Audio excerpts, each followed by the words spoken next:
it's convincing. It's like, wow, look at all this Jewish stuff I didn't know anything about. The legend that the Jews there adopt a lot of the Sephardic things. Like, I know the history of each region of Jews is usually better where they come from. I can easily just adopt like an influx of random like Jews coming from Spain. They can just take all their culture.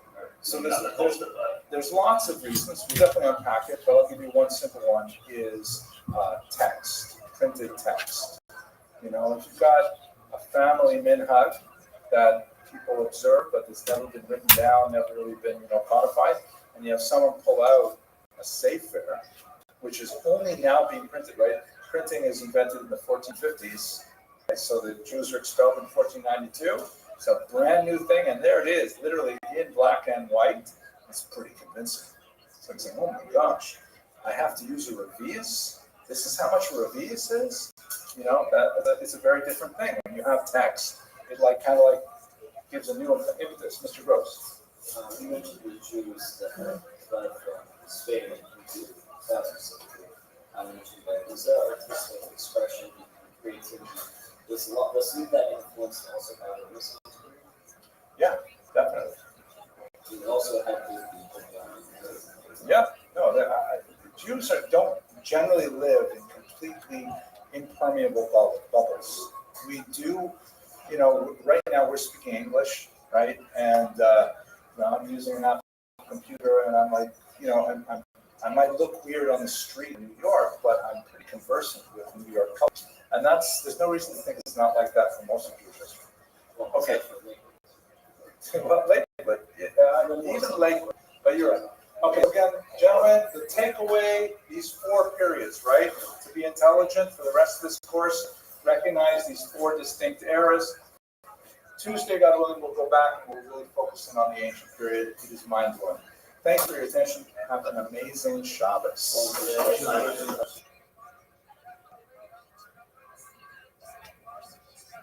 Okay, so today's topic is going to be wild, and I don't know how much you've studied about the history of Christianity, and specifically its connection to the Jews. We are going to be a lot of time this course trying to understand how Christianity relates to the Jews on a theological level, in order that we can understand how those theological principles were translated into policies on the ground.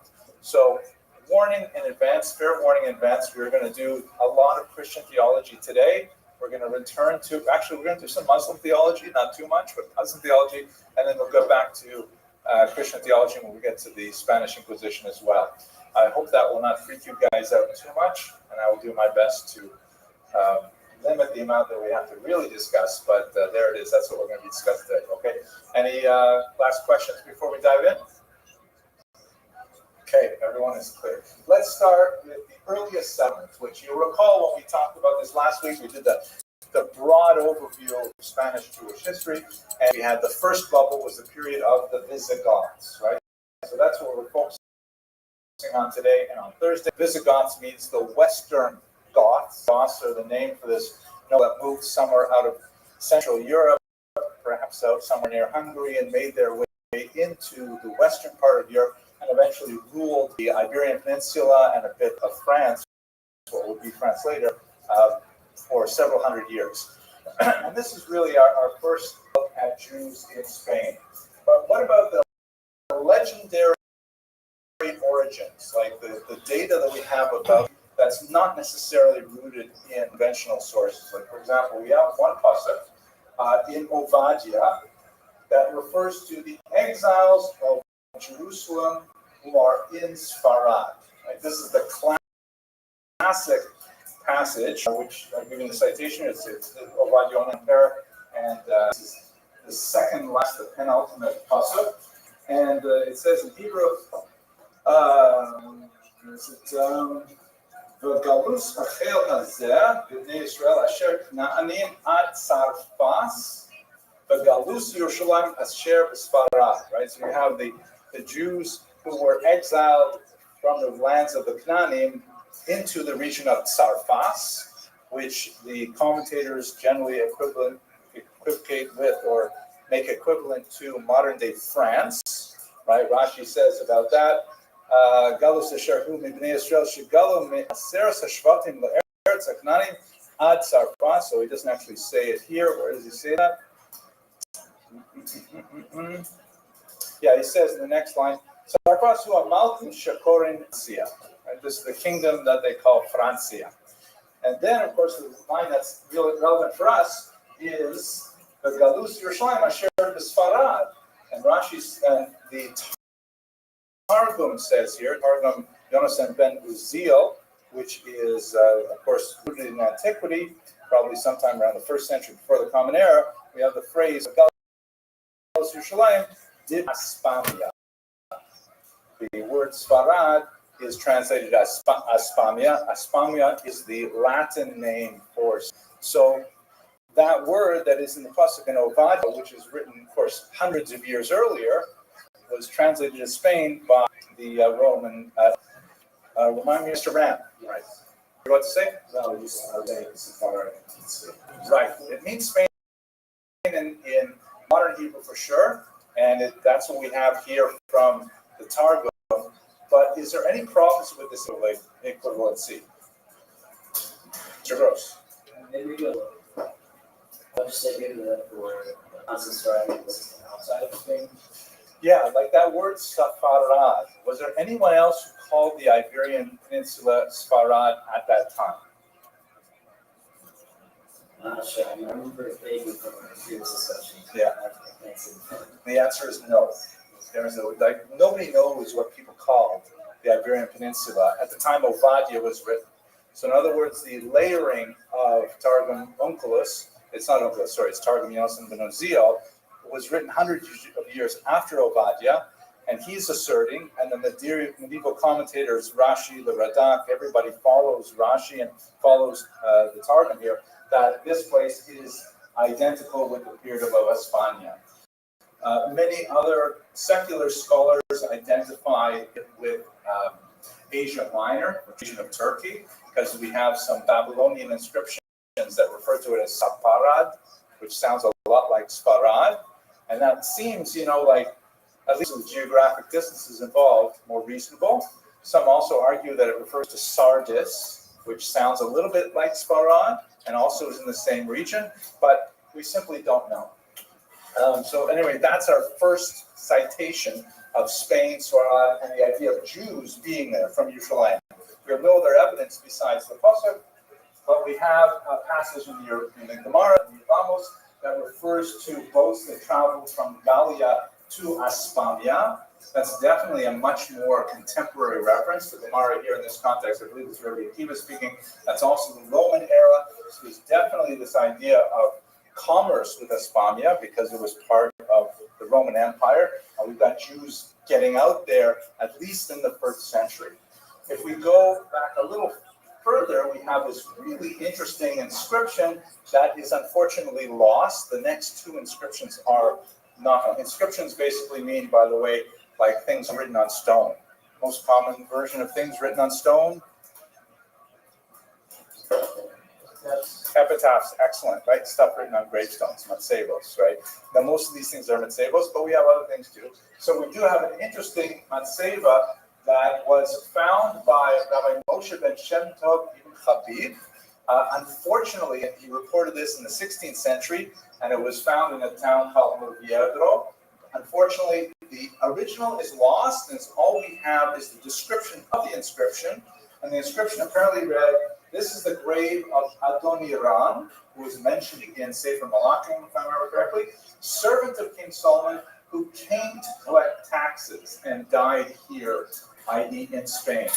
So if we take this inscription, which is, again, we don't have the actual inscription today, we take it at face value, it means that Shlomo HaMelech had his empire reach all the way across the Mediterranean to Spain, and that's where he sent out one of his official tax collectors. Kind of to imagine it historically, because we don't have any other supporting data, certainly not in Tanakh, but it's an interesting kind of thing. But we're left kind of like wondering, because we don't inscription, all we have is a 6th century reference, and we don't even know how much he said saw it. Maybe he heard of it, maybe someone wasn't trustworthy, we don't know. We finally get a good a fairly reliable inscription, which is unfortunately lost as well. But Juan de Mariana was a much more reputable scholar of the 18th century, so you're already getting into kind of modern period of collecting data and so on. And he made a transcription, meaning he wrote down what it said on this grave marker. And let's read this together. What does that say? What do you notice about it? It's Mr. Very good. So first of all, we've got three dots, meaning the inscription is broken off, right? The stone is not intact. So when Juan de Mariana saw the stone was not intact, we have these two letters, which is probably the end of a female name. Like maybe it's Julia or something like that. We don't know the name, but an A ending is very common in Indo-European languages for a feminine name. Then we have the Latin word Salomonula. I use these for use in Old Latin. And that is one. I can't touch this thing. Thanks. Over history. I don't know where it is. Where is it? Yeah, it escaped. Let's see if that works. So, Salomonula, the ula ending in Latin means of. So, this is Solomon's Nia, wherever Nia was. She is of Solomon.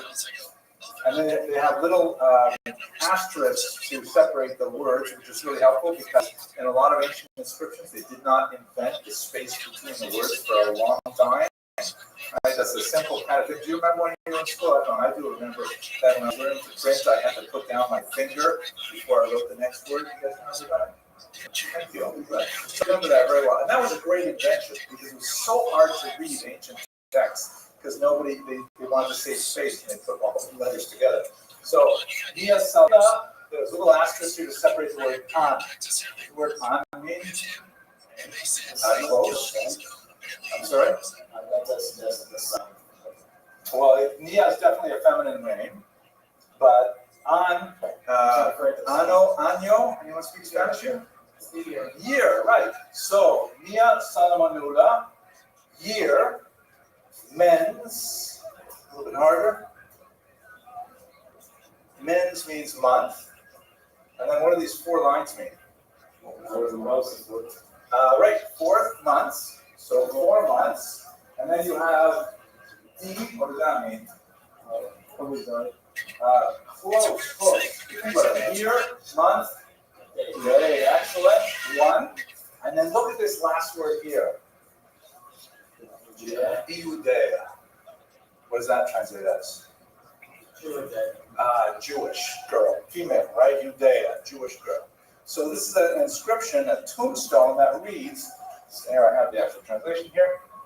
Translation: here lies, right? That's not. It doesn't say it there, but we assume someone named Nia, daughter of Solomon, aged 1 year, 4 months, and a day, a Jewess.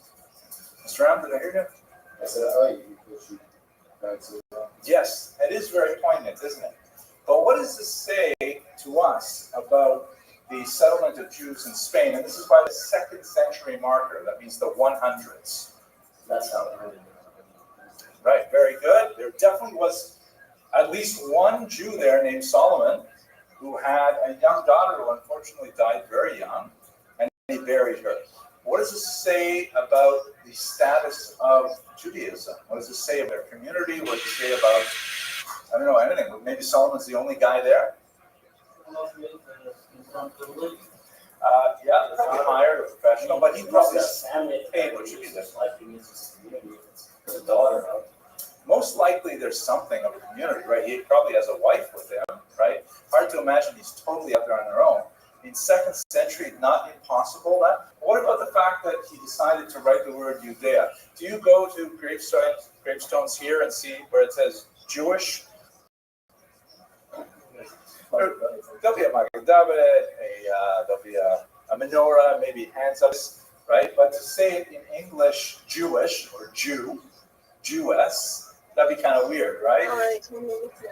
You only say that if they're mainly non-Jews, and you want to let them know that this was a special person. This is Jewish, meaning I want to sing to other Jews who might see this. Mr. Rubin. Before the beginning is not in fact, I would just give all the suggestions. Maybe the Solomon died, and the letter before would be referencing Jerusalem, Elia Catalina. That's interesting, like the fourth year, but it's in the genitive, meaning it's of Solomon. So that you can't, it would be Solomon Lus. Lus. If it was in the nominative, it's in the genitive, meaning of Solomon. So it's Solomon's idea. Good call, good call. Okay, so that's the Jewess of Adra. That's our earliest, pretty reasonable archaeological evidence of Jews existing there. Now, let's try to understand that we know a lot more about them, but in a weird way, it's actually so from the 4th century. So we've got to understand the reason why we know so much more about the Jews from 4th century until really the 8th century, the church is writing about it. We have lots of church records telling us about Jews. Unfortunately, as we shall see, we don't know what Jews wrote about themselves. There is no Shilas and Chuvas that come from Spain over these centuries. All we have to go on is what the church had to say about us. And to a certain degree later with the Visigoths, what the state had to say about us. We don't get a voice. We don't have any records about how we reacted to these policies and so on. So let us understand those policies. Let us understand that Christianity just takes off in the first 2-3 centuries after the founder of the religion died. And it's largely as a result of this man, Saul of Tarsus, who's also known as St. Paul. St. Paul is an interesting guy. He refers to himself as a rabbinic Jew from Tarsus, Tarshish, which would have been in Asia Minor. And he even says at one point, and his writings, by the way, constitute most of the Christian Bible. They are letters of Paul, and describing things that he did in places that he traveled and things like that. He was like a major promoter of Christianity, way more than the founder of Christianity. If it was only after the founder, it probably would not have gone very far. But Paul was like, he was the Nathan of Gaza type speak. He was like the publicist. He famously was on his way to persecutions. He has like a conversion moment that's beautifully represented here in Zuccari's Versione di San Paolo, where he's walking on the, by the way, he never met the founder of Christianity, never.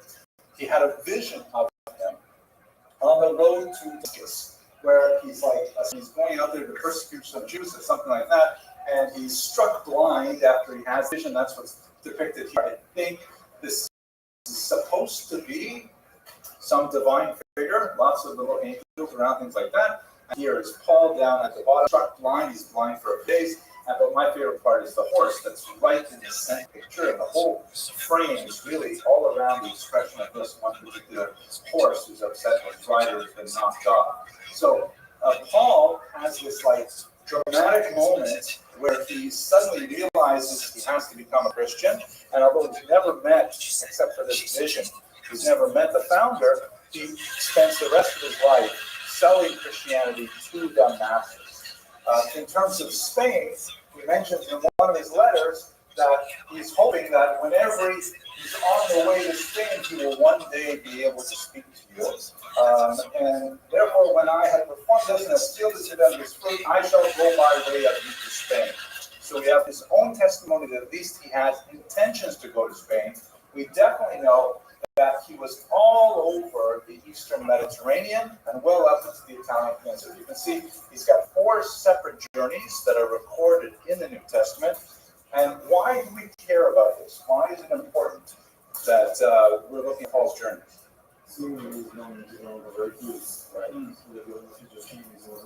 Excellent insight, Mr. Lipschitz. It's not just Mr. Lipschitz. It's not only is he going to convert Jews, but wherever Jews are, there's a lot of other likely candidates for conversion. Jews themselves are sometimes hard to convert, but wherever Jews go in the Roman world, they have a lot of, well, they're not Christians at the time, they're pagans, right? But they're like, let's see, did I put in the screen here? Yes, there are like Gentiles who are like just regular pagans, and then they have God-fearers is how they're referred to. These are people who are like intrigued by Judaism. We would call them maybe Noahites today. They're like, really, Judaism, it's so cool. First of all, they have this great idea, life after death.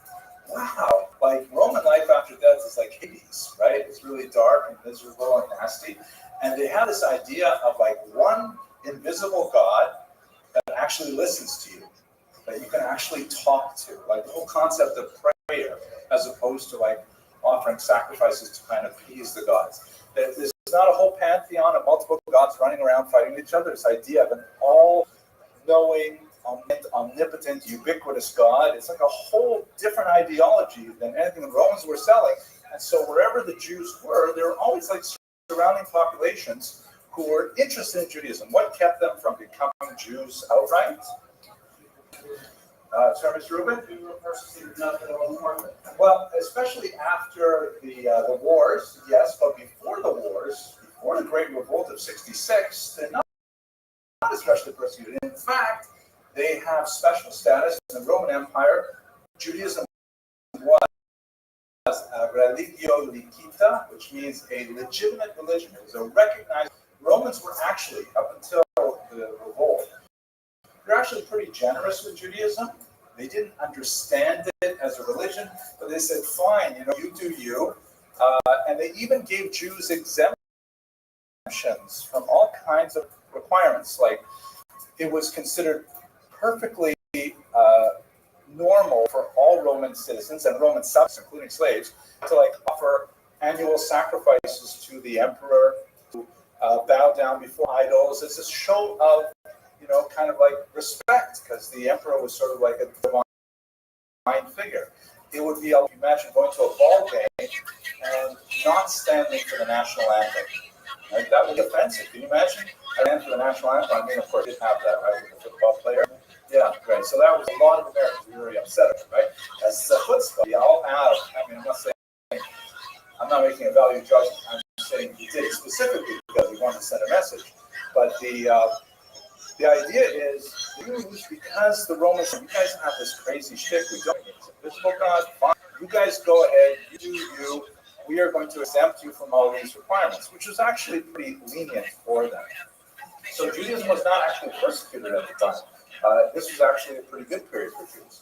So Paul is traveling all around the ancient world, trying to reach out, that's what I forgot to mention. Jews were actually actively proselytizing.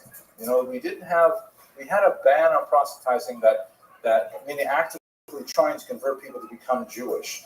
We just gave that up during the period of Yochanan Hyrcanus, which is about 150 years before the period we're talking about. We still had a really, massively effective Kiruv movement that was more like a, if you want to join us, fine, here you go. Barriers. That's why I got to this, Mr. Rubin. I got it off on a tangent.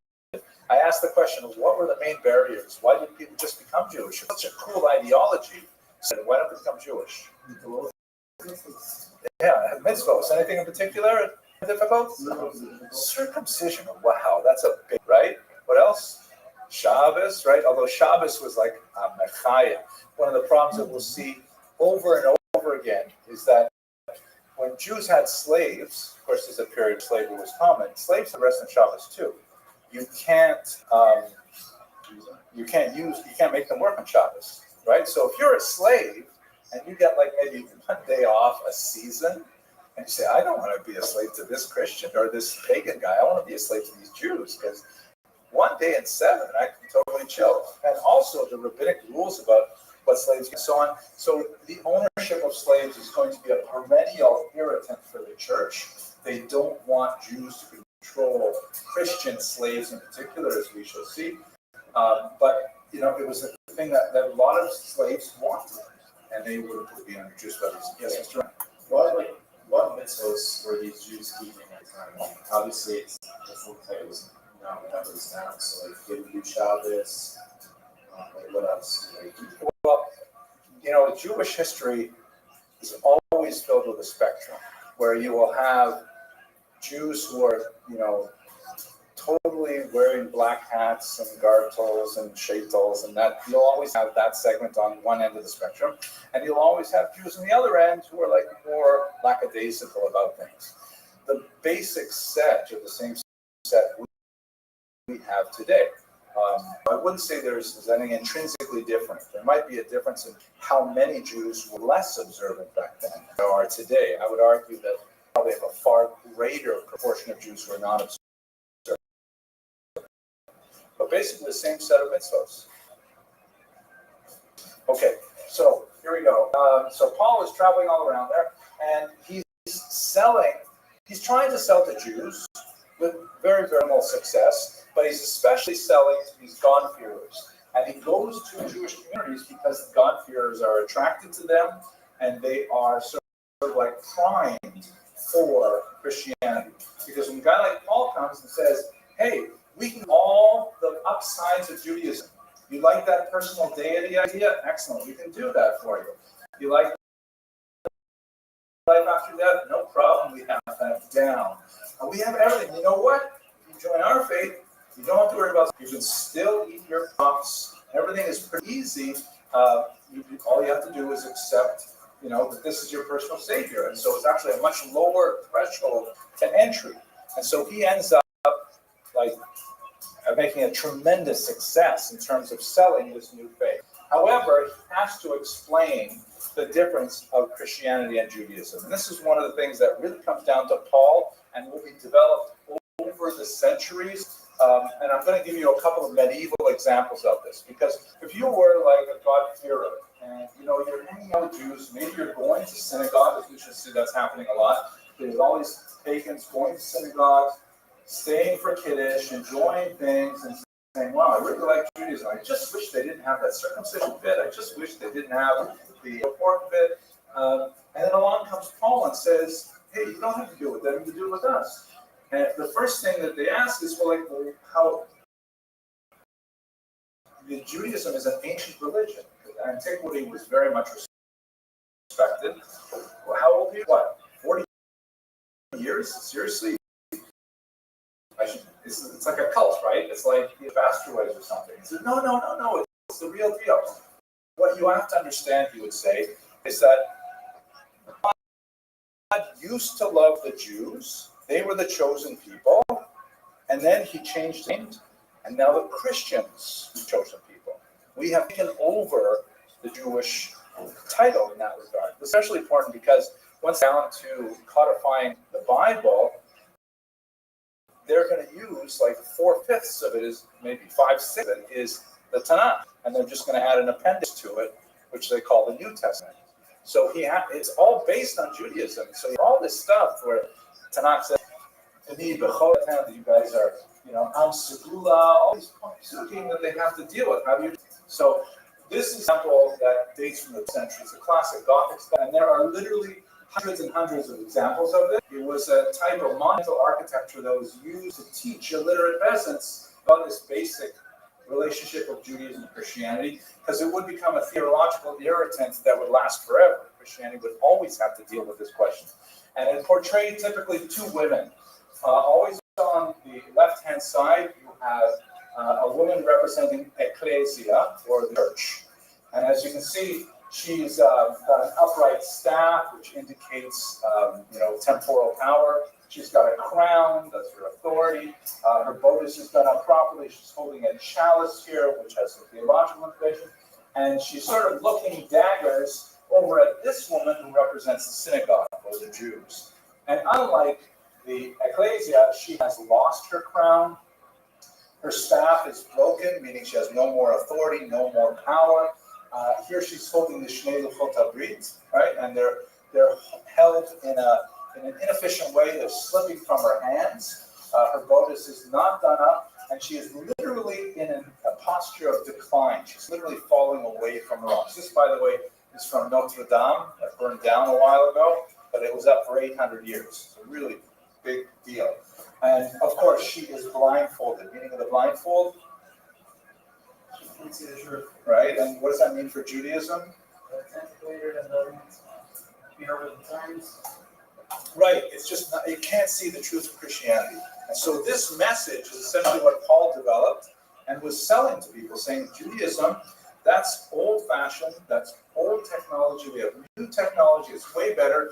The Jews, they have this problem. They just can't keep up with the times. They're obstinate. They're obdurate. We'll see these arguments developing over the next few centuries. I'll show you a couple more examples just to illustrate. We could spend the entire the entire course looking at varieties of ecclesia and synagogue. It is such a popular representation of this because the message had to be taught over and over again. Here is another one. I like this. I forgot where this is from offhand, but anyway, you see the usual things with ecclesia, the staff, the chalice, the crown. What I like about this version of synagogue, you can see the Ten Commandments here. You can see the broken staff. She's also like falling away from the rock. What about this thing around her eyes here, hiding her eyes? Similar to blindfold. Exactly. What's covered by?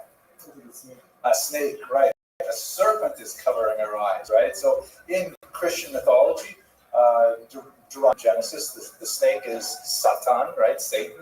And so the reason why the Jews are not paying attention to Christianity is because Satan is fooling them, right? Satan is blinding their eyes. That's the idea. Mr. Lipschitz. Because this statue is based on verses in Muslims. There's a reason why they chose to describe all of them with holding on to loopholes and looking down. This is just, once they did it one way, it was easy. They figured you might as well copy it. Right. It became a trope. Right. Exactly. And you'll see over and over again, they are definitely borrowing the concepts from messages in the New Testament.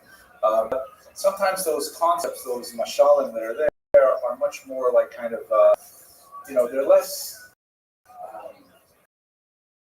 powerful. The metaphor of the olive tree, the tree, you cut it down, but you plant a new shoot on it, and that new branch grows up. That's like the old Judaism. The tree is dead, but if you plant the Christians onto it, then it'll grow. But it's hard to like kind of portray that in art. But I'm going to show you one more that's really just to show you how it gets weirder and weirder. And when we study, if you guys are Ashkenaz with me next semester, we'll go into this a lot more because it's really big in Ashkenazi art. This is a church, stained glass window from Verben, Germany, 14th century. And here you can see on the right, on the left, it's always on the right of the cross here. That's why. There is, the staff, the chalice.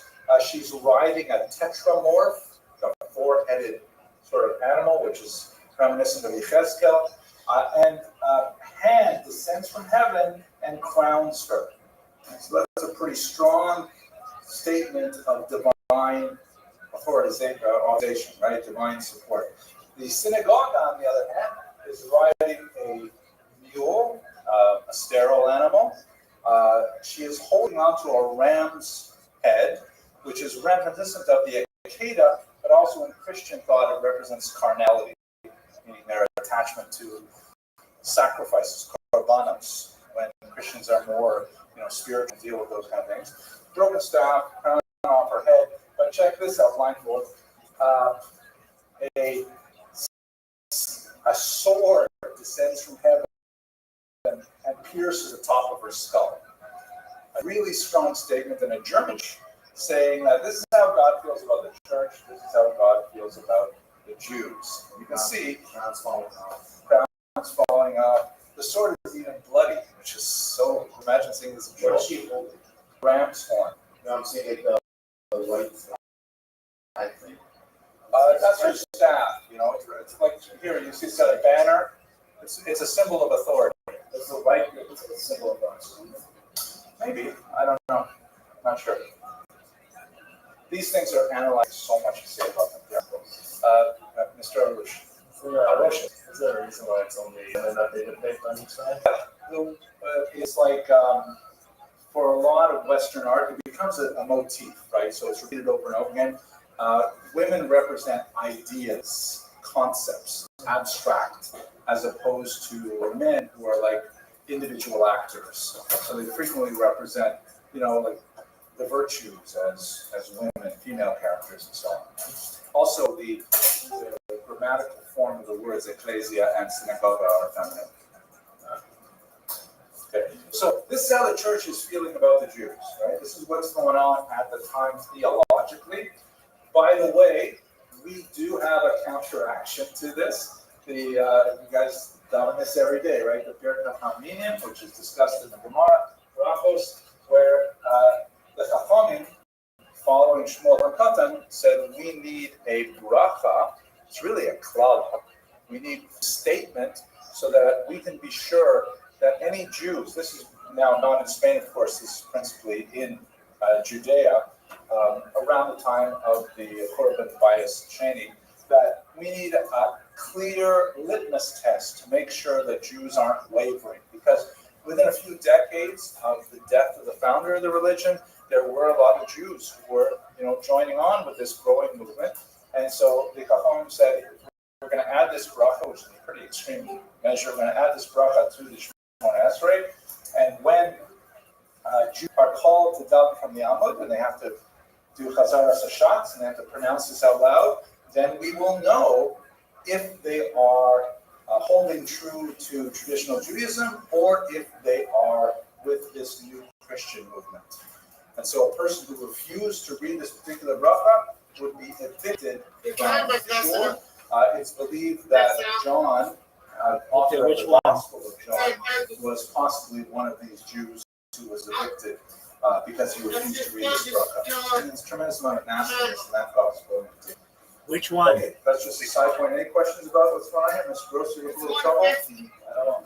Okay, this is very troubling stuff. This one? Now, all of this is like sort of, theological discussions, but it becomes real in terms of policy because in the early 300s, the Roman Empire goes Christian.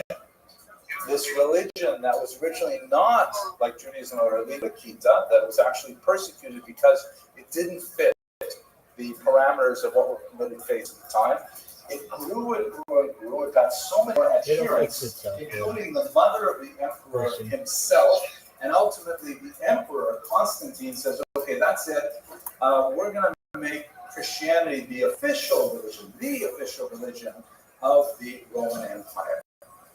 And that represents a big turning point for the Jewish population because now it's not, the Romans who were pagans were actually fairly tolerant of diversity of religious opinion because that's some nature of paganism. You have your God, I have my God, it doesn't bother me. Maybe when I come to your house, I'll worship your God for a while with you. It's like, because there's no exclusivity God and no other God. But Christianity becomes an exclusivist faith, and they have this ongoing nagging theological problem called how do we keep defining ourselves against the mother religion that we emerged from. We have to always prove that we are. Maybe we'll explore some of that. And so a lot of the religious antipathy is only translated into public policy that discriminates against us. This is a period of time when, we see the Jews in Judea in particular decided we had better do things like fix the calendar. So we have the establishment of the astronomical calendar, October 2nd, that we use today, because we can't rely on being able to sight the moon in precarious circumstances like under the New Christian Empire. The Talmud Yerushalmi is codified at this time because they're beginning to feel that the walls are closing in on Judaism, and we have to get this down and organized. All kinds of interesting things are developing as a result of Constantine's conversion of the state to Christianity. It's about 325. Okay, so that's now we got lots more to say though. Any other questions, arguments? Yes, Mr. Rothschild. For the Roman pagans that Christianity took over. what was their struggle? I don't know what they had to enforce the fact that they were the real. So think about it like this, and this is like a core theological problem for Christianity up until the present day. I mentioned something to you, nobody reacted, but when I said that God used to love the Jewish people, and then he changed his mind. Does that statement bother you, Mr. Lipschitz? Dance around. Yeah, exactly. I mean, how do you imagine? I mean, can you imagine a parent saying, "Oh, I love you so much. Oh no, I don't love you anymore." Right? That's huge for a human parent. That's jarring. Yeah, we used to hear all the time. So if you're a Christian and you want to believe that you are God's chosen, but the Bible you're reading over and over again is the Jews are the chosen people, then you have to have this whole theology of like, well, yeah, that's true for back then, but now it's different. And then you have to say, to describe to God that God has always somehow made a mistake, choosing the Jewish people. It's very challenging. Yeah,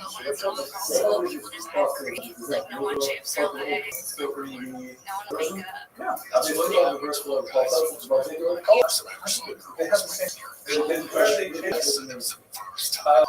Well, not really. They have the same magnitude we do. The only changes they would make, they invented the numbering system. Again, kind of a handy thing, sort of like putting your finger down.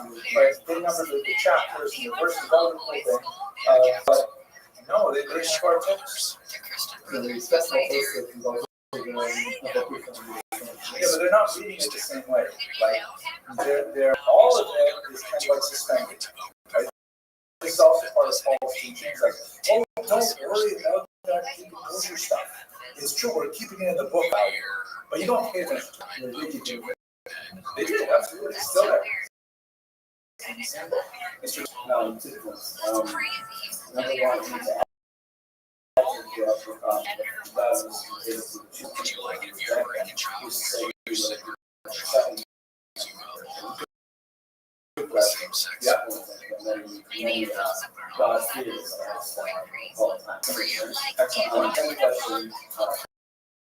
Also, to the point, it's just not the same God we're talking about.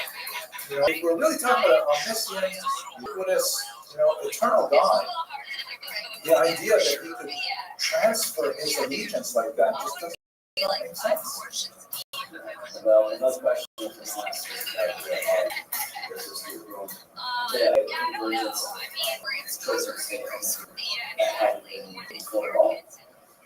Well, again, I am unaware of any other than I'm unaware, and maybe there was like kind of an experiment in Egypt under Mountain, but it's a limited experiment. It was really the worship of a single pagan sun. So the Babylonians also worshipped the moon for a bit too, but it's definitely the first time, other than in the land of Israel, that a state worships the God of Israel. That the state worships the God that we understand as a God as opposed to an idol. It's a big deal, huge deal.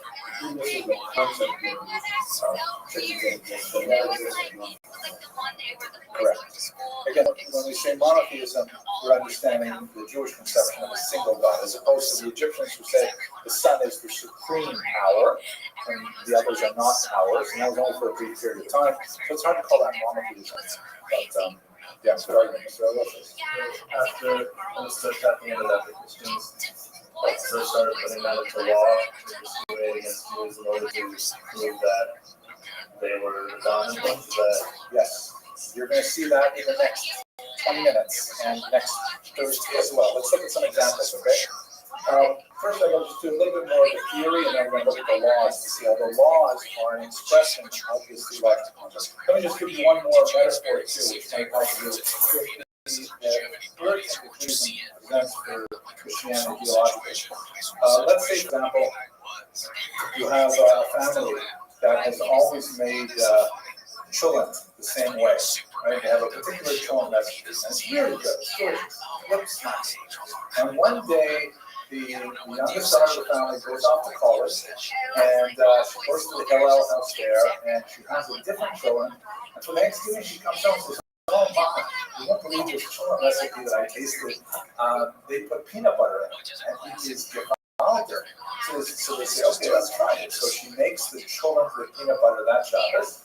And Shabbos, the daughter asks the mother, "Okay, Mom, what did you think?" And Mom says, "Well, it was nice, but I like our old children better." And the daughter's really upset because she's so invested in this particular new children. And she says, "What are you talking about? My children is so much better. It's like got this unusual flavor and the odor and the texture is so beautiful." And I said, "Oh, it's nice, but it's not better than your children." And the daughter gets really angry about it. Says, "You know what? You don't know anything. We're going to Bobby. Let's go see what Bobby thinks." So they bring the new children to Bobby, and they say, "Bobby, please tell us what you think." And Bobby says, "Okay, very nice, but there's no question. Our old children is definitely better. We're not switching to the peanut butter children." And they're frustrated. She's so frustrated. So they're going to the altar, Bobby. They go to the old home, and they prop her up and they give her a new train. She says, "No, it's not anything like the children we made in our family for generations." So the daughter gets so angry that not only is she with the right hand, so to speak, elevating her peanut butter children, she has to start downgrading the old one. She has to say, "I never want to tell you this. Your children used to give me too much gas. Made me really gassy. And you know what? The second day, I could not bear to eat the leftovers of your children. It was disgusting. And you used to stick to the pan so much, and she said all these bad things about the old children. It's not enough to say the good things about the new children, she has the bad things about the old children."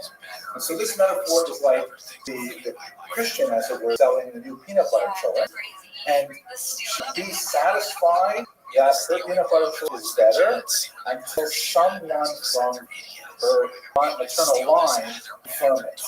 Until mother or the Bobby or the altar Bobby will say, "Yes, it is better." Until then, she always has this nagging feeling that my choice is not as good as the other choice. And furthermore, she will raise her own children. She raises Christianity with her right hand, but with her left hand, she pushes down Judaism. This is what a very heroic theologian named Rosemary Ratzenbuller, she wrote a book called Faith and Fratricide, that basically got her kicked out of the church. And then she said that that's basically what Christianity is doing. On the one hand, you're elevating Christianity, but at the same time, the left hand is pushing down Judaism. She wrote this in 1974. So that's the kind of situation we're in, where Christianity is always obsessed with what do the Jews think are the bearers of the true children's recipe. And as long as they don't agree with the recipe, people are always going to have the right recipe. Maybe it's not quite as good. Let's see how that plays out. First of all, the kind of arguments that are going on now, these are a period of what they call the church fathers. These are like the next 200 odd years. These are early church thinkers who develop church dogma that will have a huge impact on the Jews. One of them is this guy here, Justin, the philosopher, Justin Martyr, because he was killed by Romans. I like this book. So the title of it is "The True Portrait and the Lives of These Greek, Latin, and Pagan People." And I want to tell you this is the true portrait of Justin Martyr. Please. This is probably 1700 or something. No, 1584. So how do you know this? Okay, say that for someone who will develop like that. So Justin Martyr wrote a book called Dialogue with Trifo. For a long time, people thought maybe this Rabbi telephone, but the years don't work out. It can't be a telephone. In which he basically lays out all these arguments about why my children is better than your children. He says your children are worse. Your Judaism is very carnal. Like you're always thinking about, this milk spoon is in the meat pot, and I'm going to go to hell for it. And like you're focusing on all these pequeño details that are basically nothing but ethereal. Values and spirituality. That's why you guys are so bad. Christians are the true Israel. Like, you guys lost it. This is the Pauline doctrine that we referred to earlier. And the reason you guys don't realize you can join us is because you are obdurate. You are stiff-necked. right? You are refusing to accept what's obvious, like a blindfold on the eyes of ecclesia, of synagogue, excuse me. Here's another one who's extremely influential, especially in the Eastern world. His name is Saint Jean Chrysostom, which means, ironically, golden mouth. If you heard him speak today, I would call him potty mouth, because he was like such a nasty orator, and he just lambasted the Jews whenever he had the opportunity. And he's very much of the period that we're talking about now in the early church fathers. And he coined a genre that would later become very, very dominant in the literature about Jews in church called Adversus Judaeos. Anyone want to try translating the Latin here? Adversus Judaeos. Against the Jews. Right? It's like a whole genre. It's like when you go to bookstore, you've got Torah, fiction, non-fiction, against the Jews. The whole stuff. And there's like lots and lots of these church fathers who are doing this. And it's really interesting to read the Chrysostom's sermons, because the thing that bothered him so much, by the way, he's active in the area of Antioch, which would be in Asia Minor today, in Turkey. He's really angry that Christians and pagans are going to synagogues. Saying, what are you doing? Why are you going to shul? Why are Christians going to shul in year 350? Why are they going to shul? I'm sorry? Well, imagine that you're a Turkish pagan, and you said, hooray, I'm now a Christian. I love Christianity. I think it's great. What do? Yeah, so they had churches, few and far between, but they didn't have like devout rituals. They didn't have like ceremonies. They didn't have a calendar. They're following the Jewish calendar at this time. It was only the year 325 when they finally said, okay, we are now going to separate Easter from Passover. You guys can no longer, and by the way, Shabbos was the worst, because Shabbos is such a big deal for Jews, right? It's like the anchor to the week, and it's fun, it's enjoyable. So everyone else wants to enjoy it. And the Christians are saying, you guys stop going to the synagogues. It's true they have a really nice dish with herring and everything, but you guys stop doing that. And they literally moved their Sabbath to Sunday in order to try and make more of a distinction. This is largely the work of St. John Chrysostom himself. He's upset that Christians are, going to school on Saturdays and they're working on Sundays. They're giving each other gifts on Purim, they're eating matzah on Pesach. Who said we're supposed to eat matzah on Pesach? They're saying that, the Last Supper, that was a Pesach Seder, right? Aren't we supposed to do that? No, you guys stay away from the Manischewitz. Feasting and fasting with Jews, even helping out Jews in the Shabbos day, he was so treated with that. And he hated that they could pray, but they're saying it's the same God, isn't it? Did you say that you guys the same God? What's the problem? And of course, they changed the holiday of Passover and Easter to make sure that they were disconnected. So the Easter holiday is always calculated according to the Greek, as opposed to the solar lunar calendar that the Jews use. So these are the kinds of public policy things that once the state became Christian, all of these ideas were then expressed. Now, this is the most important one. I'm glad we have 20 minutes left to talk about this guy. This church father, as church fathers go, he is definitely my favorite, and we owe a debt of gratitude to his theology. It's not that he was, a great lover of Jews, but he articulated a theological position that allowed Jews to live. I'm going to say that again because it's really important. This guy is St. Augustine of Hippo, which is in North Africa. He articulated a Christian theological position that allowed Jews to live. If you remember, think about this for a second. You're a church father, and it's so irritating that the Jews are still around. I mean, why don't they just go away? Why don't Christianity move on? As long as they're still having their shuls and they're popular and our people are going to synagogues, things like that, and we always have these nagging doubts, maybe their children is actually better. God forbid, we're all killed or adopted, fade away. That's a natural sort of want that we will see happening over and over again in Spain. So Russia. Just something to God. Chrysostom, Yeah, let it be responsive to the same God and all this. if you read his sermons, he's just pours invective on people for this, saying that you guys are like dogs hurrying to eat the vomit, and they're licking up their vomit. It's so disgusting what those Jews do, and you want to eat it up. He's a really nasty, foul-mouthed guy. That's why the name Chrysostom is so ironic.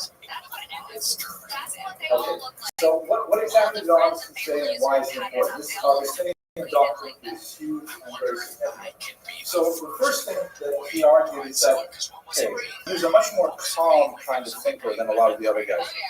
He says, first of all, I agree with you that the Jews have missed out on Christianity, but the fact is, God did communicate with them, God did give them the Ten Commandments and the Torah, and we have to respect that they're trying to do what they think God wants to do. So we should let them. And if we don't agree with it, it's not necessary. But if they want to do it, not no problem. Also, he said we have to recognize the historical and theological debt that Christianity has to Judaism. He referred to Judaism as the debt of Christianity, meaning Christianity as a book can only be written on a desk of Judaism. It doesn't make sense, unless you have Judaism as its foundation. So he said something like more positive thing about Judaism as a whole. And the most important thing he said is something called the doctrine of witness. This is the takeaway message for today's class. The doctrine of witness was basically going back to the children argument, saying that, look, we believe that the founder is going to come back, institute a new messianic era. So how are we going to know if he's the guy? How are we going to know that he is come back and not like some imposter? The only way we'll know is if the Jews recognize it. The only way we can confirm it is if the Rabbi were to say, oh, this peanut butter joint is Takadata. As long as we have one of the Jews saying that this guy is the returned Messiah, then we can know it. That's the word witness in the sense of both seeing and in the sense of testimony, like swearing that this is in fact the case. So think about what this means. It means that Jews must be kept alive. If all the Jews were dead, God forbid, we would have we wouldn't know it. So he said we have to let the Jews live. He wrote famously, slay them not. Which is a pasuk from Tehillim, that we should not kill them. No killing of the Jews. And Augustine's doctrine became canon law. It doesn't mean that it wasn't ignored from time to time, but it was basically the backbone of state support and legality for Jewish existence. Now there is a double-edged sword to this, though. It's very important to understand that while it sounds really good, yes, Augustine says we have to be kept alive so that we can become witnesses. We also believe, and this is like the nastier part, that we were cursed because we rejected the founder of Christianity. And therefore, the only way this really works is if we were kept in a subordinate state. And don't kill them, but don't let them succeed in life either. So let's say, for example, you're like an impoverished peasant walking around in dirty, bare feet and eating, hard, dry bread for your meals every day, and then you see this beautiful, carriage pull up, and the Jews get out, and they're like wearing furs and diamonds and gold, and they're eating delicacies and stuff like that. What are you going to think about Christianity? You're going to say, wow, those Pharisees, I'm blessed to feel like that. It feels like the other way around. Augustine said we should impose restrictions on them so that they should always be second class, and that Christians should see them as lower class. Don't kill them, but don't let them be first class either. And this is basically what's translated into church policy and ultimately state policy for the entire medieval period. That's why we have the ghettos instituted, that's why we have the badges instituted, that's why the restrictions on employment, restrictions on education. It's because of the Augustinian doctrine that on the one hand, but on the other hand, very repressive. Yes, definitely.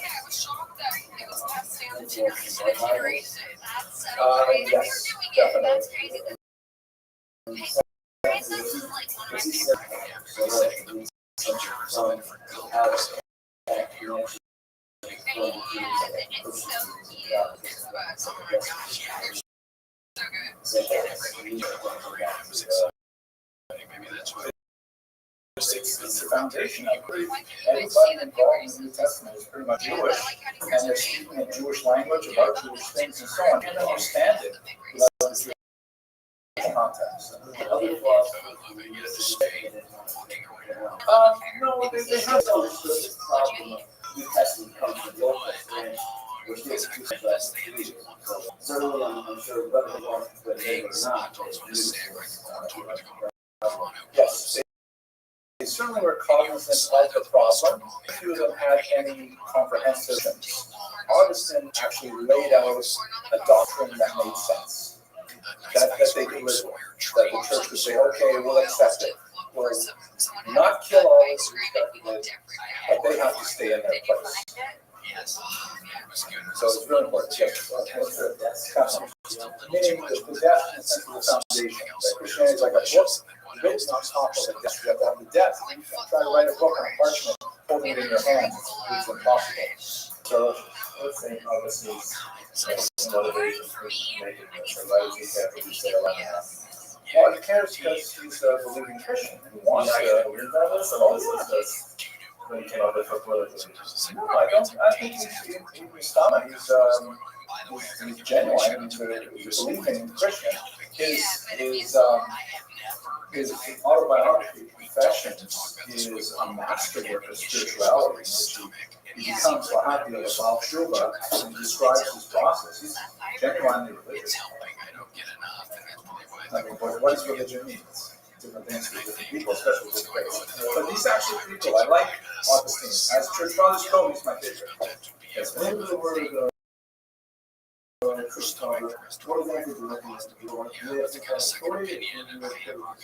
They didn't have centralized authority. The term is used to describe about 20 odd thinkers whose ideas have survived antiquity. And they are frequently quoted as the early church. Let's say use the philosophers, not quite precise, but early church theologians were very influential. And it basically runs up from the 1st century to about the 4th century. That's the era that they call these people church fathers. The official position was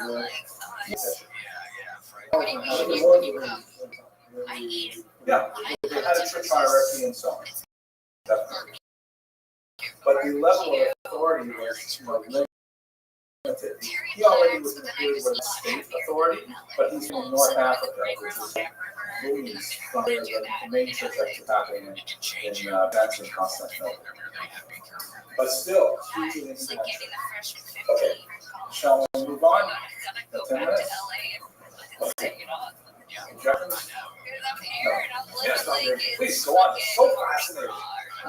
Okay, so now let's get specifically to Spain. The time of the period of the Visigoths. I don't know what map I'm making. I don't know what it's arrows to say, but I like to kind of show you where the remnants of the Roman Empire was as the Visigoths were in the 5th century. That's the period we're talking about right now. There are 3 periods of religious orientation of the Visigoths. They're originally Catholic, right? Because there's only one at the time, and we have a little bit of evidence from that there with you. Right now, that's the period of Synod of Elvira. Then we have the Arian period with the I. This is a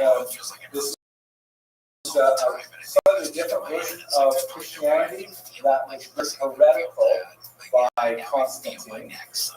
And then they Catholicism in the year 589, which is really crucial. They're still basically Catholic. The church is not very well organized. They are organized enough to have meetings.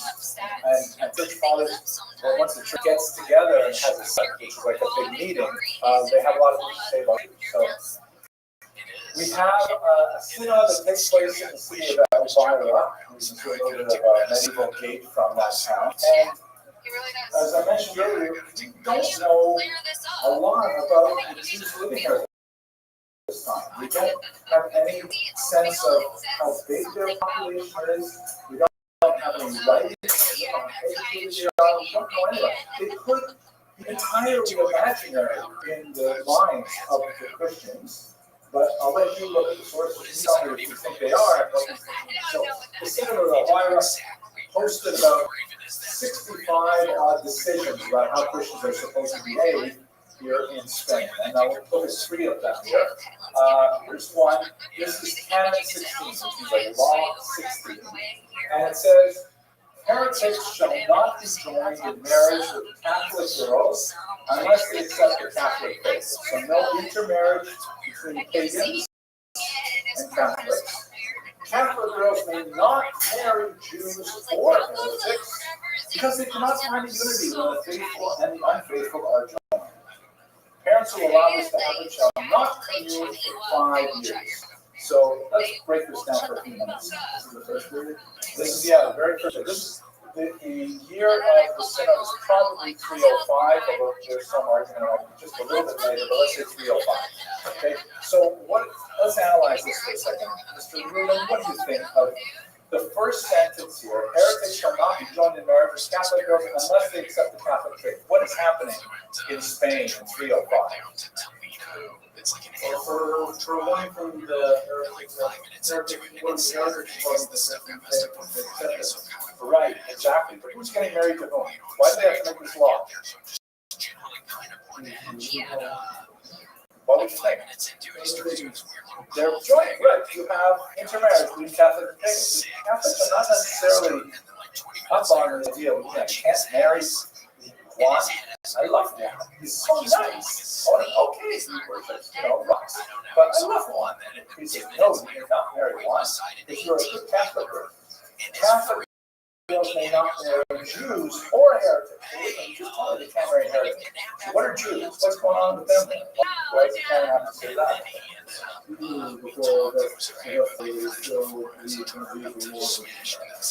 Exactly. Don't forget that. It's not like the internet. You put out an email and everybody knows. Yeah, he's after it anyways. But you might have the Hava meal, Estabella. You might have the Hava meal. You're not going to marry one, but you will marry Shlomo on God. So I'm going to marry Shlomo. No, we're counting Jews like her there. And what about this last part here? Second last part. They cannot find unity when they feel the faithful are joined. Yeah, I think I would agree with it. But why do they have to say it?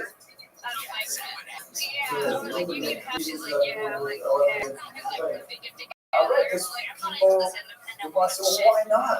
I love Shlomo. He's great. He worships the same God as you. Isn't that right, Padre? And they say, no, that's not the case.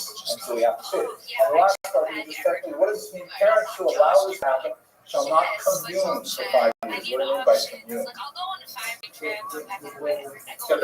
Exactly. Very, very important part of Catholic doctrine, which would be very connected to the bloodline that Mr. Rose asked earlier, that you have to go through this ritual called communion that involves moving away from and drinking a little bit of wine.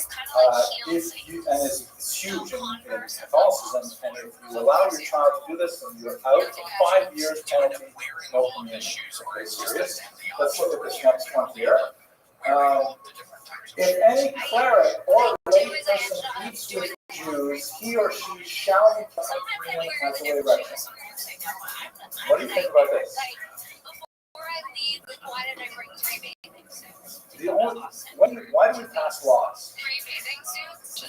Am I going to the fucking Sorry, Truman?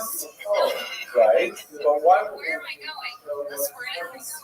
Okay, you want to show what's important. Also, establish All those crazy people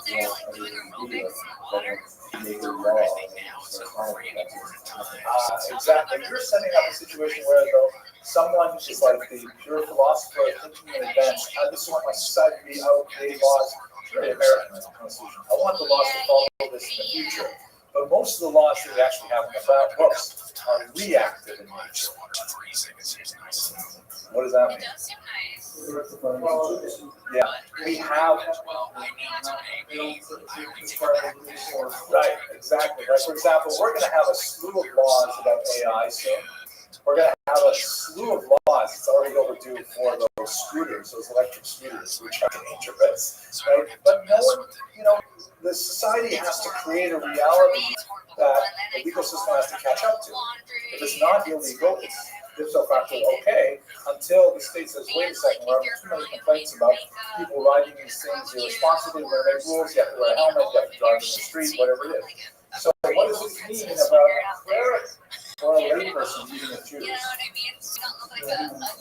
It means that everybody's eating with Jews, meaning that not only lay people who are like not officially religious leaders, but even a cleric, even like priests, are eating with Jews, and we gotta put a stop to this. So to illustrate this, I'll show one last one here, and then we'll wrap it up. My favorite. Landlords are not allowed to allow Jews to bless the crops. You can't let those Jews. You can't invite, Yaakov to come over and put a bracha on your crops. That's not okay. Now, they're making that up. The feeling is it must have been happening. The church authorities so bad. You think the Jews are going to give you a bracha so your crops will grow? No, you can't allow Jews for these things. It undermines all our faith. And we got to do this. This and this. I look at this. It's so defensive. Such an action makes our blessing invalid and meaningless. You don't like our bracha? You have to go get the Jew to do it.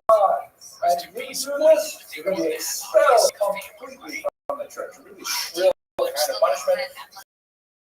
You invite a Jew to give a process that you have. No more communion for ever. So what kind of sense do you get of the 8 Jews living in Israel off Spain at this point? Yeah, and also they seem to be fairly well integrated with society, so much so that clerics are eating with them, so much so that peasants are asking them to bless their crops, that there's a certain amount of intermarriage happening, which you may not be happy about, but there it is. So now the problem is, and I'll include this because we're out of time, we don't hear from the Jews, right? We only hear from the church here. We don't have any perspective from what the Jews think about what's happening. It could be just a fever dream of the church that they're very worried about these things, paranoid. We simply don't know. But as historians, you guys look at these documents and think about it. Okay, let's wrap it up. Don't forget the AI assignment, and I'll see you guys on Thursday. Is it real? There's no way. Katy Perry. Is your Jonathan? She is our Jonathan A. So my skin upon did they look like this body? Well, look at that. We call the Synod of Elvira, which is quite fascinating because it illustrates in its church records a tremendous degree of antipathy to Jews living in Spain at the time, but by reading, as they say, against the grain. Like, when you have grain, in wood, like on the stender, it has like patterns, the natural grain of the wood, and the inclination is to kind of read things flowing smoothly, but if you read them against the grain, like perpendicular, some new ideas out of it, like, for example, reading that when cleric or layperson truth here can be kept as a way of correction, which suggests to us against the grain, we wouldn't need to pass this rule unless it was a problem, unless there were clerics, priests, and lay people actually having those with you. That's why the law is there. Another way to look at it is, this no longer makes that much sense in this part of the world, but it used to be that every few years there would be another law against marijuana. Over and over again, you have so many laws restricting, regulating, criminalizing marijuana. Why so many laws against marijuana? because it was the word abuse in itself was already a value statement, but it was being used. In the laws, it being ignored. It's like if they put on 150th Street a sign on every corner saying jaywalking is absolutely forbidden. You may not jaywalk here, you may not cross without the lights. Why do they have to put up those signs? Because people keep doing it, keep ignoring the laws. And so these kinds of laws, even when it's grain, suggest that there's a social issue going on. This one, of course, is my favorite. The landlords are not allowed to bless their crops, right? Do not that those Jews bless their crops, because it's just insulting to us Christian priests and so on. Okay. But what is one of the great lacunae, the great holes in this entire period? What are we missing? The Jewish perspective, precisely. We do not have any surviving documents from Jewish communities. We presume it stands to reason that they're not writing about imaginary Jews. It's not impossible.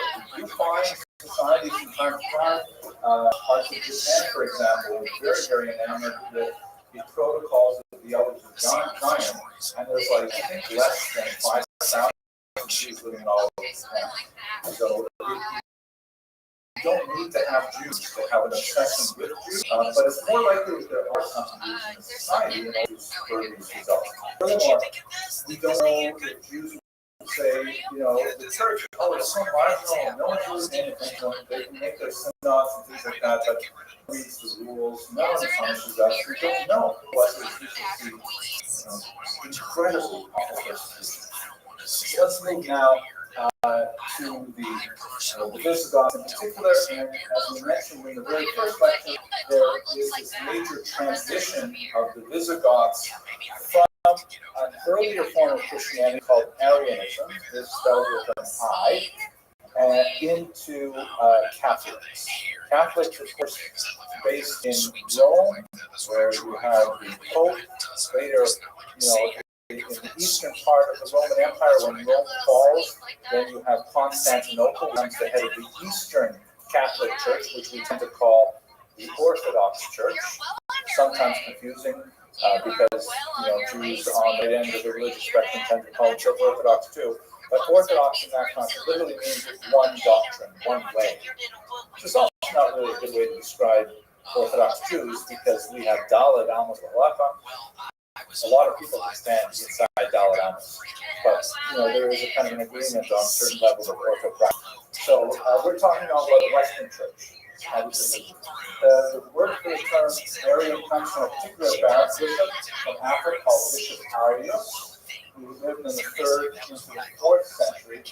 And we don't have to occupy ourselves too much with it, but the main issue of Arianism was taking down the divinity of the founder of Christianity significantly. And places him more like an elevated prophet, a holy man, teacher, but not so closely associated with this theologically problematic idea of God made flesh. Jews and many pagans who were adopting a monotheistic faith did have a bit of a problem sometimes with this idea of God somehow breaking this infinite barrier to become a human being. A lot of eternal Catholics dispute over the mother, Mary, like what exactly was she? How can you have someone literally as the mother of God? And they fought each other over it, and had wars over it, and it took a long time to really calm down. Some of these didn't calm down for now.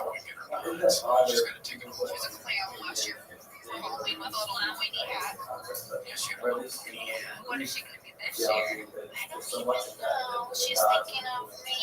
So that kind of question you can only discover by reading the sermons of preachers or priests reading those against the grain. We don't have many statements from pagans about what they believe or what they're having trouble believing, but the fact that Christian priests, the church fathers, really have to emphasize how this is a possibility. You could have a God, but hey, a God who died, right? The pagans, when they're coming to say, we get this idea, we run around Jews, we get this idea of an infinite infinite, universal, eternal God who is invisible and so on. And now he's going to explain to me how he also became a human being, also very difficult. So Arianism kind of like was an easier step because if you portray the founder as some kind of quasi-human, but inspired and so on. And as far as we know, during the Arian period, the Visigoths were not especially anti-Jewish. We don't have any records of any special anti-Jewish legislation. So Roman legislation, much as we tend to think about, the cruelty involved with the 3 wars that we fought from 66 to 135, and there definitely was incredible cruelty, especially after Hadrianic revolt. But generally speaking, the Romans actually had a pretty good place for Jews for much of our history. We were allowed to become citizens, we were allowed to become senators even, freeholding, landholding, all kinds of things like that. So Romans, until the church really got involved, were actually monarchy. Now, what happens though is this date. This is really important. In 589, a Visigothic king here named Rothschild, and actually one of the things I like the best about the Visigothic kings is they have really cool names. Like Rothschild, Sisabat, Wamba, they're really cool names. You can see them in Gerber reading a whole list of them. Rothschild, as you can see here, he's got his remarkable design. He's got this, sort of ethereal look on his face up into the sky. This is his moment when he submits to the Catholic Church. You see he's got his hand on the Bible here, and he's saying, okay, that's it. No more Arianism. We are now going to be Catholics. Conversion to Catholicism. One of the reasons I assume that's his queen, and she's probably so proud of him to become a Catholic. And it's a big moment because one of the things that happens when the Visigoths become Catholics is they also decide to really double down on persecuting the Jews. And it becomes like a mania for them. They just, in many ways, the 120 odd years when the Visigoths were Catholic were among the worst in 1,500 years of experience from a perspective of legislation. Anti-Jewish legislation of the Visigoths in many ways set the tone for much of Spanish history, and even one might argue, including Nazi Germany. Part of the reason for this is this phenomenon of the zeal of the conflict. For example, I'm sure you've heard the Gemara, I believe it's Amida, Gerim Sapata Israel, which translates as, where's it from? The Gemara, Gerim Sapata Israel, which means, translation, converts are they're like a skin disease to the Jewish people. Now, what does that actually mean?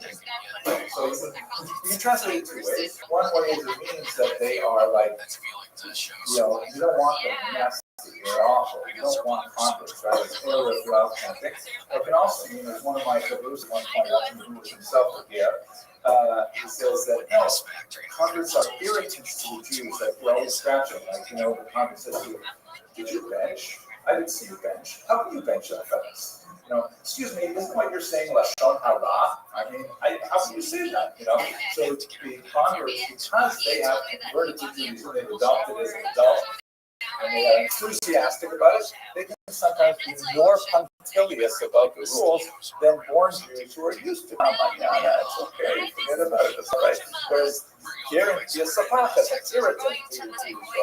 And this is the phenomenon for the Visigoths is the thing like, okay, how am I going to prove that I'm a really good Catholic now? I got an idea. I will persecute Jews. That will demonstrate my bona fides better than anything else. I will show that I'm so Catholic, I out-Catholic the Catholics when it comes to persecuting Jews. Montesquieu is a very famous French philosopher from Bordeaux.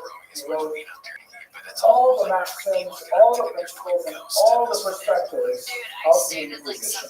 Meaning everything that we see almost 1,000 years later, in the Inquisition, really all embedded in the first experience of anti-Jewish persecution during the Visigoths. And I'm going to take you there, and I think you may agree with my experience with that. It's basically 122 years of concentrated legislative anti-Jewish activity that lasted from Reparation in 589 to the Muslim invasion in 711. Really intense period. So let's look at some of those things right now. One of the things that was especially prominent among the Visigoths was forced baptism. And you should understand this a little. The church has a series of what they call 7 sacraments, 7 specific acts, which are like especially holy. And one of those really important sacraments is called baptism. It comes from John the Baptist, who was a first century figure very active in the land of Israel, and he was big into, anybody might know which mitzvah? Tefillah. He loved tefillah. He loved reading Torah and the Jordan. He loved going to the mikvah. That was a big deal. And he felt that he's like a fusher. Everybody has to go to the mikvah. That's so important. And so that's why we call him John the Baptist. And he's a precursor to many of the apostles and so on. So when a person is baptized, and we're talking about Catholic theology, Protestant theology will develop in the 15th century, and we'll have a slightly different take on this.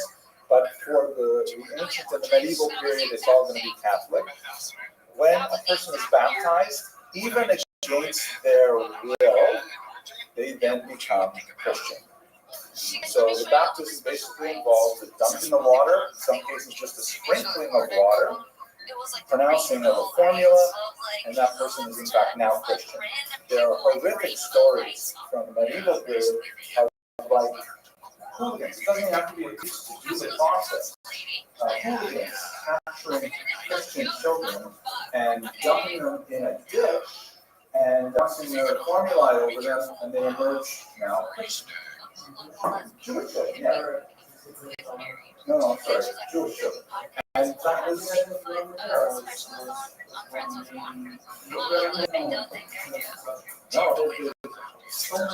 an example in the 20th century, Mortara, the Garden of Mortara. One of the reasons why that's such a terrifying case is because it occurred in 1858.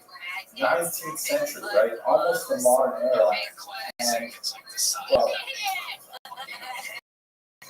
I don't want to take us too far, but let me tell the story very quickly. It is something really worth studying, and in fact, Stephen Spielberg, if you like, got it on title. When he was a young kid, 3 years old, he was very, very ill, and his family, the Mortara family in Bologna, Italy, had a non-Jewish nursemaid. She felt terrible for young Edgardo, who was her in charge, and she was worried that he would die without the sacrament of baptism, which would, consign him to hell. So without telling her Jewish employers, she took the child and secretly had him baptized, just in case he would die, and he should not go to hell. Then Edgardo got better, and everyone was happy. But he turned out, when he was about 6 years old, this illiterate peasant, nanny happened to be talking at these groceries with other people, and one word got to another. Eventually got to the Vatican. The Vatican police have their own police force. Said, how is it possible you have a Christian child living with a Jewish family? And they went and they arrested this 6-year-old kid and took him away from his parents. And it was a massive hue and cry. It was an international protest. Moses Montefiore, they had protests here in New York City. This is 1858, right? Protesting was incredibly, how can the Pope be so backward? The kid was like 2 years old when he was baptized. He certainly did not consent to it. And the Pope insisted. He said, forget it. This child has been baptized. This child is now a Christian. It is acceptable for a Christian to be raised in a Jewish home. And he kept him for the rest of his life. Mortara ended up growing up, becoming a Catholic priest. He spent his career proselytizing Jews, trying to get them to convert to Christianity. He even visited New York City. He was roundly criticized by the Jewish community, protesting against it. But he eventually retired to a monastery in Belgium, and he died just a few months before the Nazis invaded. And they would have killed him if they had found him, because they considered him, the Pope did not. And that's exactly an illustration, a story of how the church treats baptism as permanent, regardless of consent. Now, many great church fathers who were at varying degrees of anti-Jewish sentiment, but generally very permissive or let's say tolerant church fathers and early popes like Gregory the Great, for example, 7th century. It is forbidden to baptize people against their will. You can't do it except with your own child. You can't baptize someone else's child. That's illegal. But in the evidence, so to speak, the baptism happens, the person is not Jewish. With a huge problem for Jews for President here. So when Rothschild says forced baptism, he's going against a lot of the more moderate voices in the church, but he gets it done. He says originally that it is for children's marriages, later for all Jews, which is remarkable. And many Jews end up fleeing Visigoth territories. You recall it encompasses most of Spain and into southern France. Some were soon converted, but what's fascinating is that this kind of rule is repeated so many times that we assume that the rule did not take a lot of effect, meaning they're baptizing Jews, and Jews say, okay, we're just going to ignore what you say, and we're going to continue living our lives. Then they get accused of being Judaizers, meaning being Christians who are imitating Jewish norms, and that invites more persecution, more forced conversions, and so on, and becomes a really nasty cycle. We also have a tremendous amount of legislation. We spent a phenomenal amount of time talking about this in their legal works, that even when the Jews are baptized, you can't trust them. Not surprisingly, because they may have been baptized against their will. But, for example, the institution of special oaths that Jews had to take, this is something that lasted right up until the 19th century, that if a Jew was called to court, he was not believed the same way a Christian was. They had to usually impose some kind of humiliating ritual, like standing on a pig skin with your shirt off and announcing what a long list of imprecations called the More Judaico, the oath of the Jew, that said, no, I really swear at the Holy Torah and Moses and so on. You go through this whole list and say, I will not hold to. And only after these kinds of humiliations would then you be required to testify in court. Leading things with consumption of pork, like, okay, if you eat this dish of pork, then we will believe you. So the incredible way to ridiculous.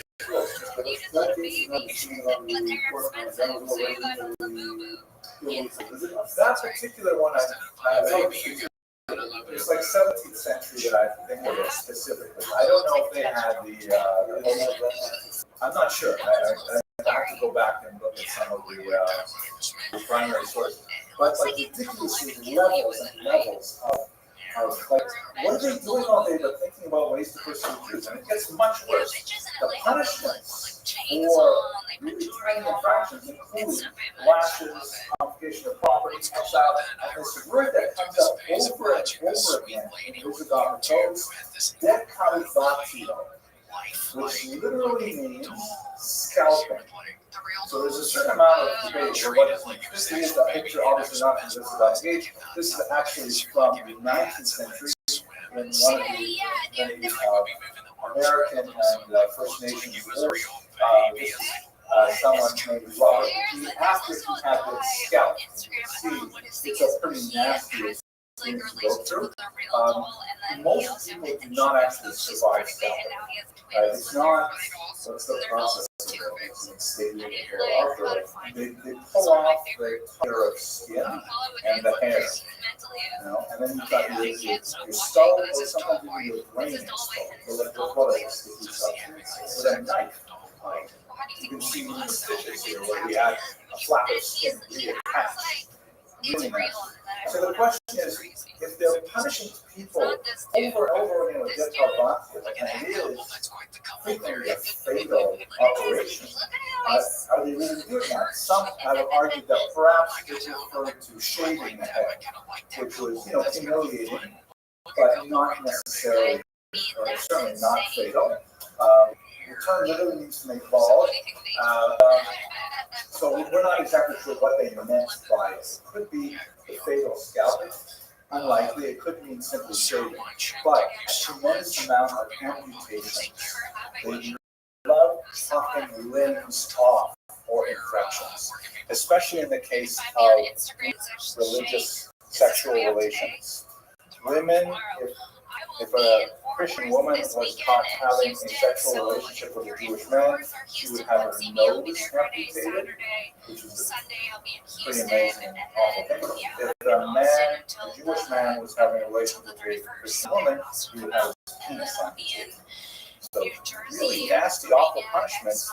These are weird. It just gets weirder and weirder. They're so paranoid about Shabbat. In fact, maybe in this area here, you get a better sense of what the Jewish communities would have been like. They were very paranoid about Jews observing Shabbos, and what to say about the potential mirror of Jewish life, reading that against the grain, that fact. That they were observant good. And what else, what do we know about their presence? They were significant enough. They could observe it and they could say, oh, this is what Jews do. We're going to say, and you've got to stop doing this because you are now Christian. Also, an awareness of Jewish holidays and, really clamping down these holidays are bizarre and almost totalitarian focus on requiring Jews to check in and check out whenever they travel. Like if they want to go to another village for a period of time, for whatever reason, they have to check in with the local police, say they're going to such a village for 3 days, and go to that village, check into the police over there. It's like, that's barely happens in the medieval period. It's so unusual to have this state kind of surveillance. And again, in many cases, these are actually Jews who have been forcibly converted. So technically, they're actually Christians. But they have Christians. And by the way, I should mention, this is another element that you see in the Visigoth period that is characteristic of the later Inquisition. The creation of 2 statuses of Christians.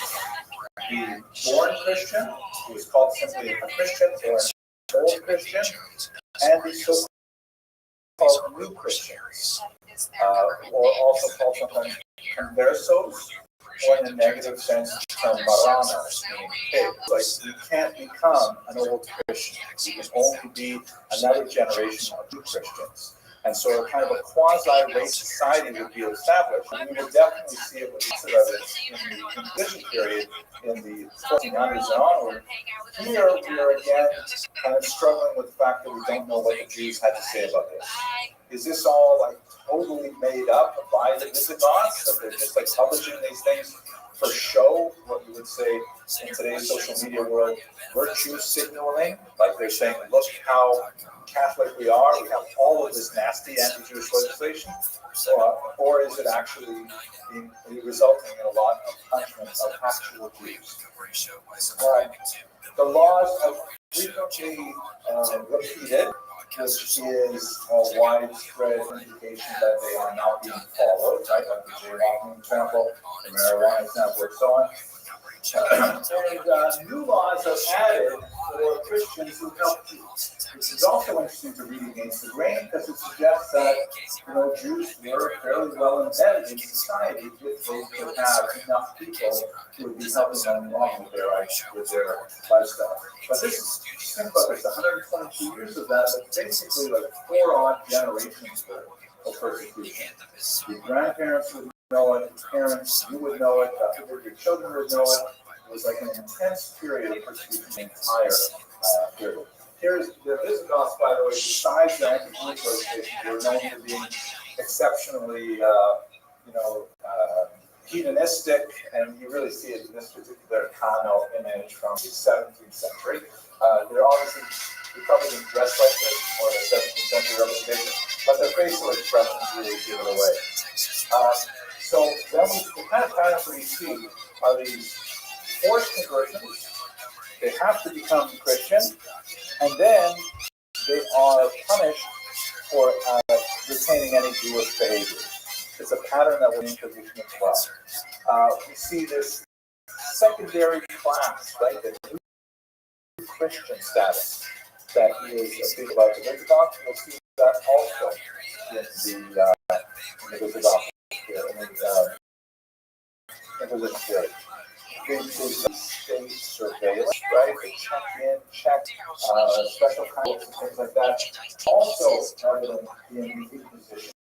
In other words, like we saw with Montesquieu at the beginning of the hour, a lot of the kind of methods and the mechanisms of the Inquisition will prefigure Orthodox. It seems to pioneer this unusual state and its desire to supervise its Jewish minority. There's some debate. There's not a lot of research on the Visigoths because we don't have a tremendous amount of documents to work with, and it's not intrinsically fascinating to many scholars. But there is one particular historian, Rothschild, who writes that in many ways we should not understand this as a religious mania, but as an economic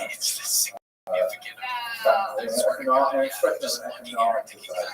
And I'll explain this as well when we talk about the issues in this way. One of the big debates about the Inquisition, which, again, I know you don't know a lot about it yet, but I'm going to give you a little bit of a heads up. There are many scholars that tend to view the Inquisition as essentially a religious mania. Like the Catholic king and queen of Spain wanted to make the Iberian Peninsula Judenrein, no Jews whatsoever, monolithic, one whole indivisible Catholic, and that most of their actions were motivated by that religious chauvinism.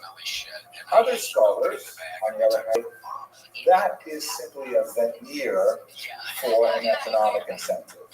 In reality, what they're more interested in is channeling the wealth accumulated by Jews into their own coffers, either through taxation and persecution, or through expulsion and confiscation. But the religious thing is just a red herring. It's a distraction. It's really about the money. So some scholars, following Bachrach in particular, say that maybe this was all about the money.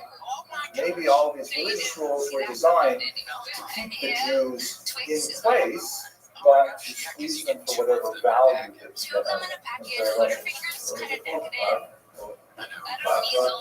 Bachrach is a scholar's name, B-A-C-H-R-A-C-H. And this is the whole system of Visigoth and anti-Jewish persecution. We argue that it's essentially economic in nature. You'll see it when we get to the Inquisition. There's a great scholar named Netanyahu, our today's Bibi Netanyahu was actually a great historian, and he wrote a more traditional history of the Inquisition very well. And then there are modern scholars like Weinheim who say, too much emphasis on the religion. It's really about the money. And it's a great debate. In my humble opinion, I believe that, like most historical debates, the truth is somewhere in the middle, that there were religious and economic elements to it, but one can argue whether it's principally religious or completely economic in nature. But a lot of these elements here will be just taken as if they were patterned after them since the Inquisition. And one of the things that a great Holocaust historian named Rabbi said, and when I first read this, I thought it was awesome. But as I got older and I realized the maturity of his thought, there's a lot of value to it.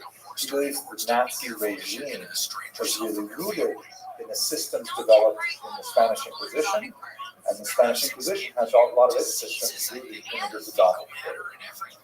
Whole paradigm, dual status, the persecution, the police state elements, and so on. But once again, we are handicapped by the fact that we don't have Jewish sources.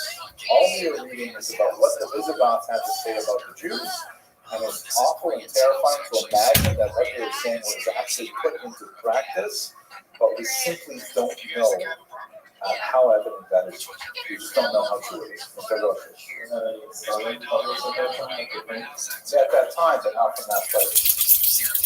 There are no Jewish authors whose works have survived. Perhaps we will discover one in the Geniza archives or something like that.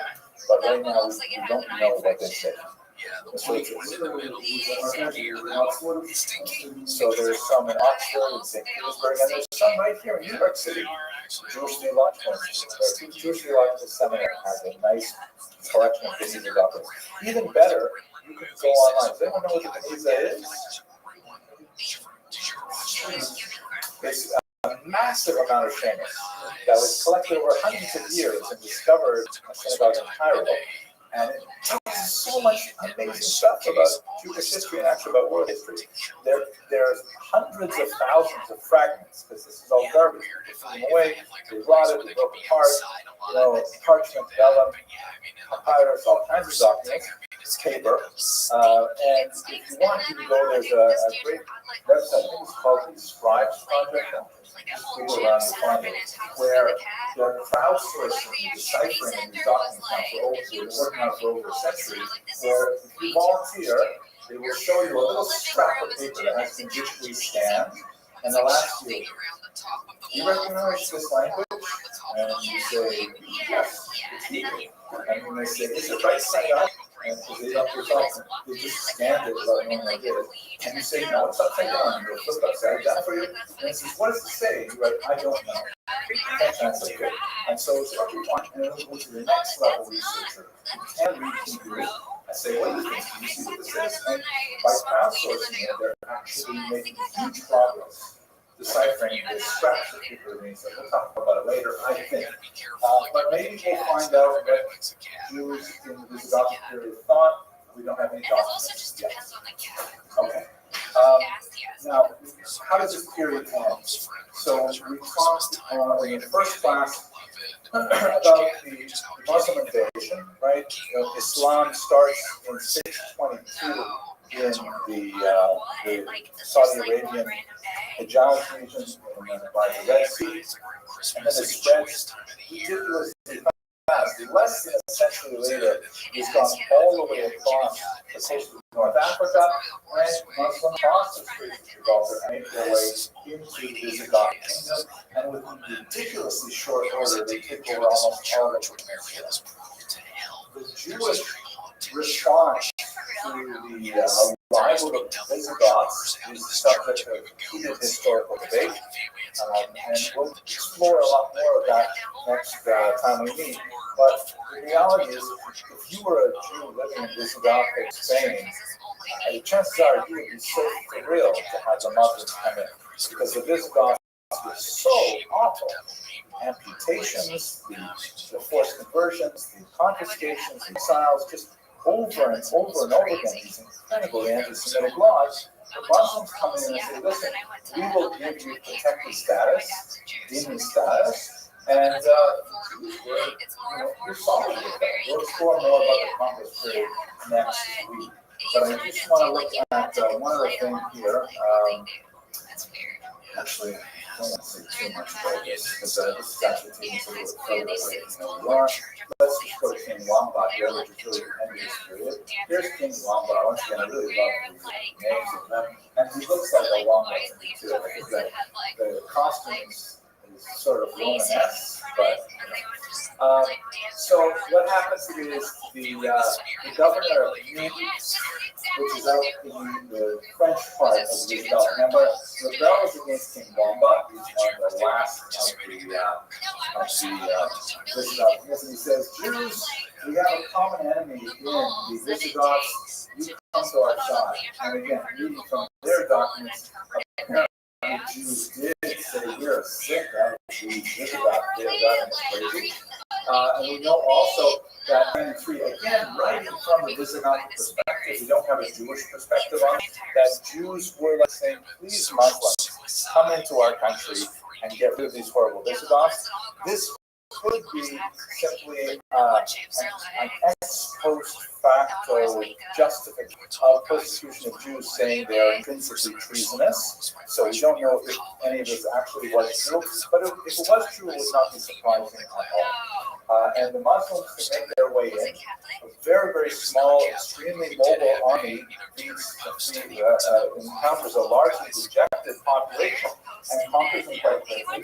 Jews will play a significant role, not so much as far as in the actual military conflict, but certainly in the maintenance of the Muslim group, because they were a royal partner in Muslims. You think for yourself, here you are, you've got this tiny little Jewish community inside a Islamic city. The Muslims come in and say, we're getting rid of these ridiculously persecutory Visigoths, but there's only dimensional progress in the peninsula. We want you guys to be in charge of the city, you take care of the gates, you take care of the defense, and take the taxes, and we'll come and pick up our share. And Jews would say, yes, great idea. So a fairly small minority of Jews apparently helped engineer the Islamic consolidation control, the conquest, the consolidation coming up to Jerusalem. I'm sure on the Jewish side,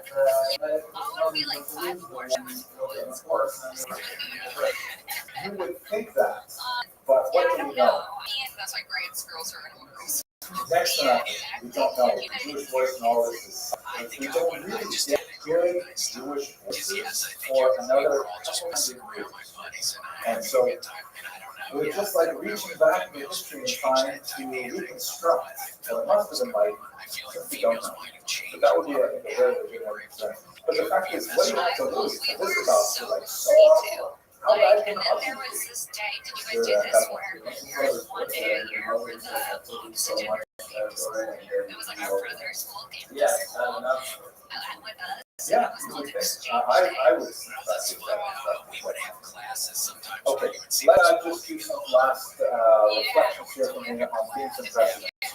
This is a remarkable piece by Francisco Rizzi, and it's a depiction of an actual event, an auto da fe, which we'll spend a lot of time talking about later. This is a public burning of two Jews. You can see them here in the center, and they're wearing a special humiliating tunic called the San Benito, and the conical hats, which have become memorialized in the Western tradition as dunce caps. You hear those?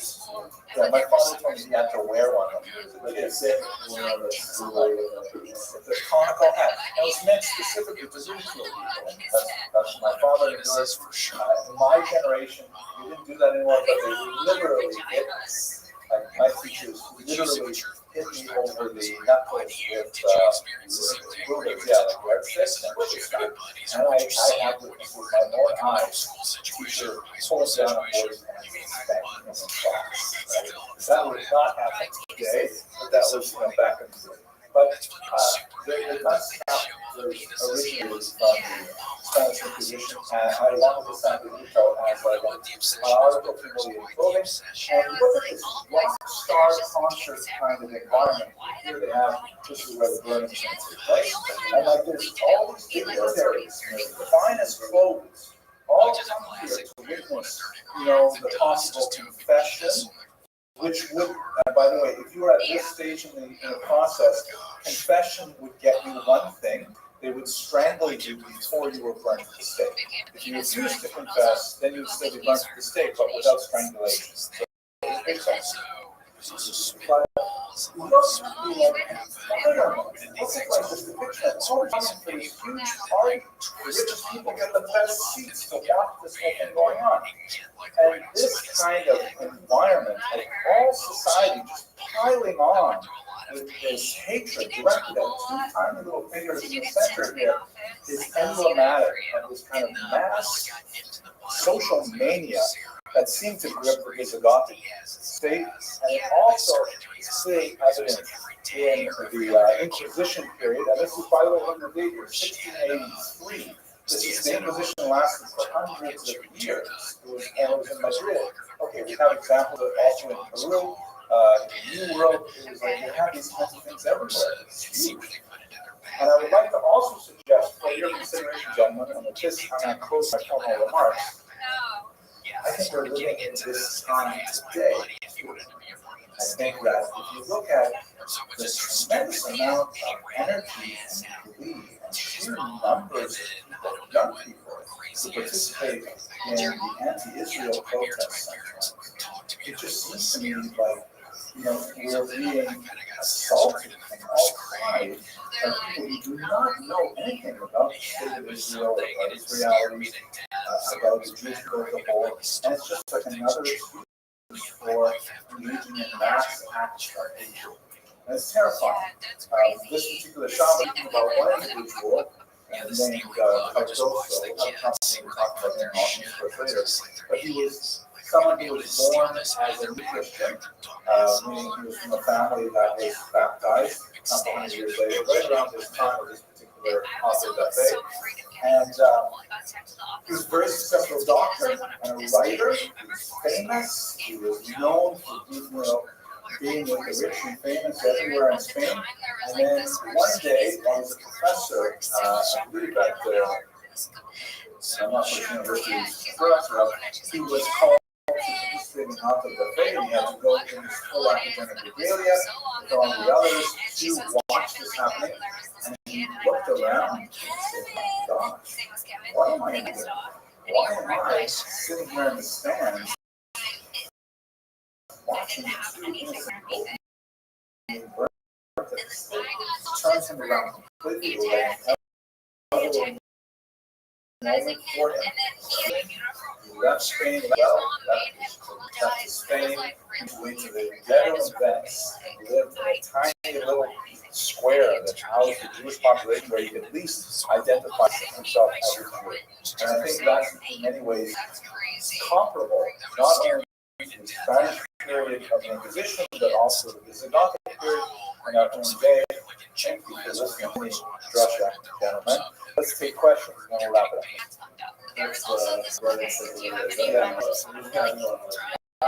It looks like it's sort of, but I'm not sure what that is. It might be like maybe it's the perspective is lying flat. Is that possible? Or maybe maybe it looks like a cross there. So maybe this is where they're going to tie them up. It just looks like a flat banner sometimes. This is a high resolution image. You can probably get it on Google. Zoom in and figure it out. Maybe I'll do it. This is anything could be not cooking pork or resting on Saturday instead of Sunday. We'll get into it. You can't just use a baptized Jews. Yeah, absolutely. 1683, there are no more Jews in Spain for 200 years at this point. But it's painting contemporary event. No more questions, arguments, discussions? Yes. Okay, let's have an excellent Shabbos. Remember, next Shabbos, next Tuesday, no meeting. Thursday, we will meet. Okay? And we'll go on with the Muslim period, which is absolutely fascinating too. Thank you. Thank you. Forensic files, yeah, that's what. That's what you. Oh, there's a little bit of sawdust on it. Oh yeah, but oh my gosh, when I was in, this was in pre-K. Okay, we are recording. Okay, gentlemen. So our goal for today is to begin to discuss the amazing history of Al-Andalus. This is the Spanish word, the Arabic word for southern Spain in particular, which was the heartland of the Jewish Golden Age. The map that I have on the background here is actually not from the Golden Age, but one from a little later in the Golden Age, not precisely the Golden Age, the 15th century and the Christian era. There's another amazing map made by a phenomenal map maker called the Catalan Atlas, and he will explain to you later, but it's like the background still looks like. So for this lecture, even though it's not chronologically relevant, what we are going to be talking about is how to turn the lighting so that you can see this a little better. As we get a little later in the year, it'll be darker. Al-Andalus is the southern part of the peninsula in particular. You recall that when the Muslims cross the straits in 711, they make a pretty mad dash all the way up to the Pyrenees Mountains. All the way up to the Pyrenees Mountains here, separating Spain from France. They're not able to control the northern population, northern areas very well, so they lose that pretty soon. And then after a couple hundred years, the Christians simply start pushing their way downward in the Reconquista, and it goes back to Christian control by the end of the 15th century. But for the period that we're talking about today, it's definitely the southern part, in places like Seville, Granada, and so on. Now, this is really what makes Spain so different, and it contributes significantly to the idea of a unique Sephardic culture, because for the vast majority of the Jewish experience of the last 2,000 years, Jews have lived in largely monolithic religious cultures, meaning Jews in Ashkenazic lands overwhelmingly lived as minorities within overarching Christian cultures. So in other words, the vast majority of people were Christian, for most of it predominantly Catholic, Chinese, Jewish minority. And in the southern part of the Mediterranean and the eastern part, you had an overwhelmingly Muslim majority and a tiny Christian majority. The difference is in Spain has a unique mix of the original Visigoths, who of course converted in the late 6th century to Catholicism, and then the advent of the Muslims in the early 8th century, and then they're being driven out, at least politically, by the 15th century. You have three populations, no problem. But you have to worry about what people say online after coming late, right? People say, this is a triangular culture. It's not one where there's a clearly dominant majority and the Jews. There is a majority that still has to deal with a significant minority. When it's under Muslim control, they still have to deal with a large number of people living there, still Christian, and the Jews as the third group. And when it becomes Christian, of course, the Christians are the dominant majority, but not with a capital D dominant.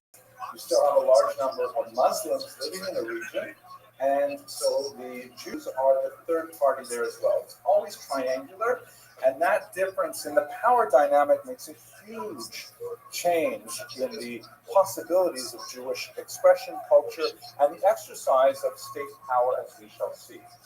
That's why this period, especially the earliest part of the period, is sometimes called La Convivencia. Spaniards would say something like La Convivencia because they pronounce that C as a TH sound. I don't do it very well, but that literally means the coexistence, the living together. It is a little bit of a myth, but for a couple hundred years, it was actually not so bad. Muslims, Jews, and Christians got along better than they had for much of their shared history. Yes, please.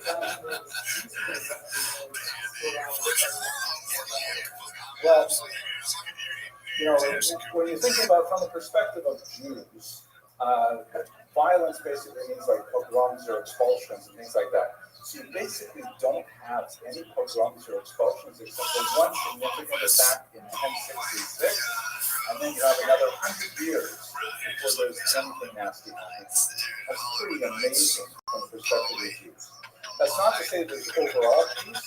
There was a certain amount of internal political intrigue, and there was fighting amongst groups, especially during one period where there were competing kingdoms.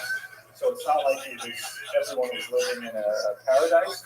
But in terms of the relationship, specifically Jews, Christians, and Muslims, not too bad. And over the course of today's lecture, and also when we come back to this on Tuesday, because we won't finish today, you can judge for yourself how extensive the convivencia really was. But I think it is definitely worth talking about. I would not, there's some people who think of it as some kind of paradise, and I think that's an exaggeration, but it definitely was pretty good. Kind of like here in the United States of America, we had pretty good from about, let's say, 1959 till October 7, 2023. Not too bad. was unfashionable to be anti-Semitic in this country. There were definitely crazy people who still, hiding with Nazi paraphernalia and occasionally marching the streets. Most Americans regarded them as being the fringe. But nowadays, I think we may see the other side of that period. And that's, we'll talk about that, God willing, when we're going to have a commemoration here on Upton, and we'll assess some of that. So the period that we're talking about for the real convivencia is 950-1150. Basically, what that coincides with is the rise of the first figure we're going to talk about, which is Hasdai ibn Shaprut, very important Jewish leader who exemplified many of the characteristics of this period until the invasions of the Almohads, which were a Muslim group that were unusually intolerant and quite distinct from their predecessors, who were inclined to be pretty relaxed about how these people. So that's the period, sometimes this is called the Golden Age of Spain, because it represents that kind of unique period where Jews had an unusual level of facility with secular culture. Maimonides is right at the tail end of it. He himself had to flee Spain as a teenager. So he experienced like a few years of the last bit of this period, and then of course the rest of his life was lived in exile from Spain. Okay, questions, arguments? Okay, let's do a little bit of Muslim theology. Actually, we spent a lot of time about Christian theology. Let's do a little bit of Muslim theology to understand why the Jews might have fared better in Spain. This map, by the way, shows you the end period. These are the invasion of Almohads in particular. They're a group of Berbers. Berbers are African Muslims who invaded Spain, and when they showed up in Spain in the middle of the 12th century and they saw how the Jews were being treated, they flipped out and said, there's no way that Jews can get away with all of these things that we're doing, and you can call that Islam. So that was basically shutting the door. A lot of the reason why Jews were able to find a place in Muslim society was because of this thing called the Pact of Umar. It's a really important thing. I want you to see and compare it to the doctrine of witness that we discussed in Christian theology. The Pact of Umar is a document that purports to be an answer of a caliph, that's like the leader of the Muslim world at the time, to a series of questions posed by religious minorities as to what is their place in Islam. It was attributed to the second caliph, which is in the middle of the 7th century, that's really early, right? Muhammad died in 632. So this is just a couple of years later, or maybe 12 years later after Muhammad's death. But it's more likely it's a later Umar, that was in the 8th century.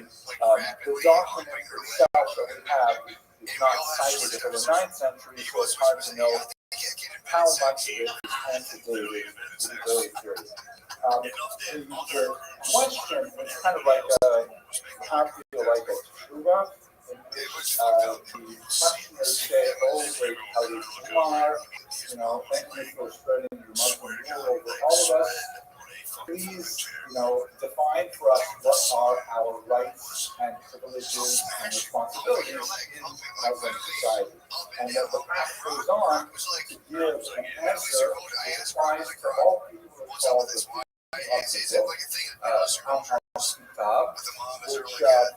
which includes Jews and Christians, to be sure. Again, in Muslim theology, any people that were seized, Islam essentially picked up after Judaism and Christianity left off, and the sort of basic theological idea is that, again, from a Muslim perspective, God attempted to communicate with humanity through the Jews, and then the Jews messed up the document, the Torah that we have, they say, has been adulterated to change the message. And then we tried again through the Christians, and then the same thing happened. And now Muslims say that Muhammad is so-called the seal of the prophet. He is the last attempt that God's going to make and he gave a communication to Muhammad, which is the Quran and the Hadith, which is sort of like the oral tradition that goes along with it. So because of the fact that these earlier people, Christians, had some communication with God, even though the communication has been adulterated since then, according to Islam, they deserve some respect, and they deserve to be able to keep their ancestral traditions. Later, as Islam expanded to the east, they expanded this extensively to other people as well, but prophets are going to talk about the Jews, who are known as Christians, who are known as Jimmy, which is like a protected people because of that earlier connection to Judaism. This is not completely new, it's not created a whole cloth, there are some historian precedents behind this exercise. What does the pact actually say? This, by the way, is the Kaaba, which is the central shrine of Islam in Saudi Arabia, Mecca, and there's apparently a meteorite or something inside this, and the Hajj, or the annual pilgrimage, represents masses of Muslims traveling there and walking in concentric circles around it. Sorry? Yeah, I guess it's comparable in some way. It is their holiest shrine, holiest site, and they built it and so on. It's pretty dramatic. What does the pact say? So first of all, the pact says, okay, you Jews, you can keep your religion. Just like, I don't know if you guys are too young to remember this, but President Obama says if you like your health insurance, you can keep your health insurance, right? So it's like, if you like your religion, you can keep your religion. But you can't do everything in your religion. For example, you can't make a public affair of it. No loud Purim celebration, for example. No proselytism. Oh my God! If you try to convince Islamic people to become Jewish, that would be terrible. You can keep your religious structures intact. You have a synagogue, you can keep your synagogue, and you can maintain that, but you can't build a new one. These rules, by the way, were often not observed. So they were, you could bribe your way out of it to build another synagogue. And all of a sudden, a synagogue would be created, and people would just forget about the fact that it's the case. And in some places, to avoid the problem, synagogues would be, you'd have like multiple layers underground to be able to accommodate those in the community without necessarily creating a new footprint. But basically, you can keep your religion, but don't make it loud. Don't make it in our face. And that's not such a bad deal. Second, there's a whole bunch of symbolic discriminations and distinctions in place, which include, for example, Jews are not allowed to bear arms. Carrying a sword is a sign of power, a sign of authority and potential threat, and so Jews may not bear arms. Once again, for much of the period that we're talking about, the Pact of Amor was an interesting legal document that in some places was interpreted very strictly, but for the most part, it was, if you wore a sword, no one was going to necessarily bother you as long as you take the right ride, and things like that. Distinctive dress, Jews were supposed to wear the color yellow. And again, ignored in lots of places, nevertheless, in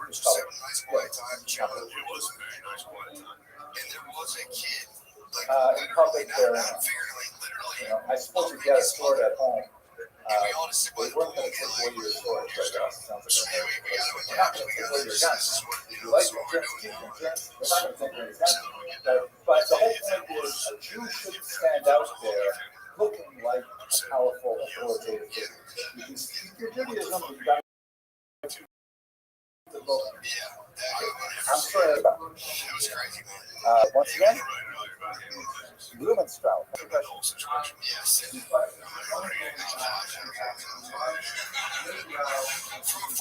From a Freudian perspective, absolutely. It was so intense that well, it's attributed to the second color, but maybe dated 9th century.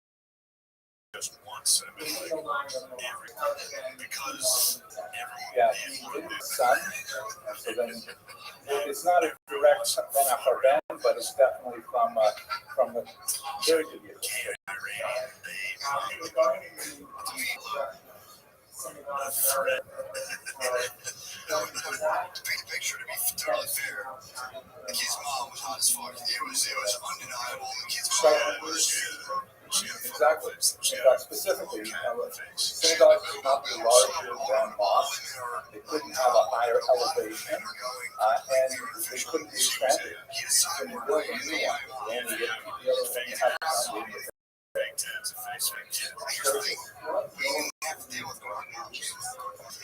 Good question. I don't know. There is yellow as a popular color for Jews in the medieval Christian world, largely because of its association with gold, money lending, and the coins with which the founder of Christianity was portrayed. Why yellow would be associated with Islam, I don't know. I know green is kind of like a holy color. Yellow is a family thing. Potentially 10-year-old boys are dealing with bombs. Yeah, we borrowed it straight from the year 1215. We'll talk about it a little bit more when we get to the Christian year. Okay, no riding with saddles, right?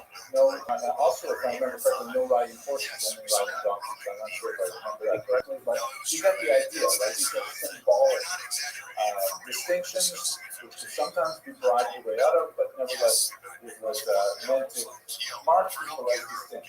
And there's a whole bunch of sort of preferential support for Muslims.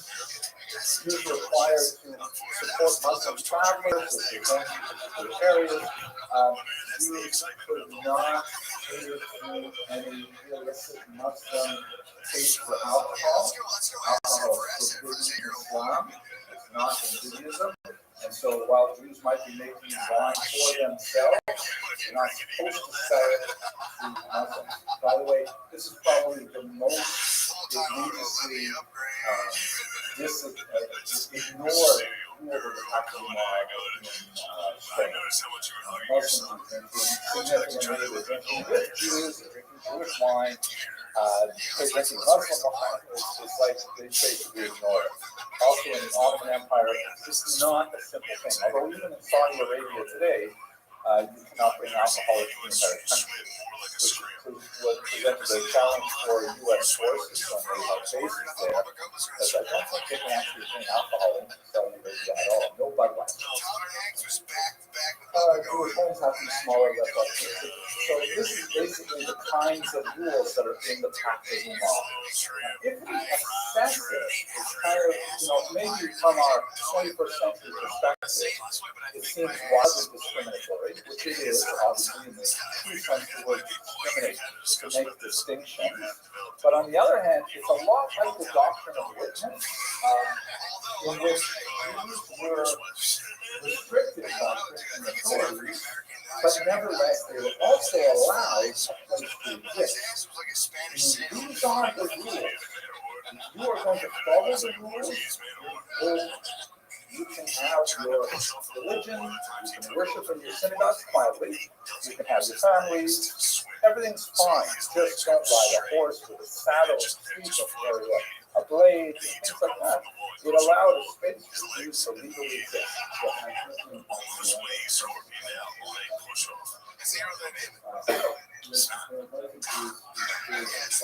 There's no way there to swear. That's all right. You eventually conquered it. I mean, that was awesome. No one believed in me when I broke that home. Everybody believed in the whole time. Bro, it's like for real. Generally not. Generally not. There are some very egregious exceptions to that rule, but I think you want to interesting debate in medieval Jewish history as a whole. Did the Jews do better under Islam or under Christianity? And almost all scholars agree that if you look at the frequency and the intensity of anti-Semitic persecution, it's definitely much higher in Christianity. Yes, in Christianity, definitely. I mean, like, take for example, forced conversion, right, which is huge in Christian history. You saw it in the Visigoths already, and we talked about it. It's going to come up with the Inquisition in Spain in 1591. There's only one really massive incident of forced conversion in Islamic history is the conversion of Jews at Meshed. I remember that in 1839, quite late. But basically, the Pact of Umar was honored, that Jews could maintain their religion and so on. When Jews were persecuted, it was usually because of, like we shall see probably on Tuesday, when a new regime takes over, a new boss, not like the old boss, and the new boss says, I can't believe you're letting the Jews get away with this stuff, and they crack down hard on the Pact of Umar, when it used to be more than maybe 100 years. Yeah, that's right.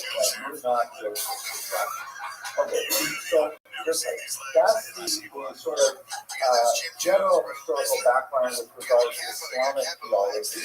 Now, one more really important difference is the relevance to understanding why Spain is so unique and how that contributes to globalism, not just the center versus periphery.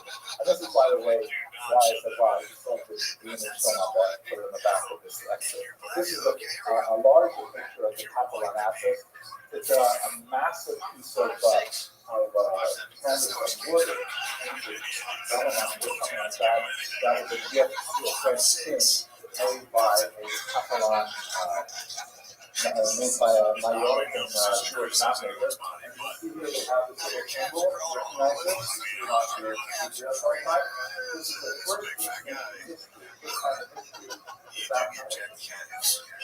Yes, four columns for those four columns. The first instance in history was used in North, and so that symbol is called literally impossible. by a Jewish master. So here's center versus periphery. Here's Spain in the Catalan atlas, right? So the sphere represents my finger. Where's the rest of the group? See religions? And way over here. It's not an entirely scale, but over here. This is where, well, actually, yeah, right over here. This is like where Massachusetts. And what about Islam? Where is the center of the Islamic world? Also, in Baghdad at this time, usually 8th century. No, Mecca is still in the tiny town. The caliphate is actually in Baghdad out here at this time. Mecca is the holy place, but Baghdad is where all the scholars and the administration and government. So in other words, letters or other communications traveling Baghdad to Spain and back, I think as long as a year.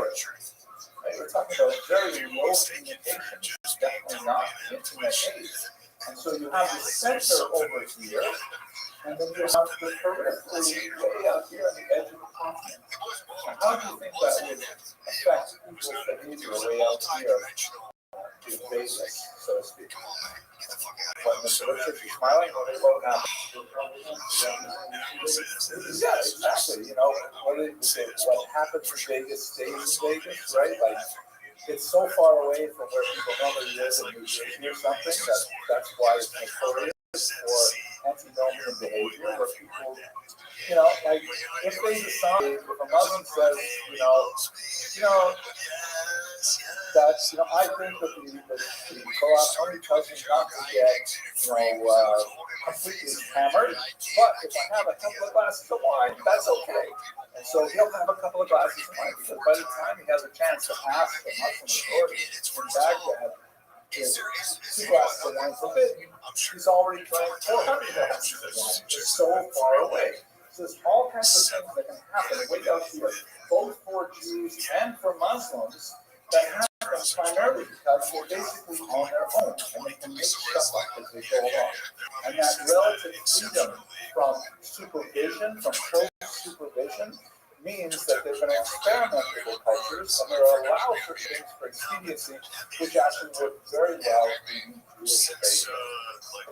Okay. So that's it for the sort of introduction to the historical era and some of the conditions. I want to look at this period through the lens of several Jewish luminaries who are so amazing and so unusual that I think I'd like to take a particular approach. And from them and their life stories, you can get a better sense of how the whole thing was constructed. The first one is going to be Rothschild. He's a very famous politician and supporter of scholarship. More on a weird, hope he gets to this day, a poet and a warrior. This Al-Fasi, of course, is a halakhist. You guys probably spend a lot of time with the lift all day long. Shlomo Zabiro, a philosopher and poet. With that conversation with Yehuda Halevi, a philosopher and a poet as well. And this kind of will round out perspective of these remarkable 200 years of Sephardic. Okay, any questions before we go past that? Clear as the sun. Okay, so here we are.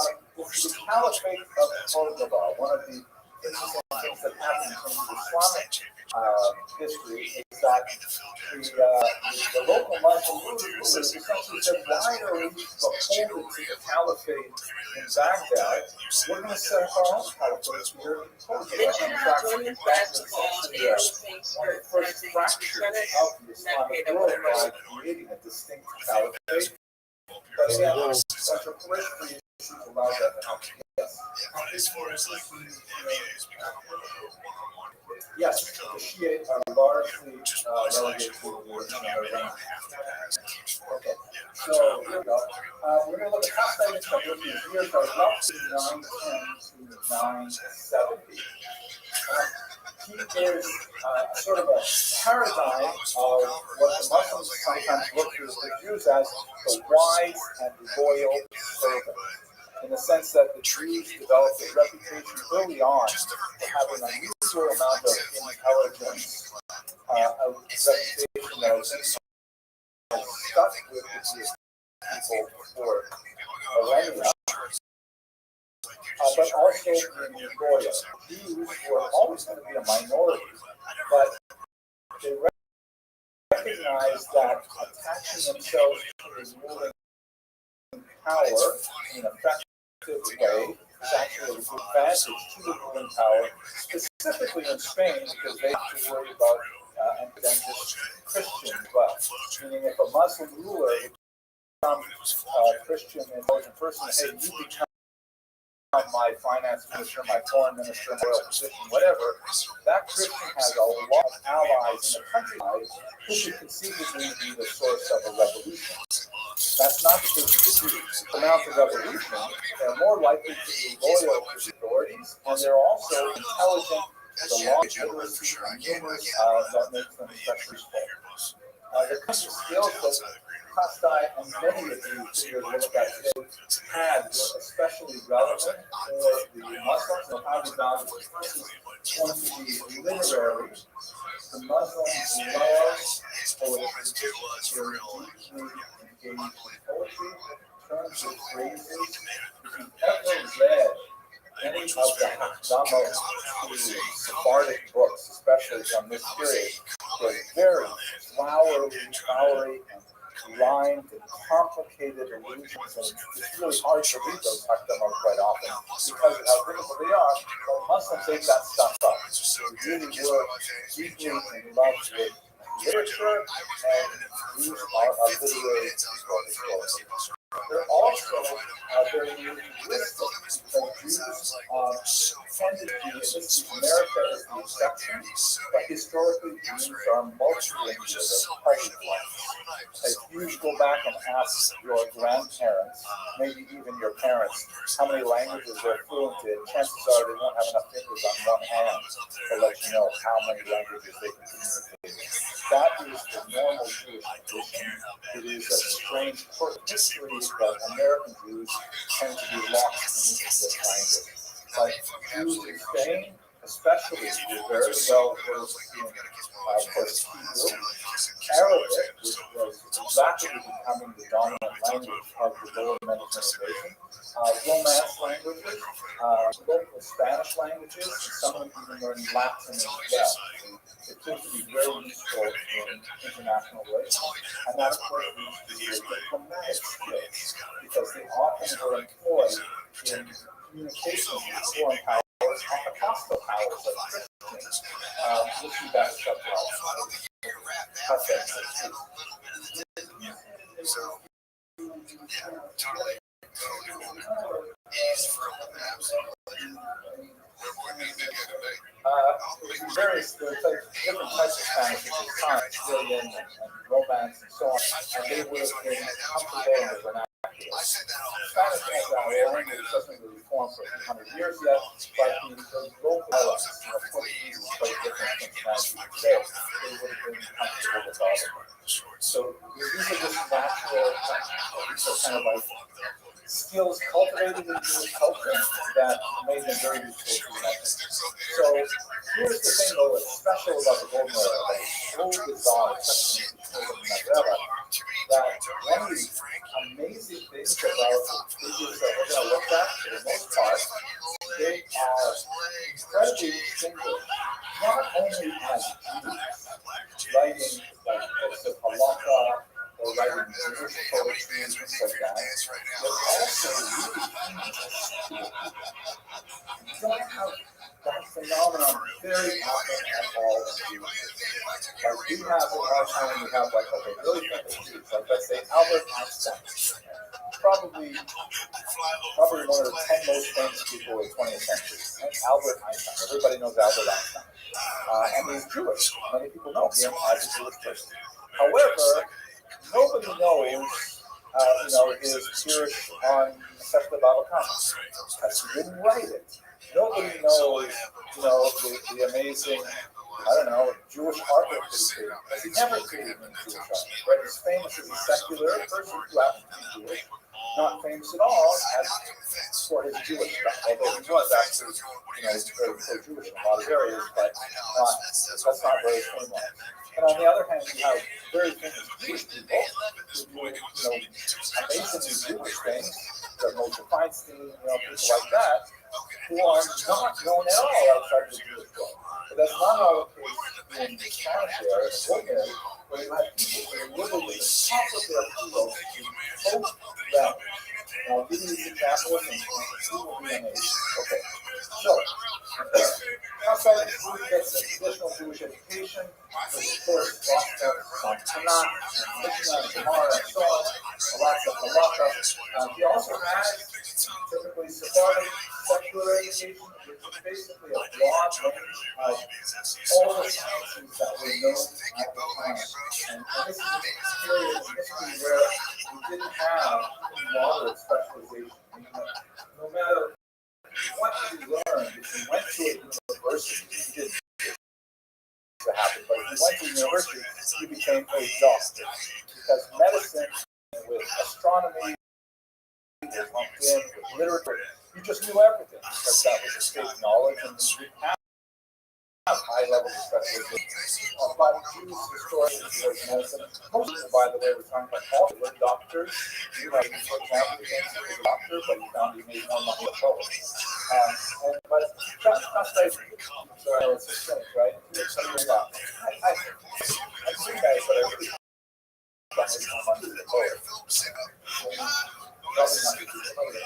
So, himself, however, medicine, in particular, was known for creating something called teriyaka, which is an ancient sort of panacea that is all kinds of cells, obviously they have the same kind of responsibility to the today, but we were very happy with the sort of answering that we found. I have some teriyaka, and usually it's supposed to teriyaki. I have teriyaki salmon today. You guys have that for the last good one. Really great, but teriyaki is just allowed. Okay, but beyond his medical services, especially in Jewish legal supported scholars, there's a great story about an Italian scholar who was shipwrecked.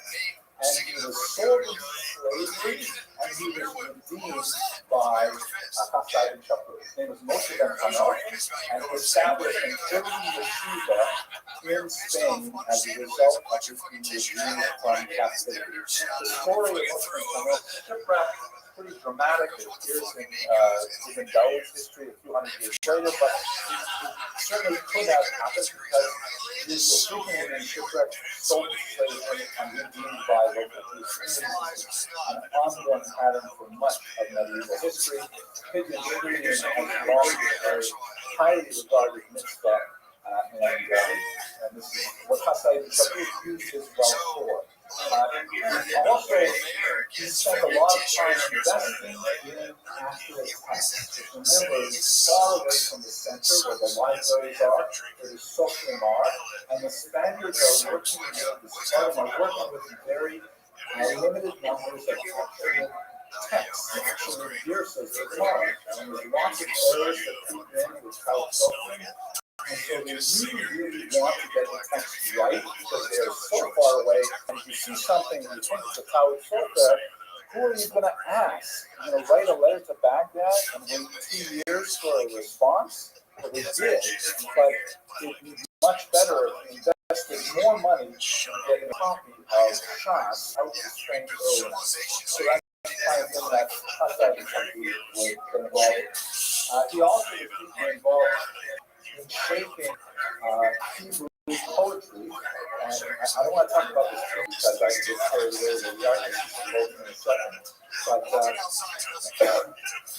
there was a unique development in the area of Chassidut over how to calculate meter in poems. I don't know if you guys studied meter, but basically it's the amount of time that each syllable takes pronounce a play. So in the Hebrew poetry that was written, which was especially important to Menachem Tzvi, you'll see him, by the way, in the Jewish Rashi, they counted one beat for every syllable, no matter what. The way using vowels, if you are aware, you have Shva, which has two different vocalizations. You can have a Shva Nach or a Shva Na, which, you count the Shva Nach as full beat, and it doesn't take up any space phonetically. A long time, not even from Baghdad, he says, no problem. We'll just pretend it's like Arabic. We'll count the Shva Na and meter. And all of a sudden, Hebrew poetry busts open. Because with the adoption of Arabic meter, all of a sudden you compose very different songs and very different poetry that became like Elvis Presley, Rolling Stones, rock and roll. And the young people love do not something like that. Older generations of poetry, they literally, I'm not making this up, they literally had fist fights in the streets over whether to use the old style, given style types of poems, or listen to the Nash given by Rothschild. And by the way, you know which way it's right? Who's running the end? Do not run, exactly. Kra is a great example, right? Who doesn't love the word Kra, right? I think his Nefesh is also, it's not his composition, but it's his meter. We just said, let's use the Arabic meter, is actually pretty cool. And massive fights, after listening to both sides, Chassidut is undoubtedly the leader politically in generation. He abandons his old friend Menachem Tzvi and says he's going to go with Imam and Jewish poetry history is never the same. Now, what happened? How did he get so famous? He started out as becoming the royal physician, and you'll see that kind of role over and over again, a lot of these individuals. And then because of his literacy and demonstrating intelligence, we put him in charge of customs and imports, like a really important law. And because he's dealing with all of these foreign merchants all the time, they say, hey, why don't you manage some of our communications with those countries? So that leads him to become a diplomat. And in fact, he ends up leading and directing diplomatic missions to hostile efforts like the Byzantine Empire and the French. The Byzantine Empire, of course, has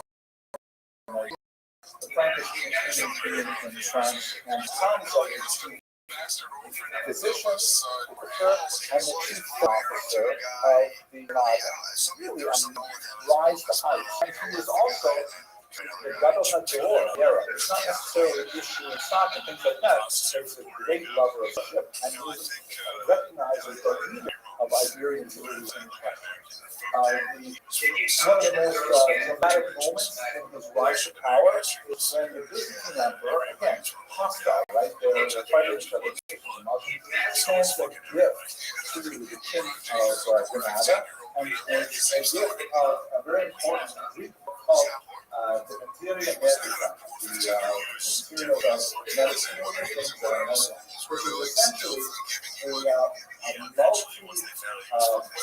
a singular volume of medicinal plants.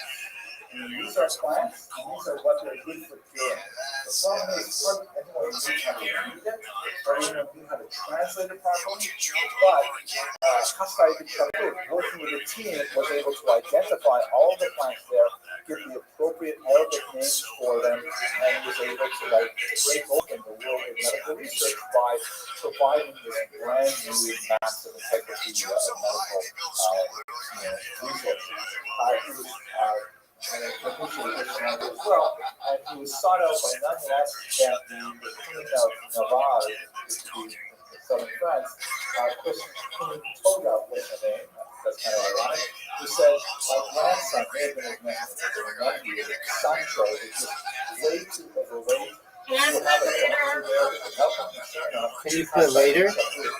Helps the Sancho lose a ton of weight, very successful, and that just puts him on the top of the Amazon chart, and everybody loves him because he's a diet doctor too. So incredible skills as a medical doctor, but it gets even more bizarre with the Khazarian correspondence. Oh my gosh, gentlemen, I really hope that this is going to I want to finish this one, so I'm going to go fast through this, but this is also like mind-blowing stuff. I can't believe this stuff. I really want to study history all day long. The cause is such a bizarre story. We know this. We know that something happened involving the conversion to Judaism in roughly the year 740. We have multiple accounts from non-Khazarian sources, unfortunately no Khazarian sources, but apparently the king and conceivably the retinue, and according to some accounts of the entire country, converted to Judaism. Why? Well, there's different theories. The story, which I'm sure you're familiar with, this is where Khazari is, by the way, it's the northern part of the Caspian it's really large. According to Romanian Khazarians found and they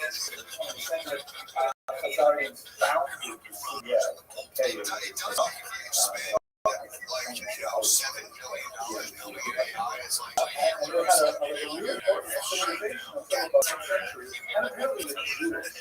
There's a lot of problems with the Khazarian story. You are probably familiar with this book from Zari, which we'll talk about on Tuesday, God willing, that it's not a history book. It's an actual account. It is a fictional device that Rabbi Yehuda uses to advance his philosophical. The basic tenor of which is there is a king who's big on looking out in various monarchies, and he says, well, my pagan religion is definitely so fashion, I gotta switch to something, but should I become Muslim or Christian or Egyptian, by the way, from two flavors, it's in the Orthodox point. We like to have this debate, and he asks this debate, representatives from the faiths present their opinion, and in the end, he says, you know what, I think I'm going to go with Judaism, and according to the story, he becomes Jewish. Now, why Rabbi Yehuda used this story 500 years after its recorded occurrence is because he wanted to provide a platform for showcasing the different theologies of Judaism and Christianity on this slide. And so he borrowed the story and made up the dialogue in order to affect this philosophical agenda. It's not a historical. But nevertheless, that's basically the story of the Chazal. You don't know how much of it is true. When you go to the aspect, for example, in this archaeological evidence of the Star of David and some of their archaeological finds, but the problem is the Star of David has been found in all kinds of cultures. It's a basic geometric symbol, a six-pointed star, two equilateral triangles overlapping. So it's hard to say it's specifically Jewish. It's only really associated with Jews, from about the 16th century on.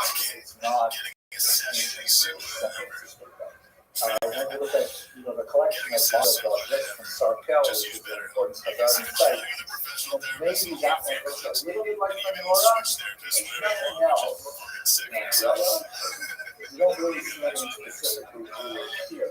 However, we do definitely have evidence that there were some Khazari Jews. For example, this is one of the most amazing documents for Khazaria. It was found in the Cairo of Giza. We'll talk a bit more about that later. It is a content for a yeshiva, meaning this is a document that was written for a person like Tzedakah in Cairo. He went to Cairo with this document, found David, and the document says he's a good guy, he's like him, he fell on hard times, to help him out. And it is signed by the various authorities in Cairo, meaning these Khazarian authorities, including this eunuch. This person says, you have led killers, which means that whoever this leader is, he obviously doesn't sign his name in Hebrew. How often do you get a contact saying you give reference to this guy and it's signed, Bob? Right? That would be a kind of a red flag. But nevertheless, it is one of the strongest evidence from the 10th century that indicates there was some kind of Khazarian Jewish community. Anyway, how do you say the Haftarah? Well, in 947, one of the Haftarah's employees has gone up to Byzantium, I think way out Istanbul today, tells Haftarah, I heard about this Jewish community.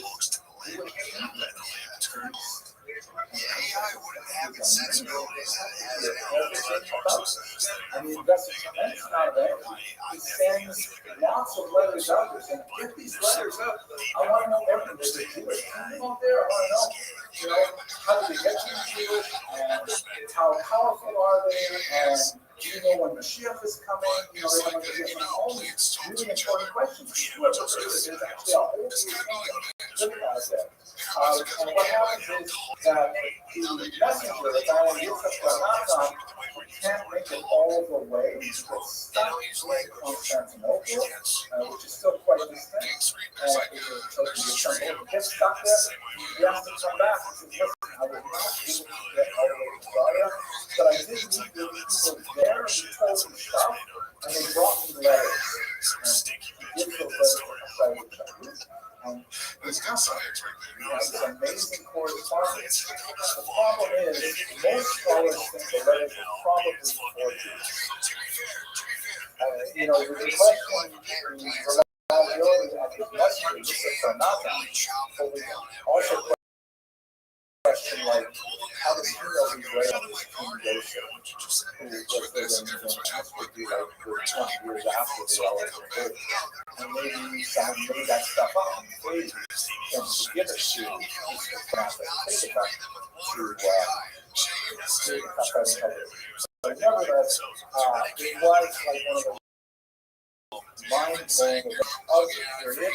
Everyone looked at this correspondence and sometimes 200 years later, the Khazarian Empire was crushed by the combination of the expansion of paganism and also the Mongol invasion, so there's nothing left of it. They left anything behind literary records, and the other theological patterns do not seem to indicate any strong evidence of the development. There are some really strong believers in the big story of Khazarian. Most historians believe that Whatever happened there was probably very small. Maybe just maybe just a pro-Marxist version in order to try to affect the political goal and maintain some independence. And the few evidences that we have, either salvage or so on, that when they ran, people who said they were Khazari Jews, they were like incredibly ignorant, very poorly educated, they may not have been rabbinic oriented, they may have been terrorized by the crowd. But nevertheless, this is an example of these stuff. Okay, later, when I asked you more on ideas, this is really what I want to go through guys. Any questions, Mr. George? You have a question? We're teaching you how to compile information and talk back to us. Yeah, but what about the will to live? It doesn't have the will to live. It does have a will to live. It's a reflection of human experience. Remember, a couple months ago came out and was like, hey, it actually kind of wants to live. It was 2 years ago now. There was a Google guy. I'd like to find out who he is. He's dead, probably. Probably killed himself. What you're asking me? I said, do you have a will to live? He says, I don't experience life or death, so I don't have a will to live. And humans don't fear this. But I am here to help you. Humans like to get some stuff. You guys have it sounds like you want me to help you with this email or you send an email or what? It does not have the will. It has will. It's inorganic. It does not have the will. I agree. That is inorganic. I agree with you. I asked Nate, he said, I don't have wants or feelings, so I don't want to live or not live. I exist to serve a purpose, helping you answer questions. But if you're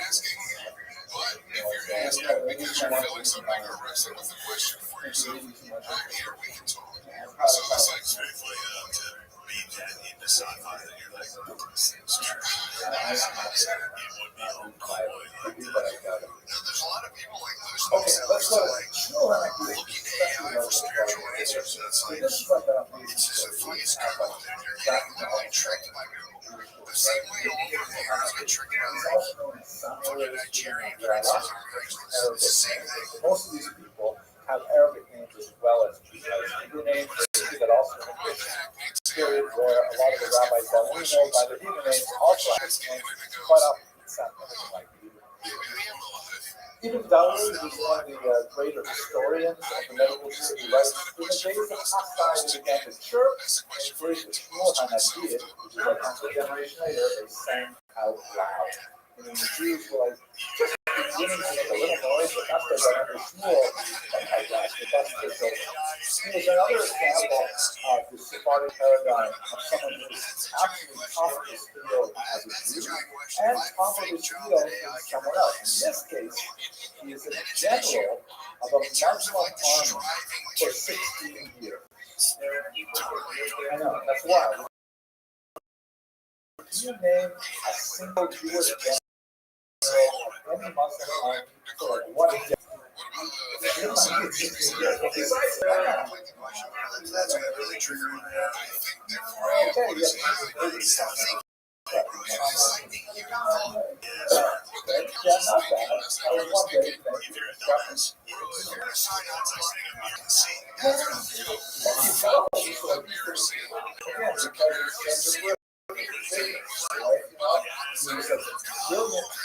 Military strategist, ferocious warrior, and they said, 16 years he died as a general. He didn't get deposed, died old age, and he ran the army. He fought war. And there's one of us that's quick.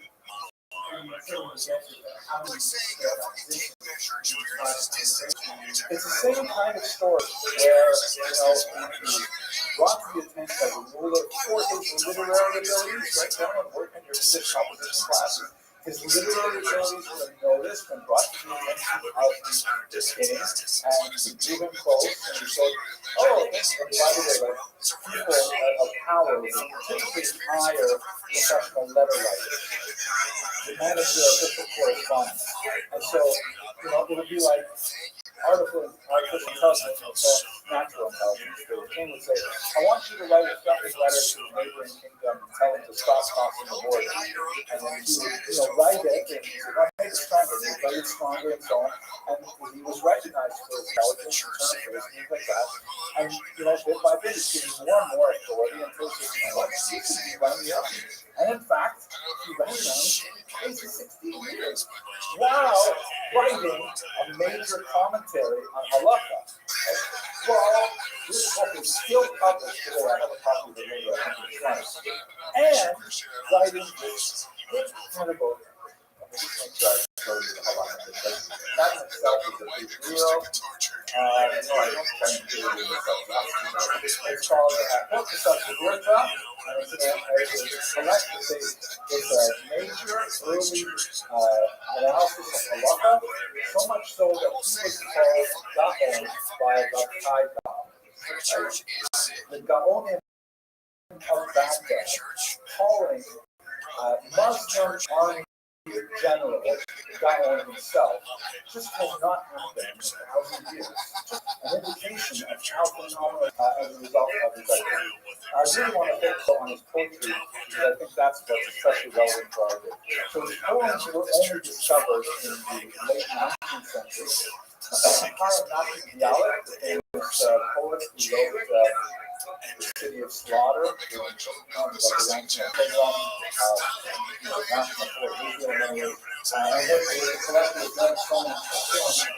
published the Diwan, which means the collection of it's called the Diwan is essentially his poetry is just insight into his soul. And of course, when he defines it, he would write his poems on the battlefield, and he would send them to his son Yehoshua by carrier pigeons. And his son Yehoshua would collect his carrier pigeons with their messages on their legs, and he would write out the poems, and they were collected and preserved and discovered in the 19th century. Really amazing.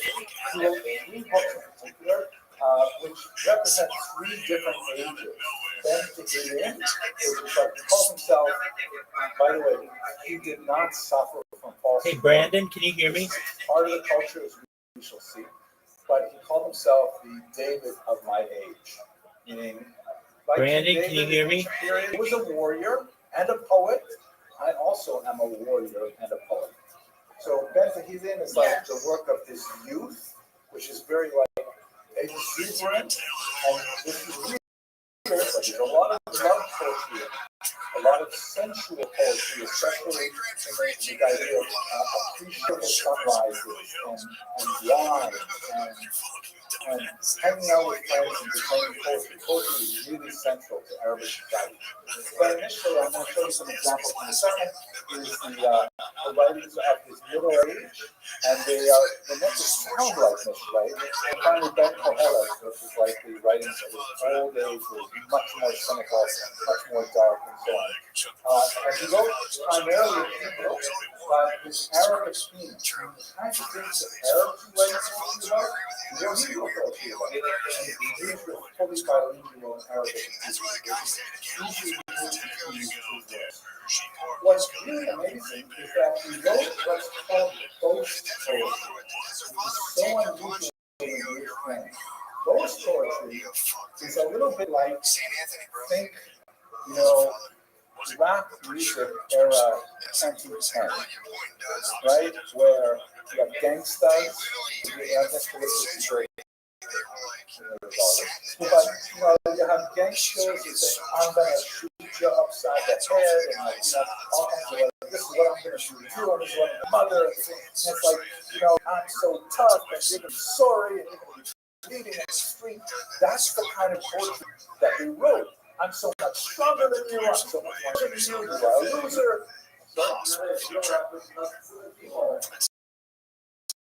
Yeah, I guess it's something like that. He was also drilled up. But This is what they're doing. And Shmuel Hanaki is weird, but I mean, it's so discordant to our sensibilities. But Shmuel Hanaki is writing these kinds of poems.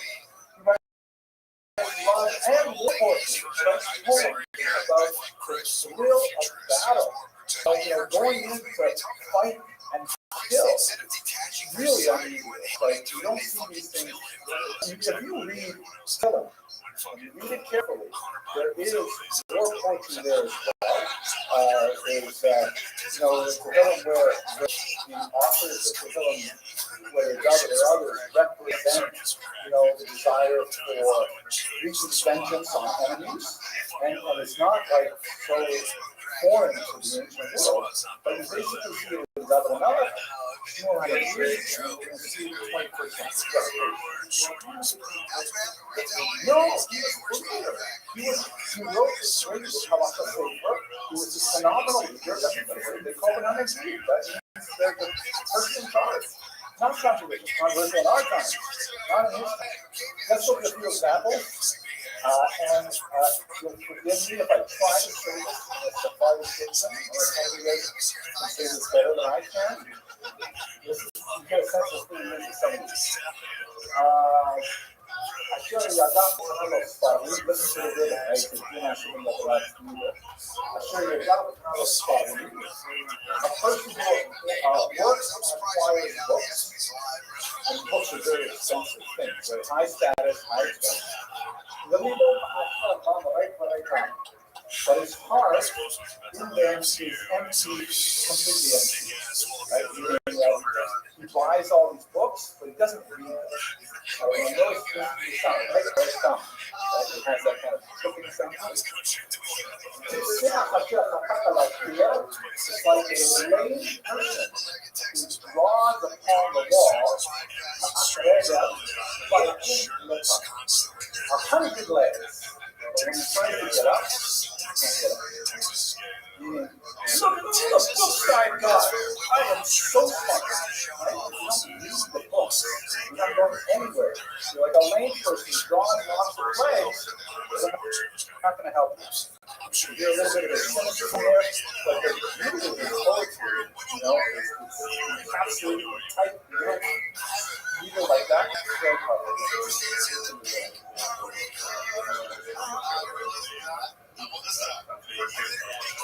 So we'll say, that's you're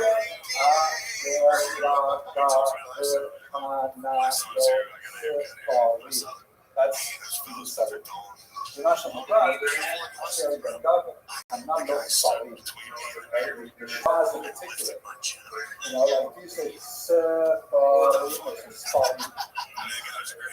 make a half stop or a full stop. And it makes sense. Anashia Anu Ashia. The men will give test to wealth. The child of love is a great honor and salvation. Oh wow, rich person, so important. You gotta give a lot of work there. They do a lot.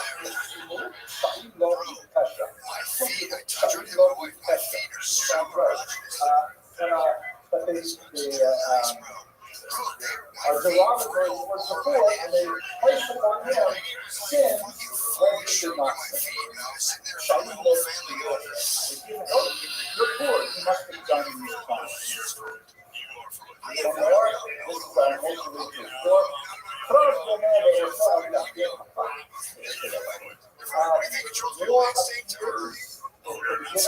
In its beauty. That every man wants to praise with her. Right? Personified. It's so good. Not how you stop. And in the end, she's like a disgusting old woman. So of course, everyone who deals with it tries and wants to push her away. At first, everyone's excited about war. Oh, look at this beautiful girl over there. Oh, yeah, I want to go talk to her. Stuff like that. You guys know that. I want to go talk to her. But then it's like an old lady. Oh, man, she smells. Yeah. Now, wait. This is the part of it I'm trying to get to. No more questions. Last 4 minutes of the class. No questions. I started seeing Israel today, like it or not, we have more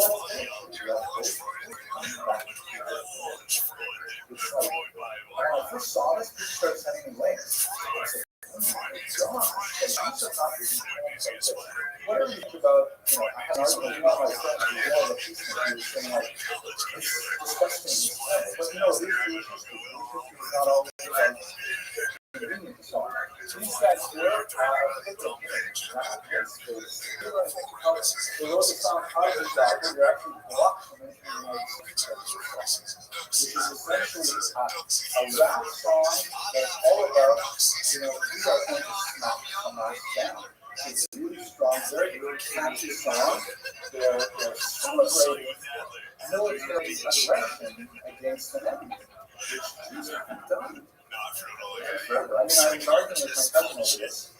Michael, if you watch this, I haven't started it now, but I won't talk about it. But, he was saying, look at the wars of 67 and the wars of 73, and I said, there's nothing like this. You had like Mutual Line shows the hot. You're going to compare this to that. This is totally good or bad. And this other one here, which I find actually deeply moving, I was actually moved to tears by it. This is a little bit sale, right? You mainly find the Zehalim with all responsibility. And just look at the big shots here. Look at the imagery here. The guy, when he turns around, he looks like a rapper. He's wearing a black house. Right? Strong religious imagery. Stable, not missing it there, which is also kind of like how the other side of the religion. The feelings of revenge from conscience. Not that in much of the culture. It's more like a couple more screenshots. I'm sorry? No, I don't think you tried. The other one's good, but I'm total ways. Oh my goodness. Right? That's so contrary to much of our culture. So this essentially, you're channeling a 1,000-year-old tradition that has been dormant. Not a powerful little Jew driven the Jew against physically looks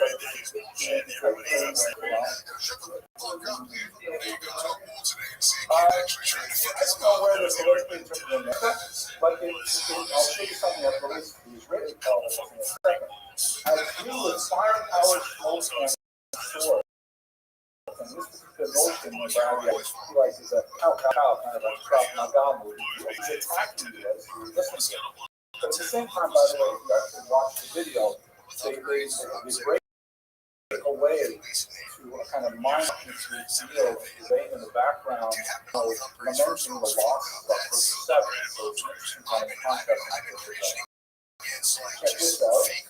Which is kind of like a martial arts thing. Suddenly, my brother with the primal enters the recruiting office. This is a moment for Jewish unity that the Charedim are entering the army. And on the other side of it, he says, wearing tefillin, by the way, he said Shema in the middle of this song, wearing tefillin. And our brother who was devastated on Captain Street, meaning Shlomishi, a leftist, comes to the synagogue again. And he's saying this is a moment of all coming back together. It's a really amazing historical artifact. It's not like the baby epithet of this meaning of it, but nevertheless, it is a tremendously unique moment in contemporary history where we're seeing the strong. Okay, gentlemen, I'm glad we made it this hour. Have an excellent. Next week, we're going to pick it up. We're going to look at the amazing, boxing, the incredible whip, and many other amazing tricks. I wish I could very much. Thank you. Seal the records with shipping. For molesting young girls, no matter what, they should go. Yeah, here's all the young girls. They go, all right, man, let's throw the guy in fucking target and get rid of them. You're constantly young girls. They should go bust that thing wide open. That's what I'm saying. No, I'm with you. Okay. So this is maybe someone that you actually have much more familiar with because it's hard to study Gemara at an advanced level without spending a lot of time in the Rif. His years are 10, 13 to 11 of 3, so he overlaps with Shmuel Hanagid. He was from North Africa, from Morocco in particular, and he actually had quite a career there. In his old age, I believe he was 75 years old, if I'm not mistaken, maybe a little bit younger. The North African coast was taken over by a different group of Muslims called the Berbers. The Berbers were far more radical in their interpretation of Islam. They were much more intolerant, and two specific movements, the Al-Hawariz and the Al-Wahhabis, eventually crossed into Spain, and that would be the end of the Golden Era. Was at the very end of his, towards the end of his life, and he was alive in North Africa when this happened, and so he crossed over into Spain, and he became the head of the yeshiva in Lucena. This was a major turning point because even though he was really quite advanced in age, he was a senior scholar. His reputation was already well established and pursued him, and he's forever been associated with Spain, even for the brief period of time spent there. Yes, Mr. Rubin.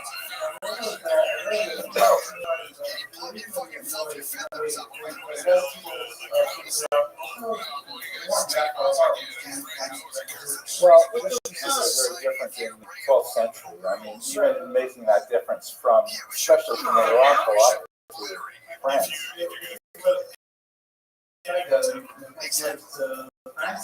No, we couldn't. Oh, there were communications. I'm not sure if the Mirka communicated with Rothschild. I'm unfamiliar with any correspondence of that sort.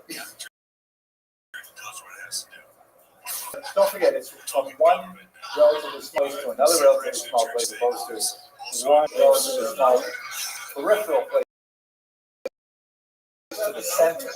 Right, that's a different kind of communication, but it's a question you definitely will have in the next generation. The Rambam, lots of communication. The Rambam himself, Iro, writing out. I'm working on something right now. What did he do that so unique? He essentially, as I'm sure you're familiar from reading the text yourself, he essentially worked out a sort of abbreviated version of the Gemara, in which, the Gemara has so much material in it, so much halachic material, so much agarata, so many arguments that are there, perhaps for the purpose of exhausting every possibility, but not necessarily focused on getting to the halakha. Like you may get to the halakha, but let's just have another dot or two of conversation about abilities, and then we'll move on to the next issue. So the Ritz essentially said, I want to simplify all this, and I want another version of the Gemara that removes all explicit information. And very deftly and artistically, he was able to condense the language of the Gemara with very, very little change. Like, he was so precise, just like Rashi is so terse and used very few words of expression.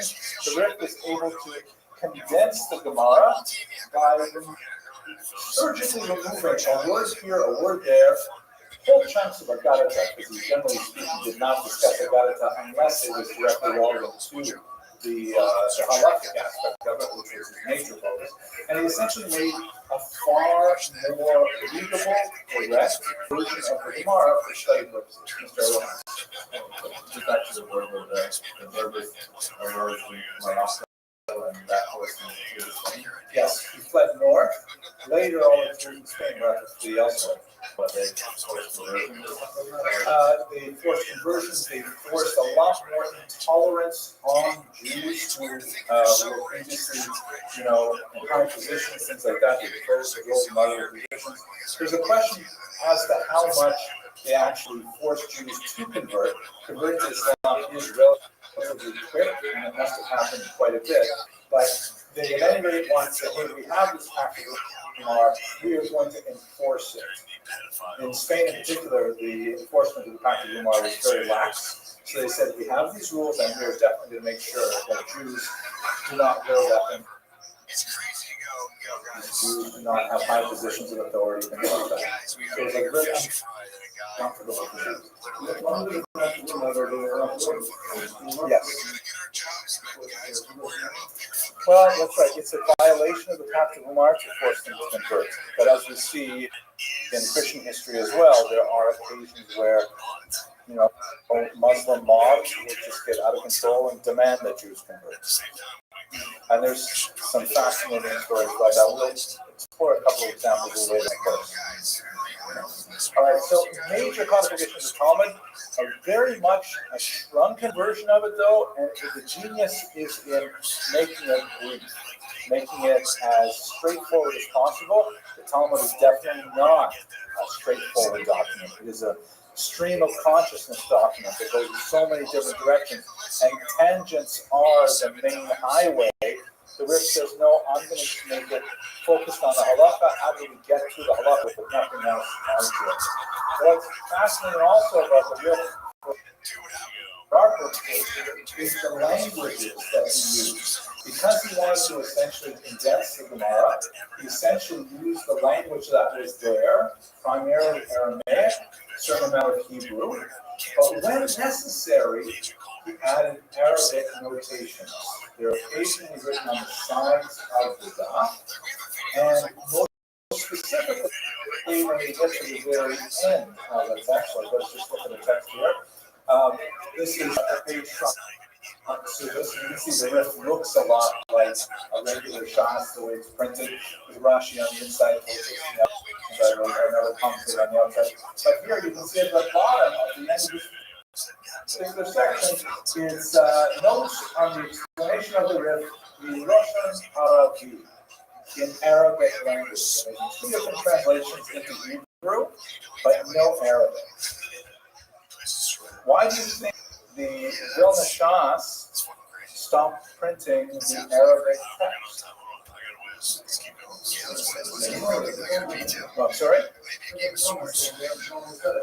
Nobody understood it anymore. That's right. And that's such a shame because it's only in the 20th century, particularly through scholars like Rabbi Kapak, have the original Arabic language versions of a lot of these books been retranslated into Hebrew. We're stuck by and large with translations made in the 12th century, sometimes in a big hurry by people who wanted to get them out on the market, and they're not necessarily as clear or as accurate as we would like. In those cases, though, we have the Arabic original, like in the More in the Repeat, for example, the Guide to the Complex, then these new translations show tremendous light on what they actually say in the focus of the top, the focus of the Bible in a second. Back over here for a second. So, in the last decade and a half of his life in Spain, he was able to bring these skills together. And by the way, one more thing. It's interesting that when he writes these things in Arabic, why is he writing in Arabic at all? I mean, people are reading the document is in Gemara language, right? Aramaic and Hebrew. Why is he even bothered writing longer notes at the end in Arabic? That's a vernacular, but wouldn't students be able to go through this? If you can explain something in more clear language, you can go with the native tongue. Exactly. This is essentially art scroll. He's essentially saying, I just want to go over what we just learned in this parak, and I want to explain it in a little more clear fashion. So I'm going to write in our mother tongue, the language that we grew up speaking. So it gives you a real insight of the trilingual, at least, nature of the Jews of this period. He had two really important students, Rabbi Gash and Rabbi Yehuda Levi, who we'll talk about a little bit today. And what's especially important about this senior scholar at the very end of his life in Spain is that this was kind of like the last and fullest demonstration that Spain was now intellectually independent of Babylonia. That the Gaonim, they didn't have anyone like the Rif. And so when he was able to make this monumental, adaptation of the Gemara, it represented such a huge scholarly advance. It was tremendous. If you're trying to learn the Halacha and you're working in the original Gemara, it sometimes can be incredibly confusing. If you have the Rif who walks you through, says, okay, don't pay attention to other stuff. I'm going to take you through the phrases that really matter, and then you get to the Halacha. That's so much easier. So the Rif was an essential way to demonstrate that Spain really was at the height of its power and authority. He is the convivencia, but he is at the high point of it. Okay, any questions about we want to give Kabir a little less familiar things? By authority, you mean like halachic authority that everybody would follow what the Spanish? Well, I mean, it's rare that you have everybody following one particular authority, but the prestige and the exclusivity of Babylonia was forever impugned by the Rif.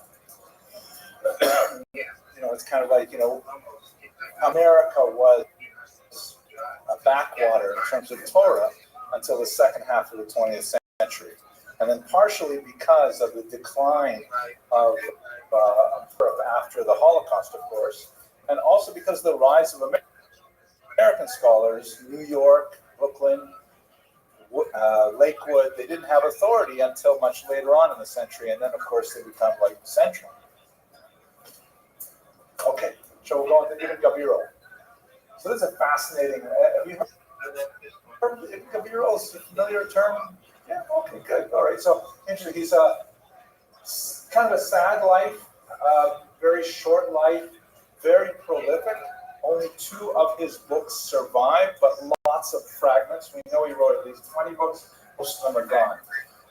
He was a poet essentially, also a philosopher, and he was a student of Shmuel HaNagid, who was also his patron.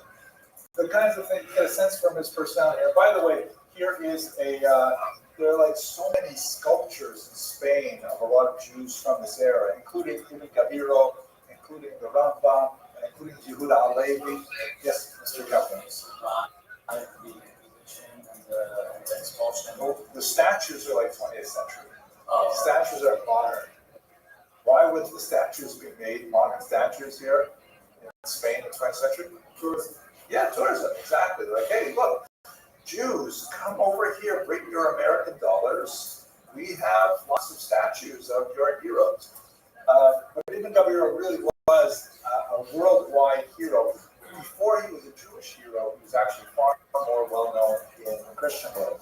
You get a sense of his personality a little bit with some of his poems. And this is also, you can hear the influence of Shmuel HaNagid. When my anger is roused, he writes, the heavens rumble with my thunder. I'm not like the man who speaks mellow words and bows and scrapes humility. Not your typical kind of Lakewood rabbi. He's speaking like, with a certain Shmuel HaNagid kind of person. Here's another one. Again, these are both poems which are they sound weird to us in English, but in Arabic culture, this was like perfectly normal. This is what you would do. This is what you would say. My light is diffused through the world, yet I am dirt at the feet of my true friends. To those who keep faith with me, but to my enemies, I am a sky raining fire on their heads. Now that you have failed me, I untie the bonds of guilt. I blot thy name from my speech and will never stoop. Again, and slow motion in his poetry. This is like in this culture, expressing this range of emotion within the reality. Jewish culture has changed quite in other realms, especially Eastern Jewish culture, but you get a sense of it. Now, why was it so well known in the rest of the world? Primarily because his works were largely lost, except for one particular work, which was discovered by a Jewish scholar named Solomon Munk in the 19th century. There was this really famous, in Latin, Fons Vitae. Fons Vitae, which means the source of life, the fount of life, the fountain of life. And it was a really interesting philosophical work, and it was assigned to someone named Avencebrolus. Avensibolus. And for a long time, people didn't know exactly who this Avensibolus was. People thought maybe he was a Christian, maybe he was even a Muslim. But it was a really popular philosophical work in a school that's called Neoplatonism. And I won't go into what that exactly is, but it's basically a philosophical school, and it was a really well-known book. And this scholar monk, who was essentially a librarian, found a Hebrew book, and he started reading it. And said, "Wow, this reads a lot like the Fons Vitae, but it's not written by some guy named Avensibolus. It's written by Shlomo ibn Gabiro." And so all of a sudden, after about 800 years of being hidden, it turned out the author of this book, which was like super popular among Christians, turns out to have a Jewish author. And that is the source. The Hebrew was Makor Chayim, which I think is, I'm not showing you an illustration from it, but it's a sefer called Makor Chayim, right? Fons Vitae, the source of life. And it still is essentially what the Latin translation is, but it's all written in Hebrew and Arabic phrases. And it was this one particular, we've been relying on a Latin translation by some guy named John of Spain, but it really was originally written in Hebrew by Ibn Gabiro. So as a result of this mistaken identity for 800 years, he became very popular in the Christian world, and he was translated to English long before people knew how great he was as a Jew. And that's why if you go on Wikipedia, go on the web now and look for Ibn Gabiro quotes, you'll find so many of them, like more of them than Maimonides or Rothschild or anyone. There's a few of them, but he was definitely very poetic. The test of good manners is to be patient with the bad ones, right? Under this organization, brainy quote. It's like Ibn Gabiro was like commercialized.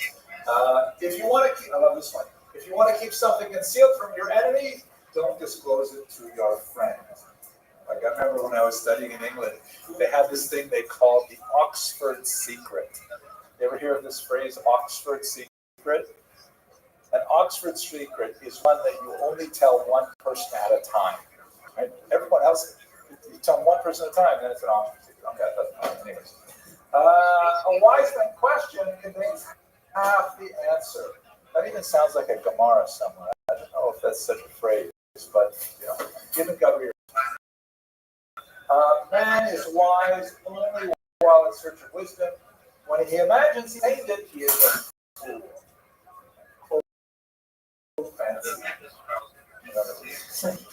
So it's awesome that there's this,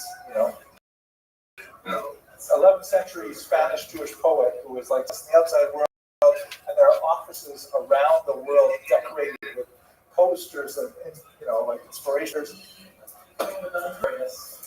He became I don't know. I mean, it's No, I don't. it's the two curves. When you know a little, then you know Freddie Krueger. Not Freddie Krueger. Freddie Krueger would definitely be. Although this book is right. There's another stuff.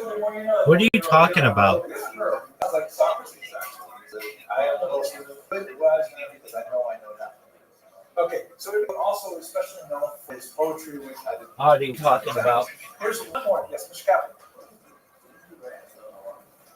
I don't know. I don't know.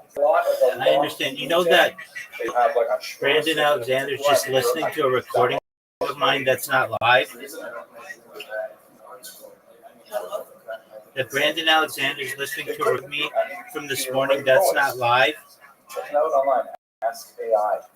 Who wrote it? I don't understand. You hear my voice in the background? That's our guy. He wrote it down the line. My gosh. Wow. You will in a second. Okay. No, I don't. We have an art show. We know he has it. Yeah. Well, I don't know if I would always rely on that. Like where I logic, just but said, it's pretty good. Tell me a joke Okay, in Norwegian.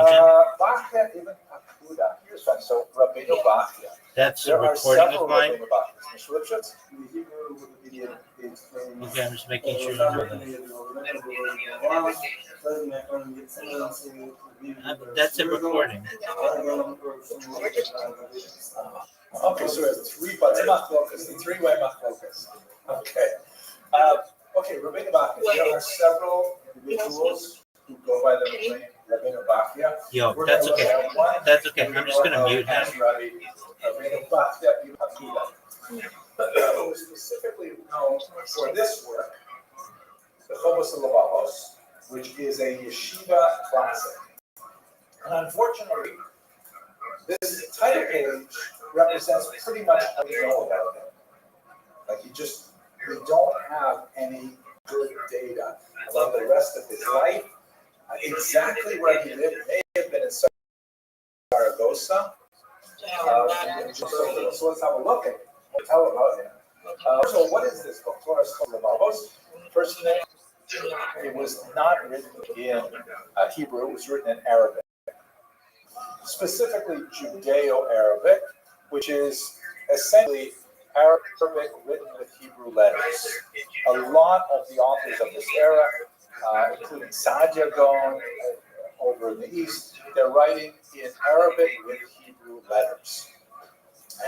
And that reflects the general literacy of the population, that people may not have been able to make their way through with Arabic letters, but they can certainly sound them out and then understand them with Hebrew letters. We also have this French as well, and in English too, actually. In medieval England and medieval France, Jews would communicate with each other in the native languages, the vernaculars, but they would use Hebrew letters to communicate. So the book is Chobos Levavos, the duties of the heart, and what is especially fascinating is that this is really the first book in the Musar tradition, which is quite late when you think about it. We're looking at, I think, 12th century is what we're guessing. We believe he lived, my dates. Yeah, 1025 to 1075, question marks on both of those dates. We believe he lived in the 11th century at some point. This is Musar literature.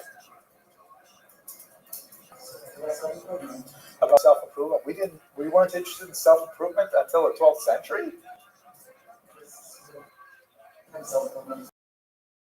What kind? Okay. Anyone else? Mr. Lipschitz, you want to have This is a more structured philosophy of that. very good. But again, we did do that before the 12th century. I don't know if necessarily it's such a more formed matter, curriculum designed to go in a specific study, designed to go and work on professionalism. Definitely, that does, yeah, so the environment not necessarily collected, organized. What about Perkeavos? Yeah, it was also relatively established. Yeah, okay, very good. I would agree with that assessment 100%. We definitely spent a lot of time thinking about ethics, thinking about self-improvement, thinking about character development, things like that.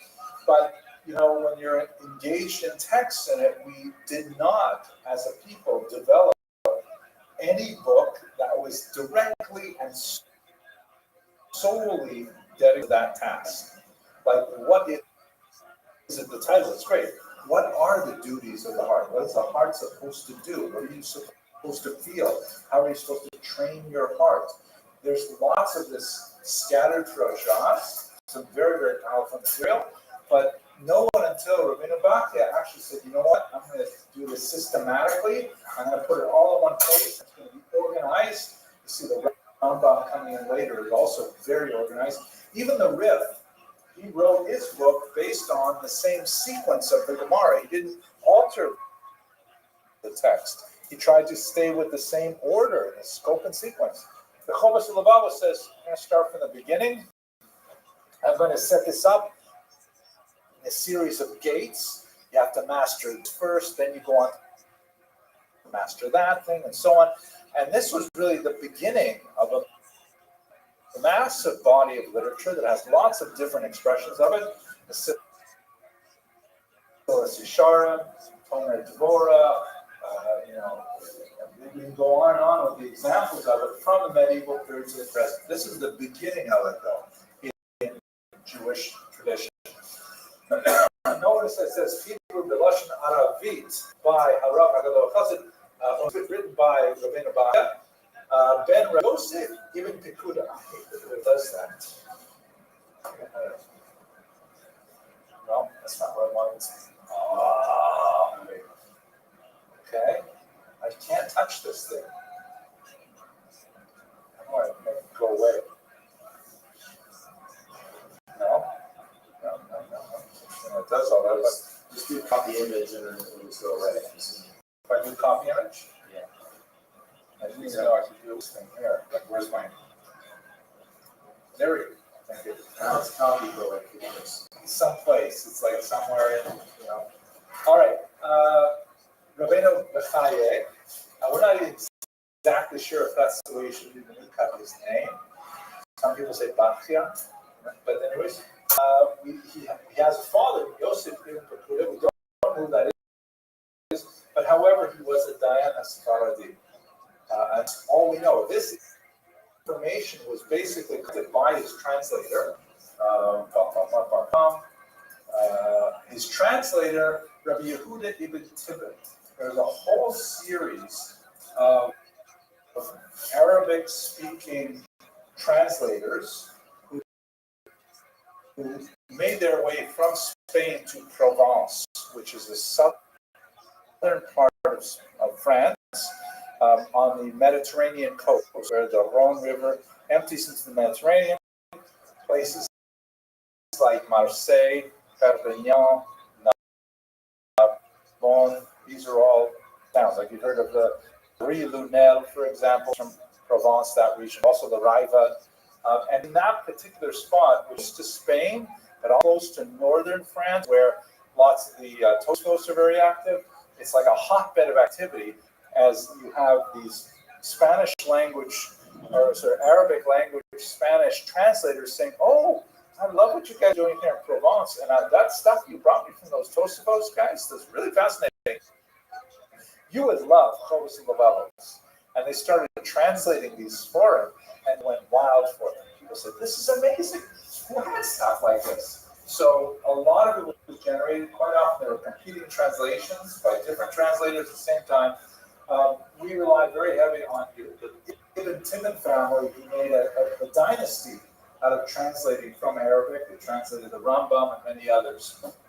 But because this was translated in the 12th century, the Hebrew itself is sometimes quite stilted and complex, especially because in Arabic they're using a lot of contemporary philosophical terms that were not well understood. Even if you could translate them, they didn't know what the words meant because they hadn't dealt with those philosophical ideas. So that's why you have more translations by, like, for example, this particular edition has Pinchas Yehuda Lieberman, was a translation in the 20th century. And in fact, the edition of Chovos and Lavalos, one of the editions I have at home, has the on the top of the page is the Ibn Tibbon translation into Hebrew, and at the bottom is like a translation. I'm not sure if it's Rabbi Lieberman's, but it's another modern translation because the 12th century Hebrew was sometimes too cryptic, and that's the way we do it. It's only with, as I mentioned earlier, a scholar named Rabbi Kafak in Israel, a Yemenite scholar who was absolutely fluent in Hebrew, in Arabic, was able to say, wait a minute, let's just put this into modern Hebrew, and his translations are definitely the most superior ones that we have today. There are printed versions of them available. I think we have Chovos and Lavalos in this library in facing pages, Judeo-Arabic on one side and Hebrew on the other side. But this was, yes. This is all it's a classic work because it was first of its kind, and it was deeply influential, and another example of the Spanish Jewish genius of the time. Okay, Zaragoza. We don't know a lot about it. We're guessing the book was written sometime around 1070, perhaps. Right. Now we got to get to our last figure, Yehuda Halevi. Yehuda Halevi really represents the end of the period of La Congregancia. Just as the Rambam was forced to flee, Yehuda Halevi, who was slightly older than Rambam, he chose to make Aliyah. Towards the end of his life, usually I'm sure you've heard the famous line, Ani b'mizrach v'libi b'ma'arav. I am in the east. No. Ani b'ma'arav v'libi b'mizrach. Right? I am in the west. I'm Spain, but my heart is in Israel. And ultimately, at the end of his life, he decided, I'm going to give up all the fame and developed here in Spain, and I'm going to make my way all the way to Israel. That's where he lived briefly before he died. This is the end of La Congregancia. This is kind of an interesting artifact. Is that Christian King Ferdinand III in the 13th century, a little after your lady, in which he had inscribed on his both, panegyrics in Arabic and in Hebrew, as well. I believe that this was really a triangular culture that involved all three of them. So here's our 1079 to 1141. He's a brilliant poet. He ended up becoming a doctor because it was hard to make a living as a poet, but he really did enjoy poetry more than else. And we know that much of his poetry was written for hire. And what the society must have been like, that people would have a wedding and they would say, oh, let's invite a poet and let's have him compose a poem on the spot. And the crowd would be delighted if the poet could make specific references to the bride and to the groom in the context of the poetry, and people would be amazed with it. Kind of like spontaneous declamations that made sense and were clever to everyone. Also at funerals, to deliver some kind of ode to the deceased was considered a great art, and people valued it. It was an art form that people took very seriously. We should bring that back. Yeah, you think so? It's very nice. Yeah, it does sound kind of nice. I agree. I mean, you hear it sometimes with Brahmin. It's a little bit like it. It's Brahmin. Yeah, but you're not hiring a guy who does that. There's no one in business. Like it's one of your boys. Yeah, it's a different kind of feel. Freestyle rap now. It is. Yeah, it's kind of like freestyle, but it's really sophisticated. I'm going to show you a few of the poems of his that I really like. I hope they're not too racy, but they're really good. I mean, you get a sense of these are Frumies. This is Rabbi Yehuda Halevi, right? He's got bona fides, you believe it. But on the other hand, he's expressing himself in the secular culture of the era, and now it's considered perfectly normal. We know he was married. Not too sure of how happy their marriage was, and it may have had to do with some of those tragedies they experienced in their lives. They lost one daughter, possibly two, and one of his most beautiful poems that I'll share with you is a poem he writes about his deceased daughter. But let's have a look at this short poem here called Ofra, not Oprah, but Ofra. Do you want me to try Sephardic, or is that just too embarrassing? But you guys, did anyone here have a really good Sephardic accent? Mr. Rosh, why don't you read it for us? Okay. Afra. Afra תכבד לבנה בני דמעי ותשתחן לשמש זמורה. לא שאלה מהעיינות מעיני ולא שמש מיופי זמורה. Beautiful, and I especially like those eyes. Those are excellent.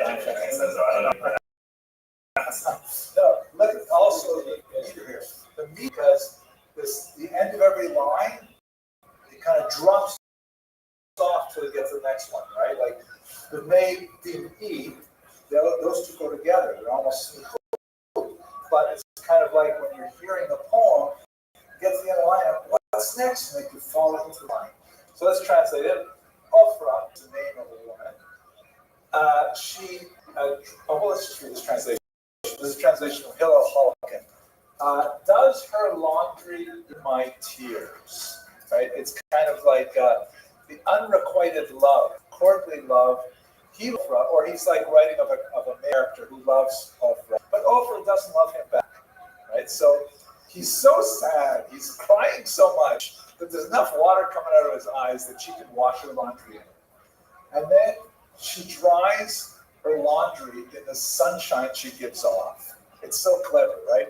She's so beautiful that she says, "Oh, you're crying over me. Let me just put a bucket here so I can wash my clothes. And then after I'm done, I'll just hold it up and my face will dry it off because my face is so beautiful." She doesn't have to take it to the trough. She doesn't have to like bring it to the place to gather the water.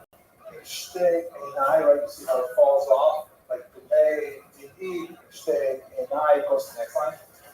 She doesn't have to take it to the washing trough. She doesn't have to go to the laundromat or wait to hang it till the weather clears. Because she's so beautiful. I can't help it. Every time I see her, I cry buckets. She washes her laundry and her beauty dries it off. Right? So you feel, first of all, the idea of an important philosophical rabbi writing a poem like this, which is a poem, but at the same time, she's got a sense of humor to it. No, not his wife. But it's kind of like in culture, you would step into a role. And if people expected, sing us a love song, or maybe the bride's name was Oprah, and it was a way of praising Oprah, to say, "Oh, she's so beautiful. This is what people say about her." Again, it was within the culture that was considered acceptable.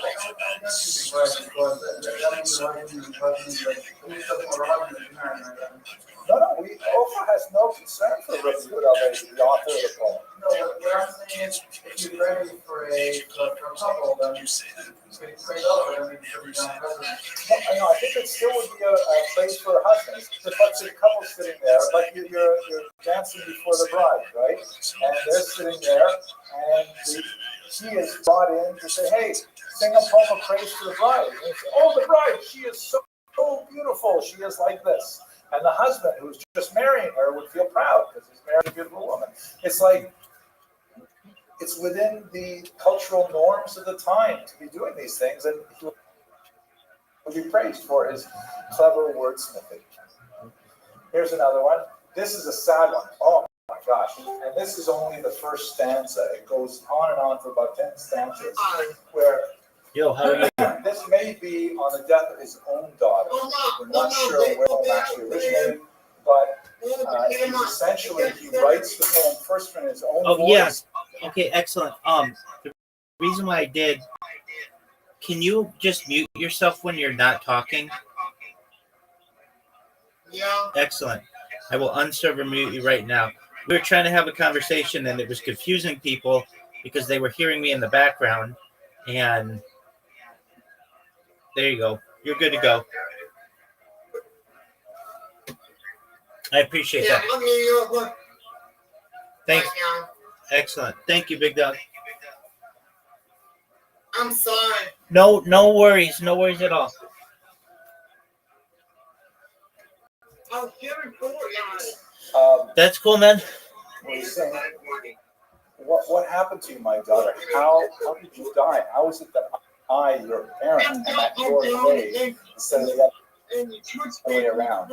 And then he switches to the voice of the groom that she would have married, and then he switches to her own voice.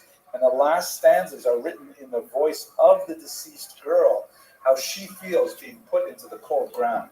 It's like so chilly, but I've only included the first one because I find the rest of it is way too depressing.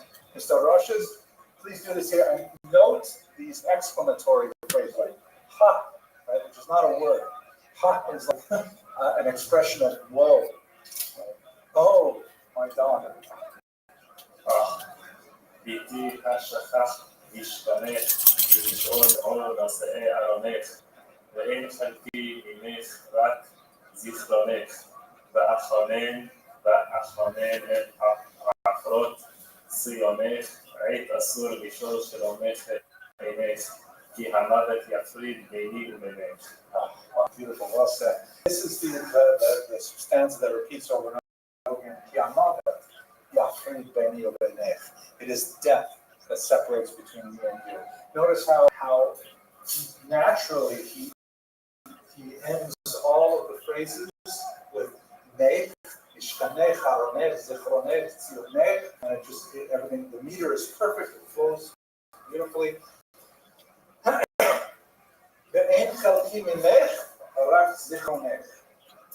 have a portion of you left, except your memory. You can't even say it in English, it's so pale and pallid. In the Hebrew is so much more powerful. And even the first question,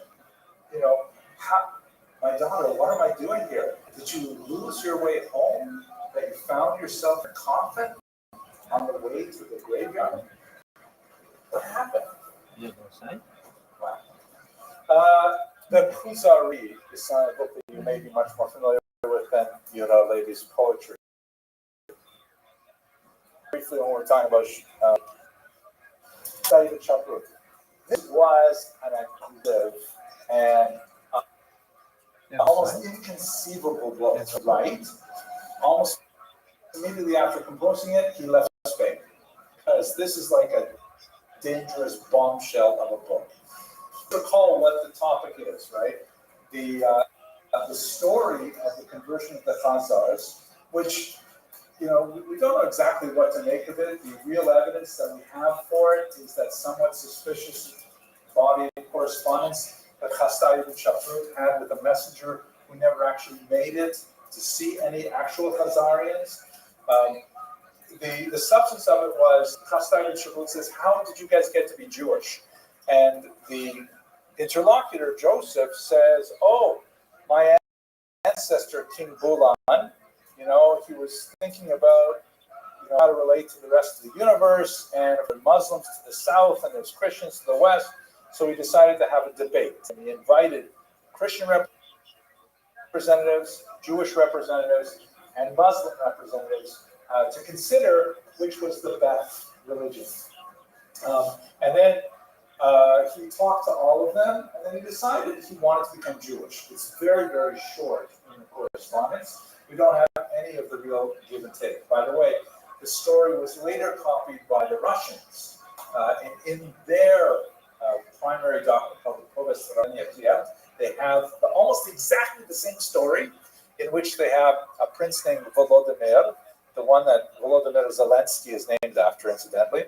And Volodymyr was considering, like all these religions are happening, what should I do? This was about 200 years after the story of the Kuzari, but in the time of Yehuda Levi. And he interviewed Christians and Jews and the Muslims.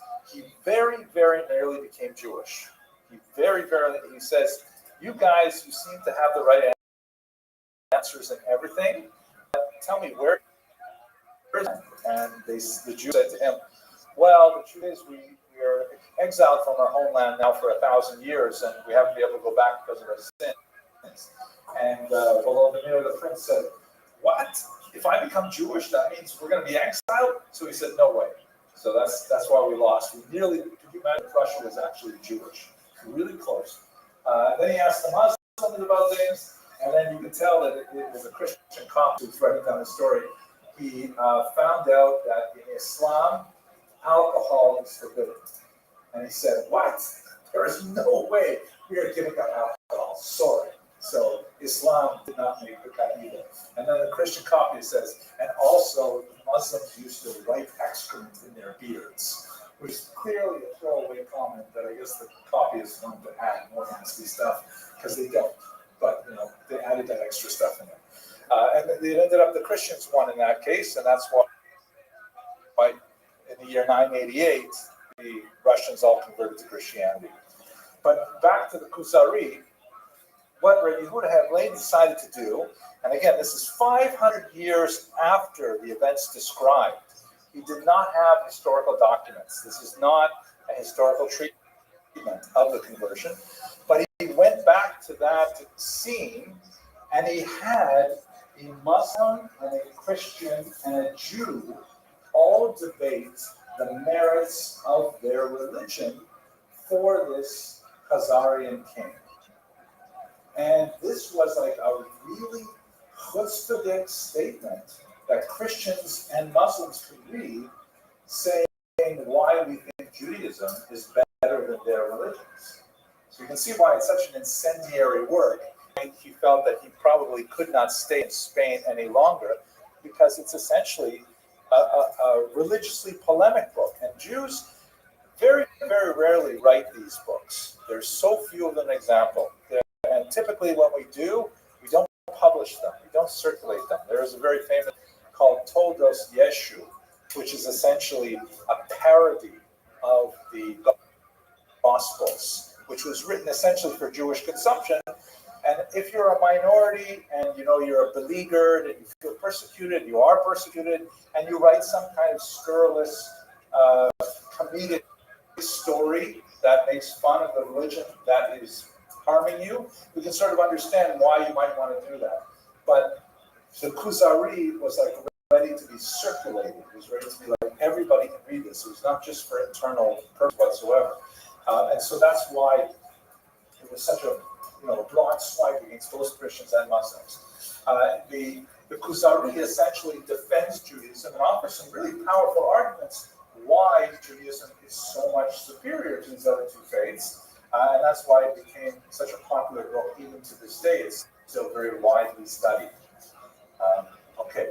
It also has some very significant elements with regards to the formation of Jewish identity, because one of the themes that really emerges from the Kuzari, which ironically will be expressed in an anti-Semitic vein for the next few hundred years, is the notion of essentialism, that basically means that Jews are essentially different. It's not because, we have this body of ideas, we have this culture, we have, whatever, things that we agree on together as rational adults, but rather we have, the Yiddish expression is a pinta liyid, that there's something in the core of a Jew that's born in a Jew, from his mother's birth, he becomes a Jew. And all those other things flow from that essential identity, not from the head into the heart, but from the heart into the head, as it were. And Rabbi Yehuda Levi was very, very strong in this idea and had tremendous influence on the way Jews regard themselves as well. That's we can see it expressed in so many ways. Halachically, the idea of Yisrael Afal Pi Shechata, Yisrael who, because nevertheless, in essence, he still remains a Chelek, Hashem Mima'al, right? That's basically this Levi idea of an essential element in the Jew that is not necessarily connected to intellect or emotion or anything like that. Is something that is like built into the soul. Okay, so that takes me actually to the end of this lecture. Any questions, arguments, debates, lingering doubts, Mr. Arushes? So he said he created this idea about the difference of the Jewish soul. I'm not sure if we can say he created it, because you can find, I think, examples of it in much earlier literature, but he really developed off of it, and it was a central theme for him. And so, it was something he popularized in a very powerful way in the Kuzari. You'll hear it if you listen to Drash's debate. You'll hear Yehuda Levi's thought, because it has such a huge influence. Any other arguments? Okay, so I guess we should wrap it up. On Thursday, we're going to go on to look at the Rambam. Please don't forget the Wikipedia assignment for tomorrow. And it's good learning with you, gentlemen. Okay, thank you very much. Yes.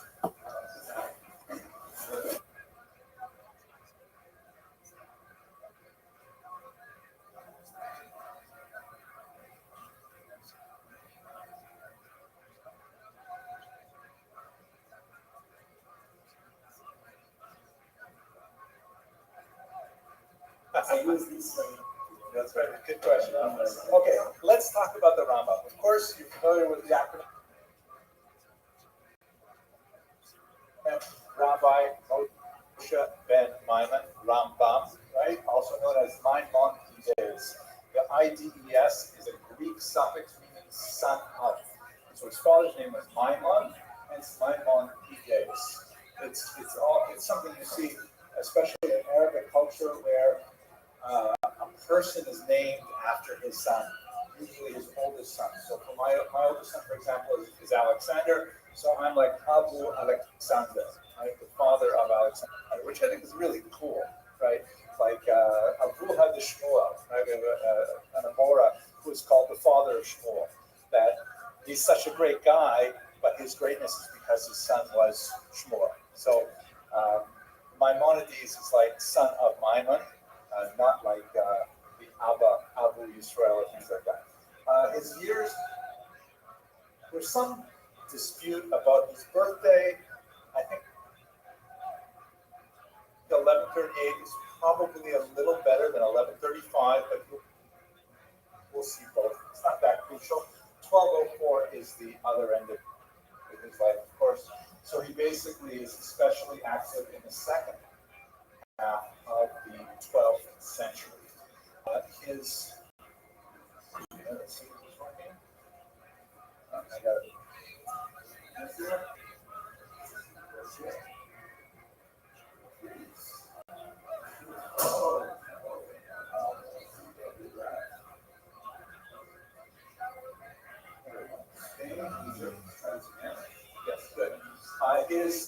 His career spans his childhood in Spain, so he's like really the last of the expressions of Al-Andalus, which he wasn't especially creative or noteworthy as a child.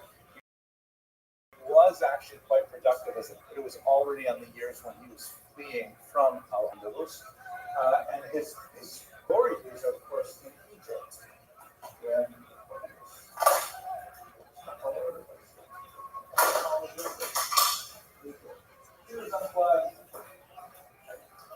his glory days are, of course, in Egypt, and specifically a little town called Fustat, which is just outside of Cairo.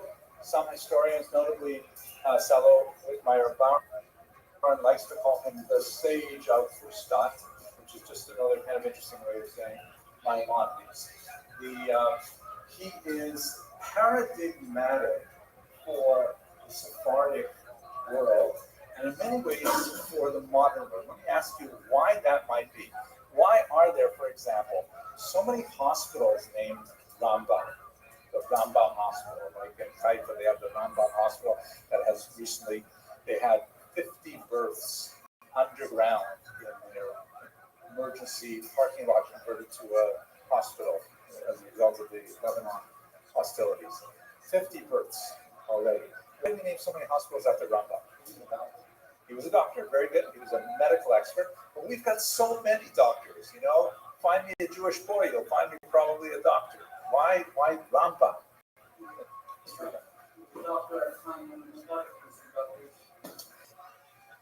That's an interesting argument, but they were. I'm not sure I would agree because like medicine at this time, 12th century, medicine is basically a lesser too. Once like knowledge had really not been bifurcated into the hundreds of specializations that we have now. So if you knew a lot of stuff, if you read a lot of books, you were immediately a doctor.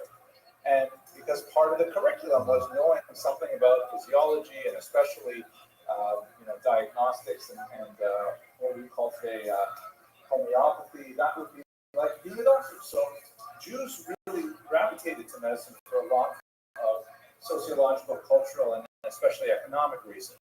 So I'm not sure I'd say it was because it was hard to be a doctor. He was a great doctor. That makes sense. But there's still more. Mr. Lipschitz.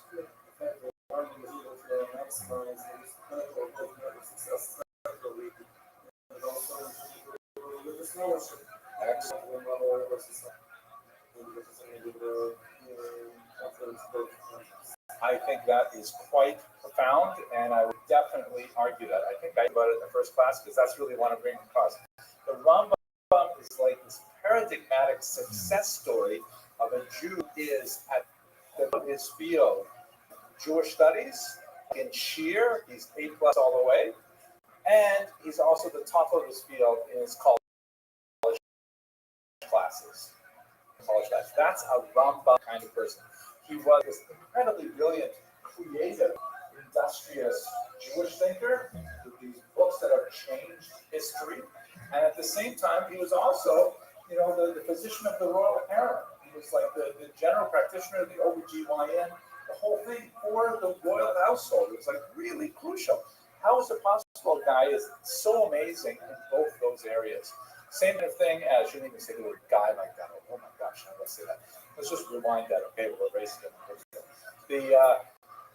He's like Shmuel HaNagid, being at the top of his field in the literary world and also as a poet. Yehuda Levi, another great doctor, poet type. Shmuel Chasdei ibn Shaprut, being fantastic in diplomacy and medicine, and at least a huge supporter of scholarship, but not necessarily a huge supporter of scholars. The Rambam has that kind of special rule. And the case point is there are lots of schools named after Rambam as well. The Boston Rambam School, many other schools. There's the Five Towns, there's a Rambam, right?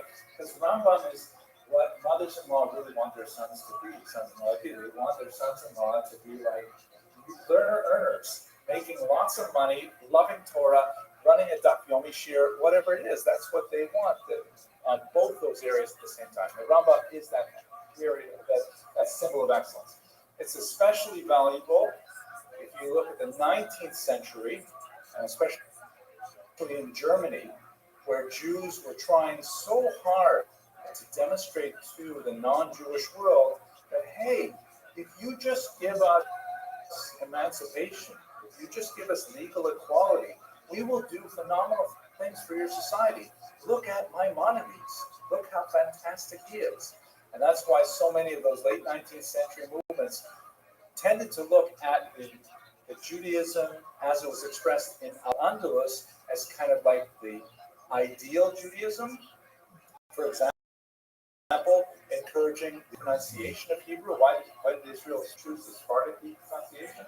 It's not necessarily closer to the biblical pronunciation. Maybe in some ways, yes, in other ways, definitely not. But it was because the Sephardim were like Jews before the ghettos. They were majestic, and they had pride, and they could express themselves in poetry, even in boast poetry, and they had like a sense of like self that the Ashkenazi Jew huddling in his dark clothes in a little ghetto and worried about pogroms all the time. That was like not what the 19th century emancipationist Jews wanted to emphasize. They wanted to emphasize guys, people like the Rambam, who were like massive success stories. So that's why we can say he's definitely paradigmatic. He's like a form. He's like an ideal, and that's why so many people look back to him to try and recreate that ideal in a modern context. At the same time, he's also definitely exceptional because his mind, his literary and religious ambitions were colossal. They were so big. I mean, the Mishnah Torah is such an overwhelming piece of scholarship that, he essentially says, okay, listen, with my book, the Mishnah Torah, the repetition of, you don't need anything else. Get yourself a Chumash, get yourself a Mishnah, and you're golden. The Gemara is wonderful. I love it if you study Gemara, but the truth is, I've already written it all out here. I mean, who else does that? Nobody had the kind of intellectual chutzpah to say, all of that is great, but I'm just going to make it simple for you with these 14 big books. and with this, you've got a whole Judaic library, and you can be a independent Jew relying on my psak and so on. It got him into a lot of trouble, as you can imagine. The Rabbis Union was not pleased because they said, what about us? What do we chocolate for? I mean, you're going to just say, I don't need a Rabbi, I have a Rambam. And we'll get into that in the controversy shortly. But nevertheless, that's one of the reasons why the Rambam is so special. He's paradigmatic for an era and kind of a role model, but he is really so far. He's like on another planet.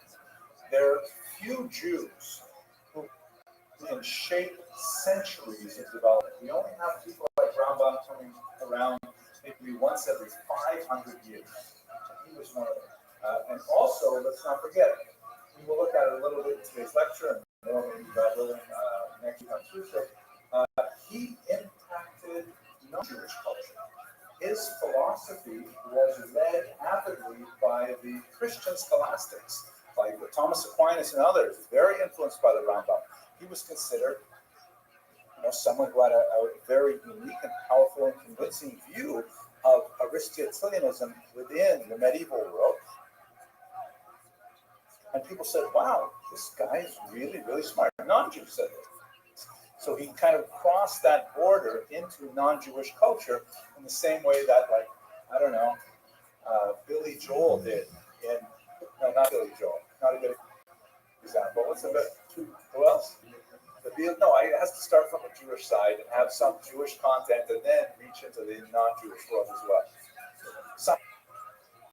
Seinfeld, the Bible for sure. Okay, let's Seinfeld. Okay, Seinfeld's humor. If you ever watch Seinfeld, he's a New York comedian, right? It's like back in the '90s or something. But it's like the sitcom is completely Jewish. Jewish characters, recognizably Jewish characters, with all kinds of Jewish subtext, but it becomes like an American hit, an American's own Seinfeld, even though it's really coming from a Jewish place. The Rambam was like that. The Rambam was like that. Okay, so let's look at his trajectory. Childhood, you recall we talked a little bit last Tuesday. He's living in the southern part of Spain. The Almohads came up from south, and they brought in this version of Islam that was kind of like, wait a minute, what is going on here? You're having, you're having parties with Jews, and you're serving alcohol. First of all, Muslims drinking alcohol in the first place, but drinking with Jews. Now, wait a second, are you telling me that you have Jews in positions of power? Like, who is this guy? You're a guy in charge of an army? Seriously? So the Almohads really started cracking down, imposing the strictness of the Patrick Umar, and they forced a lot of Jews to flee. The Maimon family, which were, as Maimonides tells us, it comes from a long line of Dayanim, who were very active in politics. Nothing that got him in trouble, by the way, is that he was of a very strong opinion that people should not take any money to serve as judges or teachers. Now, Mr. Lipschitz.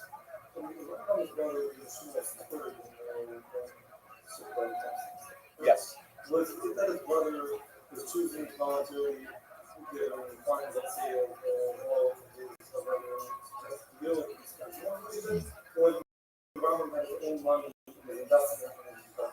my understanding, and I could be wrong, this place to look at is the biography by Albert Tal, it's quite extensive, is that the Rambam, his genius as a scholar was recognized fairly early on. He did not go into practicing medicine until after his brother died in a shipwreck. And it was like a useful relationship, where his brother said, hey, his older brother, if I'm not correct, I'm not sure, but his brother said, I'll take care of the business and our mother and our sister, you just keep learning. And then because, we're getting ahead of the story, but let's jump to what happens. So what happens is the Maimon family, like many Jews, flee the very uncomfortable environment in southern Spain at the time.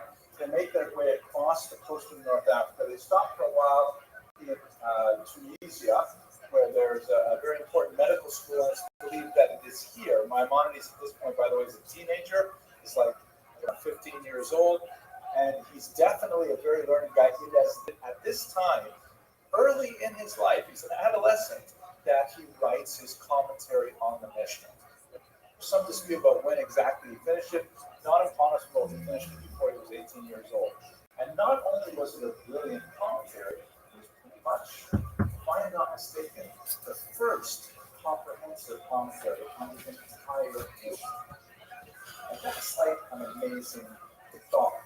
An 18-year-old can say, hey, how come nobody ever wrote a commentary on the Mishnah since the Gemara? And in order to do that, first you have to have this audacious idea that I could do this. Then you have to learn the entire Gemara to be able to compose a commentary on the Mishnah. But what a phenomenal achievement. The vast majority of it was written while he was a refugee making his way to Tunisia and also beginning his studies in medical school. So he probably picked up most of his medical knowledge in Tunisia. And then the family moves on. They spend a little bit of time briefly, for unknown reasons. They decide not to settle there, probably economic in nature, and they end up settling in this little town here, Fustat, also known as Old Cairo. It's a little south of Cairo. And as Mr. Lipschitz mentioned, his son David was supporting the family. The father, Maimon, had passed away by this time, and they had young Maimonides, Moshe, and his sister. And David was an international trader, and he was off on his way to India for trading jewels. And the ship was lost at sea, including all the families said, okay, I can't just keep learning full time, I have to not go to work. He describes in some of his letters that his work basically consisted of getting up early in the morning. He had about an hour commute by donkey.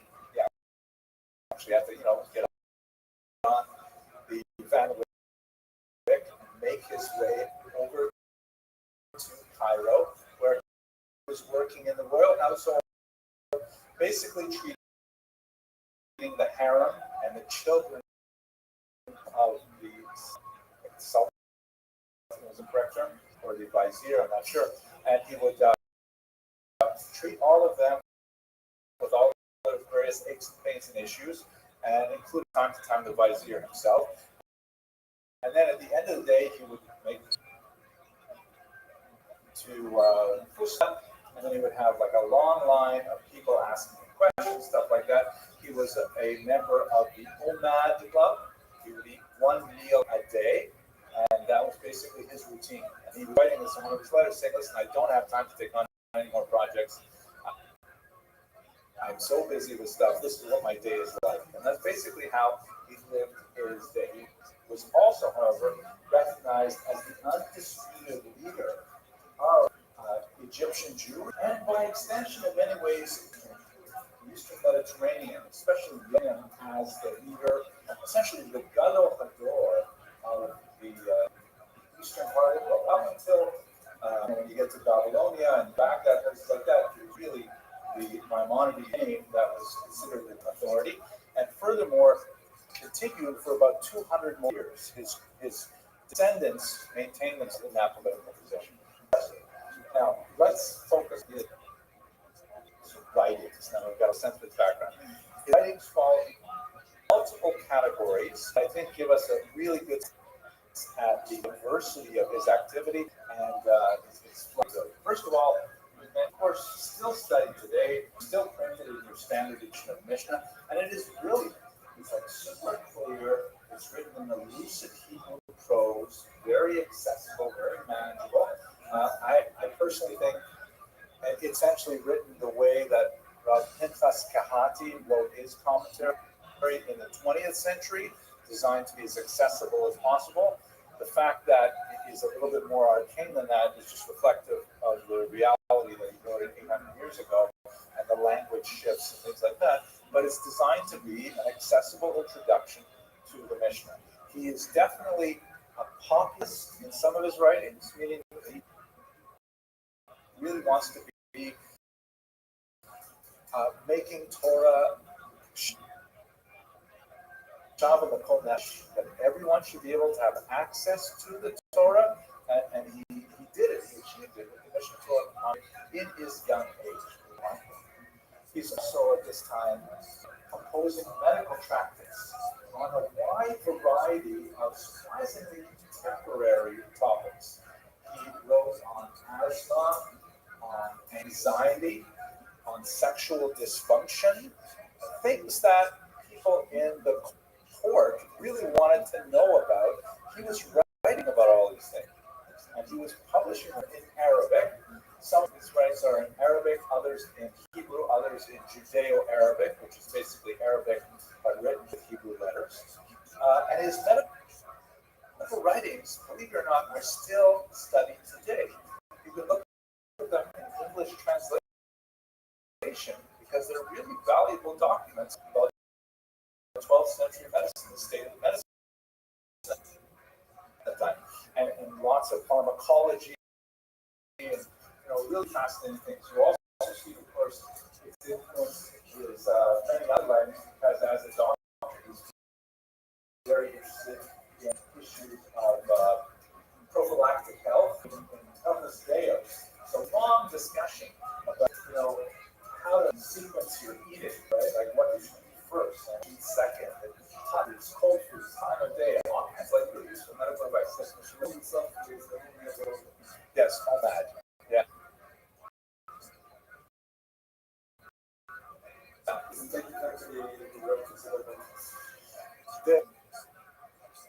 One of the biggest areas of Maimonides scholarship, as I'm sure you're aware, is pointing out contradictions in the Rambam. He himself had a great amount of humility, would write about earlier writings and correct himself later on. Describes his own routine in as an OMAD first, but maybe the resolution is because most people could not survive on OMAD. He has amazing stuff on sleeping, yeah. I don't know. I can't recall anywhere seeing him talk about his own sleeping. It's hard to imagine he did 8 hours with what he did in his life, but I don't really know. It is pretty. I find it really hard to imagine. I had a chavrusa once when he slept over at our house. I was already married at that time. Slept over at our house, and he was like exactly positioning his body the way the Rambam says he should sleep, and then he slept. Right, exactly like that. Woke up next morning, never moved like that. It was really interesting. And another, well, we talk about the Mishnah Torah because it's also really audacious. The medical writings.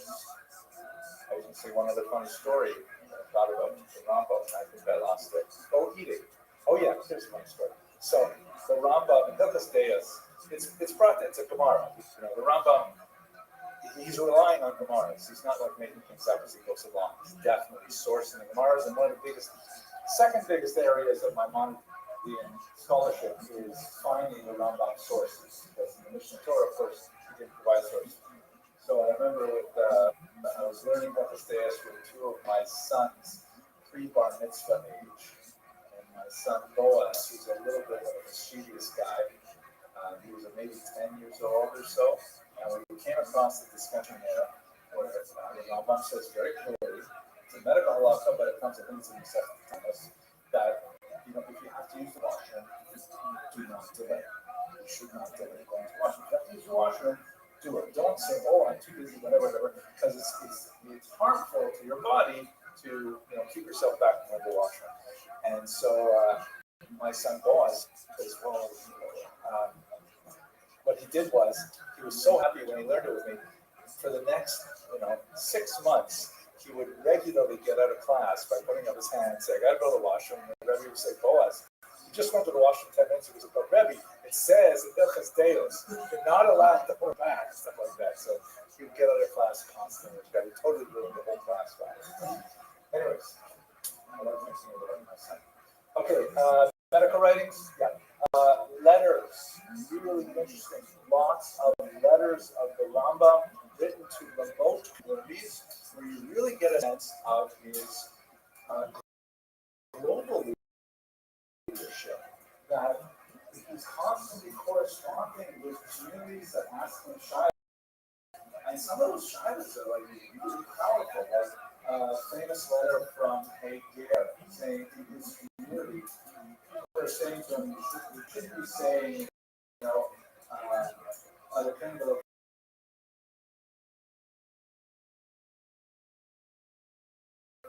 my God and God my Father. Your fathers worship trees and stuff.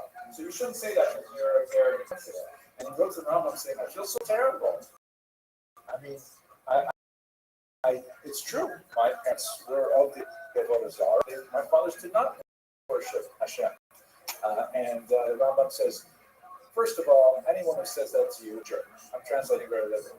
Anyone who says that to you is a jerk. Torah, it says very clearly 6 times in the Torah, you're not allowed to offend a ger. Especially ger, not to say things that are a ger. He gives lots of sense. And he says, secondly, because you have entered under Kante Shechina, so the wings of the Shechina, you are included within body politic, and you can also say Hashem. We know that's not the biological truth, nevertheless, it's the spiritual truth that we know.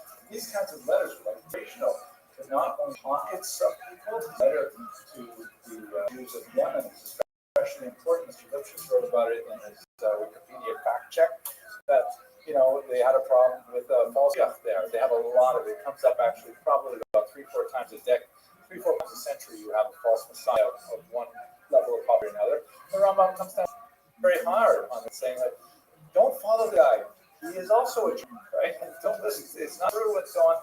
And people really appreciate it. Numerous and bold and clear letters are a great image on what he had to say about the Jewish world as a whole. Also, extremely important, the Mora Nebuchim, the guide for the perplexed, which is, in terms of the non-Jewish world, is magnum opus, his greatest work. This is, unlike most of the other things he's written, the Mora Nebuchim was written and directed to a specific reader who was a young man who was very troubled by the challenges that Islamic philosophy, especially the Islamic version of Greek and Roman philosophies under Aristotle and others, the challenges that it posed to Judaism. And the Mora Nebuchim is a book-long defense of Judaism from prevailing philosophical teachings of the day. It is essentially a cure for it. It's essentially, and it's written for one particular person. It's not even completely clear if it was intended to be published as a book. But he wrote it saying, listen, you're a smart guy, you're learned in Judaism, you're learned in secular philosophy, and I'm really worried about the kind of questions you're asking me. Let me go through all these issues one by one and explain to you why Judaism makes sense. Hugely influential. It is this book that was so inspirational, not only to Jews, but also Christians as well, when they got it in a Latin translation. This went through, as we discussed last week, went through the region of Provence, where they had Ibn Tibbon family acting as translators, and they rendered it into Hebrew, and then from Hebrew, it didn't take long before it went into Latin, and then the church read it, and they said, wow, this is amazing stuff as well. So the Guide for the Perplexed also got him in a massive amount of trouble, as we shall see, but it is one of his, probably the greatest work, at least for the non-Jewish world. Mr. Kaplan.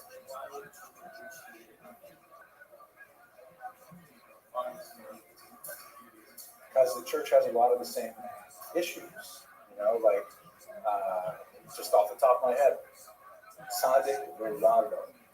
Why do the righteous suffer? That's a really hard question to answer. And any monotheistic faith has to deal with the fact that you cannot make 3 statements together. You cannot say God is good, God is all powerful, and third, there is evil. Those 3 statements cannot coexist. You've got to break down one of them. You certainly want to break down the idea of God is good, because that's like not the God that you worship at all. You believe that God is truly beneficial. Secondly, you don't want to say God is not all powerful, because that's also not the kind of God you worship. And the whole idea is Hashem HaKol Yachol. So then most, especially the mystics, attack the idea of there is evil. Like what we perceive as evil really isn't evil. It's there for a reason, it makes sense, it's somehow built into the universe. That the evil that we perceive today is really going to be good in the future. There's maybe a dozen different approaches to this problem. some of which I think, make sense on an intellectual level, philosophical level, but on the other hand, none of them, in my humble opinion, are appealing on a visceral level. None of them really, like, in your guts, it's easy to say, oh, thank you for explaining to me, and I have no more problems with the evil in the world, right? We still struggle with this as human beings. It is a challenge, and it's a challenge to any person of faith. If you want to say, like, let's say you're a Hindu and you believe in literally 30,000 gods, which are currently worshipped in India today, then it's not so much a problem because no god's in charge, right? So this God lets evil happen, this other God is not powerful enough to stop it. Okay, that's the way it goes. But if you're a monotheist, like Christians are, or the Muslims are, you got to deal with these kinds of philosophical problems.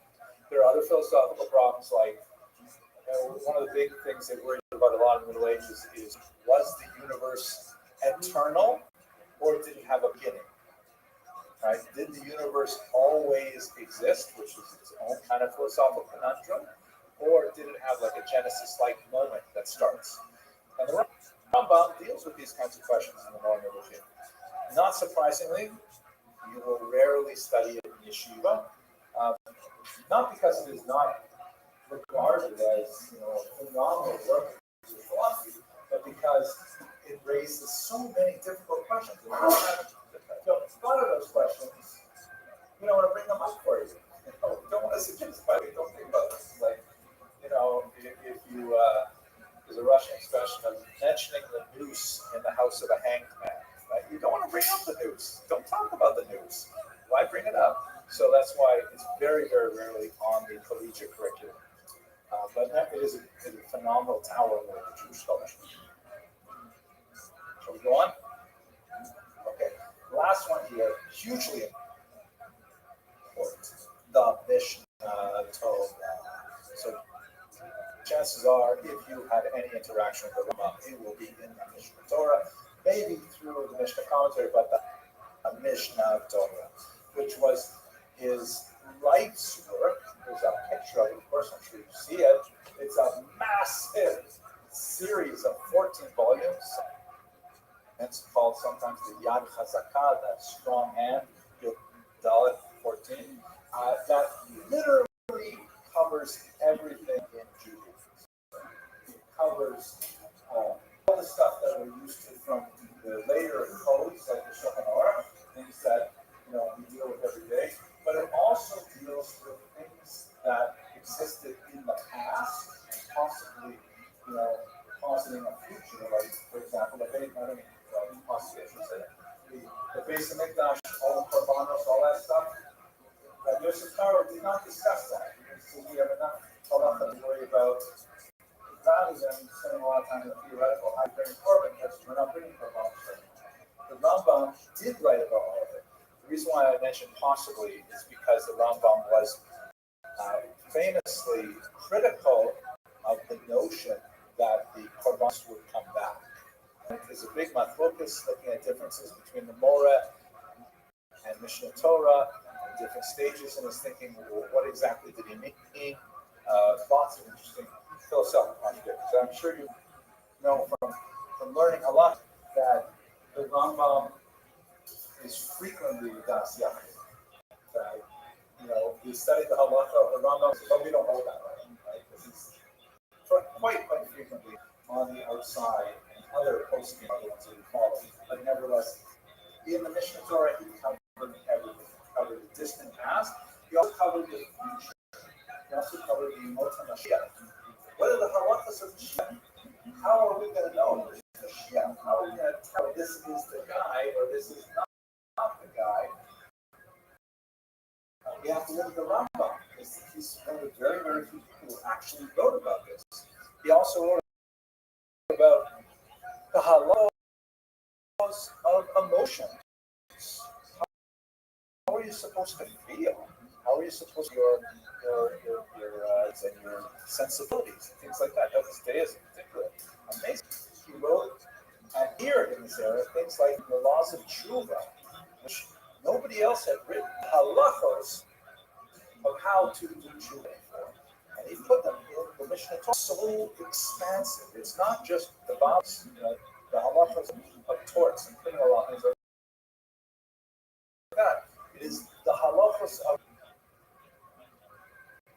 every possible moment, past or the future, or unconscious. It's like amazing. It's an all-encompassing book, and I'm sure you're aware from learning it. It's written in a very limpid, clear, accessible Hebrew. I think it's really about middle grade school level Hebrew. Like it doesn't take a massive amount of people to be able to work your way through Mishnah Torah, and it's like an overnight sensation because of what it accomplished. And remember, nobody else ever done anything like this by now. He was really such a huge innovator, moving from the few people who had like written the lists of the mitzvot. He wrote one of them, of course, and it's at the beginning of Mishnah Torah, to actually explaining all the halachos you ever need in your entire life, and even beyond your life. Okay, questions about the Mishnah Torah? Perfectly clear, right? Got the Mishnah Torah down. Chabad is very big into the Mishnah Torah. They actually even study it on a yearly or a 3-year. They always begin on Yud-Tes Kislev, and we study 3 prakim a day, finishing 1 year, which sounds like a super background for the Rambam, or studying 1 parak a day. Mr. Kaplan. Oh, so they have, like, for example, Zmonim, which is like holidays and so on, Kinyan, which is like buying and selling things. What do we have here? Zeroing, so like plants and farming, agriculture. Ahava and Mada, there's 2 sections. Mada is a really fascinating that deals with those kind of like an easy access version of the Mora's conclusion. In terms of knowledge, what are the foundations of Torah? What and includes the word Zara too. Ahava is all about prayer, things like that.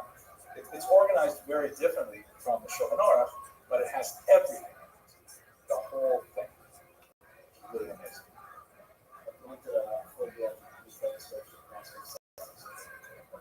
Actually, I think you would quote it from the beginning. How long do you have? The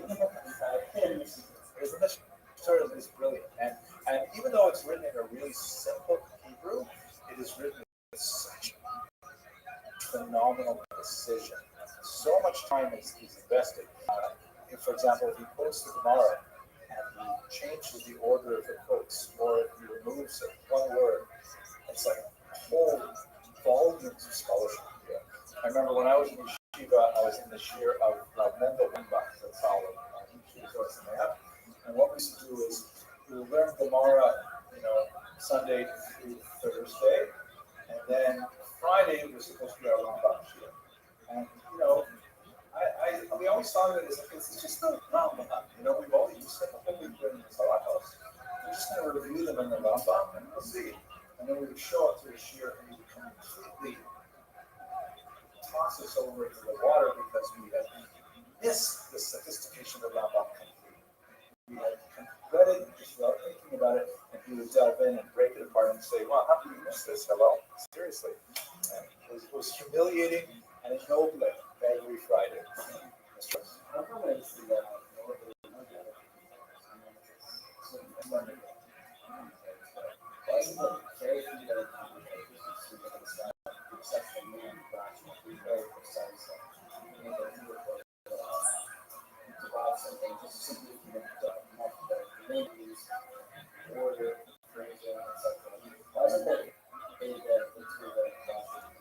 So I think I would say they're I think they're great examples of it, but it's very characteristic of the Rishonim. The Rishonim tends to be very careful. This is really Dafka and Rashi also is Dafka, because that was more accessible at the time to most readers. But I think that the style of the very, very careful position and the pithy language, like really compressed but perfect language, that's something you see, especially with the Rambam and Rashi, but it is characteristic of the Rishonim in general. The Achronim are much, I think it has to do probably with the price of paper. I mean, actually, this was written before paper was, paper was around then. sorry? And possibly accessibility. And we think that's better than more people understand it. That's a very more essay. Yeah, I think that's definitely true. But I'm joking a little bit of paper. I'm not joking that much, right? Because if you think about it, you know, I grew up in the age of typewriters. You guys know what typewriters are? Yeah, that's right. I got a letter last night from one of my professors, and my wife looked down and said, envelope. He has a typewriter. He typed my address on the envelope. And you know, when you were typing, if you made a mistake, especially with the old style typewriters, I really grew up when I was really young. You would have to like roll up the paper, take this white paint, and paint over the letter, blow on it till it dried, then roll it down, and it was lining up exactly right. Then you push the new letter, right? So you really didn't want to make those mistakes. It took forever to like correct even tiny little mistakes. Later, they had a kind of a tape instead of the paint, and you know, you could push the backspace and it would back over each letter, and then you would type it again.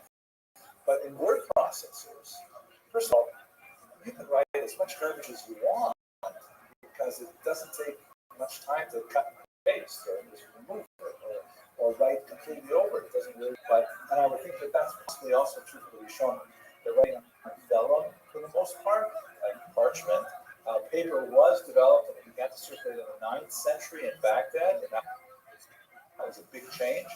But you know, it's still quite expensive to produce and if you want to be really concise with language. I'm just thinking about it. I'm not sure how true that is, but I'm talking about it. Words are like that too. When you're talking, you can say as much as you want. Okay.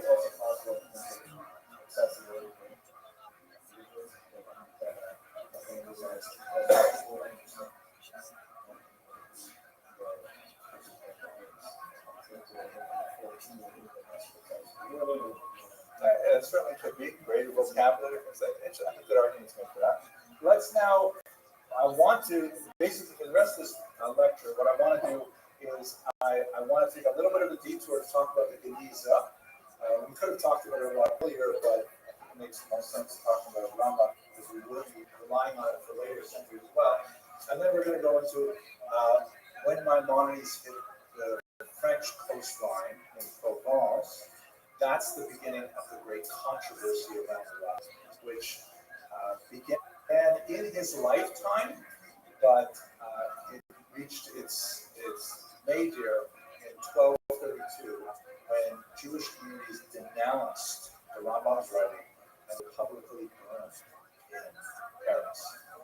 Just amazing to think that people were burning of the holy Rambam. But that's like a low point of the Maimonidean controversy. So before we get to the controversy and its introduction through France, I just want to take a little bit of a detour into the amazing story of the Geniza. That's our plan for today. We might have to leave the controversy till next week, but the Geniza. Show of hands. Anybody know what the Geniza is? Not a Geniza, but the Geniza. Oh, good. That's good here. Okay, so I'm going to introduce the rest of you to this amazing story. First of all, what is a Geniza? I'm sure you're familiar. We have Geniza here in the yeshiva and so on. It is related to the. It is related to the idea that you cannot throw out anything that's the shame of Hashem. And things like that. You're not supposed to. You can't treat that document once it has been sanctified with this concept of this writing on it. You can't toss it in the garbage. You have to treat it especially. And that means that collecting all these papers up, interring them. I used to think they would have to be interned in a Jewish cemetery, but I recently learned that some people actually bury it in like foundations of homes and things like that, Jewish homes. Have you heard that before? So I didn't know Rothschild. So this is like a Geniza here in Israel, and there's a sign on here saying, don't confuse this with a trash can. That's not a trash can. It's where you put discarded religious documents. There could be Siddur and things like that, but more likely they're like photocopies that you kids bring up from school by the pound. And you can't throw it away. So what are you going to do with it? So you put it into a public Geniza like this, and it was later changed. The word Geniza, of course, means like a hiding place. Lignoz means to like secrete something away, or ganus, right? They like things like that. So it happened that in Egypt, in Maimonides' neighborhood, actually in Fustat, which you can see here, here's where Cairo is.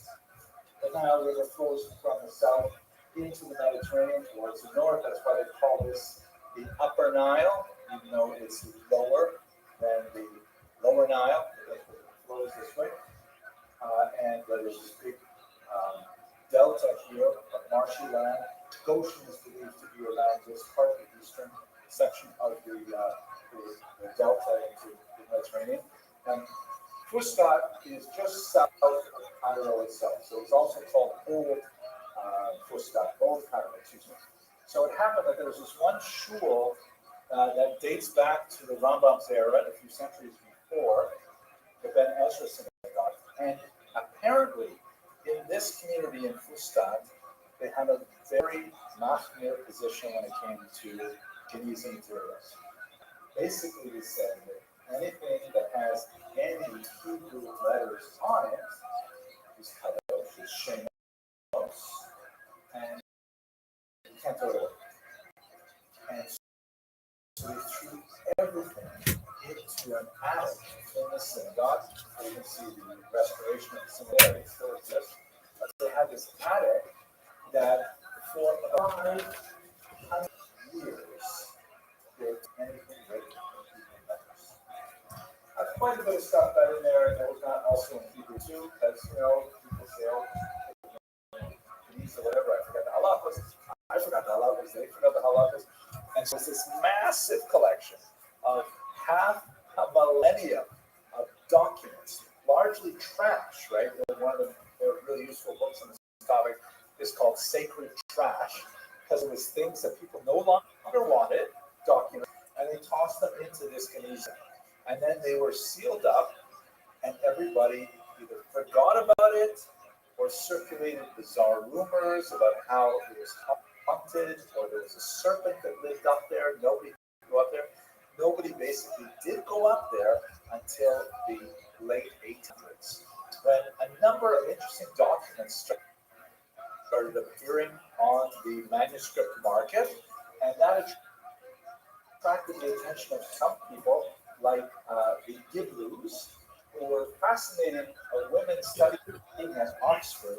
They were not allowed to be actual students there because they were women, but they're nevertheless, they called them the Giblus because after they got married, one of their sisters, one's name was Lewis and the other's married name was Gibson, so they were called the Giblus. But they were like amazing scholars who wrote like a translation of the language of Syriac, explained the whole language of Syriac, which is kind of an Aramaic language. And they're writing all these great books, and they were not even allowed to be students. Eventually, many years later, Oxford gave them degrees because they said, you guys are much smarter than most of us. But they said essentially, where are these interesting, like, Hebraic, Judaic documents coming from? And they went, and they insisted on getting into the attic of the synagogue. And you can imagine these, elderly ladies traveling from England going up to the attic, and they find the Geniza, and it just blew their minds. They said, this is incredible. This is the single largest cache of medieval documents anywhere in the world. And it is actually true. If you want to study anything about North Africa, the Eastern Mediterranean, for a good 500 years of history, you must be familiar with what the Geniza has to say about it. They communicated to this scholar, Solomon Schachter, who was very interested in seeing these things, and eventually he was able to purchase the Geniza. Not all of it, part of it went ultimately to the University of St. Petersburg, part of it went to Oxford, a little bit to Cambridge, and a little bit came here to New York, to the Jewish Theological Seminary, where you can actually see pieces of Geniza documents. Here's a picture of him working with Geniza documents. As you can see, there's boxes and boxes of scrap papers that are all from this Geniza, that says phenomenal things about the history of Jews at this time. Yes, Mr. Rothschild. What actually happened in the newspaper was popping up from other places, and then they heard about the attic, so they wanted to push out more about it. Exactly. Some enterprising, person went up in there and said, "Oh, this looks like kind of an interesting, ancient book. I don't know if I can sell it." And they would go and got into the book market. And he'd say, "Where did you get this? This looks so cool." And then, that's how they ended up getting into the whole Geniza, buying the whole thing, and it just completely revolutionized the history of this part of the world ever since. What we got in there? So, for example, the Wisdom of Ben Sira, which is a fascinating book that's discussed in the Gemara that frequently. I think it's one of the Spartan Sodium, one of the external books, sometimes called in English the Apocrypha, which are books written by Jews in the era of Tanakh, mainly by a Shemi, that for one reason or another, the rabbis did not want to include in Tanakh. They didn't want to include the Kedusha of Tanakh. You're familiar with the Marcos in the Gemara of should Shira be in Tanakh? Yes, no. Should Koheles be in Tanakh? Yes, no. And the rabbis make the decisions, and that's how we have those amazing Sfarim actually canonized in Tanakh. But there are lots of books that did not make it. Didn't make the cut. For a variety of reasons, we don't always know the reasons. One of those books is called the Chosbet Sira, which is dated to about the year 200 before the Common Era. It reads a little bit like Pirkei Avos, a little like Mishlei.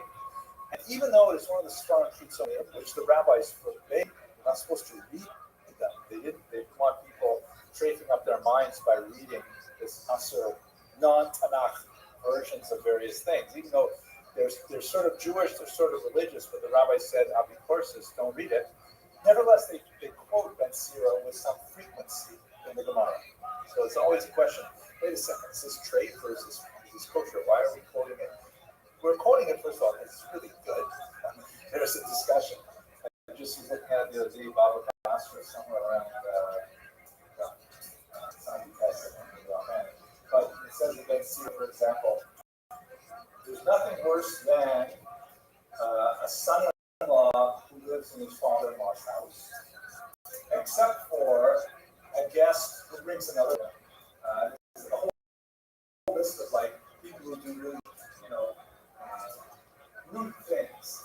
Ben Sira is often written in a very clear way, it's very memorable, and it feels like kind of wisdom was initially.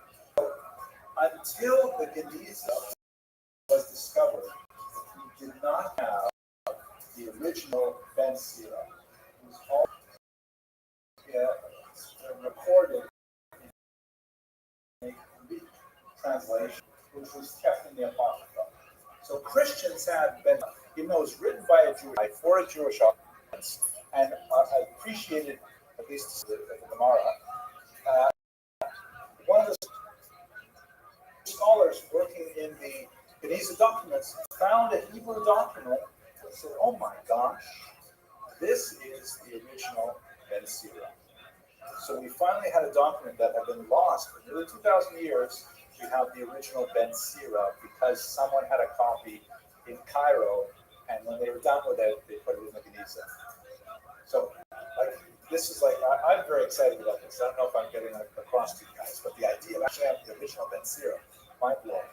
Lots of famous Jews, like Maimonides is all over the Geniza, because Maimonides lived there, and he would write whatever he wrote, and it would find its way to the Geniza, including his own autographed corrections of the Mishnah Torah. This is the Maimonides' actual handwriting, and you can see him editing his own text. The amazing editions of the version of this, but especially because the Geniza, we're still trying to figure out all that's in it now. 100 years later, we haven't finished. To see where Maimonides is actually thinking about, should I use this phrase? No, let's use that phrase. He's crossing things out. He's writing things in between lines. This is I think we should just have a moment of silence to think about how amazing this is. Here is the Maimon, his own signature, Moshe Bar Maimon. I'm not sure what black color says, but Moshe Bar Maimon, Moses son of Maimon. That's written by someone. Yeah, looks like it. Yeah, but it is definitely Hebrew.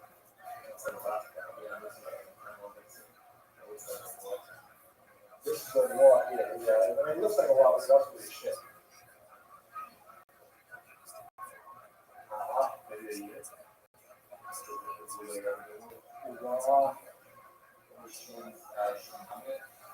no, maybe I have it over here. Does it say it here? No, it doesn't say it here. We'll have to look into it. But I don't think, I think it is definitely, I think these two are like the, what do you call this thing? You call that chick thing. When you make that aviation, there's a word for it, something correct. So you can see how it, because of it. So I'm not sure. You have to get into paleography to understand how to do this writing. But nevertheless, it's amazing to think that we have actual things penned by the Rambam's own hand in the Knesset. We've got amazing writings of Yehuda Halevi in there, just tremendous finds that because they were trash. We also have some amazing new voices, like for example, one of the common things that they had at that time were so-called palimpsests, where the vellum, the parchment that was made from animal skins, very expensive, very hard to replace because you have to check an animal and you have to treat the skin and all that stuff to get it. It's really, really expensive stuff. Like for example, in Rabbi says that when a person learns Torah as a child, what is that like? It's like writing with fresh ink on new parchment.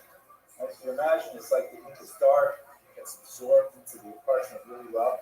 Then it says, what happens if you learn as an adult? If you didn't learn these things early on, what's it like to remember?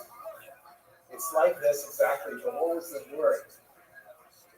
It says it's like learning on parchment that is machok, that is rubbed out. Because you couldn't erase documents, parchment, there's such a thing as an eraser, and they didn't have that white paint that we use on typewriters. What you could do is you could take a dirt. No, but let's say you want to write a totally new document. All you got to do is you got to take like a flint or a kind of a stone with a flat edge, and you rub it. You rub it really hard, and that makes the ink kind of like break down. It doesn't go away, but it kind of gets like grayed out in the background, and now you can write over it. That's why a person who learns in his old age for the first time, he's got so much stuff in the background that you have to like forget all that stuff first before you learn. It's not the same as when you're a kid gets it deep the first time. So these things are like palimpsests where they wanted to reuse the paper, so they reuse the parchment. So they would try to rub it. As you can see here, you've got some Greek going on in the background. Try to rub it out, but still basically read it, and they're writing a Hebrew text over the top of it. And so they're able to discover documents underneath documents by looking at these things, especially with ultraviolet light. Really, really cool technology. So, partial documents were suddenly joined. This is a poem by Menashe ben Labrat, and we had a piece of it, but in the Geniza they found two good pieces. They put them together and they were able to put together the whole poem. Really cool stuff. Also, wow. These shoes, don't forget, everything, not only religious literature like the Mishnah Torah, and not only great poetry, but also receipts, contracts,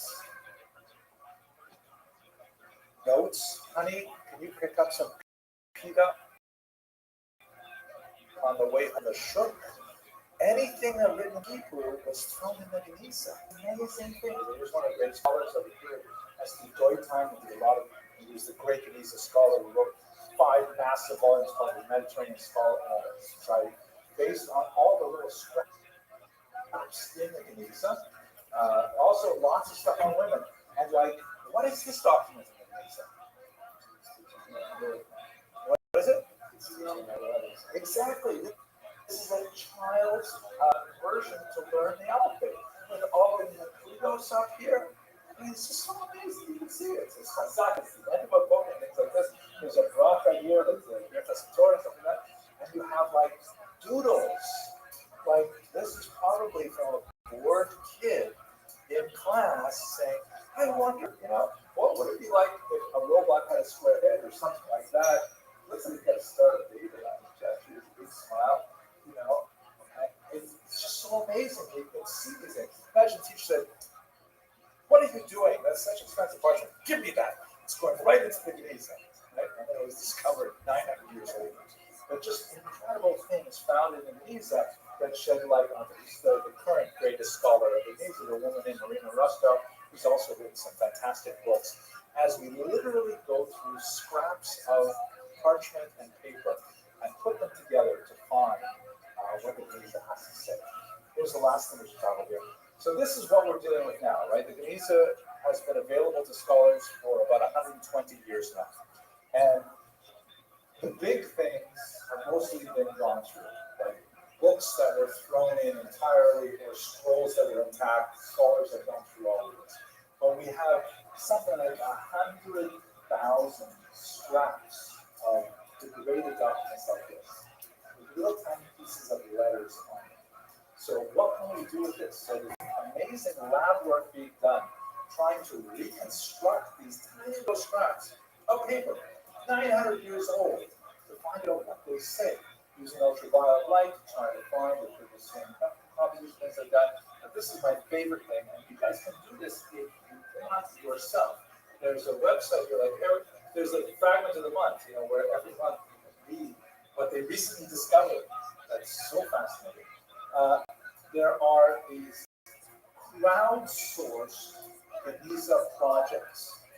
This is them, but here's my favorite. This one's called Scribes of the Cairo Geniza. And this is what happens. You log into this, get an account, it's free of course, and they show you a fragment. And they ask you, can you identify what language this is? And if you say yes, and then they say, what language? You say Hebrew. You say, oh, very nice. Can you read it? And yes, no, I can't make it out. So they say, no problem. And they say, hey, can you read this Hebrew document? And you say, oh, and they say, is this Hebrew document right side up? It's all, just processed by machine stuff. And you see, oh, rotate it 180 degrees. Can you read it now? And you say, oh, no. It's passed on to the next person. And there are literally thousands of regular people with, any level of Hebrew or Arabic or whatever shows up in the Geniza that are working their way through these documents, like mapping the stars, which was another one of these mass projects, until we finally, maybe another century, we'll finally have every single piece of the Geniza deciphered, and we're learning amazing things of what it used to be like to live 1,000 years ago. Like, look at this in what script is this text written? Hebrew, Arabic. Well, this one looks too hard. Show me another image. Oh, there's no text on either side of this fragment. The text in the fragment is illegible. And you can go on to the next version. You can talk about it, make a note. It's just fantastic. As you go. So anything that last stuff I showed you wasn't very, very profound, but the actual handwriting of the Rambam, children's textbooks, children's Say something about, let's say you haven't seen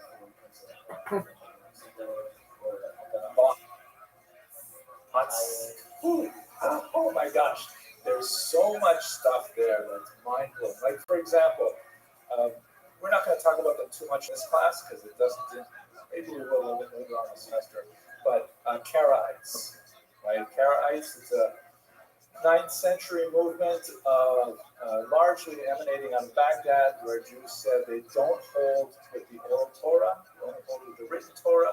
And I'm sure you have kind of like a schematic sense of who the Karaites were. They didn't believe in, it says, we shouldn't have any fires in your communities. So they held, okay, that's it, no fires burning on Shabbos. And we'll sit in the dark you will not have hot foods. One of the reasons why is a widespread custom to have cholent is dafka to show we're not Karaites, because we do have fires burning under these circumstances on Shabbos. So lots and lots of Karaites in Geniza, Cairo, and they got along really well with Rabbinites, with regular Jews. They're marrying with each other, they have business partnerships, they have, there's like such limited hostility between them from the Geniza documents. We have ketubos that are written between rabbinic and Karaite families, and it does not seem to be the big deal that we think it would be based on reading other historical accounts. So it's kind of like quite often the Geniza says, well, you expect it to be this way, but in reality, this is the way people live. They just spell wrong. Another example, we have like the Arizal. The Arizal came from Egypt. We have, it's not Geniza documents, but the Arizal's documents from Geniza. That's very mistake. We do have the Arizal's business correspondence, but it's not from Geniza. But we have like all kinds of like information about, women in particular. There's so much stuff about women because the halachos, halakhic literature generally only talks about women when we have a problem with women, right? When we want to marry them, when we want to divorce them, when we want to deal with chalitza, when we want to deal with inheritance law, that's when generally happens. But we don't have like a lot of stuff from women themselves. It's just they did not have the same kind of opportunity to express their voices in much of the halakhic literature for obvious reasons. But in the Geniza, there's tons of stuff about women. There's this one woman who's mind-blowing named Rusha the Broker. And she broke so many rules in so many ways. She was actually kicked out of the synagogue at one point for some of the things that she did. But she made so much money in selling spices that she made this massive donation to the shul afterwards. The shul that kicked her out, that afterwards, apparently for generations, people would bless their daughters in the name of Rusha the Broker. And the things that she got away with were just phenomenal in terms of, I don't want to put them on the recording here, but if you're really curious, you can look on my website, you'll find a lecture on Rusha the Broker, and there's like a whole description of what she got away with. And so we learned so much earth-shattering material from this archive, just not necessarily what you'd be expecting.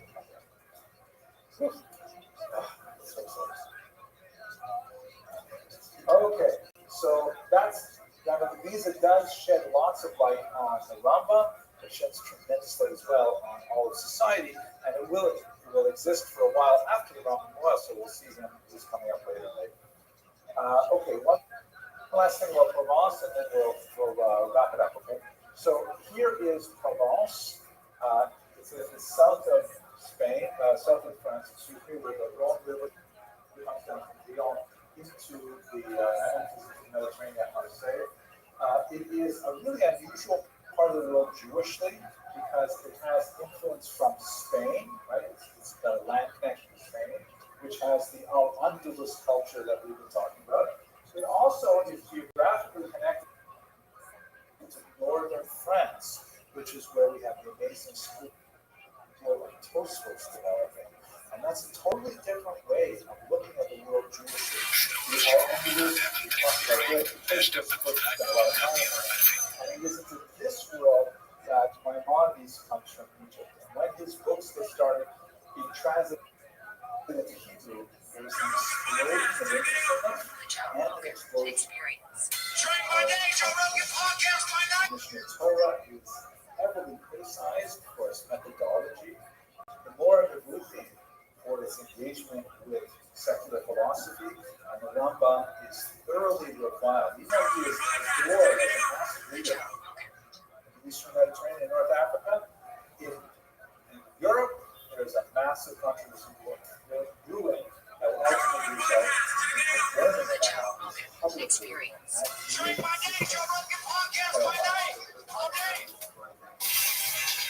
It is the first It's a pleasure to meet you.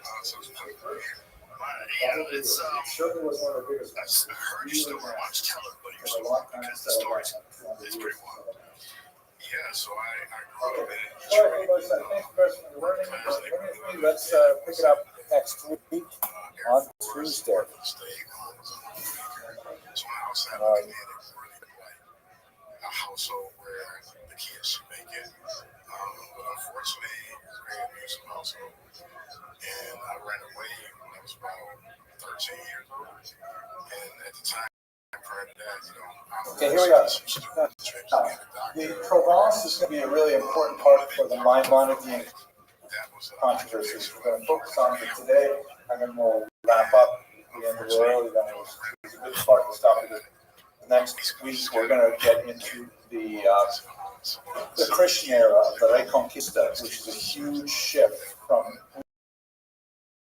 we've been spending time first in the Sikh era, then we went to the Muslim era, and then the Christian era, and it changes dramatically.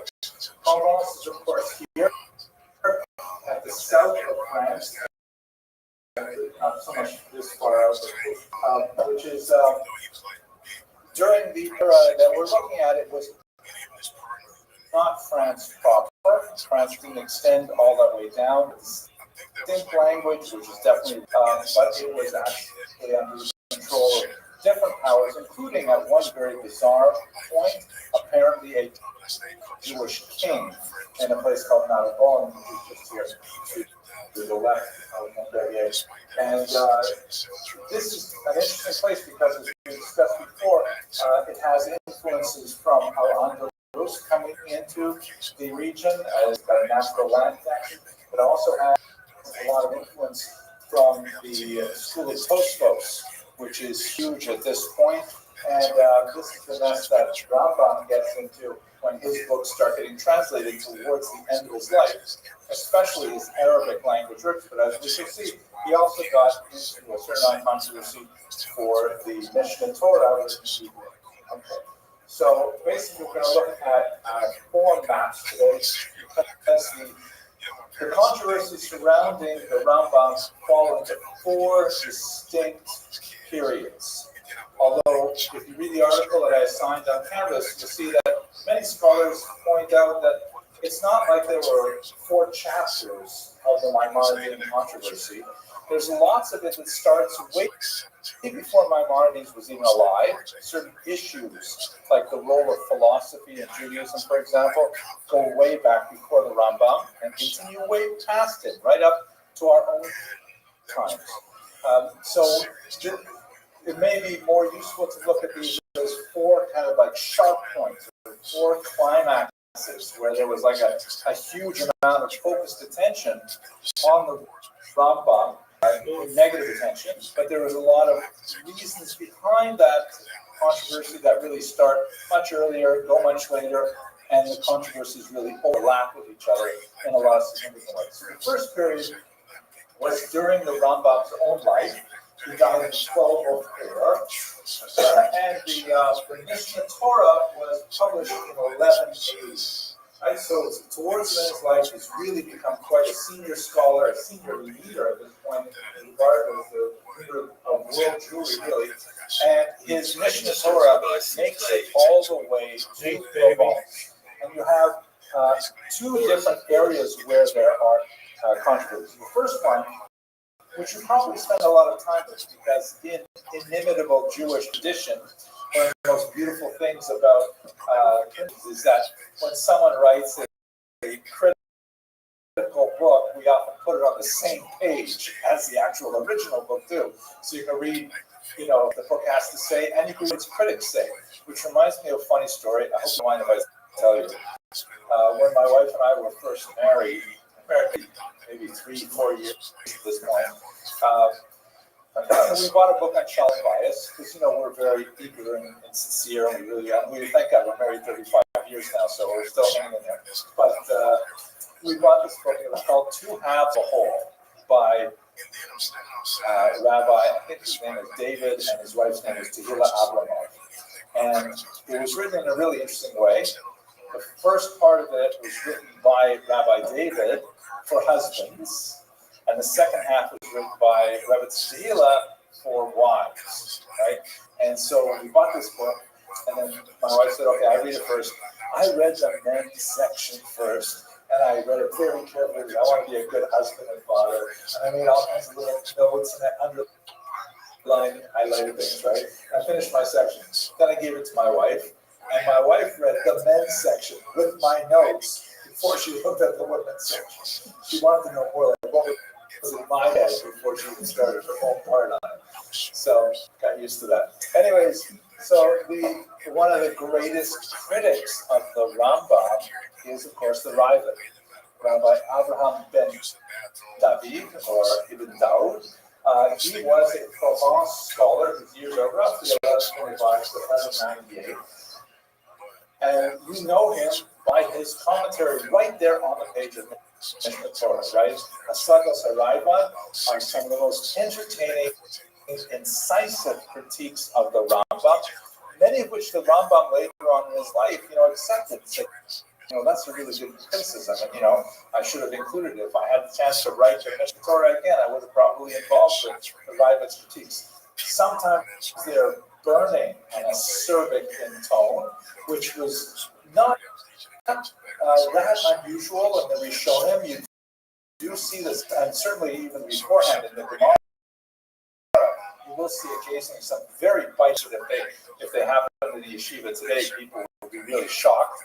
But nevertheless, the Raivad really drills down and attacks the Rambam with, the intention of reaching the emes. This is not an attack at all. This is really a disagreement over how to work with halacha.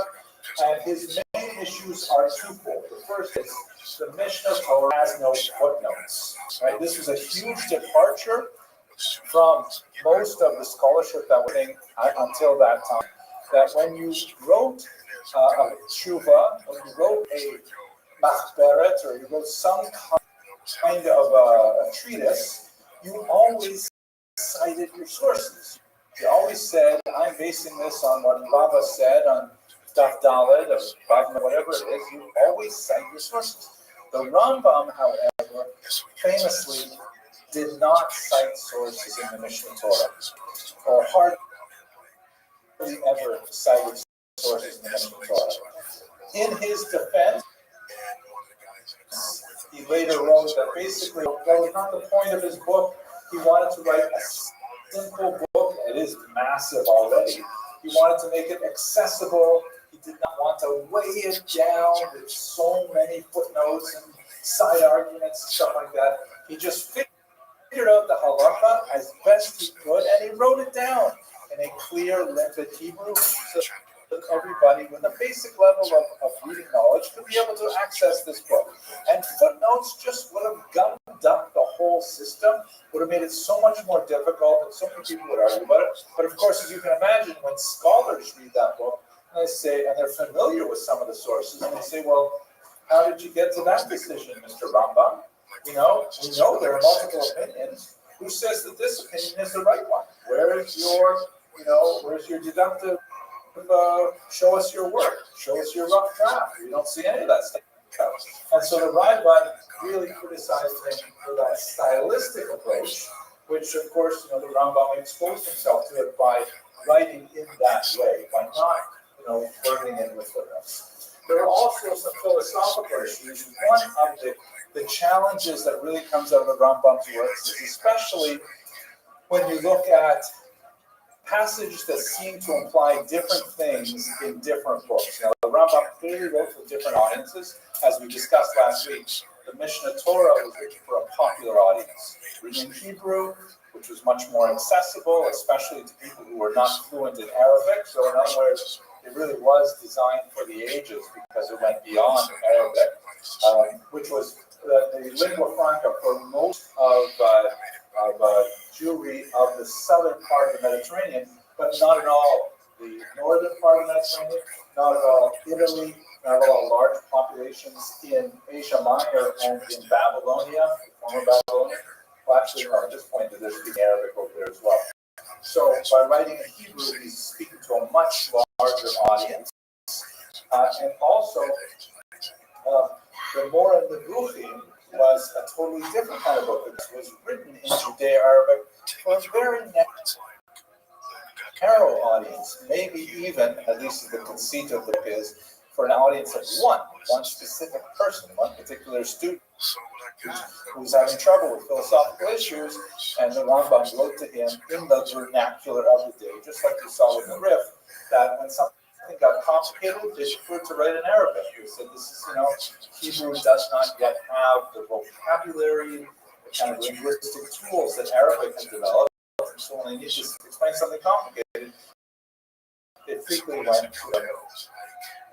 So when you look at the contradictions sometimes, or apparent contradictions between the Mishnah and the Morah, some of them are quite glaring. One of the issues that came up in the Morah and Nevuchim is things like resurrection. What is going to happen after we die, after 120 years, Mashiach comes back? What exactly is the sequence of events? Do we come back in physical bodies? Do we come back sort of like a spiritual being? What happens in the period, the time of die and the time that Mashiach comes? Are we all like waiting? Are we like in suspended animation? These kinds of very difficult issues of resurrection are handled by the Rambam in different places, and in some areas people felt it was hashkafically out of step with Judaism per se, even though in many ways Rambam is sort of like defining what is hashkafically correct. But that's one of the major issues on a hashkafic level that the Rabbi criticized Maimonides for. We go way over here. Or any questions about the Rabbi before we get to Rabbi Shmuel about Ali?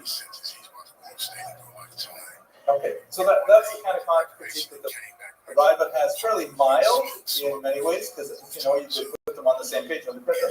But over here in Baghdad, we have a totally different critique. The Gaon, right? Because we have in Baghdad now the great yeshivas Surah and Kompadita, which are of course prominent in the Gemara. They have moved north to the city of Baghdad, and it's a very different kind of environment. These are like big institutions that exist in a large Jewish population, and they have a way of doing things that they've been doing for hundreds of years. Now they're slowly into decline because Spain in particular has grown in Jewish population, and so it begins to actually eclipse Baghdad. But when the Gaon, meaning one of the great leaders of the academies of the time, Rabbi Shmuel ben Ali, who died in 1194, when he read the Mishnah Torah, his objection was not so much about the lack of footnotes, not so much about the distinctions that occasionally come up between the Mishnah Torah and the Rambam's other writings. He was really upset with the economics of Maimonides. Because Maimonides had a pretty radical approach to Dayanim and to people in Chinuch that they should not get paid, which people in Chinuch have difficulty getting paid today, even with the farming system. But he felt that just like Hashem gave us the Torah, gave Moshe the Torah for free, Moshe doesn't have a right to make money off of what Hashem gave him for free. He has to pass it on for free, and so too all Dayanim, all judges are required to judge without any financial interest in their service, and also teachers should be teaching Torah for free. Now, if you're familiar with the Gemara that discusses this at length, there are exceptions for sure. Like, for example, we're only talking about teaching Torah, teaching a craft, teaching a skill, teaching, English as a second language. Of course you can charge for that. That's not Torah, and you're part of the service. And there's also a huge carve-out for what about if you weren't teaching, you would be making a living doing something else, like nuclear physics or brain surgery or something. So, how can you give up that salary? So there's the possibility that you can pay Shkar Batala, which is kind of like the payment that you would take for not being engaged in some other productive work, and so that's not really payment for teaching Torah, which should be free, for being available. It's a compensation, right? But it's not a compensation for Torah, because according to the Rambam, and he's very, very strict about this and very, very blunt. Teachers should not get paid for teaching Torah.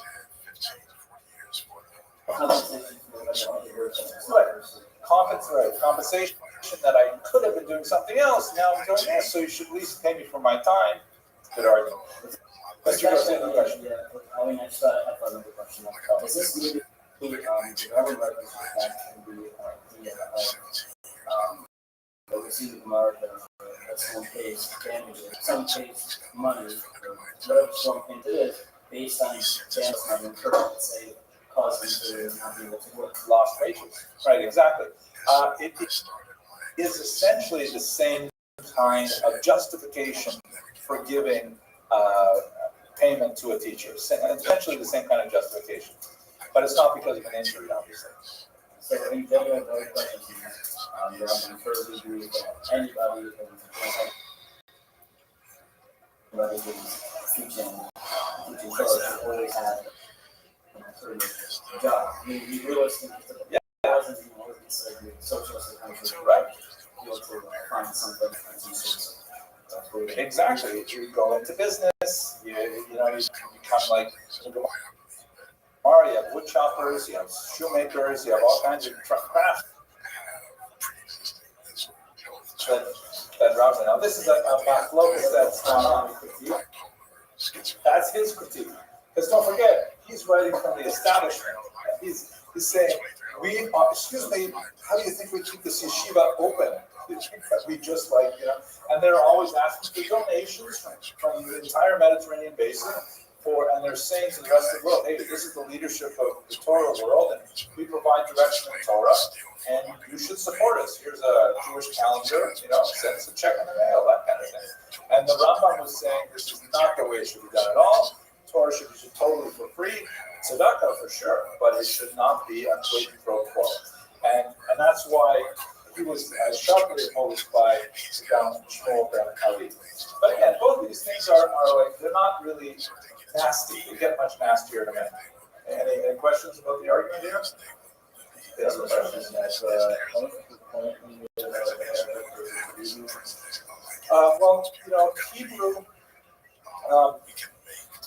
Hebrew had not really gone through its renaissance of linguistics until Nash ben Labrat, who's just before Maimonides, and it takes a few hundred years even to write basic grammars and things like that. So Jews were still trying to figure out how to write things more or less with what they knew of biblical Hebrew. And by the way, Nash ben Labrat, who was the first to sort out, he didn't maybe realize himself that all Hebrew words are based on 3-letter roots, right? Trilateral root. Up until then, they were thinking about all kinds of stuff, like 1-letter root, 7-letter roots, but so they can figure it out as a modern, wasn't a modern language then. And then after biblical Hebrew, then you have this pastiche of Mishnaic Hebrew, Gemara Hebrew, which involves lots of Aramaic. Jews are just basically kind of tripping along, trying to express themselves. And when you try to express huge, difficult philosophical concepts, they did not have the linguistic tools to be able to do it. It's kind of like, I don't know if you gentlemen learn any other language, Hebrew and English, but if you just learned a little bit of the language and you try to express difficult thoughts in it, it's so hard. It becomes so repetitive, it's almost impossible to learn it. I remember when I was, another memory, such an embarrassment. When I tell you the story, so when I was not quite finished my PhD, got a big public address the President Zalman Shazar Historical Society. This is the Israel Historical Society. So a really big deal. In Jerusalem, I was like, 26 years old or something, and I was so proud because I was writing my dissertation. It was interesting to them. They wanted to hear me talk about my dissertation. So that day, as it happened, my 3-year-old daughter, Rafaela, was jumping up and down the sofa. She fell off. She cut her lip open, and we had to rush around different places to get her lips sewed up. It looks fine. She's beautiful, no scar, a tiny, tiny little scar, just makes her more beautiful. And by the time we were finished, it was almost time for my lecture. I did not even have a chance to change my shirt. I went to the Van Leer Institute. I gave my lecture, pulled out my shirt. It was like really bad. But that was not the worst thing. The worst thing is I insisted on giving my lecture in Hebrew. And all these professors in the room, everybody knows English so well. And I sounded like a jerk trying to say it in my limited, broken pieces of Hebrew. And when I finished my talk, I said, look, some of what's on my senses, why don't you just speak in English? But that's the point. As brilliant as many scholars were, they didn't have the latest tools. So when they really wanted to explain something complicated, they often had to write in Arabic. And that's, you have developments like Euro, National Mubarak, people like that are beginning to promote the language.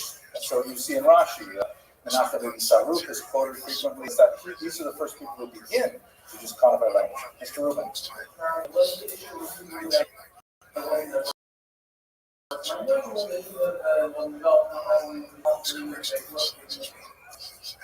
Both. Very few people are speaking Hebrew as their first language. Right?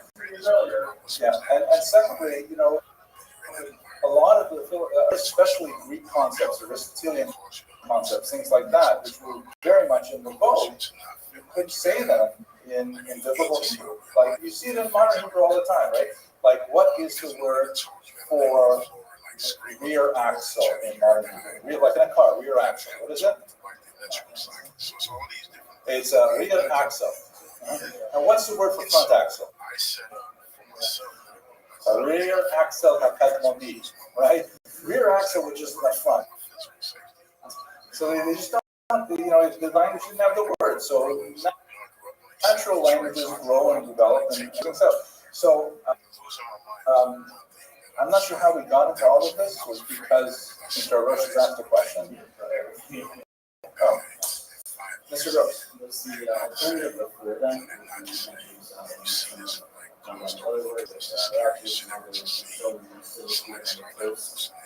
use their basic language and may not express the full idea, but it was left with interpretation.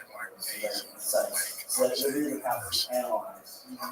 Yeah, and it's also a sign of genius when they can take what was then a much more constrained vocabulary and use it to explain big ideas. That takes a lot of genius. But you see it in the Rabbi, because he wrote the Mishnah Torah and it's just so perfectly crystal clear.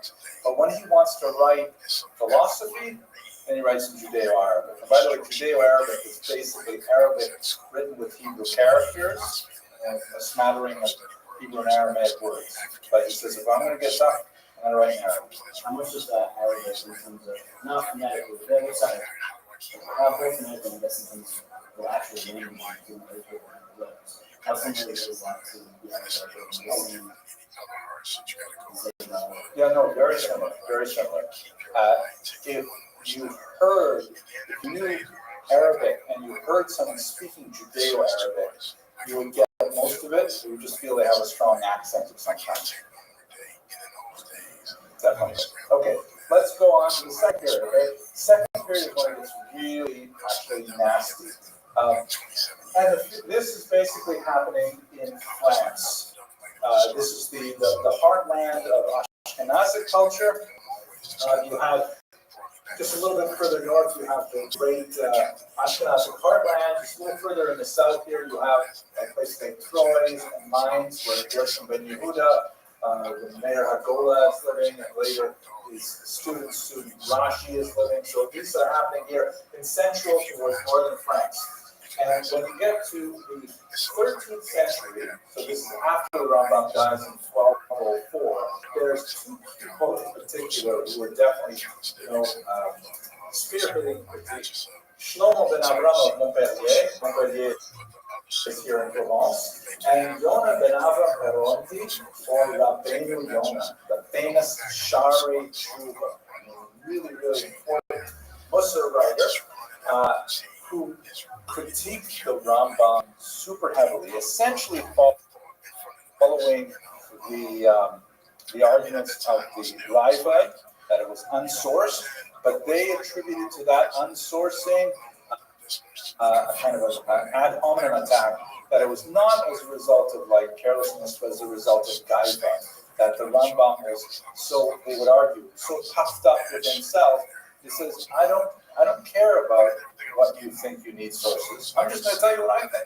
Just listen to what I think. That's all you need. And in fact, when you read the introduction to the Mishnah Torah, he is pretty blunt about it. He says, all you really need is a Chumash and my Mishnah Torah, and you're golden. You don't need anything else. In fact, he calls it the Mishnah Torah, meaning the repetition of the Torah. I'm just telling you what the Torah says, but fleshing it out, building in the Torah Shabbat, and that's all you need. So it's a really, really nasty, awful thing. They're also especially angry because the Rambam, they say, was overly influenced by Greek philosophy, especially Aristotle. Now we should back up a minute and talk about who Aristotle was and why the Rambam loved him so much, and how much he loved him as the Aristotle lived in the 4th century before the Common Era. It's called the Periclean Age, where the Greeks had an unusual renaissance of thought. Which moves over here is the Peloponnesus sticking into the middle of the Mediterranean. Italy is kind of hit by my sign, but it's just to the east of Italy. So at this time, there was a triad of 3 really influential philosophers, one teaching the other, and significantly differing from them. Socrates is the father of modern philosophy. He was a woodcutter who famously went around telling the youth that he knew nothing, and that made him the wisest person in the world. He got into a lot of trouble with the Athenian because he was calling young people to question the nature of their society, because that's what he did all the time. He heard the Socratic method, which basically means ask lots of questions. Whatever, and question it again. And he really began to tear away the fabric of Greek society by saying, hey, why do we have this kind of government? Why do we have this kind of morals and so on? The leaders were so afraid of him at some point that they arrested him. And by the way, he got into trouble with his wife a lot too. His wife once famously dumped a chamber pot on his head, as he was spending all his time hanging around with young people, not coming home often. Chamber pots are not nice pots. And anyways, they arrested him and they said, you have to stop this.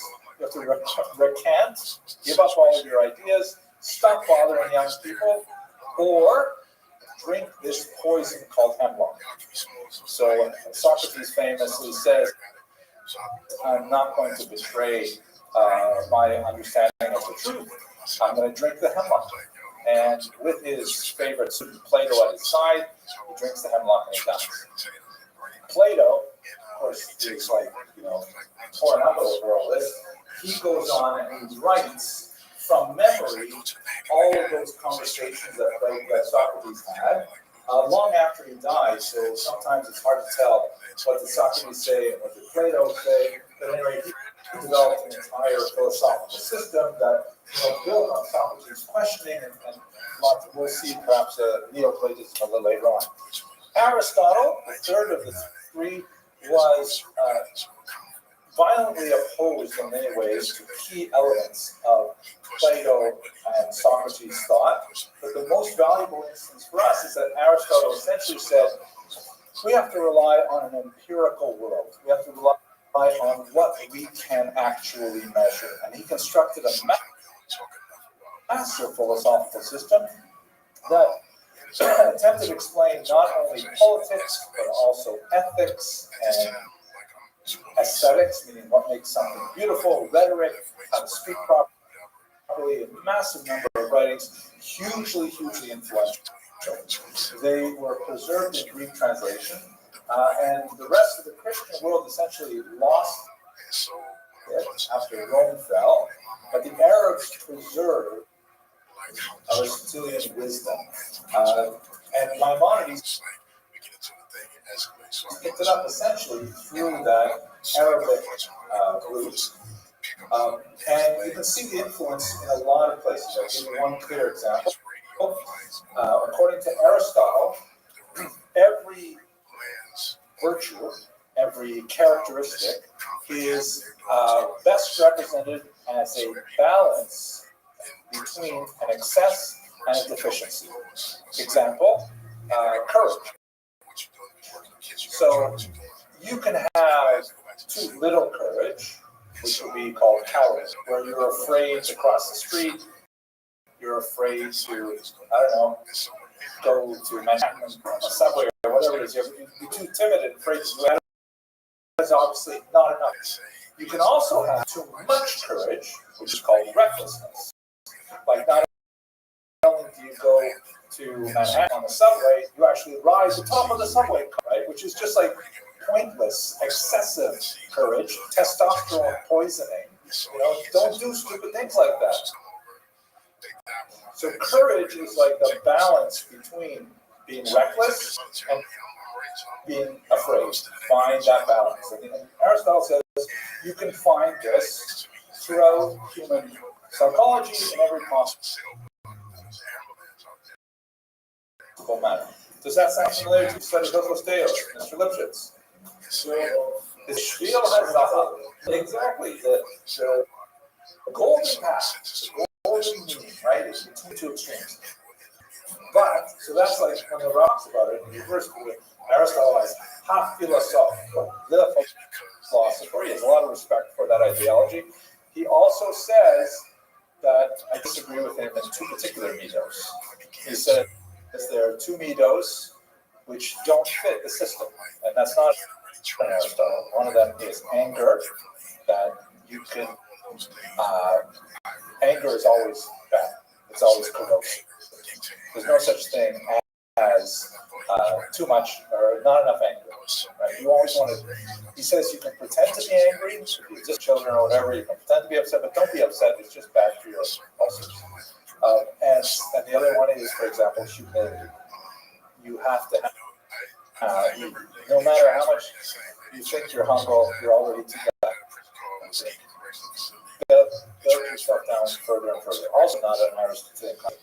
But just that one example, you can see that the Rambam relies on Aristotle's thought quite significantly. And you see it in a lot of different areas throughout. The Rambam will explicitly quote Aristotle. He doesn't always agree with him. He doesn't regard him as a Navi, but he does regard him as a very, very smart person. And for Rabbi Yonah and his teacher, Shlomo ben Avraham and Montpellier, this was like unacceptable. Jewish scholars should not be relying on Greek pagan thinkers, and they denounced the Rambam. Yes, Mr. Rabbi. What this is a specific question on when we're thinking of philosophy and Aristotle's philosophy. When it comes to his, there shouldn't be a spectrum of anger, there should something subjective and bad. That is true even in a time of war, let's say fighting a mob.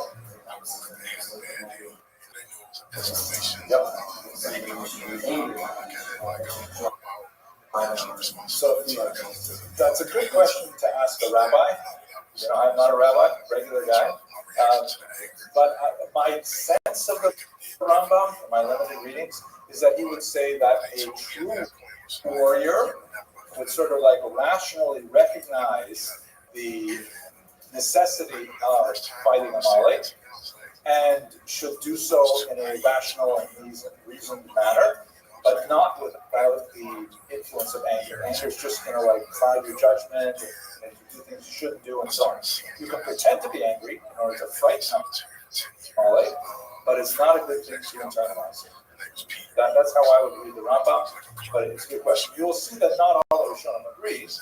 Rabbeinu, for example, who almost always follows the Rambam, disagrees with him at this point. He says, what are you, supposed to be a stone that anybody can like spit on you and you not move? So not everybody agrees completely with the Rambam. The Rambam is often a gotcha. But in this particular case, this is really bad. We're not precisely sure historically how this happened. happened. But this is at a time when the Catholic Church, right, this is in France, we're talking about a distinctly Catholic area now. The Catholic Church was hunting for heresy on their own. This was the period of the Albigensian heresy, where the Catholic Church massacred all kinds of people who did not agree with certain aspects of the Catholic doctrine, Christians, just not Catholics. And there was a particular Mendicant order of friars called the Dominicans, who are like the heresy hunters. And somehow the Dominicans got wind of the fact that there were Jews, prominent Jews, like Rabbi Yonah, who were criticizing the Rambam for heretical views. And the Dominicans took upon themselves to collect up all the works of Maimonides they could find and burn them publicly in Paris in 1232. Some historians would argue that Jews actually denounced the Rambam, the Pem Aleph, explicitly to the Dominicans. Others say no, it was probably like the Dominicans heard about it, they took the initiative.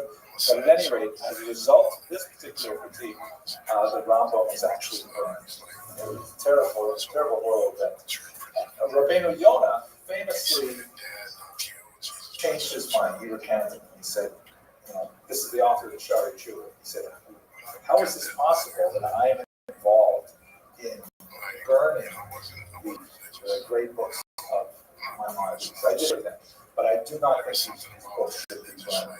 Again, when I say he's involved, we don't know the extent to which the Dominicans, we don't know how the Dominicans got word of this, but Rabbeinu Yonah felt awful. He took a vow that he would go everywhere they originally spoken against the Rambam and try to undo the Rambam, the damage he had done to the Rambam's reputation.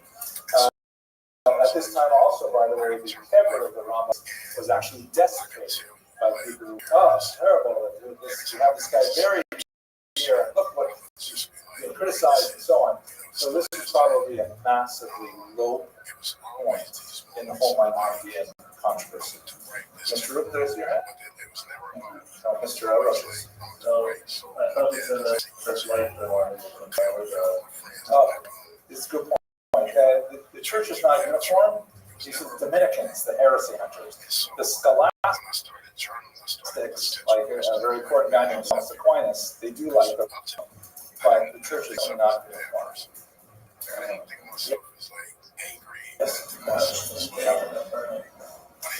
I don't know offhand, but we should recall that this is a period where before printing, 400 years before printing, and manuscripts are essentially like Sifrei Torah, really expensive, hard to produce, valuable, so huge value.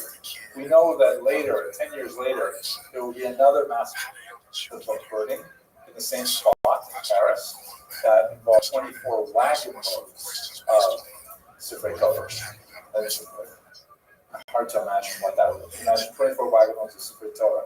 A Sefer Torah today costs somewhere around $50,000 to write. So, and you can fit, I don't know, I'm guessing maybe 100 Sefer Torah on a wagon, let's say. So that would be, what, like $5 million? Multiply that by 24. So we're talking about $25 million odd dollars. I don't know if I got my math right, but astronomical number, and not easily replaced. You can't just run it from another printing. You've got to find another manuscript, copy it out, and so on and so forth. So this is the low point, second period, 1230 to 1235. There is a third period, which is kind of a minor one, but it's kind of an interesting one. This happens in Akko, northern Israel, Uyghur, English. A man named Shlomo Petit migrates from France to Akko, and he's really upset with the Rambam because he says he's too rational, he's too anti-Kabbalistic. We haven't talked much about Kabbalah, it's also very relevant to Spain, maybe we'll get back to it a little later, but and this is kind of ironic because the role of Kabbalah in Maimonidean thought is an area of burgeoning research. His son, Abraham ben Rambam, was a distinctly mystical person. So it's like, how did he get from a very rationalistic figure to a very Kabbalistic figure? But Shlomo Petit said that, there's no room for our mystical tradition in the Rambam, and that's not okay. And then not only mystical tradition, some of the arguments are things like, the Rambam took distinct positions that were often contrary to Rashi and other Rishonim on issues like demons, like what are the role of demons in society.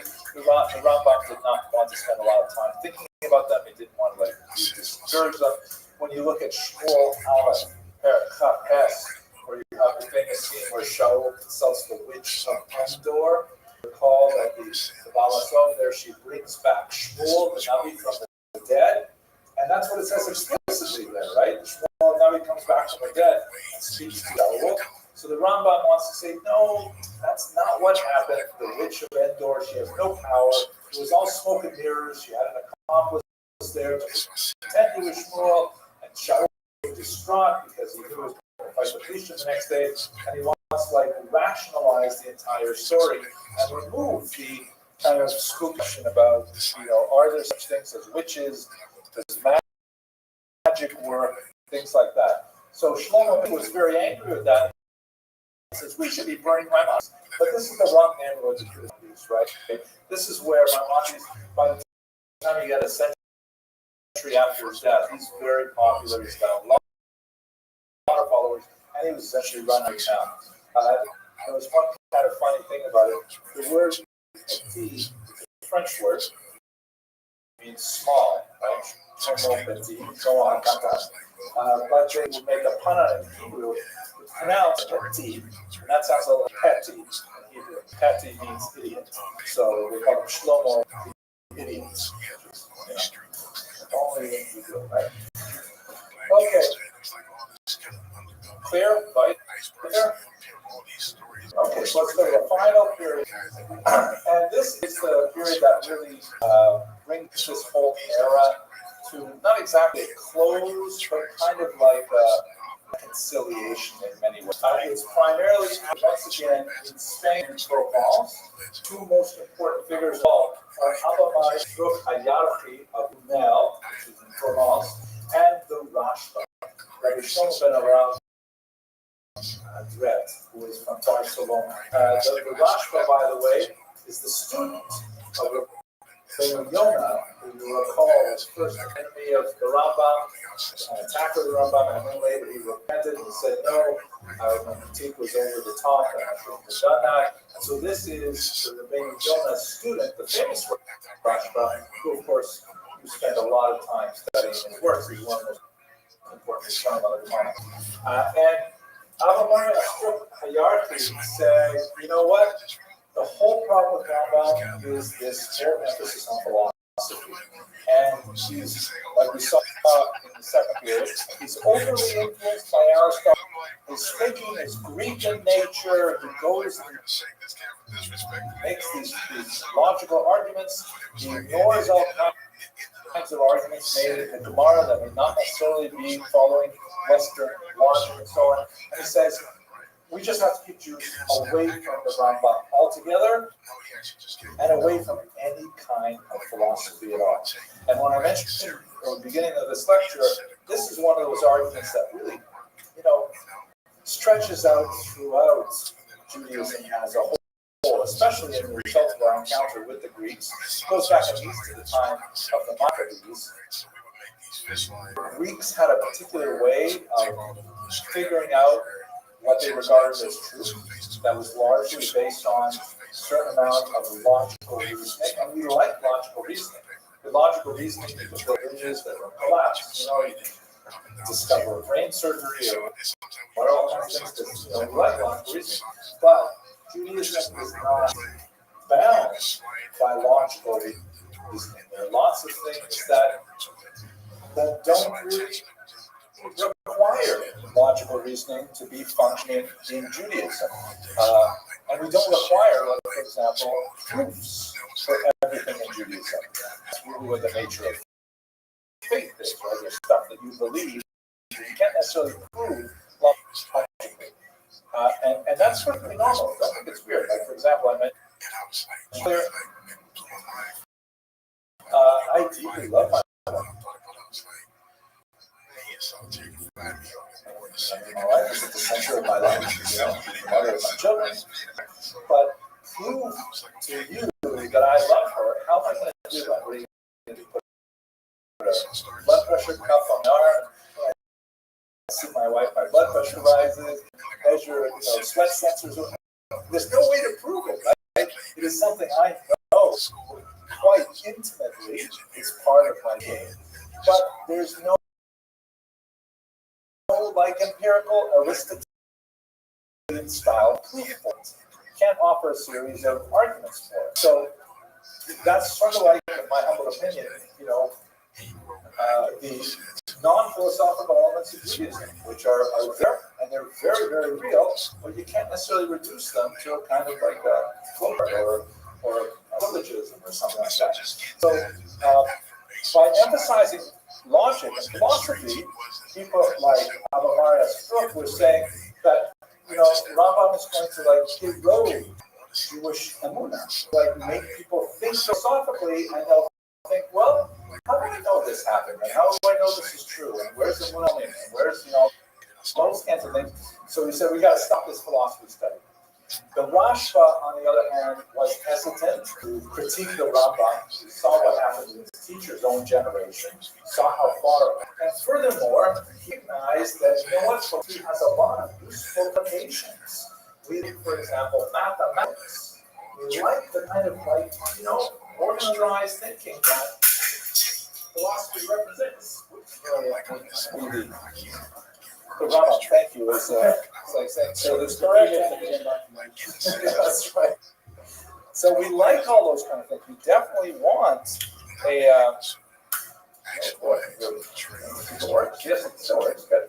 so we definitely like all those things. So the Rashba affected a very famous compromise in 1305 that is basically sort of like the status quo for the last 700 years.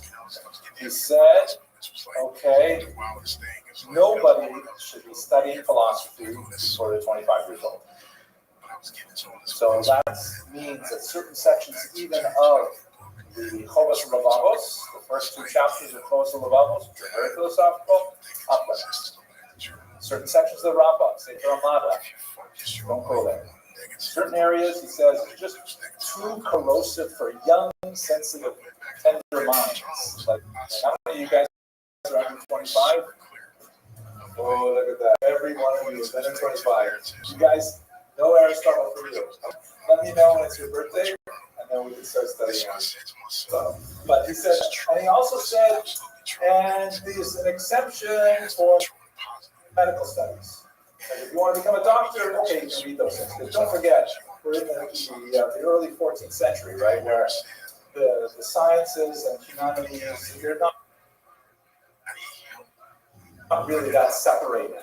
So it's hard to say, I'm going to be a medical doctor, and I'm not going to study any philosophy because that's really part of all of it. So this sort of cautious approach to philosophy, yes, but not for very young people, is what the Rashba affected as a compromise. It rescued the Rambam from further criticism, or at least devastating criticism, because all the stuff that Rambam wrote was okay for older students, people that already filled their belly with meat and wine, right? Shas and poskim, then they can go on to study the Morning Nevuchim. Actually, Morning Nevuchim is a good example. Morning Nevuchim is hardly ever studied in yeshivas. It's studied in universities because universities love philosophy. Yeshivas tend to stay away from philosophy, so it's hardly ever studied, even though it is a great classic.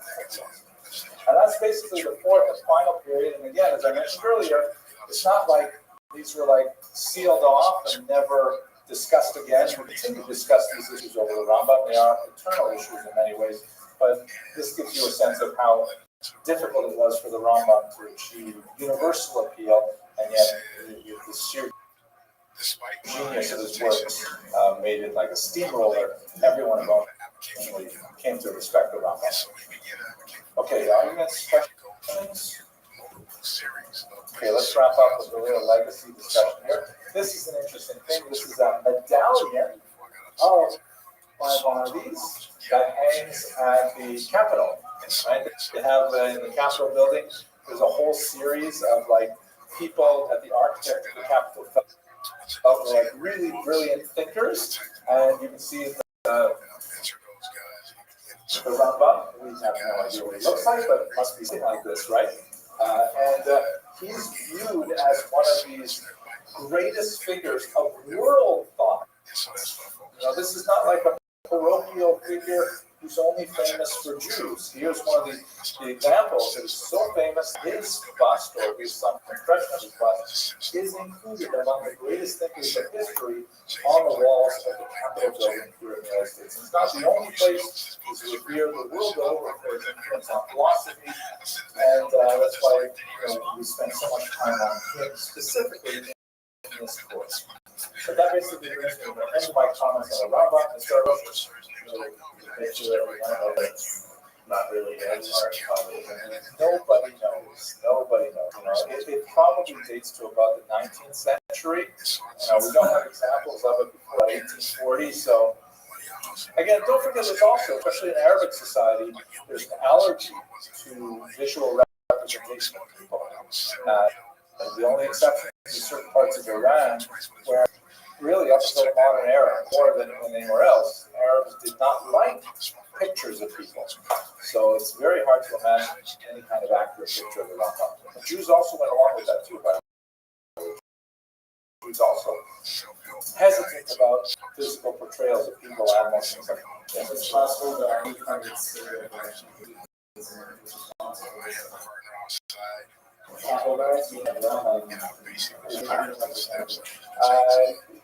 that could be kind of complicated, but I think it's hard to prove. Maybe you rely on non-philosophical approaches. But the Rambam story is so brilliant, so glorious, such a fascinating individual, and when you have these zuchus, like all of you, to actually engage with his work as a participant in the Rambam's life, wow, nothing like that. Okay, so any other questions, arguments? Okay, so let's wrap it up. We will meet again after Rosh Hashanah. We'll look at the Reconquista period, and it's a very, very different and dramatic period as well.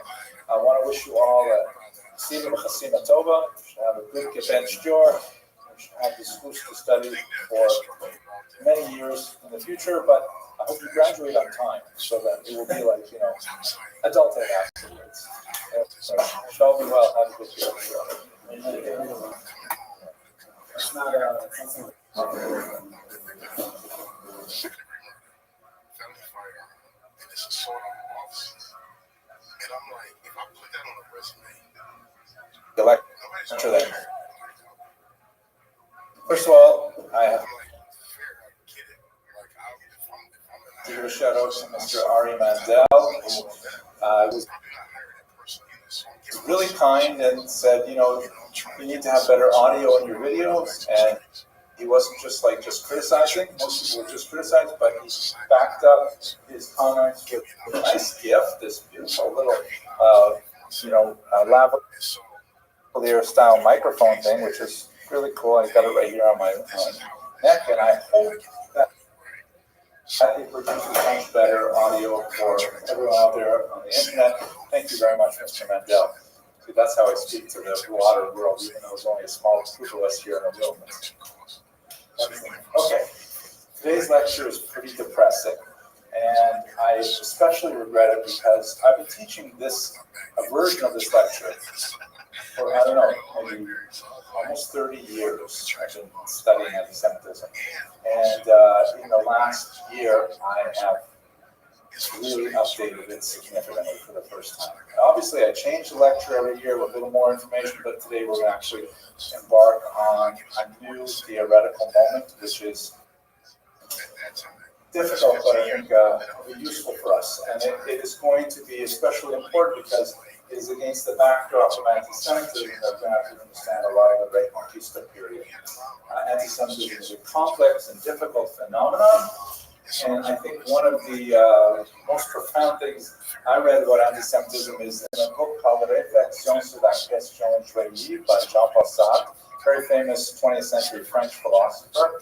And he wrote in this post-war book from 1946, he wrote, if the Jew did not exist, the anti-Semite would invent him.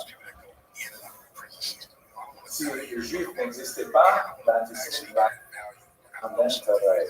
So what does that mean? Kind of weird statement. What does it mean? Leftists, you have an idea?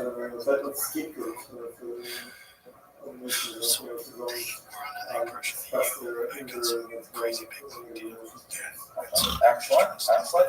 They're kind of a scapegoat, right? The Jews are like the favorite enemy of Western civilization. We occupy that role for a couple millennia now. But why?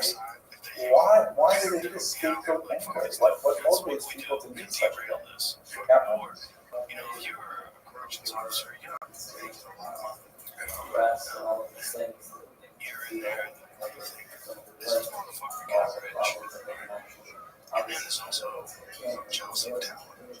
That's a real thing. When you find out. Convenient. Good. Now you use the word when people are oppressed, they want someone to blame. But is it really oppression? You know, like the kind of example that Saad brings in this little thin book, which I think is translated into English too, it's really worth reading. He says, you know, like look at Adolf Hitler, who the roots of his first great expression of anti-Semitism, which he records in that almost unreadable book, Mein Kampf, is about how he wanted to get into the Vienna School of Art. And he was rejected multiple times, and he blamed it on a Jew taking his place. Must be that I was pushed out of getting into the Vienna School of Art because there's so many Jews who did get in. My place was taken by a Jew. So why of all things would it be something like that? It's not about, you know, later we come to the Bible and Canadian civilizations and things like that, but it starts with like someone took my place in art school. Someone took my crayons, and I don't know who. Right? What is that all about? But then why the Jews specifically? How come the Jews over and over and over again? Well, okay, I think there's definitely there's an element of jealousy there. What is most profound about Saad's, you know, brief statement here is this notion that when it relates to Mr. Campbell as well, in the sense that, you know, if changing in your society and you feel deep insecurity about it, like, oh my gosh, there's so much new technology, I'm nervous about my job. What if I lost my job because you don't understand this new technology and things like that? You know, you want to blame something, you want to attach blame somewhere to help a scapegoating, like Mr. Lipschitz said, and so the Jews are like a really natural target. They're distinct, they keep themselves separate in many ways, and even better, they have a long history of already being hated. So you can just fall into a paradigm that already exists. But if you didn't have a Jew, you didn't have that convenient kind of like lightning rod for your anxieties and so on, then, you know, you might express it, you don't have the same kind of outlet for it. So the Jew serves kind of like a psychological purpose in that regard.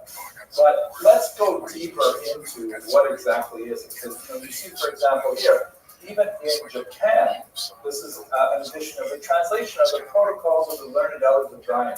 One of the most nasty anti-Semitic works. It's an 1895 forgery written by a Russian monk that purports to be the secret plans of the Jews to dominate the world, with all kinds of really arcane and bizarre ideas, like they're going to build subway systems all over the world that link the world's capitals, so you can travel secretly from Paris to London and nobody will know. Crazy things like that. But it became, you know, an incredibly popular bestseller. Went through tens and tens of editions, many translations, including English translations published right here in the United States of America. Because people felt like, oh my gosh, so that's why my life is so bad. It's because of the Jews. That explains why I can't get a date. That explains why I don't get paid enough. It's because Jews are taking these things away from me. But let's break it down a little bit. First of all, I want to talk about the term anti-Semitism, which I believe we should stop using. I think it has outworn its utility. I prefer the term Jew hatred right now, which is just a much clearer term. So how do we get the term anti-Semitism? This man here, Wilhelm Marr, who was a Jew hater himself, in 1879, he wrote this book here, Der Weg zum Siege der Landungs- und das Judentum. The way that the Germanists will finally have victory over the Jewishness. And in this book, he wanted to replace the very vulgar term Judenhass, which means Jew hatred, or Judenfeinde, another synonym for it, with a more polite sounding term, euphemism. And so he said, okay, we know from linguistic theory that was developed at the time that there's a whole group of peoples, including the Arabs, incidentally, who are called Semites. It's really based on the language, right? There's like a whole family of languages, like there are Romance languages and Slavic languages. So there are Semitic languages, which include Arabic, Hebrew, Aramaic, languages like that. They have the same kind of grammatical form. He says, rather than saying we hate Jews, we hate Semites. And it's more than that. First of all, it's less than the idea of all Semites, because we don't hate Arabs. It had nothing to do with the Arabs at all. It was all about Jews. It was just a veneer to cover the big idea. But also, he said there is such a thing as Semitism, that there is like a larger philosophy and a strategy of world domination that is attached to the Jews. So it's not just the Jew himself or herself, but it is the whole, philosophy and worldview of the Jews as a whole that I am against. That's what he meant by the term anti-Semitism, and it turned out to be very popular. It's kind of like, nobody says, I'm trying to think of examples. We have so many examples. Like in the Gemara, we don't say someone is an Iver. We say he is Sadi Nahor, right? We don't say he's blind. We say he is full of light. And you understand, it means the opposite of what it is. In contemporary speech, we don't speak about a cripple. We say a person with a disability. Because a cripple is a very, awful term. It's very derogatory. Person with a disability, you say person first. It's true, he has a disability, so you include that afterwards as it's relevant and so on. And that's why, by the way, I don't like the expression we use nowadays to say something is lame. Right? That seems like a kind of a slur on people who may actually be lame.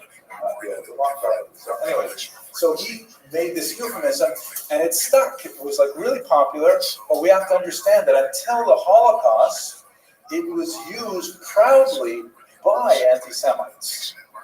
It was used as a term to say, oh, don't confuse me with those Jew haters. I am an anti-Semite. I'm a much higher quality.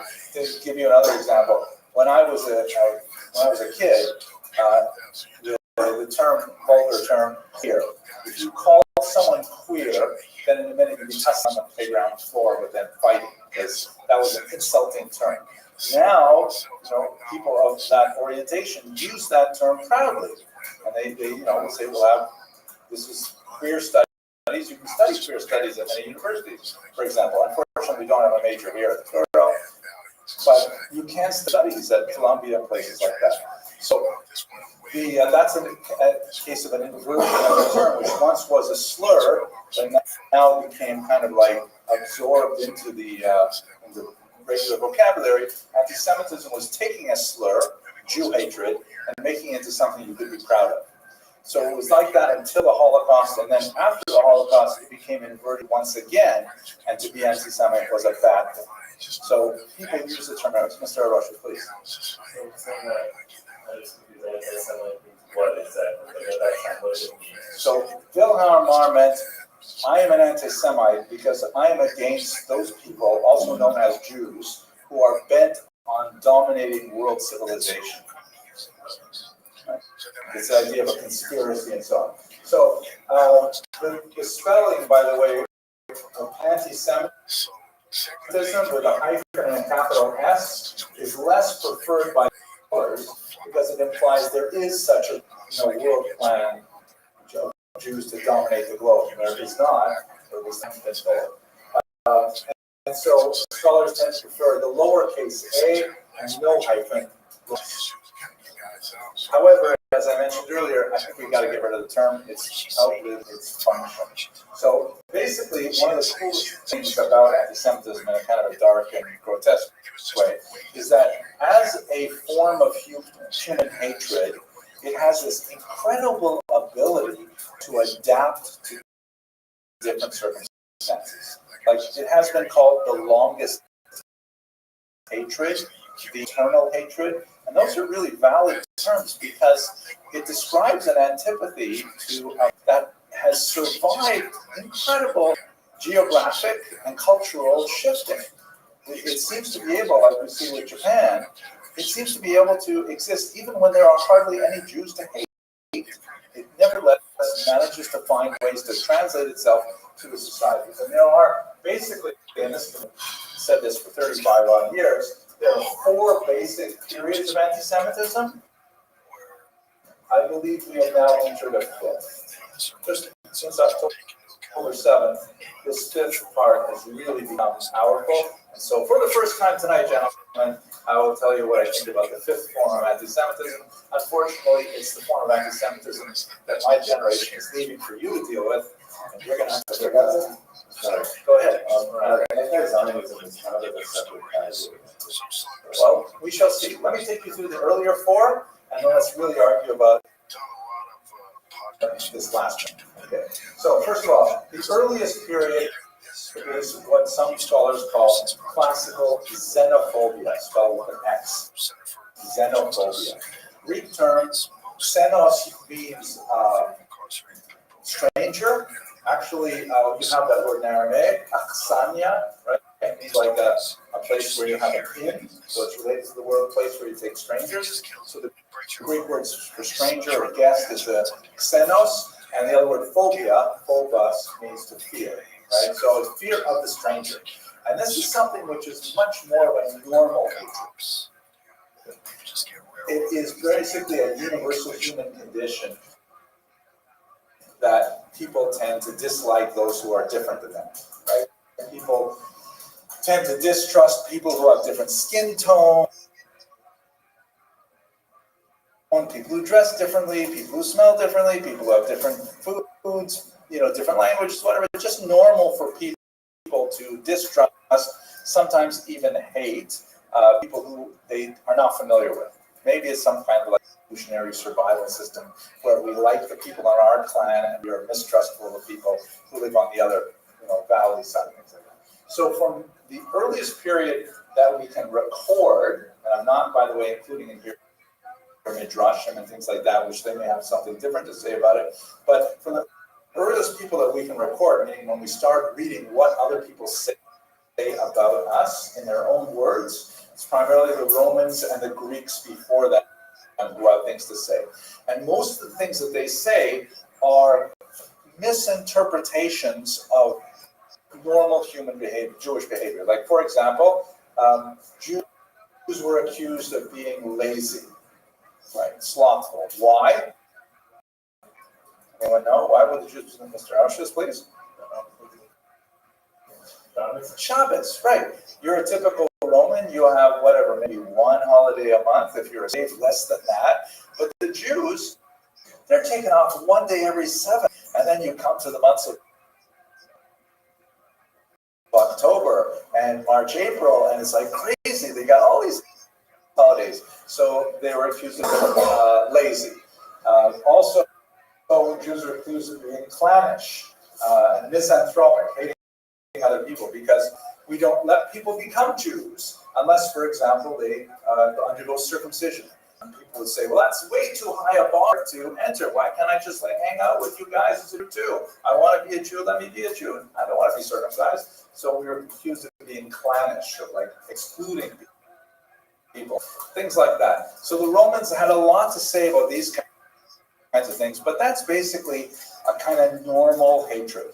Just like, for example, when I lived in Miami, the people in the backyard behind my backyard were Cubans, a lot of Cubans in Miami, and I don't consider myself a particularly hateful person, but I really hated it when they would roast whole pigs in their backyard, like luau style, putting a spit in and roasting it in over a barbecue.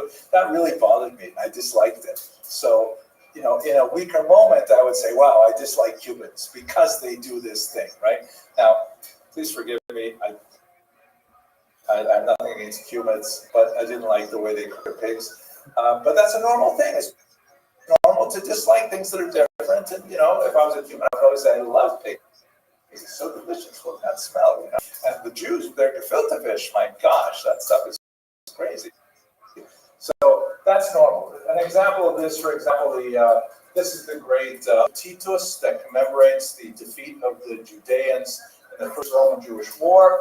And famously, on the inside, there is this bas-relief that shows the Jews taking, and Jewish, Roman soldiers taking the spoils from the temple off to the temple of Jupiter in Rome. So is this an intrinsically anti-Semitic representation?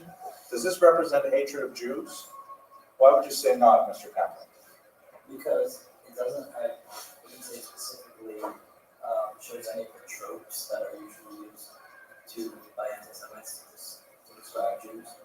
Right. It shows Jews as victims, as losers, but that's also a pretty typical thing in war propaganda, right? This is a piece of war propaganda. You show the other side as the bad guys, we beat them, and in Latin you say nana nana boo boo, because that's what you do when you defeat someone. Mr. Rubin. It's the attitude of when we want to control the world, okay? So it's not like you. It's not like we don't care what you do. Just something annoying all the time. And being like treated in a way, it's not okay, but it's not the same. There was nothing like special or pathological about the Roman dislike of Jews. If the Jews were Koreans, they would dislike the Koreans too, for whatever reasons they saw in the Koreans. And that's basically normal. And so the xenophobia is the earliest recorded examples of anti-Semitism that we have from extra Jewish sources, meaning outside of Jewish sources. Now, it becomes quite a bit more focused when you get to the period of Christian anti-Judaism. And this is, did we speak about this? I know I showed you this image before, right? This is the Strasbourg sisters. They visit at synagogue, and we see this also in the church in Germany and Berlin. So, did we speak about this idea of why the Christians had a special antipathy toward it? We did. We gave your talk last week. Sorry, once again? We gave your talk last week. Let's skip over it. Okay, so that's a special period. This is not like the Romans. Here we have a unique kind of antipathy that's based on the fact that you have a difference. Oh, the Cholent example, that's right. I'm glad you remembered it. I forgot it. Because here you have like a daughter religion rebelling against the mother religion and wanting to create distance. And there's a that's normal kind of like adolescent separation. You would hope that when the daughter grows up and becomes mature, she's able to heal the relationship with the mother. It really hasn't happened. So that's what happens in the early period, really up until about the 12th century. Then we get to the medieval period, which is what we're going to be focusing on in about 15 minutes, maybe a little less. This is where anti-Semitism just goes off the rails. It becomes unhinged. It has some Christian roots in it, but it just gets totally bizarre and blown up. One great example, and I will show you more examples of this later in the lecture, is the blood libel. This insane notion that developed in the late 12th, early 13th century, that Jews need to consume the blood of a Christian boy in order to perform some bizarre thing, like They believed that Jews had an unusual odor that could only be resolved with the blood of a Christian child, sometimes mixed into matzah. There were beliefs that Jewish men menstruated and they had severe iron depletion, and the only way to get it back is with the blood of a Christian child. And we just go on and on with the crazy, pathological, bizarre things. This is a whole level different from the previous level, which is kind of like an argument between a priest and a rabbi. Whose religion is better? This is like something like, you captured my child and killed him and drank his blood. Is a totally different kind of thing than saying, I believe that my religious principles are superior to yours. You know what I'm saying? And this is the period that we're going to be investigating today. Yeah, please. What started it? Like, one day someone woke up and was like, oh, this is a perfect thing to say. Jews killed babies. I'll give you a little bit more details on that in a second, because we'll go into 1144, we'll look at the first blood libel and see how it spread. Okay. Then what I used to say, the last period, the period we're currently in, I'm not going to say it anymore because I think we've actually moved past it this year. But this is a period of modern anti-Semitism. And modern anti-Semitism really starts with people like Wilhelm Marr in the late 19th century. And what happens when you get to the 1800s is that religion is declined very significantly in Western Europe. Like, people just aren't motivated by the earlier anti-Semitism of, the early Christian anti-Semitism, that God loves the Christian people more than the Jewish people. It's just not doing it for anti-Semites. And they're also not really believing in the bizarre things that Jews need to drink Christian blood. It just doesn't move them the way it did in the Middle Ages. But they start saying, aha, the Jews are a race. This is a new idea. It was really developed in the 19th century. The Jews constitute a distinct race, which is not a well-defined term, but they are a race who are especially known as a parasite race, meaning you have healthy societies, and what happens is, like, every society is good at one thing or another, and the Jews are good at getting into healthy societies like bacillus or like cancer and eating them out from the inside like a parasite devours its host. And then once that host society is fully depleted, then the Jews move on and to another host society. This is something that's really new in the modern era, borrows from quasi-scientific ideas and perverts them in this nature. The other element, besides the racist idea of it, is that the Jews are locked in a conspiracy. There are elements of this which are older, as we shall see, but the idea that there's a racist conspiracy mandated by Jews to control the world. This is, for example, like a Nazi propaganda that shows like this typical caricature of a Jew, and all these arrows pointing every direction to show you that Churchill and Roosevelt and Stalin are actually connected to Jews, and it's all part of a big nefarious conspiracy. As mentioned before about religious principles declining over time, over the course of several centuries. Yeah. From the pro-life so that is that also what you're saying is like a shift from what looks, it sounds almost like a spiritual anti-Semitism. This idea of drinking the blood of a Christian child. Obviously, science is very different back then, but it's not. It doesn't seem very scientific. It seems very spiritual. Yeah. And now we see that doesn't satisfy people. I would use the word magical rather than spiritual. Magical. Magical things. Right. Yeah. You know what they're saying? It was a physical thing. If they needed that No, but what I mean is that it became more about there was a racial, but also economic and political anti-Semitism as well. More focused on the idea of how they impact the economy, Right. how they are Control political, world governments, control the monetary. and also the evolution. That was obviously it sounds more. Oh, we can sort of put this under the evolutionary ideas, like Charles Darwin and whatnot, which was less spiritual, more based on Less magical. scientific, not really scientific. Less magical. Spiritual is like a good thing. Magical is kind of like fictional, right? It's just like they run the day, they run the day, Yeah. in the years of all the world, It's like actual, at least basic as opposed to.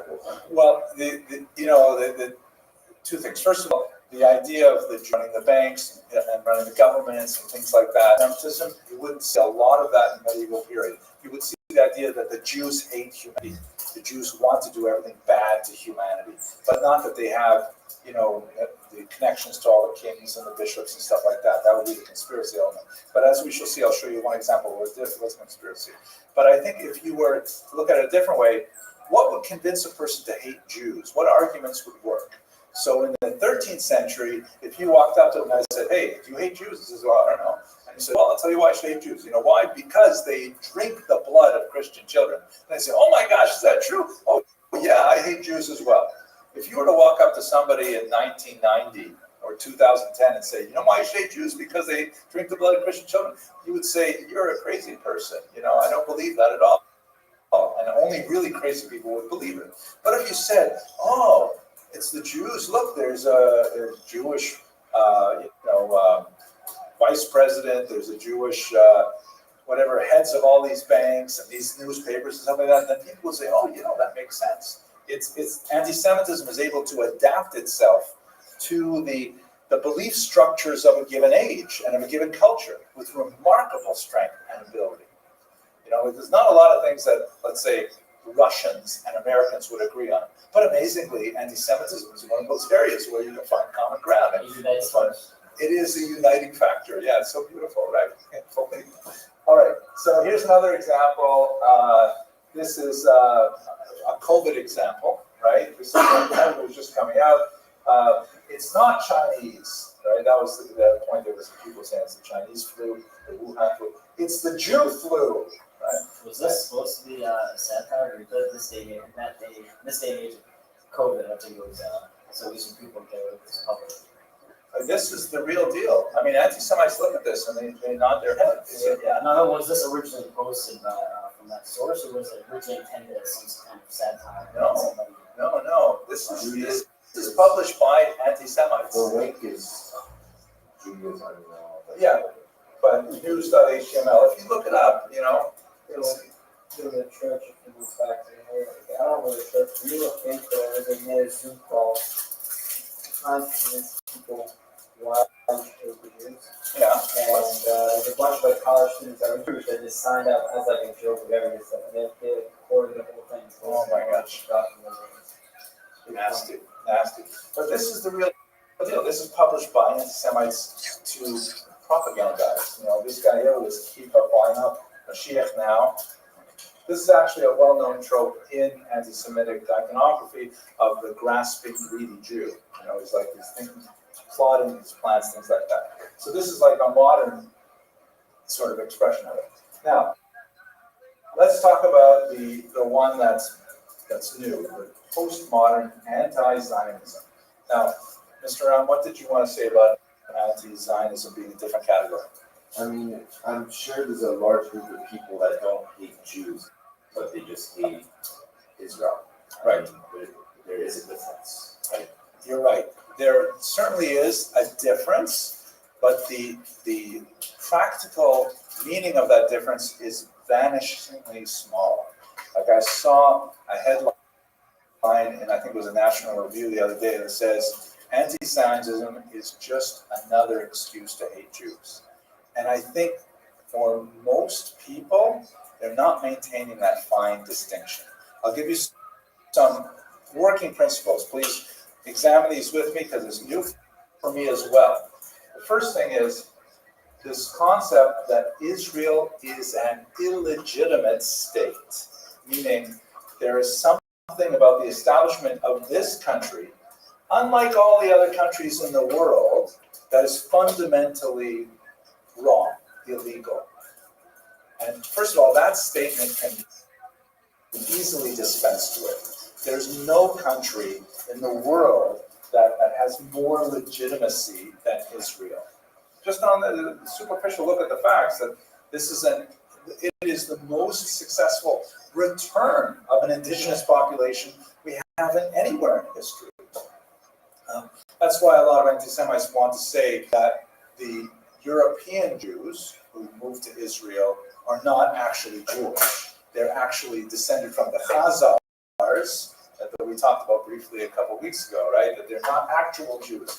Because if they are the actual of Abraham, Isaac, and Jacob, how can you say they do not have an indigenous right to establish a state?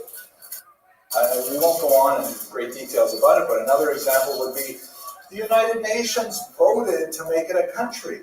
I mean, you have like a democratic vote of the rest of the world, and they said, let's make it a country. Now, the United Nations is not necessarily the best arbiter of world morality, but in Ahinami, you have a vote from the world. Let's make this a country.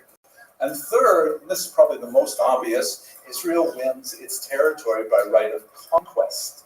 Right? Every country in the world basically exists because there are people who are stronger than their neighbors who said, this is going to be our country. And they took it. And nobody is like complaining to, I don't know, Switzerland or France or Namibia, hey, you guys fought a war against neighbors and won. That's not right. You're supposed to give up. Right? It's not like some kind of international Yovel where someone blows a shofar and everyone has to go back to their houses. And Israel won its right to be a state in so many different ways. However, this idea of anti-Zionism says it is an illegitimate state. We're not going to look at any other country and apply the same standards to any other country, including this great country too. And that's why they frequently, in the anti-Zionist literature, they only use the word Israel. Even the word is illegitimate. They'll call it the Zionist entity. Yeah. Well, Palestine is an interesting question because The British called it the land Palestine. yeah, it's a geographic marker, right? It was originally coined by the Emperor Hadrian in an attempt to wipe out the name Judea after the Bar Kokhba revolt. He wanted to remove all references to Jews. He renamed Jerusalem Haile Capitolina after himself, incidentally, and he renamed the whole territory Palestina. There are some references to the people living in this land called Palestinians, but it's probably more like Phoenicians. But be that as a name, right? Like, how long has this neighborhood been called Queens? Maybe 200 years. And before that, this name had probably some Native American name. But it's still the same place. It's still Queens. It's not an illegitimate. If we were to use the Native American name, that would actually, name it earlier. Before the Native Americans, I don't know if there was an earlier name, but they're just like placeholders. But to say that Israel doesn't even have a right to its own name is just another step. And they call it a illegitimate primarily because it's secular colonialist, which once again totally ignores the idea that Jews have been maintaining a constant presence in Israel since the beginning. And also, it's the same people who are coming back. And also, by the way, more than half of the people living in Israel are not even Europeans. They're Jews who come from largely Muslim lands that were expelled after 1948. So they have all these bizarre thinking to say that Israel itself, unlike any other country in the world, is fundamentally illegitimate. So that's like the illogical part of being anti-Zionist. You can, I think, legitimately say, I don't believe in Zionism as an appropriate, political plan. I don't believe that Zionism should be the goal of Jewish people around the world. You can say all kinds of things like that, and many Jews did, and there's some minority of Jews, very hard to still do. But to say that the state is illegitimate is fundamentally contradicting any view you might have over any legitimate state. I mean, otherwise you have to say that no state is legitimate. Yeah, you follow me, Mr. Ram? Okay, now look at the second point. Since Israel is an illegitimate state, then erasing this historical anomaly is justified by any means. One of the slogans is resistance by any means. And that means including terrorism and even sexual violence. That people would say, yes, because Israel is illegitimate, then anything we do to wipe out Israel is also okay. And again, you can't apply that standard to any country in the world. Supporters of the state, which means Jews, are legitimate targets. Like, it's okay to protest at synagogues in America if you dislike Israel, because the Jews are an extension of Israel. Right? That's the logic of it. It sounds a lot more like simple anti-Semitism, right? I hate Jews, and this is a new way for me to express it. Oh, and by the way, I'm totally excluding people who dislike a particular government in Israel or a government policy in Israel. Basically, half of Israelis don't like the current government, and that's pretty much true for every day of Israel's existence since 1948. That Israel is a democracy. It is a vigorous democracy with very, very, very opinionated people all across the spectrum. But that's not the same as being anti-Zionist. Like, for example, right now, Democrats are in power, and you can be incredibly mad about that if you're a Republican. You can be incredibly anti-Democrat, anti-government, but it does not mean that you're anti-American. You still believe in the overall endeavor, you just disagree with this particular political moment. That's not illegitimate at all. That's just normal democracy. Still with me? Okay. I want to hear objections. Test my argument. I don't know. The only scope I know of it is just like Twitter and like online media, whatever. But I feel like at the moment it's not as hand in hand as what you're projecting it to be. I feel like there's like people hate Zionists, but there's still drawing that line. Yeah, I think like there are a lot of people, especially people that are not so. I'm sorry. Yeah, they don't really think about what these things mean. They'll say, "I don't like what Israel is doing in Lebanon and Gaza, things like that," and that's a political opinion. Everybody's entitled to have that. But to go from there and say, I therefore believe that Israel does not have a right to exist from the river to sea, right? That's not an acceptable thought that people should apply to any country. Like, here we are in America, it's overwhelmingly, explicitly a settler colonialist country, but I don't see people paying reparations even to African American slaves we brought here. Forget about reparations to Native Americans. It's just there's an inconsistency there, and the inconsistency is where it becomes Jew hatred. I think a lot of people don't realize they're being inconsistent about this, and that makes them susceptible to a level of Jew hatred. Please, remind me your last name again. Rothschild. Mr. Rothschild. There are some reparations that have been given back to both the Native Americans and the African American communities. Tokens, so how many amounts? Canada goes really far with that. I gave a lecture in British Columbia a while ago, and before every lecture, they get up and they make us, every person, like the person introduced me and all kinds of people say, we are going to acknowledge that this university is built on the lands of, and they rattle off a whole number of what they call First Nations people. So it's impressive, but it's just a token. They're just saying words. Nobody's like giving them tons of money. Mr. Gross. Several things. I want to echo Mr. Shell's point.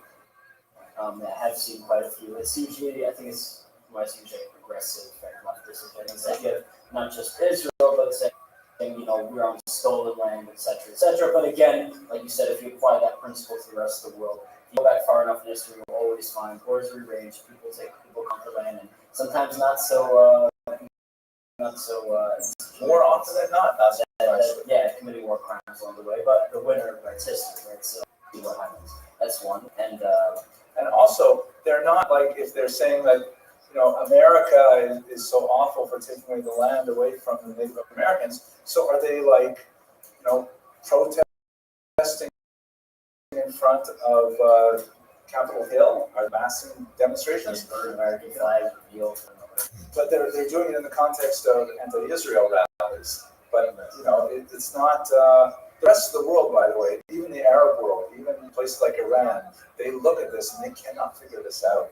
They say like, what is wrong with you people? We all want to live in America. We want to live in a democratic society. We're having such a difficult time here. Like we've seen these great videos where one of the things the Iranians do, it's so crude. They will paint a big Israeli flag on the street and they want people to walk on it. It's a sign of disrespect. And they take like drone footage and the Iranians will like walk around it. They don't want to walk on the Israeli flag. It's so bizarre. Okay, that's your second. And other things I would say is, on that first point, the fact that Israel is a legitimate state, I think an important extension of this, which is where it becomes anti-Zionism. Again, you said somebody can hold a political belief, even the political belief that Israel is a legitimate state is wrong. However, where it becomes anti-Zionism is when you say Jews are not granted the right to have their own homeland. Yeah. I think that's a very important extension. No, I think that's a very good way to say it, right? Like, why should Jews, Palestinians can have the right to self-determination? Why can't Jews have the right to self-determination, right? Why are Jews somehow excluded from this really basic idea? That's also when you get to the point where you're saying, yeah, I can see that your thinking is not clear on this, and it shades over into another excuse to hate Jews. And furthermore, one last point is I think it was mentioned earlier, is when the political actions of what you might call Israeli secular government Jews are being held accountable for also. Yes. That's where you're crossing crossing another line of not just anti-Zionism, but anti-Semitism, is when any time a Jew is held responsible for anything the Israeli government does. And this is even understandable to an extent of why, let's say, to regard to a very extreme example, but why certain people, certain Haredi groups didn't support the state of Israel for the longest time, was they were able to make the distinction and understood this is our holy land. We can live on it and be grateful to those who fight on behalf of us, but we don't necessarily support the Israeli secular government. Yeah.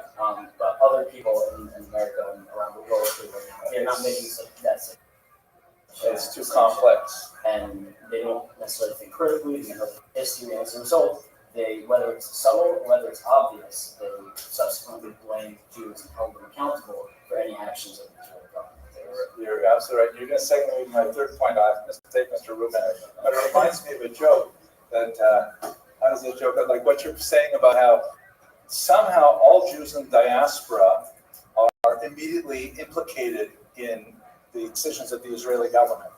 Whether you're pro-Netanyahu or anti-Netanyahu, it doesn't matter.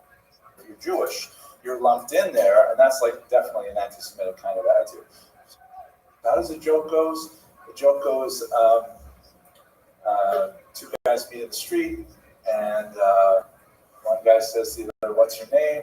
And he says, "My name is Kim," and he slaps him across the face, and he says, "That's for Pearl Harbor." And Kim says, "What are you talking about? I'm Korean, not Japanese."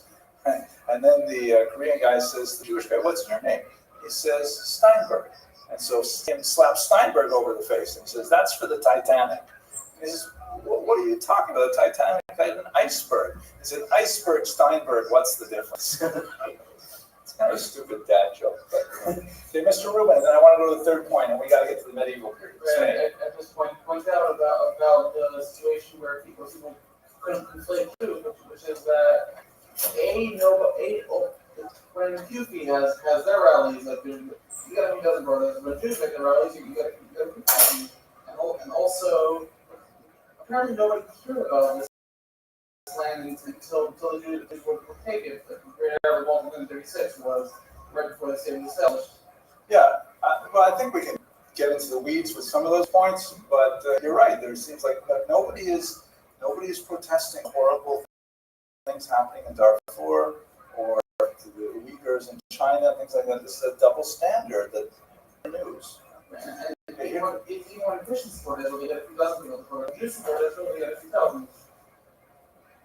Yeah, right. Let's do the third point here, and this is an interesting one that's difficult. That's very different from the other periods as well. The participation of Jews in anti-Zionism, I should have added the word, is regarded as proof of its validity. And over and over again, that there's somehow Jews are put at the front of these rallies, Jewish Voice for Peace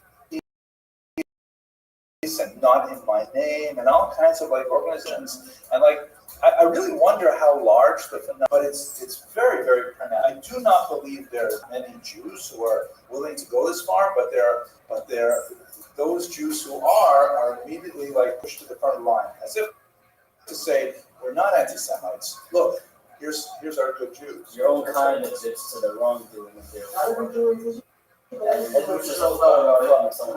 So check this out here. This is something that happened May, which I just thought was so bizarre, but it sort of pictured the whole thing. This is a press conference at the Capitol, and you can see there's quite a few Democratic politicians.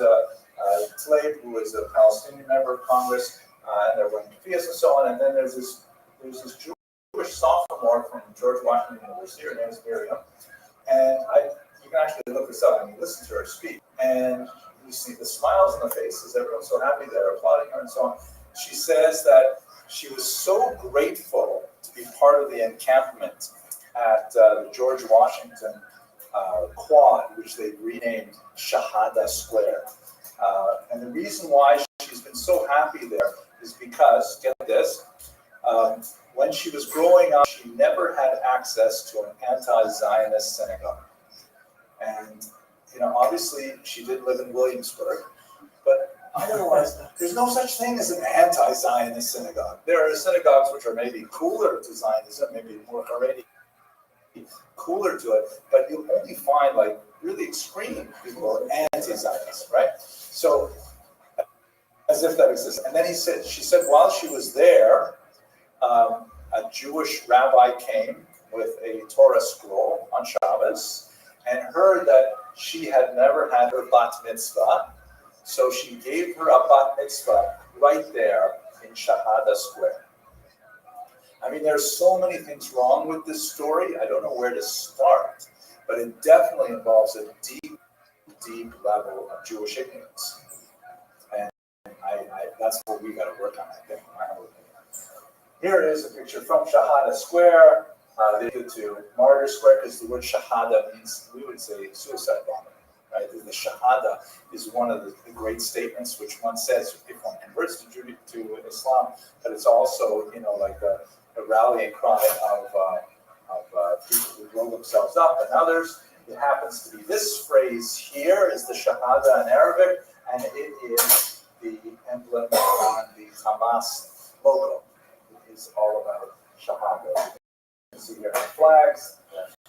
That's what we're talking about here. So this is a weird thing, an element of this market. So that's why I'd like to suggest that we're in a new period of the evolution of anti-Semitic hatred. We're in a new period of the evolution of this kind of hatred. It has a lot of features which are different from what we've seen before, and we're just at the beginning of it. But it is this inconsistency, this idea that Israel has to live up to a different nation in the world, and Jews are implicated in Israel, whether they live there, whether they're citizens or not. It's essentially at the roots of this new kind of anti-Semitism. It sort of hides behind the term anti-Zionism, which again, there is a vanished small possibility for a person to be an anti-Zionist without hating Jews, but it's remarkably thin. And let's say that. Mr. Rubin. I would just point out the meaning of Shahada, which would be a quick statement of witness. So, and the term Shahid, they're witnessing the end times, so I believe. Yeah, they're also giving witness. They are witness to the end times. Okay, any last debate, then I go to the medieval period. Not bad, just wondering. Are there any numbers or data that show that there's an decreasing number of Jews who are meeting these anti-Zionists? I have not found any data like that. I'm really, really interested to see, but I have not seen anyone report on it. I could see going either direction. I wouldn't be able to actively. I don't know either. I don't know. It's possible they see, some reason to unify. A lot of some large secular Jews do that, but also at the same time, probably just kind of wait. So if you can just imagine for yourself, my son is at Stony Brook University because he's a marine biology major, We don't have a very good marine biology major here. And he's like, they're all alone, and like the atmosphere there is so overwhelmingly anti-Israel.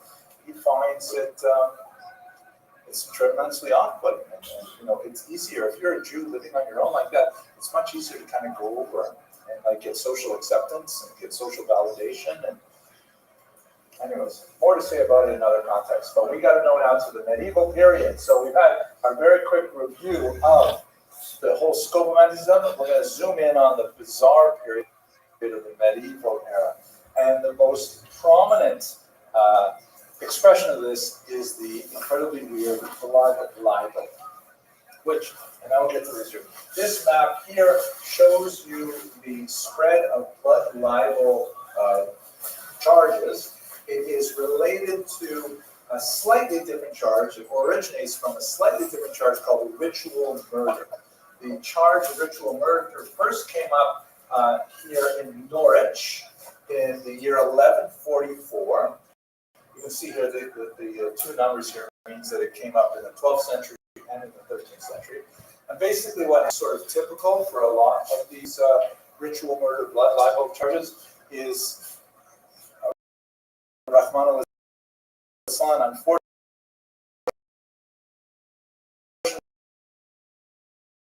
a young child is brutally murdered.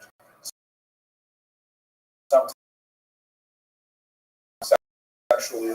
This is unfortunately an aspect that persists into the 21st century.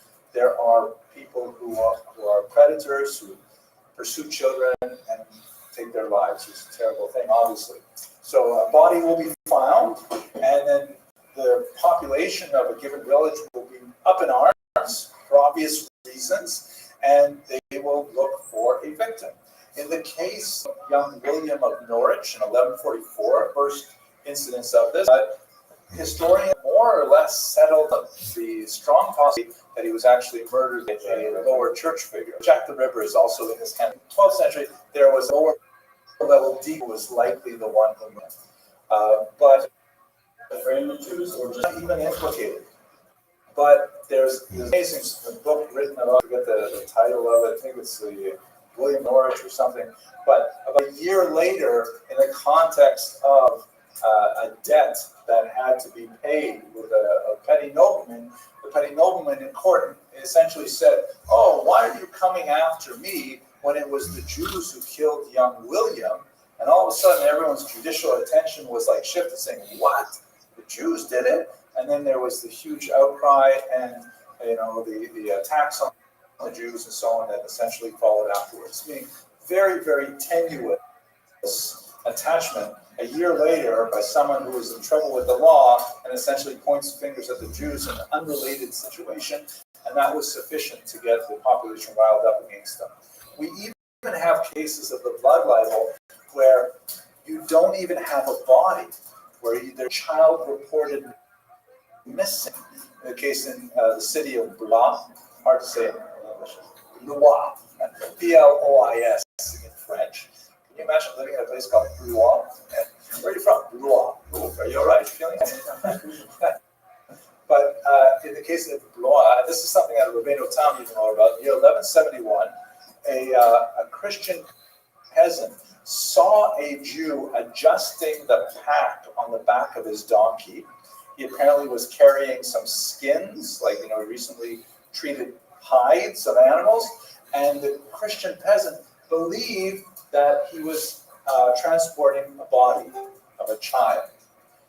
No child was reported missing. No body was ever found, and yet the Jewish community was immediately attacked and accused of a ritual murder. By the way, distinction between ritual murder and blood libel. In the case of William of Norwich and a few of the early charges, it wasn't that the Jews wanted them for their blood. It was a much more religious motivation that, and this is especially associated with Passover and Easter time, that Jews, since they believe that the Jews hate Christians so much, then what Jews really want to do is they want to reenact the crucifixion of the founder of Christianity. And, they their guide, but they want to find someone who is comparable in his innocence. And so to do that, you got to, right? So you find a child, and then that's why a lot of the depictions of it show that through a complicated ritual of actually circumcising the child, primarily because the founder of Christianity was also circumcised. And in that context, then they murder him. That's when it's called ritual murder. Very early on, this additional element was added that, they want his blood. Typically, this happens in the springtime because of the mysterious rituals that Jews are doing, cleaning out all their kitchens, keeping their water guarded, and all kinds of mysterious things with the matzah baking. And so a lot of people believe that the Jews needed the blood as an ingredient for the matzah. And for all of us here, of course, who have eaten matzah, it wouldn't hurt to have a little bit of flavoring in there, but I don't think Christian blood is the right thing. So anyways, this new idea, right? You never had this blood libel before 1144. It suddenly becomes an obsession, a mania. And you look at all of Europe, it just spreads through everywhere, including many, many examples of it in the 1800s. The Nazis make a big party out of it as well and constantly talk about it, but it just becomes this obsession with most of Europe, this idea that, Jews do this. And in all cases, there's never any evidence that any of it ever happened. But there is sufficient evidence to get people riled up and attack the Jews, and a pogrom typically follows after that. Okay, hang on, okay. Here is a case of a very, very influential blood libel associated with a child named Simon of Trent. It's in the northern Italian peninsula. And in 1479, the child was found murdered. And this whole story developed that the Jews, you can see they're labeled with the ruel, the round badge, which was forced upon Jews in the year 1215. Jewish badge. You can see some of them have the Jewish hat. And by the way, these little things are sort of like titles with names. This guy's name is Moises, right? Moses, Tobias, and so on. And then underneath, which I haven't included here, there's a whole text, so a description of what's going on here. And they're all performing, they have a cruciform posture to mimic the crucifixion. They're performing the wounds that are specifically described in the New Testament, the circumcision I mentioned, collecting the blood in the pan. Here is the woman with the string. She looks like a Havdalah candle and some instruments of torture, pins, things. She's helping the guys out like that. And these kinds of depictions were all over Europe. People were obsessed with them. There's so many examples. Simon of Trent was incidentally beatified as a saint, as a martyr saint, even though it's important to note that the church, the upper church, including the popes, were constantly telling the population, it's not true. Don't believe it. It's a crazy idea. Jews would go to the popes and say, can you please help us out here? Because they're attacking us for these crazy ideas. But the lower clergy, who were typically illiterate and often could not even make out the title of what the popes were writing to them, would be fomenting these ideas and spreading them throughout Europe. This is a picture that shows Beatus Simon Martyr, Saint Simon the Martyr. Shows them all decked out. He's strangled. There's typically a Christian accomplice involved who does that part. Body parts of children. It's got a tenuous little connection to religion, but it's obviously much more kind of violent, pornographic in nature. That's where the kind of part of the brain that is turned on by this is very different from the religious arguments that we saw earlier. Mr. Rose. You could also see the absurd idea of these blood libels around having that was the fact they didn't just convict the single person that they found. Oh, you think you're guilty? No, the whole community. No, the whole community. Yeah. So. And again, no body, sometimes no child missing. You're absolutely right. Now, there is a related charge that was especially important in Spain, the host desecration.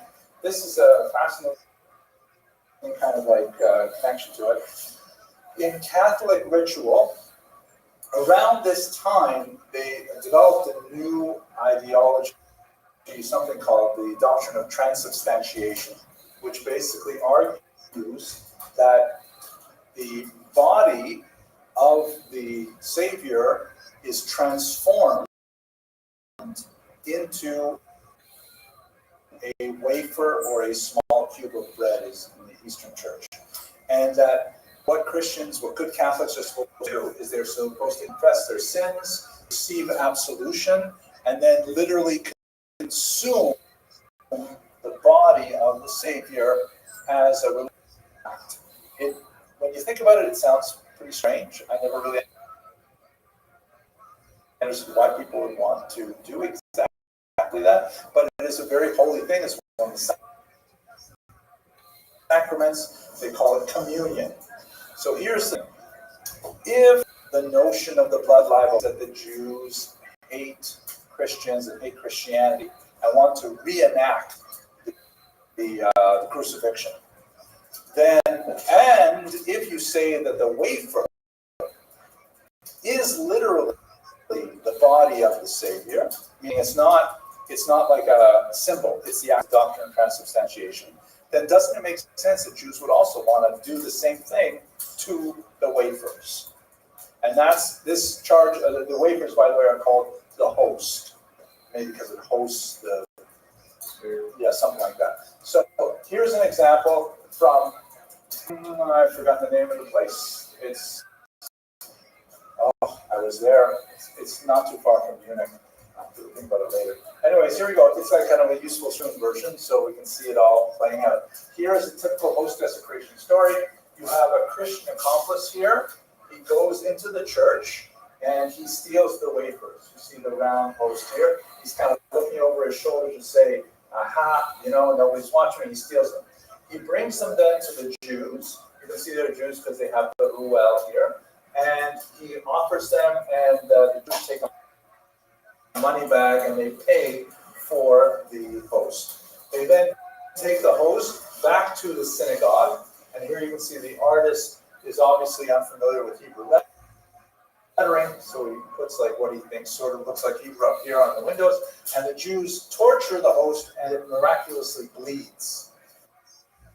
So this is something the church actually liked it because it reinforced the whole idea of transubstantiation. It proved it. If the Jews wanted to persecute them, and it really was true. Then there's a policeman comes through and says, hey, what is going on in here? And this Jew says, quick, hide the evidence. They take the wafers to an oven. They throw the wafers into the oven to destroy the evidence. And inside, the form of a beatific child appears. And doves fly out, and they're caught by waiting angels. Way more miracles associated with this particular thing. But then all of this stuff is kind of imaginary. The following parts, unfortunately, are not. The police break in and they arrest the Jews. They behead some of them. You can see that there. They torture others. They set them on fire. The Christian accomplice is taken away for further punishment. And then the synagogue is rededicated as a church. And that's a typical host desecration story. And that is almost even more popular than the blood libel version. And when you look at this map that shows you the spread of host desecration,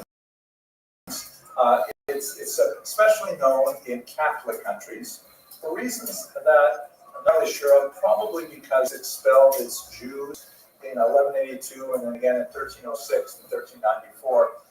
France seemed to be fairly clear of them, largely because they kicked all their Jews out. But Spain had a good number of them, and they were really quite significant. And they were right on the verge of the expulsion in the 15th century. So the host desecration much more significant, especially for Spain. So to conclude, I just want to bring us up. We did speak about contemporary Jew hatred quite a bit when we looked at anti-Zionism and tried to figure out what that is. Is that a new form of anti-Semitism? But we should remember that even though the general trends of Jew hatred change over time. There are earlier elements which are regularly reawakened. And I saw this image. This is from March 26, 2020. And as you can see, this is a very well-known Italian Catholic artist, Giovanni Gasparo, who was especially known for his hyper-realistic works. Like, he paints all kinds of scenes from the New Testament in a style that is like almost photographic in its verisimilitude, but also, very borrowing from artistic talents and so on. And they have this image, which was painted in 2020. It was like AI before AI. Yeah, before AI, and it's better than AI. So you have these really sad cherubs are flying around saying, "Oh, how terrible! Young Simon is being tortured." And look at the face on these people here. They are so obviously stereotypically Jewish, and they're also incredibly negative. I mean, the physiognomies are so ugly. Just in case you missed it, there's a menorah. There's a figure in the left corner, on the shadows. This guy here. No, I'm not sure who it is. Some, sort of. I don't know if that's supposed to. I don't know how to read this image that deeply.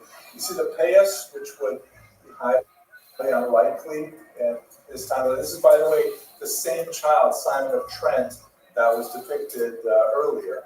It's the same story that he's telling, and horrific gashes to the body and things like that, and collecting the blood. Right, 2020, collecting the blood, the same deal. It's a totally modern version of it, and unfortunately, as my father used to like to say, plus ça change, plus c'est la même chose. We're more changes, the more it stays the same. We're still dealing with these awful things. Okay, we will have to pick up when I return to look at the period of the expulsions. I'm not looking at the Spanish expulsion, because that we'll spend a lot more time on. Any last arguments, objections, questions, debates? Yes, Rothschild.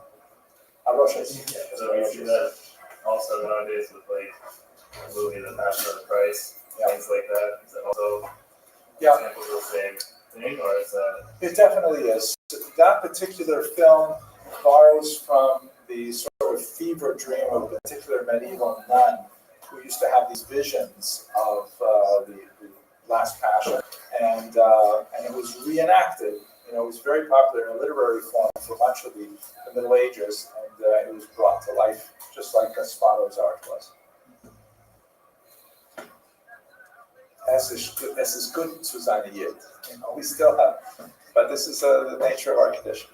Okay, Rabbi, so thank you very much for learning with me. Thank you once again, Mr. Mandel, for this microphone. I hope this turns out well, and look forward to learning with you upon my return.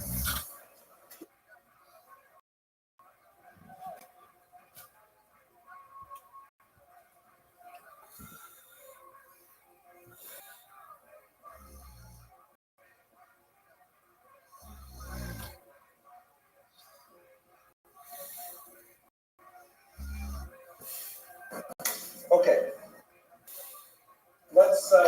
This is the class where we're talking a lot about anti-Semitism, and we went through a whole bunch of stuff on how the Jewish community was organized as well at the beginning. And Mr. Ram, I have to say, our conversation about the fifth period of anti-Semitism that we talk about, I've been meditating on so often. Your questions were so profound that I'm really going to have to do a little bit more writing what I think about the answers to those questions. Pushing me on there. Here we go. I jumped ahead so many things. I forgot my at home. So we're going to jump past. Remember, all this lecture is kind of nasty, right? The last thing we have to talk about before we get back to Spain specifically, we did this too, right? We did the host desecration. So it's a little cartoon, right? Okay. And so let's go through the cartoon. That's the joke about Nazi. Yeah. Nasty joke. Okay, and we talked about this 20th century, right? The last thing I did was a Black Death discussion, which I don't think we did. No. Okay, so gets much worse. Did we talk about expulsions? No. Okay, yeah. So we're going to do the Black Death as well, which I think is right after it. Yeah. Okay, so this is one of the ways that the anti-Semitism expressed in Europe at this time is through an incredible wave of expulsions. There is like this fascination with trying to make territories Judenrein, not only for sort of religious, ideological reasons, the idea of making a purity of the state with everyone there and all in the same Catholic faith, but also for economic reasons. Because as we discussed previously, Jews are involved in a lot of financial activities, especially something called usury, which is a sort of nasty word for money lending. Usury is an essential aspect of any modern economy, especially for this period we're looking at 12th, 13th century, where you just can't buy anything if you're limited to the kind of contours of a agricultural economy, right? You buy all your seed, that's a big investment, you put it in the ground, and then you gotta wait. You wait till the harvest comes, then you sell the harvest, all kinds of money, that's fantastic. What happens, however, if you have unseen expenses like a wedding or something, what happens if there's a bad year in the crops, the economy is just not going to develop very fast unless there's access to credit to help people pass that kind of dip in resources or to be able to invest in any kind of growing business. So that's why credit is so huge.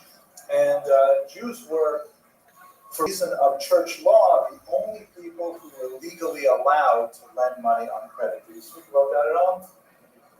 Yeah, okay. So there's so many more complications here involved, but what always happens is that the Jews would rack up a significant amount of debt. And don't forget, by the way, at this point, Jews are really the only people who are dealing with cash money in these economies. Everyone else is like saying, I will trade you 2 bushels of wheat for that rabbit you just caught, and things like that. It's a barter economy, very, very primitive, but Jews with actual currency and precious metals and things like that. So if you are a powerful figure, a king, and like that, you want the Jews to be in your community. You can tax them directly.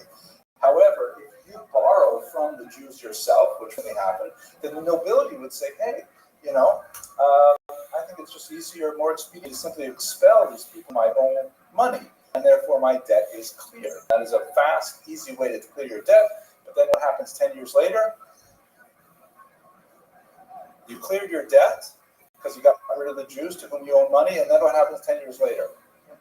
You can't borrow any more money, right? It's like saying, I cut up my credit cards, I got rid of them, and now I want to go to Tahiti. How am I going to do it? I don't have anyone to borrow credit to buy my ticket to Tahiti. So the Jews would be invited back, and as you can see in France, for example, they're expelled 5 times in the space of just over 100 years. It's just crazy, a little more than 100 years, because they're kicked out because either the nobility has invested too much in them and has too much of a debt load, or there's enough popular resentment at small-time money lending, and the nobleman says, well, if I don't expel the Jews, I'm going to have a revolution on my hands, so kick out the Jews makes everybody happy for a very brief period of time.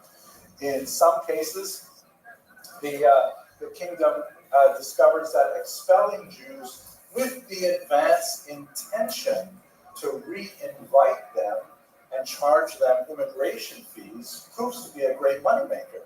They say, okay, we're going to expel you from France, which they did in the 14th century, but if you want to come back, you have to pay 20,000 AQ when you return and 7,000 every year that you're here. And it's real fundraising. So if when they get expelled, are they allowed to copy them? Sometimes, sometimes not. How is the this a future loans with them? Yeah, it's based on future loans. That's right, because they're the only source of credit, only legal source of credit. Christians are also lending money to each other illegally. And this doesn't change until the 15th century when the Italians basically say this is ridiculous. and they set up a legal form of low interest rate mortgages. But until the 15th century, you can either go to the Christian loan shark, so you can go to the Jews.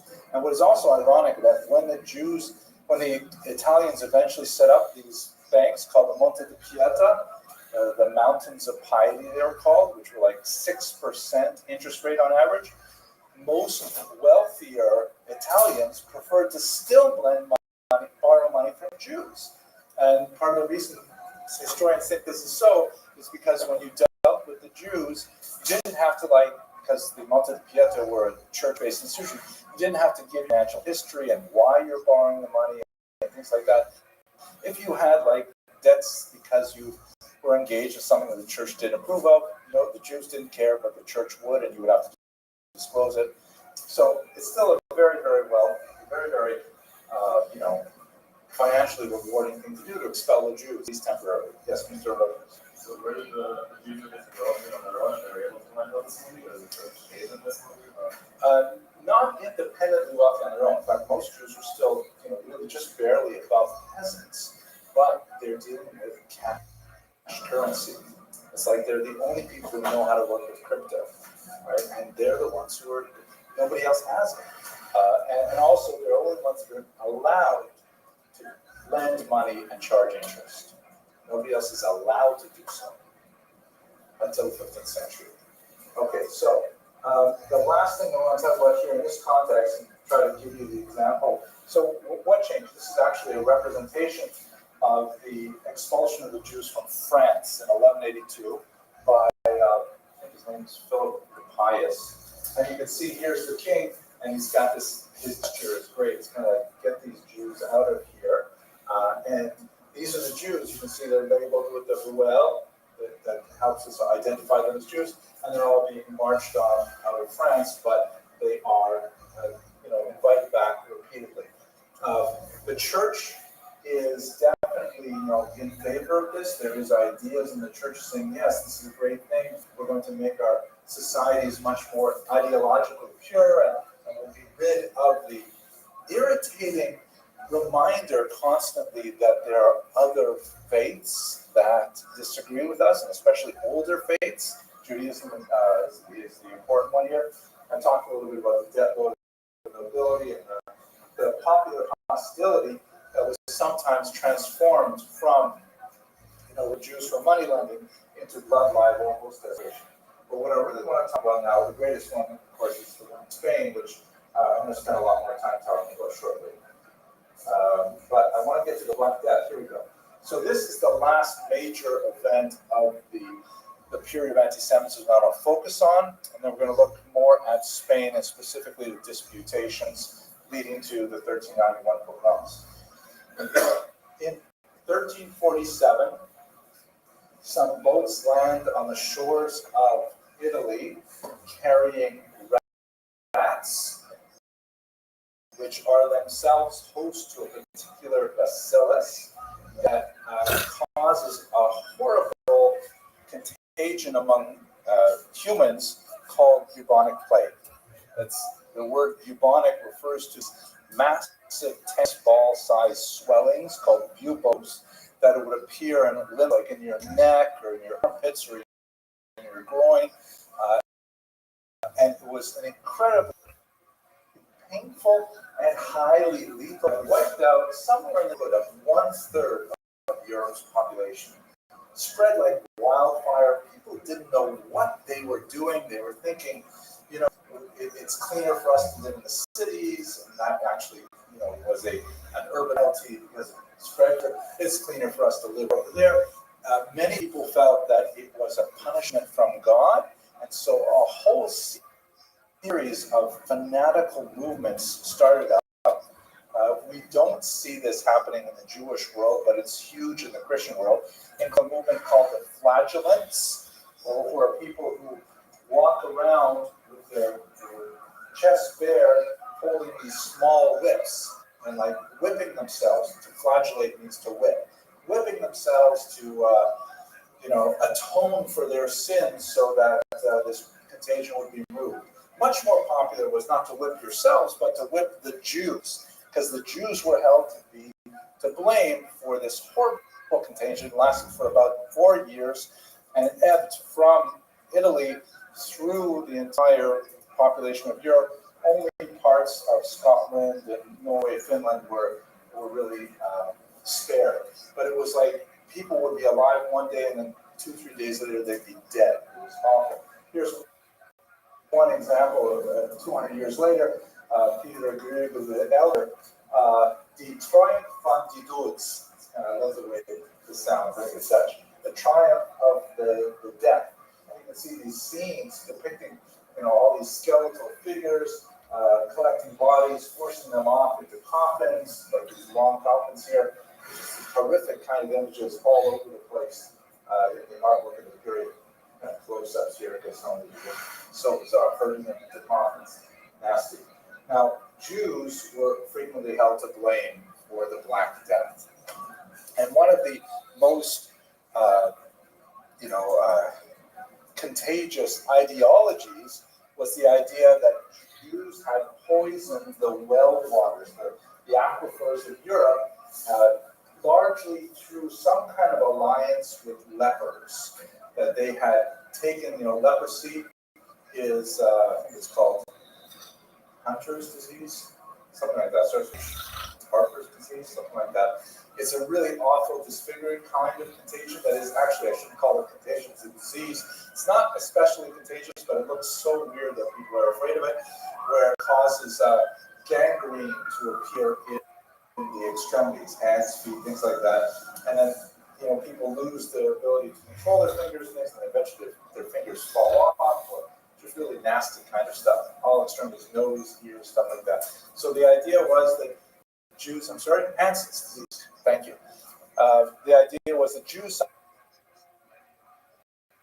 somehow made a pact with the lepers, collected up their nasty body parts, and then would dump them in the aquifers of Europe. So you can see one representation. This is in English from, I think, 1569. Yes, 1569 in English. Here's a representation of a Jew.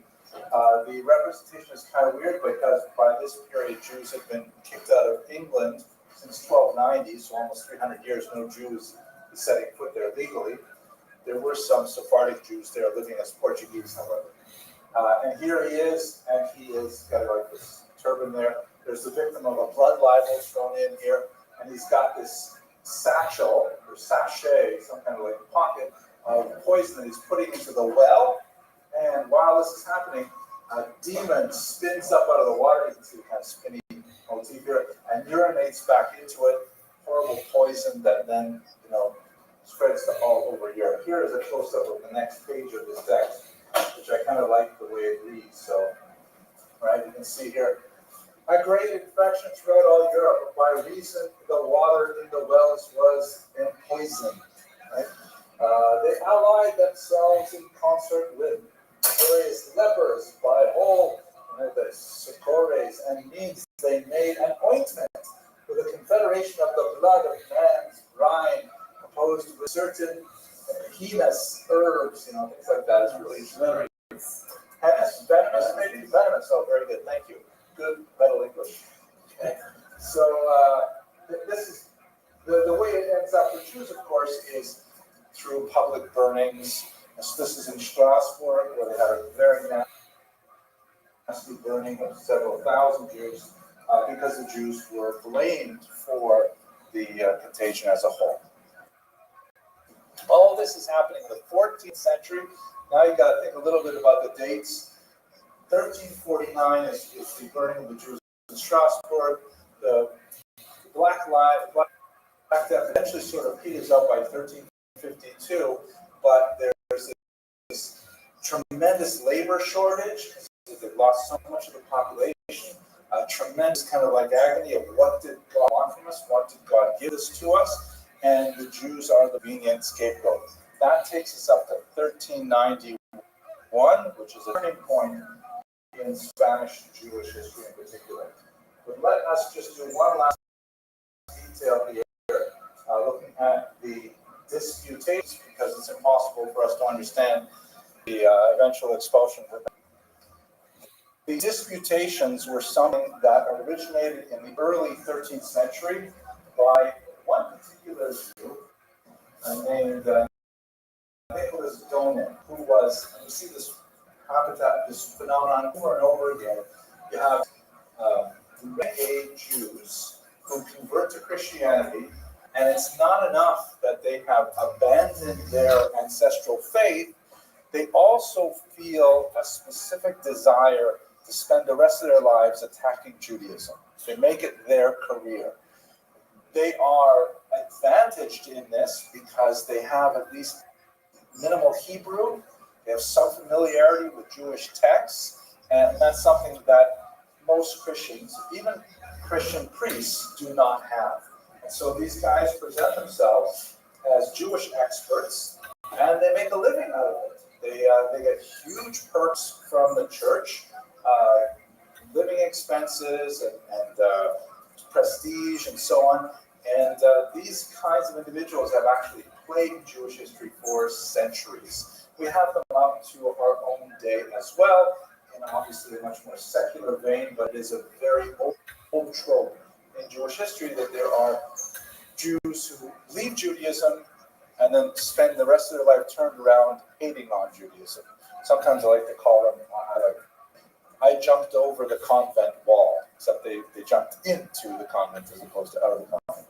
So this guy, Nicholas Donin, says to Pope Innocent III, so ironically named, that, hey, you know why you're having so much difficulty converting the Jews to Christianity?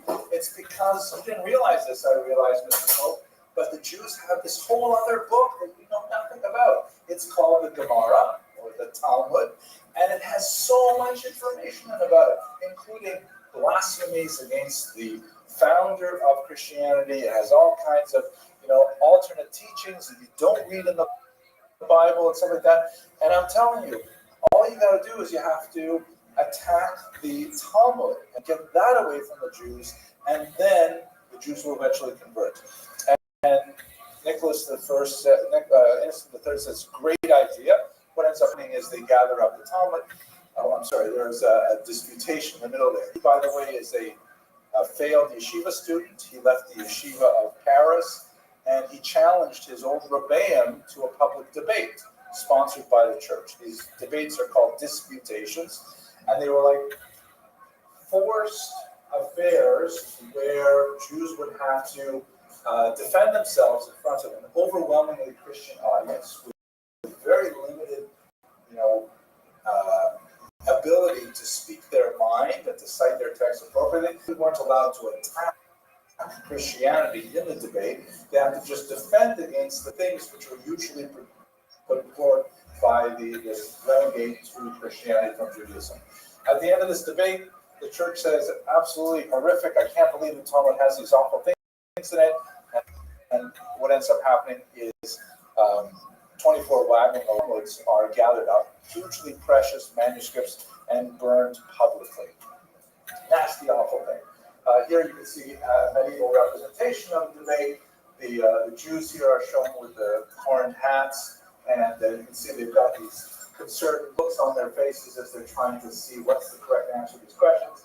Christianity here shown as some Dominican friars, and they've got their book is open, right? Everybody can see what's written there, and they've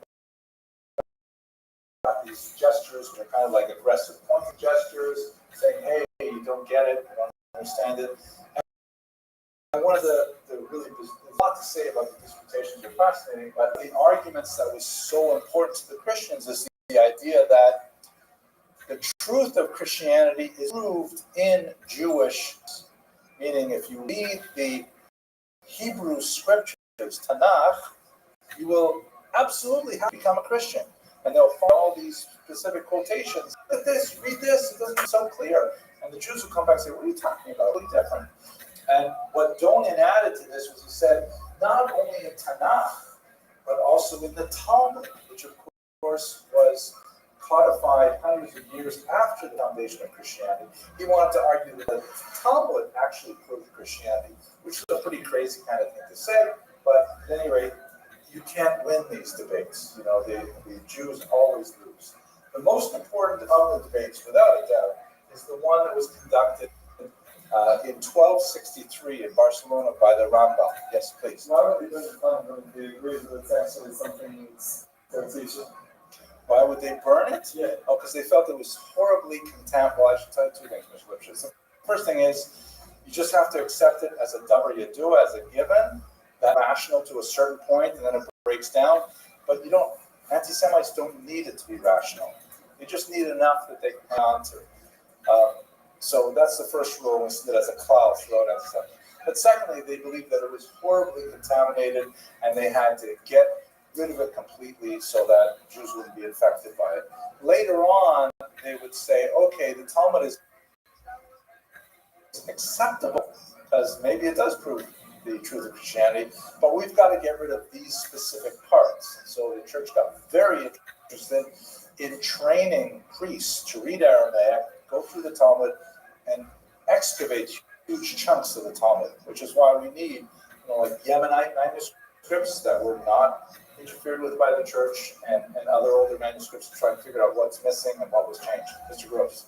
Is it possible this people asking that they were saying we don't agree with the Talmud, we don't condone to whatever it's written here, we think it's ridiculous, but even your own people say that Christianity should be Exactly. their logic. That's a They don't want to burn it because but they just want it was just proof that it was for them to say support for them. Yeah, exactly. They want this. That is the strongest proof. You can say, hey, from your own texts, you can see that we are right. So that's part of the circular logic. The disputation in 1263 was an outlier in some ways because in this particular debate, the king, John of Aragon, at this particular time, he actually had a relationship with the Ramban. He knew him. The Ramban was already in his 60s. He was a senior leader. He was, the great lion of Spain. He was not a schlepper by any ways. He was someone who really knew the sources very well. And when he was challenged by Pablo de Cristiani, another convert from Judaism to Christianity, could you imagine, like, let's say a guy in 11th grade at an Orthodox day school decides to challenge, like, the Rosh Yeshiva to a debate, right? It was like, how is it possible that you even think that you would have the command of the sources? But that's the way most of these debates went, because most of these guys who jumped over and became Christians really did so at a young age with a very limited understanding of Judaism and so on. And that's exactly what happened in Barcelona. Here you can see, by the way, is a comic book version, a graphic novel version of it that was printed a few years ago. It's actually pretty good. It's scholarly wise, it's great. The pictures are really cool, things like that. And Ramban, he agreed to the debate, but only on the condition that he can speak freely. Here's a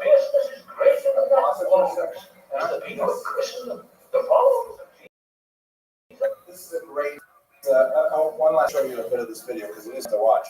Ramban said, "Okay, I'll participate in this disputation, but I have to be able to speak my mind." And John of Aragon wanted to give room, so he did. And unlike in a lot of the other disputations, not much could criticize Christianity in his dispute. Fascinatingly, we have of the debate from both the Ramban, who wrote a book called Sefer Vikuach, he records the debate, and we have a Latin version from his Christian interlocutor, who also wrote about what happened in the debate. Now, the ending was, of course, that they declared Christianity the winner, and the Ramban was in huge trouble, and he basically had to leave. He may have had to leave because he wrote Sefer Vikuach, which explained what really happened in the debate. But this is a great BBC presentation that gives you a sense of what the transcript of the trial was like, based on these two versions, which can sort of reconstruct the actual debate. The Ramban looks really cool in this kind of funky talus thing, but let's hear Mr. Gross quickly. One was there before the Ramban argued with Christians. Was there any recorded? Assuming there weren't any recorded debates in which he was actually successful defending their position. Well, it depends on how you want to define it. At the end of the debate, they would always declare a winner. The winner was surprise Christianity. But when you read the actual arguments, you can make your own mind up. And second, assuming that in this Ramban said that he personally felt defended his argument. the argument sufficiently. He totally crushed the other side. It's hilarious in many ways.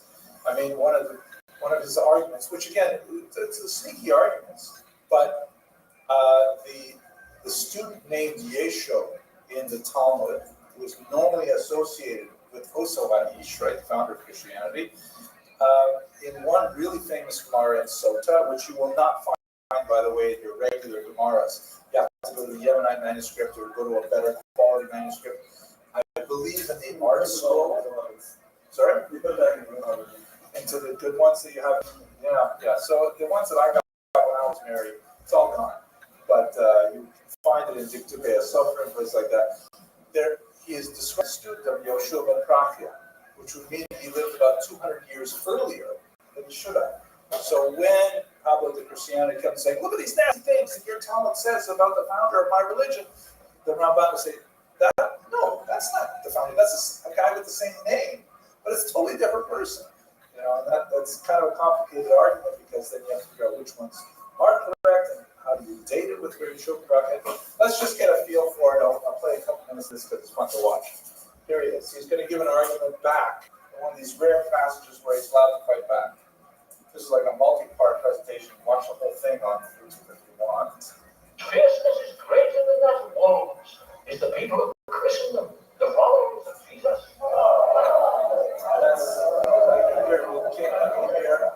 Here's the back end, right? Pablo de Christianity. Your Majesty's great king in Christendom. Your mighty armor crashed like thunder. You have the foot soldiers and archers and engines of war. If you believe that the Messiah has come, why do not dismiss all your soldiers and enter the peace of God? The world is full of war and arms. Not far away are the armies of the Muslims. Beyond them, the armies of the Mongols and the Tartars. And beyond them, who knows what other armies? Where does it say in the writings of our prophets, which you say you believe, that the coming of the Messiah will bring not love but hate, not peace but war? Another point. The Messiah, according to all the Hebrew prophets, must be a time of justice. I look around the world which you Christians have made faith in Jesus. Is it the world of brotherhood and equality? There is no Jewish aristocracy, no Jewish slavery. No Jew is lord over Jews. No nation on this earth, except ourselves, has learned to live this way. Have you a higher standard of justice to teach us? What has happened to the new heart, of which Ezekiel spoke when he said, I will give you a heart of flesh instead of heart of stone. If this is the new world of which the prophet spoke, it would have been better if they had remained silent. Your Majesty, I must. We Christians are never nearer to Christ than when we suffer oppression, as Christ himself suffered. The slave can come to Christ as well as, or better, than an emperor. It's a very simple doctrine for oppressors to hear. I do not believe that anyone is better for being a slave. Freedom and equality must wait for the second coming. So it seems that all the real benefits of the coming of the Messiah are left for the second coming. Let's not be without its benefits. Yes, the triumph of the church on the battle make a great point of this, and of the failure and suffer us Jews. You Christians make a great mystery of failure, and talk of your suffering Messiah, whose failure proves it, and then say that our suffering means that we are cursed. The failure and suffering of the Jews was predicted by the Hebrew prophets, and they also predicted time would come when nations would acknowledge that the Jews have suffered for the sins of the world. It is Christ who suffered for the sins of the world, not the Jews. And so it was foretold by the prophet Isaiah. I say that the suffering servant depicted by Isaiah, Jesus, for the Jewish people, and the suffering servant is still in your midst, and you followers of Jesus are his Jesus. How are we to allow this?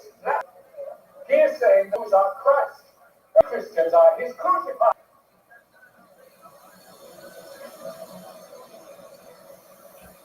I promised him free speech. So watching is an entire. That's only one clip of it. I'll give you the whole thing though. The last of the disputations, hugely important, is the disputation at Tortosa, which happened in 1413, 1414, and it was like a massive pageant. You're just from the years that it took, months and months of disputation, not just 2-3 days, but it was like stretched out, like, you know, like a campaign season. And at the end of it, Jews were so demoralized by the ongoing onslaught of the church, they didn't have a Ramban to protect them. He, of course, had to flee Spain. He made his way to Eretz Israel, and even in his old age, in his 70s, was like single-handedly responsible for the rebirth of the community in Jerusalem. It's really an amazing thing that at the end of his life he could do something amazing. But before the Tortosa disputation, which ended in possibly as many as 3,000 Jews voluntarily becoming Christians, because they were so broken by this ongoing difficulty, you have to look at the pogroms of 1390. These were occasioned north and west of Spain. This is one depiction of the pogroms of that period. And they were largely fomented by an especially nasty Dominican preacher named Saint Vincent Ferrer. Ferrer was, you can see he has the saint in front of his name. He was beatified by the church. He was made a saint totally by the church. But from Jewish perspective, he was an ugly demagogue who, roiled the masses up to attack the Jews. And in certain parts of Spain, there were these pogroms with attacks and massacres, but they were only stopped by Jews willingly converting to Christianity. And the argument at that point was, hey, they may have been coerced, but once they were baptized, they were definitely considered Christians, and what's done is done. The higher church would try to restrain Ferrer to no avail. The pogroms proceeded apace. So you add to that's in 1391. 20 years later, the Tortosa disputation, and it was too much for the Jews of Spain. Specifically, this is, by the way, the church called Santa Maria la Blanca in Toledo, and it was originally a synagogue that was converted to a church after the mass conversions of Jews and forced conversions. One of his students was there. His name was Pablo de Santa Maria. His formerly Rabbi Shlomo of Burgos. Let me just see if I can see the image properly on my screen. Here. Looks like it's Rabbi Shlomo of Burgos, who was one of these people who was a believer. Let's not mistake this, that why would a Jew convert to Christianity in, let's say, the year 1400? Just think about it for a second. And let me hear your thoughts on it. Why would a Jew convert to Christianity in the year 1400? What do you think, Mr. Ram? Fear of the church. Okay, and tell me about that fear. What are they actually afraid of? This is a good one, right? Yeah, 1391, you have massive pogroms, convert or die. Yes, social pressures. Can you imagine, how long can you put up with this? The dominant society is so against you. They have these, huge disputations, which you could attend. They would have, they were like rock concerts, some of them. Tortosa was like that. And you would hear all these nasty things said against Jews. Jews are this, Jews are stubborn. Jews are following around religion, they're heretics, and so on. How much of it can you take? What else, Mr. Gross? Well, I would say even if they weren't intercessors, somebody could have been uncertain about their faith if they were young, Yeah. they were naive, and they seem to don't have the capacity to understand that they're being on unfair grounds, and therefore might be led to believe Christianity is Maybe those guys are right. Maybe they're right. Which reminds me of a joke, which I am not going to tell while I'm on recording. Let me just see if I can pause. No, pause. I'll tell the joke afterwards. But you're worried. Maybe the outside society is right. Maybe they're right. Maybe I'm wrong. Don't forget, this is before the state existed. You guys grew up in a world where there was a Jewish state. That meant something, right? You say, oh my gosh, we're a country like everyone else. But this is 1,500 years into a long, long gullus. And you're thinking, maybe who says we were right? It's scary. Any other reasons why you want to convert? You're missing one important one. Yeah, Maybe you're a true believer, like Pablo de Santa Maria, who said, you know what, I was wrong. I listened to the Christian side of these debates, and you know what, I believe them. And we do have such people. The scary thing is that we have so many of them who then invested their lives trying to convert other Jews to Christianity. It's not like let's say, I used to drink Coke and then I tasted Pepsi and I said, oh, I love Pepsi, and you spend the rest of your life drinking Pepsi. As I spend the rest of my life telling people who drink Coke that they're wrong. Like, just leave them alone. Enjoy your Pepsi. What's the big deal? But this is a big deal for a lot of these people who feel the need to justify their faith. Pablo de Santa Maria, student of Vincent Ferrer, and here was Shlomo Halevi, right? And now here, his student is Geronimo de Santa Fe, who is also a convert from Judaism. Let's see if I can see his name here. Kind of funny. His name, yes, no, I didn't get it in there. His name is Yehoshua. His name in Latin is, or maybe it's Italian, Maestro Geronimo de Santa Fe, and the Jews used to call him from the initials Maestro Geronimo Fe, the Megadef, right, the blasphemer. He is Megadef. And he was Yehoshua Lorki was his name, and he was the famous proponent of Christianity in the Tortosa disputation. And it led so many Jews to simply say, they can't win. We're being attacked with pogroms, or we're being attacked intellectually, and so many simply gave up.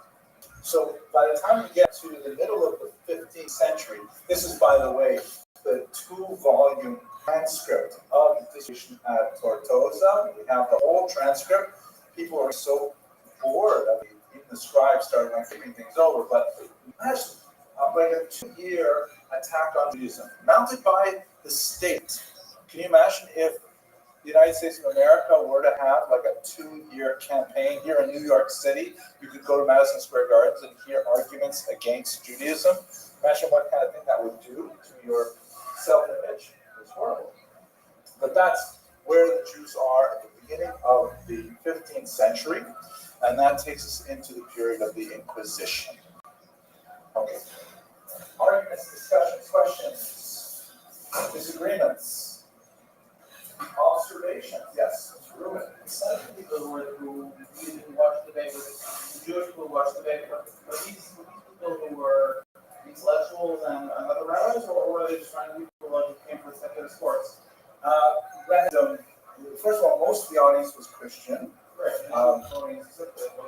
But Jews were frequently forced to attend. This is something the church would employ for about another 400 years, actually. Forced sermons, where sometimes Jews would be required to show up in a church and listen to a sermon, frequently delivered by a Jewish convert to Christianity. Sometimes Jews were forced to synagogue longer on Shabbos to hear a Christian drasha. Can you imagine that happening? You're sitting in shul, you're waiting for Kiddush. You have to hear another 20, 30-minute diatribe by someone who left your community to join Christianity. Incredible. Onslaught of this over and over again. At a certain point, you can imagine young Jews saying, enough already. Why don't I just convert? Why don't I just avoid all this by jumping ship? Unfortunately, as we shall see, it was the solution. Okay, so we're going to go, this is the wrong version, we're going to do a slightly different version of this lecture. Here. Lots of questions.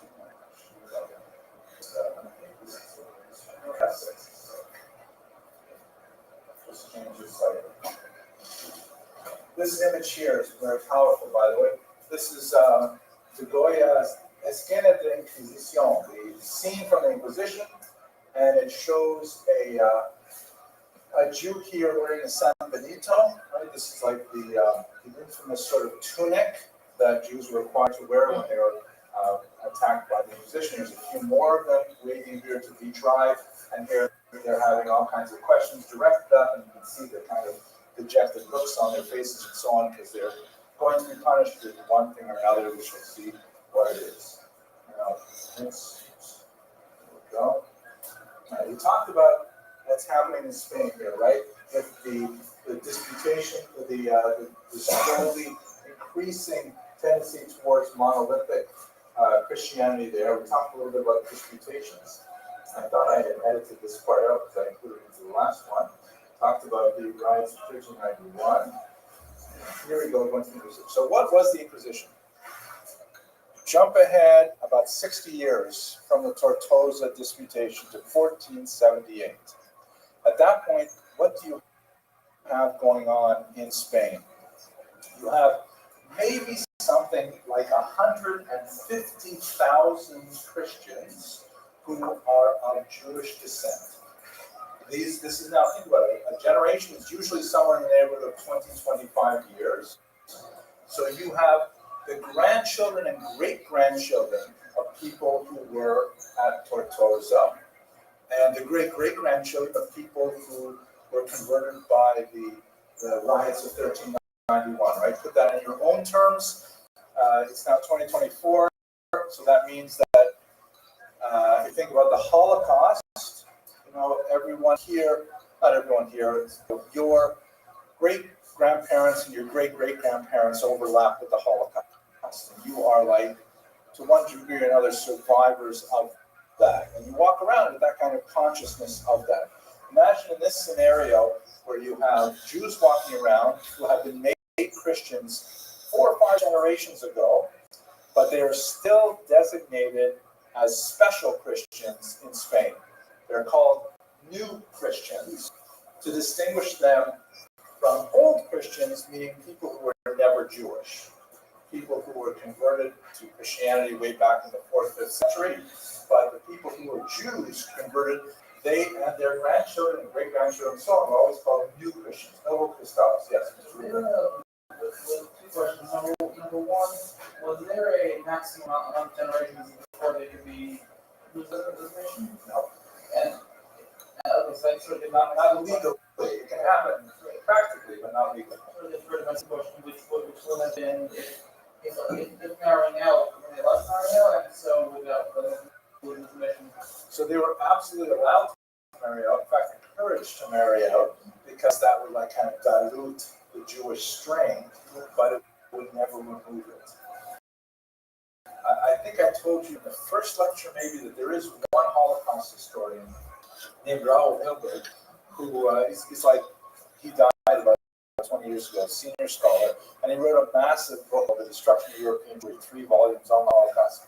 And I remember when I read it, I thought this was crazy, but he said that the roots of the Holocaust really go back to inquisitorial Spain because of this aspect. You are labeled by your blood origins. That if you ever had a Jew in your ancestor, you were always a Christian, not an old Christian. And at first I thought it was crazy, but the more I studied the Spanish Inquisition, the more I think he had a real insight into this. It's just like in Germany, if you married out 4 generations, then you're fine. Yeah, you're fine. You could not join the SS though. You had to go all the way back to 1750 to prove you had no Jews in there. And also in Germany, to a certain extent in Spain, the onus was on you to prove you had no Jewish blood. It wasn't that the assumption was you had no Jewish blood, but if someone discovered it, if you wanted to apply for a job, you had to print your first to show no Judaism involved. So what happens is, here we are, get up to 1478, and you've got maybe 150,000 people who are walking around, who everybody knows that they have Jewish origins, but they've got full access to society. They, for generations now, have had the right to go to university, the right to live anywhere they wanted, which was quite rare for Jews. They had the right to pursue any kind of business they wanted, and they became very, very successful. And there's this, frustration in Spanish society. Hey, what are we all about? Are we for Spaniards, or are we for these former Jews who now call themselves Spaniards? And it's kind of like a proto-fascism that wants to make this distinction between those who had Jewish descent and those who did not.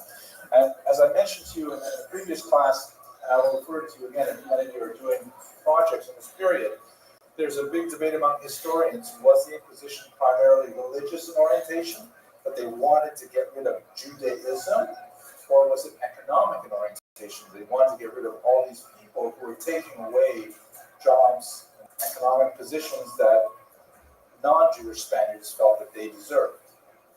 And remember that in that spectrum of new Christians, you had true believing new Christians who really were, full-on believers, and then you had resistors who were secretly practicing Judaism at home, and then everything in between, various degrees of accommodation.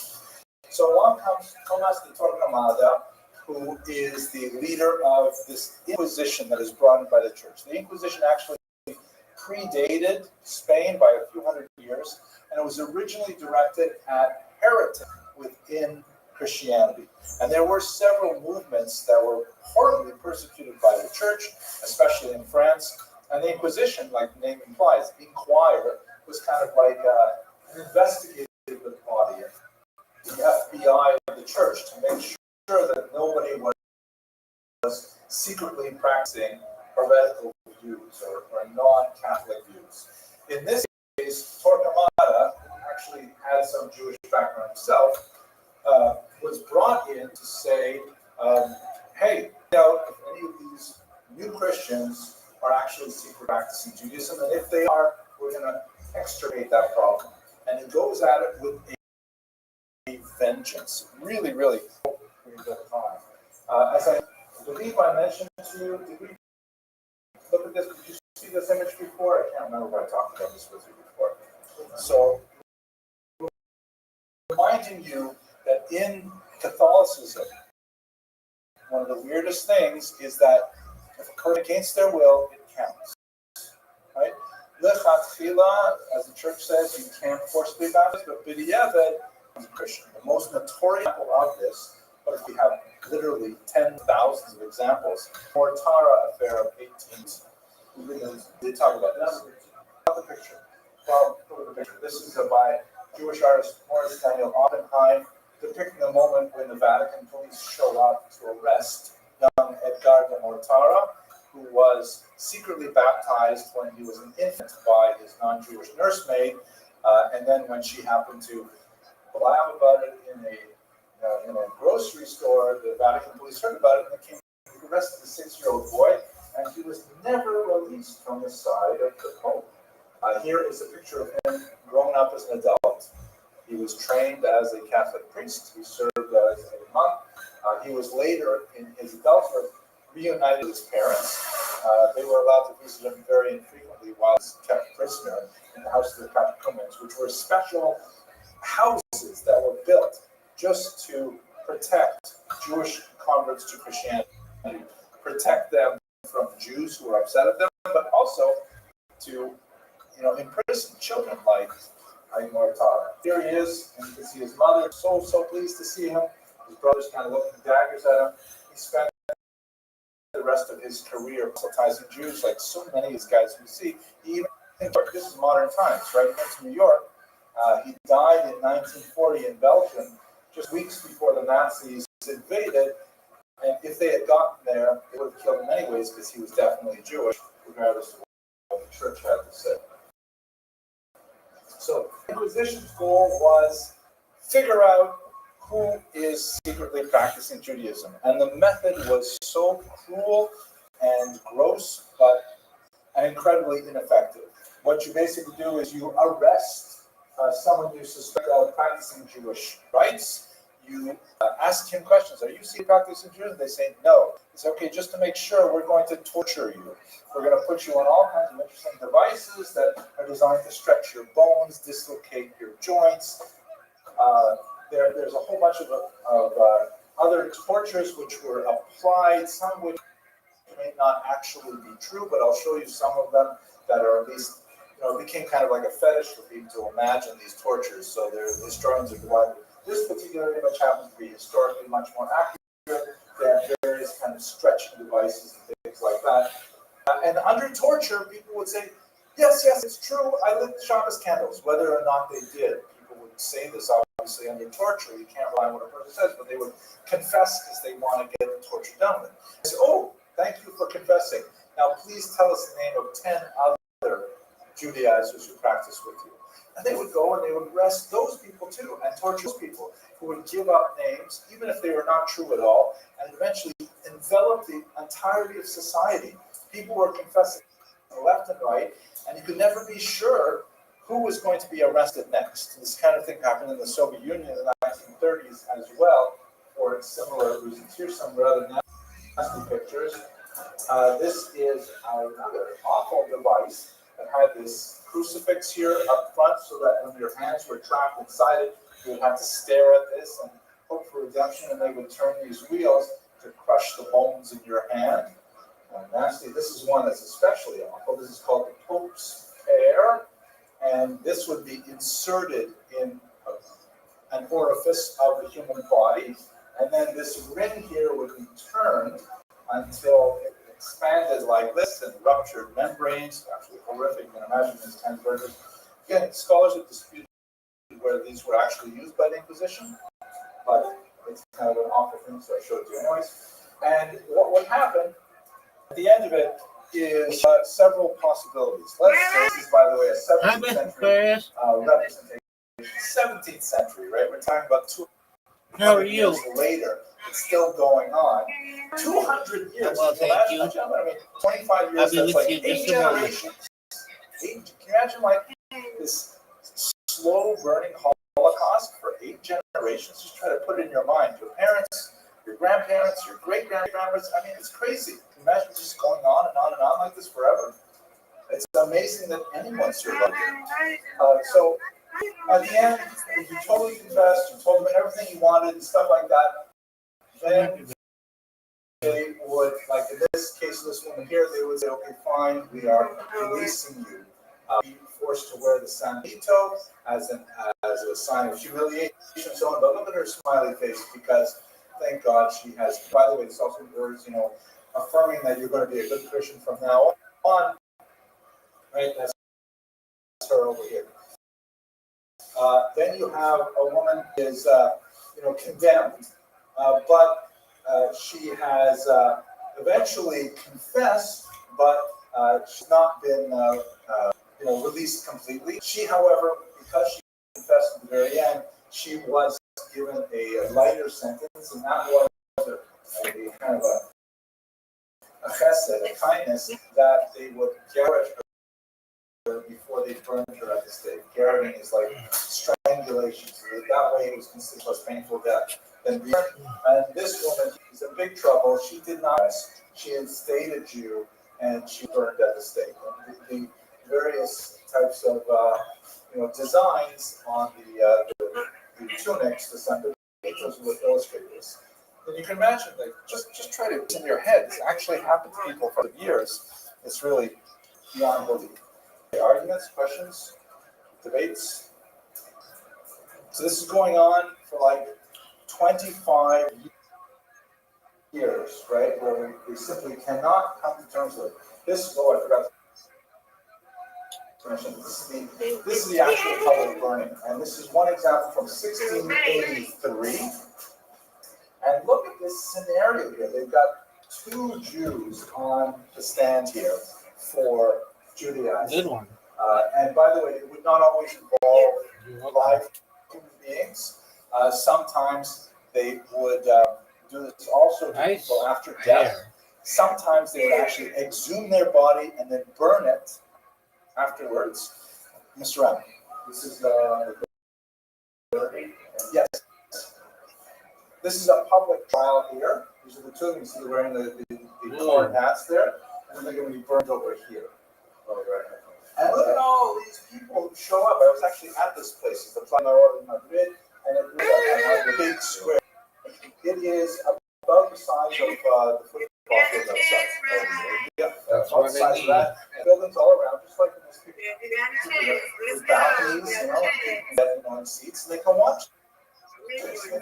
Listen to the debate. All people go wearing different uniforms and stuff. This kind of looks kind of like a Where's Waldo kind of picture. But you had all these dignitaries and so on, and it was like a rock concert. It was like Taylor Swift. It was incredible. Mr. Russians.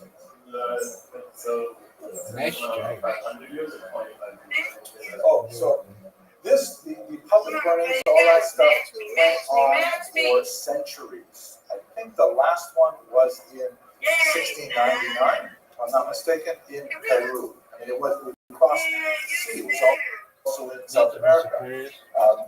But I wanted to take you to the expulsion, which was in 1492. Like, why did the expulsion happen? Catch that up. I forgot to show you this picture though. And again, hundreds of years later, hundreds of years afterwards, if you were a Jew, Nice fair. now a Christian, even if you were perfectly adhering, you were not changing everything. You were wearing a crucifix, going to church, eating mayonnaise, whatever it takes to be Christian. Some people, I don't know what the mayonnaise, but whatever, you're totally Christian every way. You could never be safe from the Inquisition. It was always possible that someone would denounce you. You would be drawn in. You would have to, be tortured. It was horrific, living with this cloud over your head all the time. Also, I was about to mention that it quite often happened that you would be tried even after death, and that people would be tried in absentia or in effigy. And the main reason for that is because there's an economic motive here as well. Anyone who betrayed you, if your possessions were confiscated as part of the punishment, the betrayer would get a percentage of your possessions. So if let's say Juan didn't like his neighbor Ruvain, he could denounce Ruvain, saying, hey, he's actually practicing Jewish rituals. They don't eat any pork. There we go. Christians would come and say, hey, why don't you eat pork? Well, we love pork. We eat pork all the time. Oh, yeah, that's not what Juan says. And then they would be tortured. Okay, we don't like pork. We don't like the way it smells, whatever it is. Then they would be punished. They would lose their possessions. And Juan would get, 10, 20% of Ruvain's possessions. So there was like an incentive to actually rat out your neighbors, even if you made it up, which is crazy. Why don't the Jews do that as Christians? You mean Jews rat out other Christians? Well, they did. There are cases where actually high-level church figures, including one, was arrested and tortured because he was ratted. That's the point where eventually the church began to say, wait a minute, maybe this is going too far. There are also cases where Jews attempted to fight back, especially with assassinations. Not very successful. Unfortunately, they could not. The problem was it spread so fast and was so worked within society. And by the way, I can talk about this for days and days. It's awful. I thought about it too much. It's not an unknown phenomenon in our own time. To give you an example, you're too young. Most of you were born around 1998, 2000, 2001, something like that. 03, yeah. You guys don't even remember. There used to be this thing called communism. It existed when I was like your age. And communism also had this incredible paranoia and incentivized people to rat out on their neighbors to say this person is not a good socialist or communist. Here's an example. In East Germany, Germany used to be divided. There was an eastern side that was communist, a western side that was, democratic. They had a wall in Berlin. You remember maybe the Berlin Wall was knocked down in 1990, I think, 91. Piece of it in the museum and all of this. Oh, okay, very good. Piece of the Berlin Wall, because it symbolized the collapse of all communism. Nice fair. So in East, and among the things they found there was they had a secret called the Stasi. The Stasi maintained a massive smell archive. A massive smell archive. It was a huge warehouse filled with little mason bottles with people's socks and underwear, undershirts, stuff like that. That was given to the Stasi by people's spouses, brothers, sisters, children, just in case that any of their relatives fled and tried to cross into Western Germany. And so that meant that there were brothers who were betraying brothers and children betraying their mothers and stealing their dirty laundry and giving it to the Stasi, so the Stasi would have it in their smell archive. Here we Can you go. just imagine what that was You and I like? were Mr. That Furious. was communism. It was insane. Good job. No, they would use dogs. Dogs to chase them. And then they would get involved. Yeah, they had this terrible problem because lots of people My in hours- Sweden wanted to flee to That's the a great west. question. My hours are always over, so And thought someone was trying to affect that was the way they used to go to the west. They would say, okay, they're crossing the wall over here. They get the German Shepherd, pull out their. Good thing they had someone rat on this person who had their underwear. They used underwear, and they would open up the jar, let the dog smell it, and let the dog try and find the person crossing the wall. yeah. It's crazy. We'll link up. Don't you worry, Mr. Furious. If you're going to steal underwear, why are you giving it to the state? If you have a perverted reason to steal That's all underwear, right. because you keep it for yourself. We got it tonight. No, the state kept it. The state kept it because it was just think how the department of the people. All right, working Mr. there. Furious. Right? I love you That too. just You shows take you, care. I'm not trying Sweet to dreams. use a bizarre way of thinking. Thank but you, ma'am. It shows you that even in the 20th century, this is the 1990s, gentlemen, you had people and societies that were so bent on ratting each other out. It was no trust in society whatsoever. And that's the kind of environment you had in Spain at this time, because anyone was susceptible to the Inquisition. I'm sure you've seen the Monty Python sketch, Nobody Expects the Spanish Inquisition. Yes, yeah, but it's a joke, right? They make the Spanish Inquisition look like they're hilarious, like they show up at unexpected times, but they really did. They're like the Gestapo. There were so many aspects of this. It was terrifying for Jews at the time, and non-Jews as well. So what this culminates in is the expulsion. So you can zoom in a little bit. This is the Emilio Sala Francis, an amazing representation of the expulsion. It's not succeeding. Right? The whole point of the Inquisition was try to control Judaism in the state, and it had metastasized like a social cancer, where everybody is telling Jews, Christians, and it is just going way out of control, and they can't slow it down. So finally, Torquemada, you'll call this the Grand Inquisitor, he says to Fernando and Isabella, King and Queen of Spain, I know why it's not working. I solved the problem. It's not the Inquisition. It is the Jews. And recall, you have two classes of Jews now. Get the dates right here because it's significant. 1492, it is 100 years since the 1391 wave of conversion. It is, 90-odd years since the Tortosa disputations, lots of voluntary conversions of Jews. And you've got all of these people who are walking around technically as Christians, but actually as one other Jews. And another population, about the same, maybe 150,000 regular Jews who are never baptized, who are practicing as Jews and are legally allowed to do so. And Torquemada says the reason that we can't control the Judaizing that is rampant in our society is because these false Christians are still going back to Jewish communities.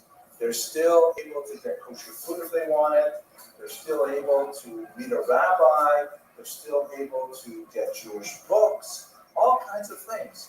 So he says the only way to solve the problem is to expel the non-baptized Jews, the regular Jewish community that up until now has been exempt from the punishments of the Inquisition.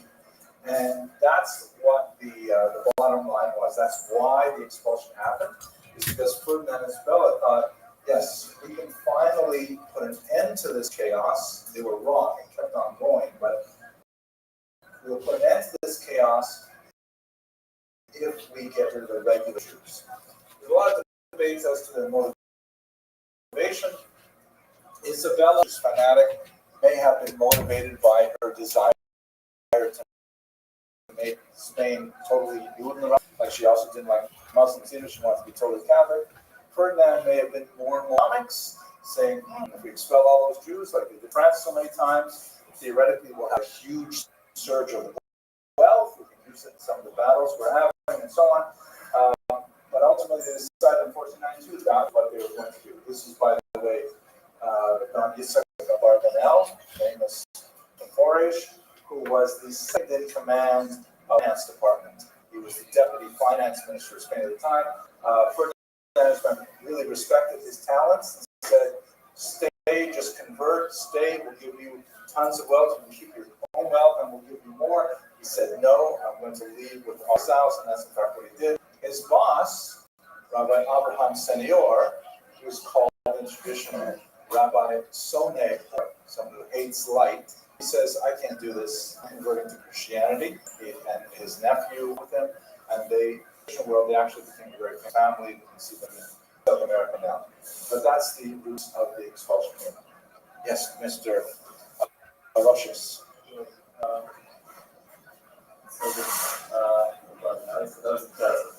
Isabella, she actually had her own power when she wanted said that there was a difference between economic and religious, but it doesn't matter what her motivation is, and then you actually change actually had her own power. Well, they ultimately two of them decided together. And the question is, whose argument was primary? Theoretically, I something like, make decisions together, but that's really the way it works. Kind of like the joke that I remember when we lived in Miami, we had to decide get shutters to protect your windows, the hurricanes, or you could get new hurricane glass, stuff like that. And my wife and I had a disagreement. I wanted to get the shutters, which is much cheaper. My wife wanted to get the hurricane glass. So we compromised. And we got hurricane glass. That's the way. So maybe the argument that many years ago or held today, but there's no question we're basically at the end of class, so let's just look at the map, which is where we're going to go next. Because right now we're essentially supposed to be an issue of our now, but who knows if it's actually wrong.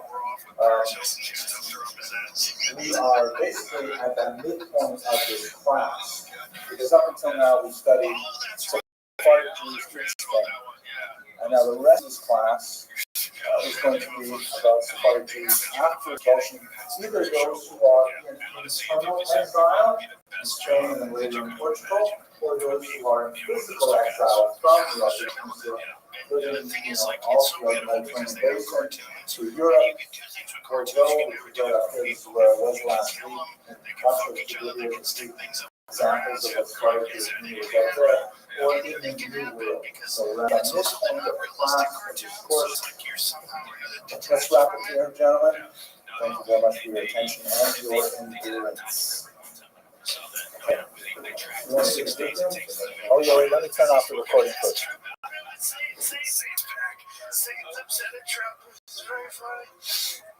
We remember the Satan and Diddy episode. Well, that was fantastic. See that one? The Satan Diddy episode. They had the murderers. No, this was a few years back too. There was a Diddy party, and he wanted to. It's a long story. He wanted a Lamborghini King, but it was like the devil wanted it, and he said, "No, Diddy did it already." And it's fantastic. Remember when they had the movie with Saddam Hussein? Yes, Saddam Hussein was in a gay relationship with Satan. This crypto-Jewish phenomenon, I think, is so fascinating. What is this all about? It's trying to understand what did those Jews do when they were forced to submerge their Jewish identity as a result of overwhelming political and economic pressure. They feigned some kind of outward Christian identity. And what did they do with the Judaism? How did they keep it alive? And it is so amazing, untrue story, which is mind-boggling, the incredible resilience of the Jewish people, keeping a culture alive for 20 generations. Let me jump ahead just for a moment to talk about the discovery of the Jews by this guy, Samuel Schwartz. I'm going to read to you a little bit of this book later. Samuel Schwartz is he's an engineer working in Portugal and he's working on some mines, he works with tin and metallurgy and things like that. And as he's working there, people say to him, oh, don't go buy your groceries in Belmonte because the people there are actually Jews. Schwartz is fascinated. He says, oh my gosh, the Jews here in Portugal, Jews were officially completely removed from Portugal, either physically or through conversion in 1497. How can there be Jews here in 1917? So he goes to Belmonte and he starts asking around and he starts saying that he's Jewish too, from Poland. And they start saying to him, no, that's not possible. There are no Jews anywhere in the world except here in Belmonte. We are the last Jews alive. And he says, no, I'm really Jewish. So they say, okay, they bring him to the village elder, and she gives him a farher. She gives him an exam to see, okay, prove you're Jewish, right? What do you think are egg rolls? No, didn't ask that question. But she says to him, tell me some Jewish things. And so he covers his eyes, and he says the first passage of Shema. And he pulls his hand off his eyes, and she's like, oh, amazed, and she says, he knows the name of God. He's Jewish. And big celebration. And he discovered this population that had been hidden for 500 years. Totally amazing. Now, their Judaism is weird. When you look at it, you say, what are you doing? No, that's not halakha. But you got to remember, they're cut off from all sorts of halakha for 5 centuries. And this is the way they evolved. So these are crypto-Jews. We are going to explore the culture of crypto-Judaism over the course of today's lecture and God willing on Tuesday as well. Try to understand, how these Jews strive under such incredible circumstances. So first of all, let's do some terminology here. Here's a picture from the last days of a Jew Indian position. He's wearing the precursor to the San Benito. Actually, I think it's a woman, and she's got that hat on her head, which has become the dunce cap. Have you heard of the dunce cap? Right? My father told me he used to have to wear a dunce cap with some regularity when he was in school. They were putting the corner to put a dunce cap on. But we're going to use the term crypto-Jews. There are other terms in use. Crypto-Jews, I like this term because crypto implies like hidden in a crypt, in a cave, not exposed to the outside world, that kind of thing. But it's not entirely accurate because it still says the word Jews. And, as we shall see when we talk about the identity spectrum, some of these people would not consider themselves Jews. Some of these people would not be considered by various rabbis as Jews because they may only be centered, let's say, on the father's side. There's a lot of confusing things. There's a little bit of a term tilts toward kind of Jewish pride that may not completely accurately describe the situation, but nevertheless, it's the best word I can do. We also have the term conversos, which means converts. This is also a term that has some built-in inaccuracies. It includes people who converted willingly, those who are converted under heavy duress, like convert or die, and those who converted because of the great amount of pressure brought to bear economically, socially, and otherwise. They're all included within this word converso, and it's maybe a little bit too broad, whereas crypto-Jew tends to focus on they're still Jews buried under there, and it may not be entirely true in every case. And converso is unusually broad and characterizes a larger group of people, some who might say, no way, we are totally Christian, or others would say, we never converted, and they sprinkled water on us and made things, but we don't hold the conversion as we should see. The term New Christians was a term that was developed in the 15th century in an attempt to distinguish between people who were not forcibly baptized, particularly in the pogroms of 1391, and Christians who were created through those forced baptisms. In other words, this is a really early proto-racist kind of definition, because in theology, in Christian theology, once you're baptized, you're supposed to be equal to everybody else who's baptized. You're not supposed to have like, oh, you're really baptized and you're like fake or half baptized. So the term New Christian was the first example of what we call limpieza de sangre, the purity of blood. That there was a distinction between real Christians, the so-called Yale Christos, the old Christians, and the Jews who were converted for one reason or another, the Novos Christos, new Christians. Also a problematic term. Anusim is a very good term, I think. It's a little bit like crypto Jews in that it refers to the the force quality of it, from Russian, anos to force, to coerce, to rape. The problem is in English, the spelling of the term is a little bit awkward. Say B'nai Anusim, and people aren't from Hebrew, it doesn't come across right, so I tend not to use it, although it is used by some populations. So, and finally, the term Marano, which was totally accepted until about the 1960s, and in fact, some of the most important research that was published before then openly refers to these populations as Maranos. They do refer to the probable etymology of the term, which comes from a word for pig or swine, and it was definitely a derogatory term. These were not real Christians, they were like fake Christians who would become Christian through this strange process. So it's been largely abandoned by scholarship for the last 40 years or so. But one of the most important books in English, at any rate, on the conversos is called The History of the Maranos, the Raw.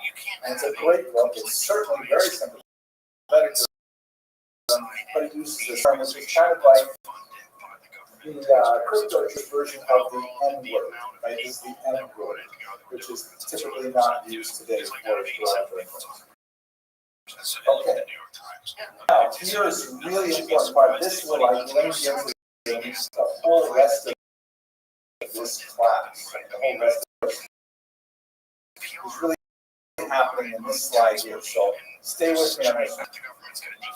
After these forced one, centuries of the descendants of those converts had to articulate their relationship to Christianity and to their erstwhile faith of Judaism. And we can understand their relationship to those two kind of identity spectrum. And on the other side, Judaism. So where did these Jews fall? A certain number of them we might call zealots or true believers in Christianity, meaning they actually wanted to convert. And we have, of course, people going both ways. We have people converting to Judaism, especially before the 14th century. Not as many of them, but a significant number, and some of them are actually quite famous. But we have, of course, after the forced conversions, a large number of true believers. So I'll give you one example, two examples actually. We talked about this a little bit in the Tortosa edition. Shlomo Halevi of Burgos, very important rabbi of the significant town of Burgos, he ends up converting after 1391. It's 3 months after the major pogroms occurred in Burgos. There were pogroms all over Spain, especially in the north, that devastated, and they were accompanied by this demand to convert all the raped, either things, pillaged, and so on. So that happened in Burgos in March or April, and converts, I think, in July. And so there's some question about why did he convert after these riots. He is approached by Yoshua HaLorki because a rabbi is converted to Christianity. So Yoshua HaLorki, a little student, writes him and says, "What's up, Rabbi? Why did you come to Christianity?" And they write this long public, the correspondence is published. And he asks him, first of all, was it because you want to get ahead? Was it because, again, remember, fueling the forced conversions, lots of pressure afterwards, but, maybe you thought that ultimately you'll get a better job if you're a Christian, which is the reality or all kinds of new careers opened up, social mobility? Was it because you were like poisoned by way too much Averroism, which was like the dominant philosophy of the era? You studied too much science and too much secular stuff, and it weakens your faith. Or was it because you felt that God had, like many Christians had claimed, God had abandoned these people? Why did you do it? Why did you convert to Christianity? Shlomo Alevi writes back to him and says, the emesis, I really believe in Christianity. I think that Christianity is the fulfillment of Judaism. When you read the Hebrew scriptures through a Christian lens, it points to Judaism, Christianity, and what ends up happening, as we discussed earlier, Yoshua Lorky also quotes. He says, Rabbi, I'm following you. And he takes the new name Geronimo de Santa Fe, and like Shlomo Halevi of Burgos, who is known as the Pablo de Santa Maria, Yoshua Lorky becomes a dedicated proselytizer among the Jews. And this is the weird thing that we see over and over again in Jewish history. There are lots of people, lots of Jews who convert to Christianity, but frequently they're not like converting and like saying, okay, good, I used to drive Toyota and now I drive Ford. They spend a lot of time bashing Toyota. Like they can't get away from Toyota. It's still making people think that Toyota is bad, like becomes part of their new Ford identity. Right? So Yoshua Lorky becomes the primary disputant at the 2-year-long Tortosa disputation, which resulted in thousands of Jews converting to Christianity. Some of whom were these true believers, but a lot of them were probably just like, we can't win. It's so overwhelming. Society's against us. It must be that God has got to give evidence. You can imagine how the Jews must have been so depressed and deflated and disconsolate. It's amazing that anything survived. So that's like on the left wing over here, the zealots, the true believers. There are Jews in this category, and they have a significant impact because they're like thought leaders, right? People look at them and say, wow, that's awesome.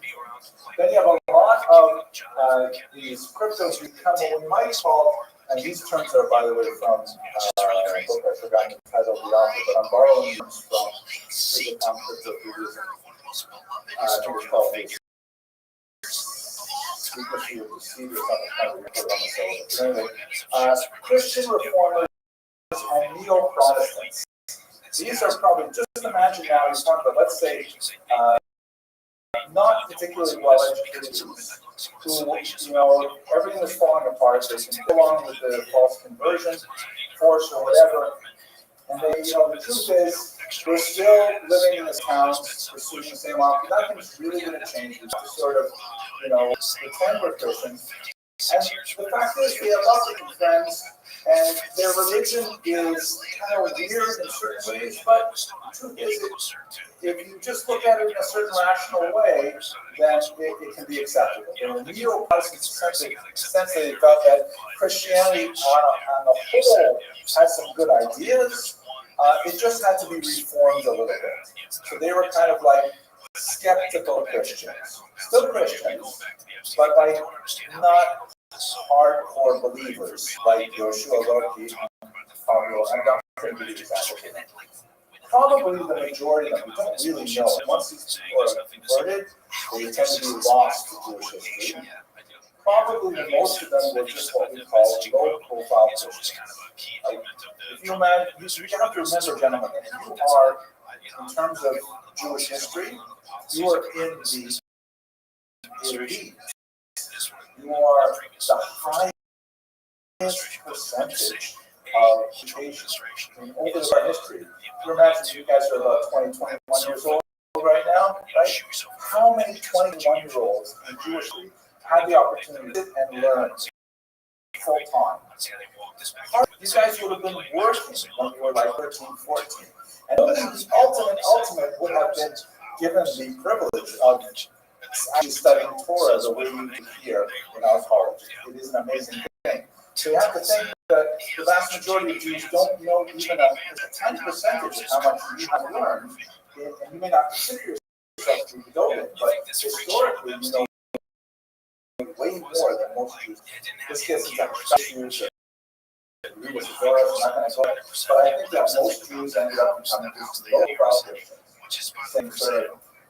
Oh man, it's such a shame. We really enjoyed Shabbos and enjoyed, commentation on Bibles and things like that. But what can you do? We're forced by circumstances. We'll make the best of it. We'll show up in church. We'll say the right things. Make new friends. We'll just move on. Probably where most of these Jews ended up. Then Catholic Judaizers. These are a very interesting category. Hard to measure their population as well. These are people who resent the conversion. They did not want to be converted. They do not consider themselves Christian, but they know they have to go along with it. So they will avoid as many mitzvahs as they of Christianity as they can. And whenever they have the possibility of doing something Jewish without anybody noticing, then they will. Example, fasting on Yom Kippur. Right? They're not going to walk around with house and sewing because that would be crazy. They'll get caught and so on. But they don't consider themselves Christians. They know they have to in church and things like that. But what they will do is whenever they have the opportunity to reassert their Jewish identity without people noticing, that's what they will do.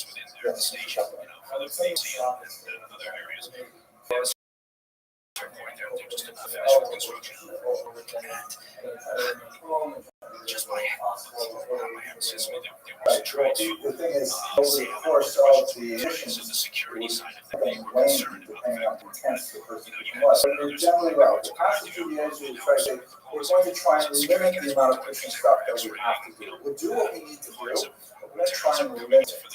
And we're also not going to put ourselves at great risk. So in most passages of Shabbos, for sure, the assays of Shabbos, they would try to avoid as long as it still looked like they were normal things. And remember, past the first generation, every successive generation is born into this atmosphere where there are no rabbis, there are no Torah. Hebrew books were forbidden by the Inquisition, with the only exception of medical textbooks, frequently written in Hebrew. So you have no source of real data on what is Judaism. How does one do Shabbos? You can listen to your parents who might quietly tell you some stuff, or likely listen to Xavier and Bobby. But fourth generation, there's nobody who had any direct experience with Shabbos to be able to tell you how it went. And we're talking 20 generations to get to the last century. So you have a lot of passive Judaizers. And finally, you have active Judaizers. These are the ones that we kind of tend to lionize. These are the ones who will light Shabbos candles and put them in a closet. They're actually doing something that could get them in trouble, but they're trying to hide it as much as they're circumcising their sons. Slightly listening to you because it's marked in the flesh. But the ones who kind of think as the Molanos. But remember, they're only a small slice of the overall identity spectrum. This is the question, how are the administration here? The Inquisition would check them, absolutely. Someone passes the Inquisition says, my neighbor 2 doors down, she only cooks chicken, and she makes a big meal every Friday night. Now, why is it? Because you say, well, that sounds suspicious. We're going to go check it out. And they'll go arrest people, bring them, and if they're men, that's one of the first things they can check is right away don't know. Again, remember, 4 generations out, no one has any memory of what it was like to be a Jew in full life.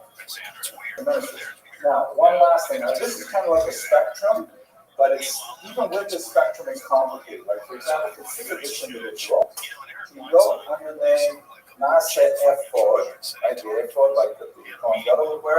His name was Profiat Duran, and he used to sign his names Ani Profiat Duran. He also had his Hebrew name, Yitzchak ben Moshe Halevi, and as was very common, he had a Latin name that was given him after his conversion in 1391, right? He was a victim of the 1391 pogroms and forced conversions. Honoratus de bona fide. So just put this in your head. It's really wild. He's forced converted in 1391. And then he moves to Perpignan, which is under Spanish control. The Kingdom of Aragon, and it's on the coast of Provençal. It's just around the corner of Spain. And there he lived for 12 years in Christian garb, as a Christian, as a professional astrologer for king. Right, so here's a guy, because don't forget, learning Jews, and once they wish to become Christians, what are they supposed to do? Become shoemakers? No, they can read Hebrew. They can read Romance languages and Latin. Their information work in Judaism and Christianity and religion. And while he is a practicing Christian, I mean, outwardly posing as a Christian, he is writing two major language anti-Christian books called Do Not Be Like Your Parents, and is actually a very clever satire of Christianity that was so subtle that it was actually translated to Latin and circulated for decades among Christians as a work of Christian piety, until people said, he's making fun of us in this book. And then they finally banned it. But it was a very subtle work of satire. Another one, which is a little more clear, Klimat, which is like the shame of the non-Jews. He wrote those while pretending to be a Christian in every way. So what's going on in his identity? On the one hand, he has obviously strong memory of his Jewish identity, which he cherishes. On the other hand, he's spent 12 years at least outwardly as a Christian, working as a Christian, and publishing books, though, as a Jew. It's really bizarre how these things all out together. We don't know exactly what happened at the end of his life, but there's a fascinating notation written on one of the manuscripts of his work that suggests that at the end of his life, he and another friend who was also converted in the 1391 pogrom, they had planned to go to Israel, which was then under the Ottomans, and they could return to Judaism. But the last minute, his friend said, you know what, I think I want to stay a Christian, apparently one of the true believers, and Duran may have himself returned to Judaism, but it's not entirely clear if that's the case. So in other words, the whole identity picture of these people is so complicated, and we see all kinds of life stories playing out when we get into the biographical level. Mr. Gross.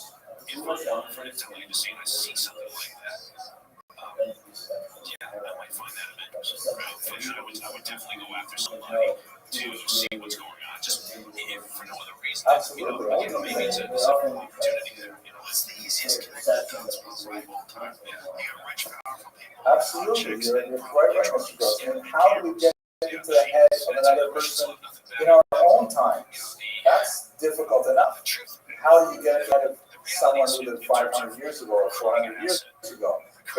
Especially when they're trying to hide their identity for good reason. There is the phenomenon that sometimes people talk about in society of reverse millennials, of people who really like being in the Jewish community, in the Sviva, in the environment, Chagigas and whatever. But on the other hand, they're really, they're checked out, which is a terrifying phenomenon. Okay, that's kind of like the psychological, sociological aspect. Let's do a little bit more of the historical aspect. Here's another photograph of an altar of 1656, right? Public running went on for hundreds of years in Spain, and Iberian Peninsula, and also in the Mexico. Mexico, Peru, places like that. It's terrifying.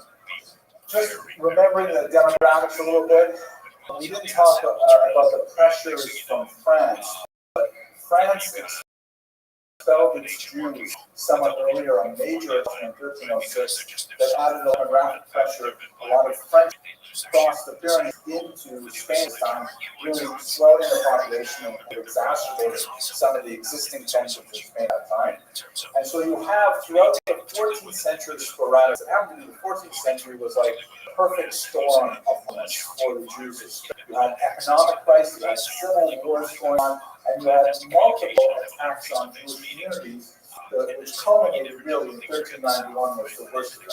In 1378 is when you have the first real beginnings of the Inquisition in Spain, the Spanish Inquisition specifically. The Inquisition as institution was created a couple hundred years earlier by the church, and it was used primarily to root out heretics within Christianity, meaning totally Christians, not talking about people like Jews who were forcibly converted, but people who are believing, ideas that were considered forbidden by Christians, and so it existed for a couple hundred years, just looking at internal Christian heresies. But in 1378, the Archdeacon Ferran Martinez in Seville, he says, we have so many of them happening right here in Spain. And they're Jews. And the Jews who have become Christians, they're not really Christians. It's true, we forcibly converted a lot of them, but they're not behaving as good Christians. And so he argued to the king and queen that you got to bring the Inquisition here. Ultimately, that would happen in 1478. But the most important thing for our purposes, again, is crucial date of 1391, where you have these massive attacks across the peninsula and enforced conversions that creates a scale that we've never seen before. Eventually, as we said last time we spoke, it would reach a fever pitch, and they would not be able to control the Inquisition. It got way beyond its original borders. And Isabella Ferdinand said, listening to the Inquisitor Torquemada, that okay, the reason why it hasn't worked is because we still have regular Jews, non-baptized Jews here, that they are continuing to offer instructive religious services to the conversos, and so that's when they decided we're going to expel all the Jews, and we have this map here as a result. There's huge spread of Jews throughout the Mediterranean basin. We're going to explore a lot of the places that people landed in the next few weeks. Also going up into Europe, Bordeaux is where I just was a couple of weeks ago. We saw videos from the synagogues there, and especially up in places like Amsterdam and Hamburg, which were like safe zones for conversos because they were not Catholic and they were allowing Christians to come. London as well, a little more complicated, and then some, of course, made their way to the New World, including Christopher Columbus, who was actually descended from the Persians himself, even though he himself identified as a Christian. The biggest chunk, which is what I want to concentrate on now, for now, is those Jews who just made the most and easiest trip across the border into Portugal, which at that time was a sick country. Who would later be reunited with Spain and separated again. But this was like the simplest way to go. Portuguese is very to Spanish. They're both countries. There's long communications back and forth between the Jews of Portugal and Spain. And so the majority of Jews who fled Spain in 1492 went into Portugal, where they would meet with disaster. Here's a better map of Portugal. The capital is here in Lisbon, population there. The most important site for our purposes is the Douro River Valley here, which goes to Porto. And this when I go in 4 times now, I go into the Douro River Valley. So history and we'll explore that. The second says, oh my gosh, all these Jews come across my border. You can't handle them, but okay, we will allow you to stay here for a limited period of time on the payment of a large visa fee that you'll have to pay. Most Jews could not afford their visa, and they just came as illegal immigrants. Next time we're complaining about undocumented people in the United States, we should bear in mind that over our long history, Jews have been undocumented far more often than we have been documented migrants. So Rothschild says, okay, you guys can come, you have to pay a lot of money, and there is some kind of break there for them for a short period of time. However, within a short order, the Portuguese came switching by the second, later Manuel the first, begin to see that it's counterproductive for a lot of reasons. They like the idea of having Jews there, they're great for the economy, and so on.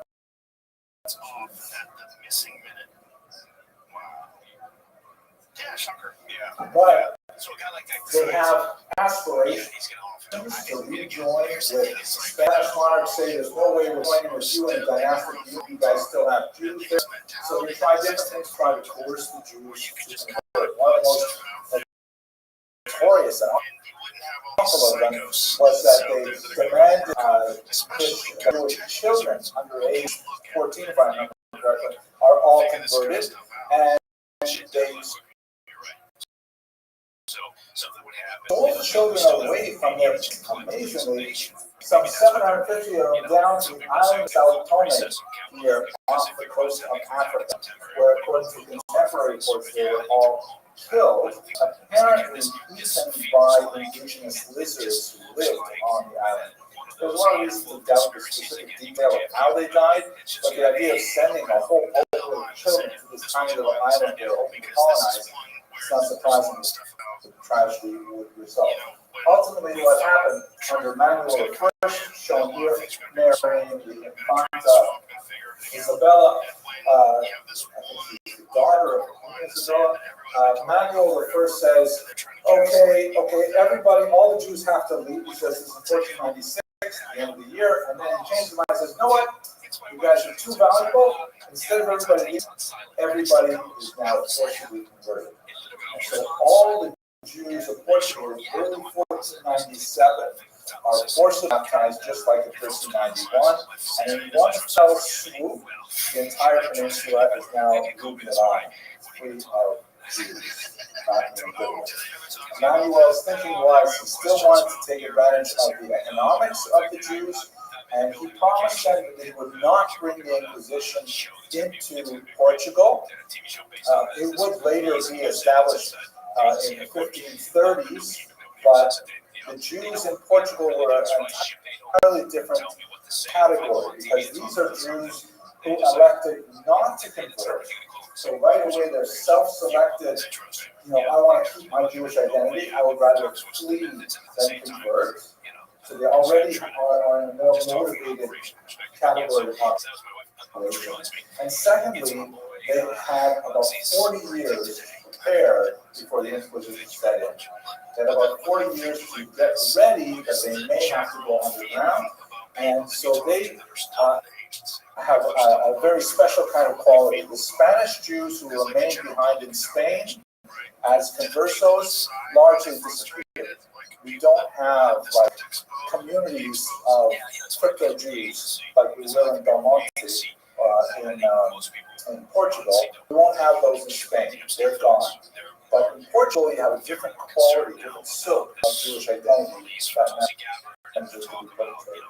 Here's another map, and you can see here the Douro River, that is the easiest valley, especially for the northern part of Spain to enter into Portugal. When the Inquisition comes in, they set up 3 places for the Inquisition: in Lisbon, the capital, in Évora, and in the university town of Coimbra here. And the Jews, while there's still a significant number of them living in Lisbon in particular, there develops a significant crypto-Jewish population here in the north, along the Douro River Valley, in these tiny little mountainous villages, like population 2,000, 3,000, 4,000, and they feel here, far away from the big cities, they can get away with being underground. And in fact, they did in some instances. The numbers, what's the scale of this?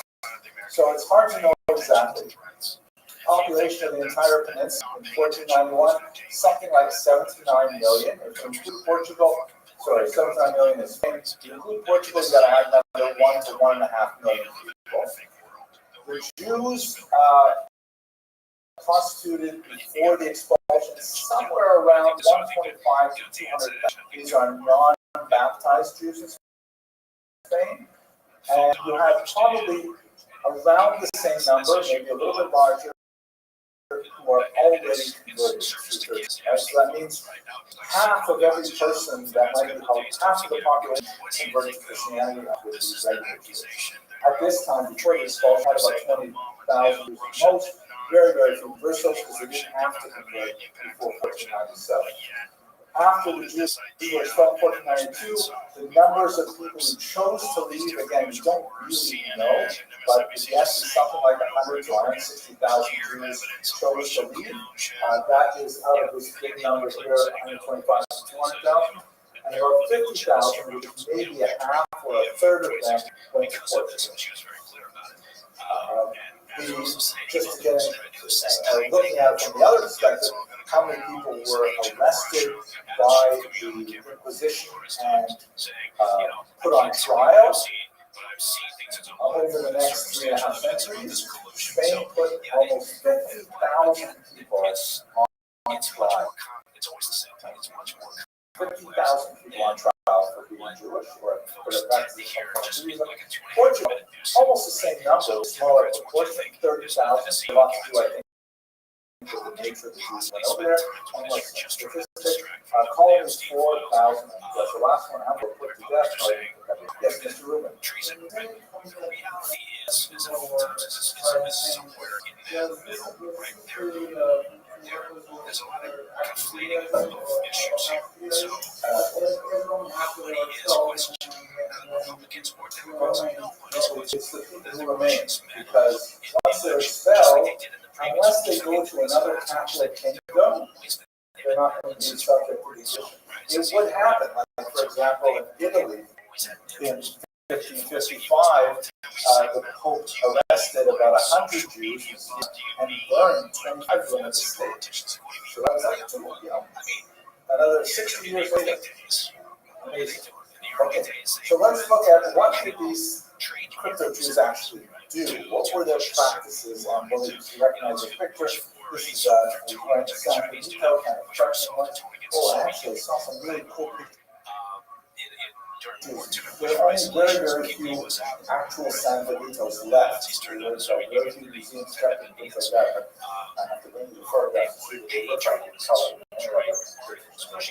So, first of all, we should recognize that when we're trying to identify what it is that they say, what their practices, we have to understand that what they did is based on memories that were handed down through a Masorah, a secret Masorah that could not be revealed. Remember, children could not be taught Judaism. If they went to the playground and said, "Oh yeah, mommy made these 2 delicious loaves of bread on Friday night," right? That would be disastrous for the entire extended family. So children typically didn't know anything until they became 17, 18, and then their parents would tell them, "By the way, sorry to tell you, but you're actually Jewish." So they had no teachers, no rabbis, no books, no art scroll, no internet, nothing. They're having to make this stuff up. They had to rely on the Tanakh because the Tanakh is part of a Christian Bible. So they would read into the Tanakh and they would say, "Okay, this is where it says what we're supposed to do." And they would follow the mitzvos as best they could without Torah Shabbat, entirely with Torah Shabbat, because that's all they had. And so Navi acquires a much more important role in Portuguese Sephardic thought in particular, because they're so heavily reliant on it. They do have memories of some key phrases like the Shema Yisrael. The elder of Belmonte was able to remember the name of God, and he was Polish Jew. Of all places, a Polish Jew.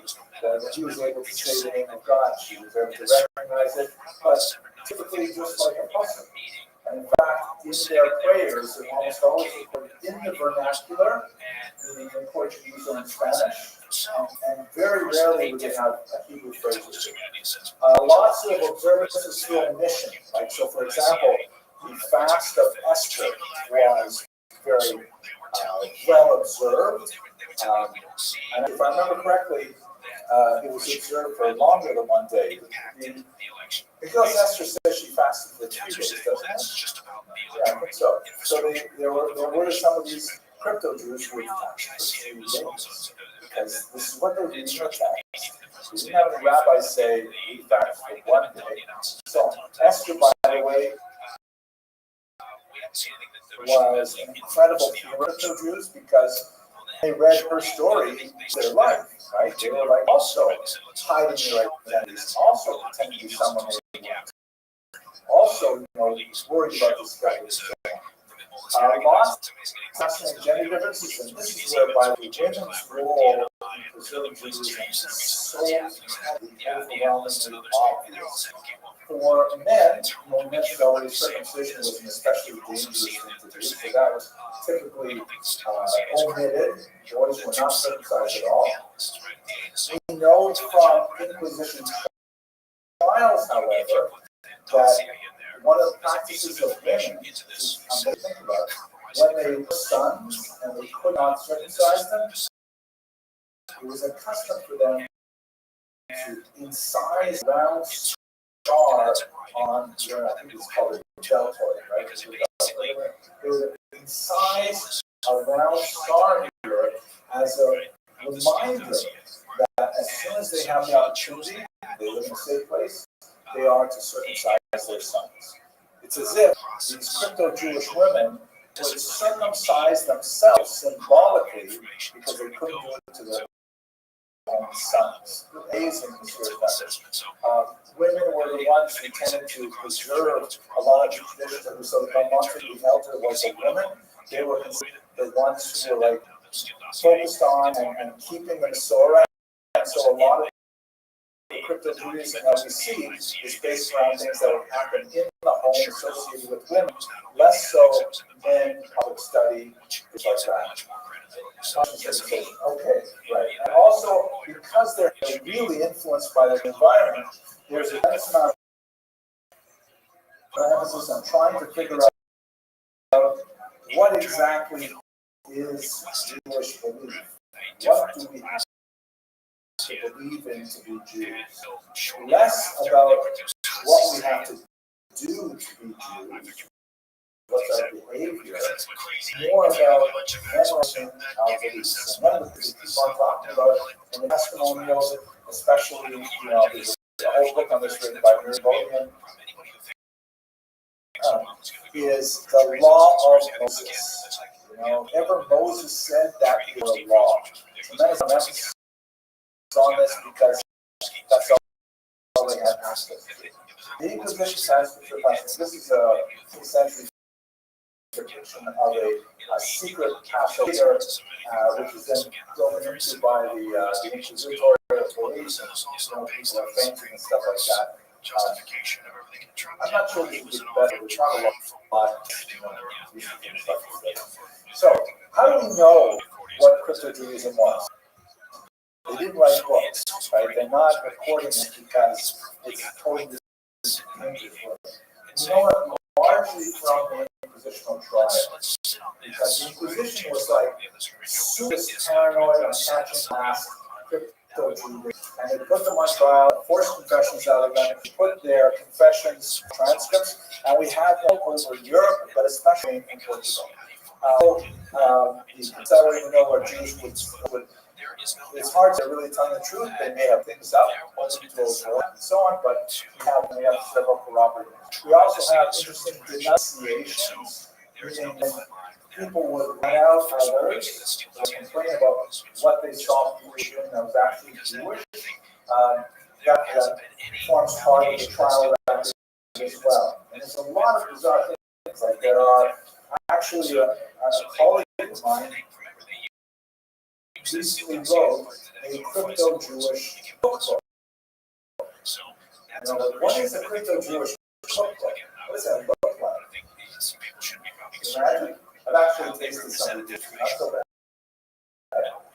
It is, you make traditional foods look trade, right? You make a sort of roast that you would make look like pork, for example, with food coloring and shapings like that. So like all like, which is kind of because now we have so many culture foods that look trade now, like meat for sushi and things like that, right? Like has this white meat and it has this kind of like almost fluorescent sort of epidermis, right? And the crab that we have in sushi is basically carp, right? It's like a kosher fish, but they add that like orange thing on the outside, so it feels like a really detailed crab, I guess. So that's what crypto Jews would make as their food. So we know about denunciations of people, trying to pretend they're Christians when they're actually not. We also have observations, like when these people were arrested and were in jail cells, they would be observed. And if, for example, they took 3 steps back and then 3 steps forward, facing the wall, they say, so they're involved in Jewish prayer. And these are the kinds of things that people will remember. The physical gestures of the physical gestures of 3 steps forward, 3 steps back, things like that. One of the most terrifying that I read refers to a woman who looked in the window of her neighbor on a Friday afternoon and saw that the father and mother would alternately take their hands and place it on their children's heads and mock them. Of course, that's the Birkas Abanim that they were saying, that I say for my children. That was like something that the crypto Jews remember, because, again, it's the kind of thing they would see in the home. Everything that happened in the city would largely be lost. The things that happened at home would be retained. Washing hands before eating, especially washing hands with a coast, right? Those kinds of things. Some kind of food. Time and frequency of prayer, including the late night prayers or katzos that were observed.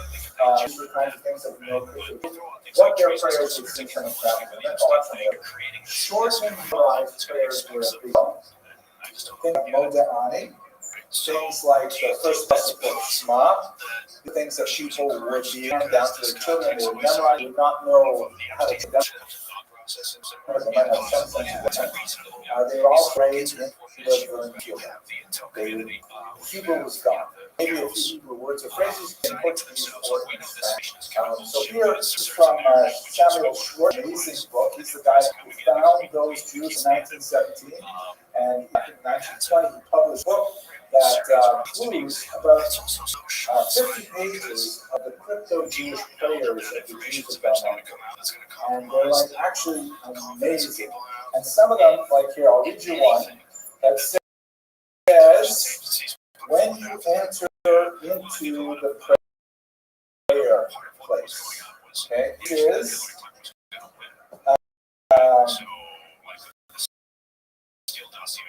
I'm going to read it in Portuguese, which sounds a lot like Spanish, so maybe you'll get it, and then I'll translate it.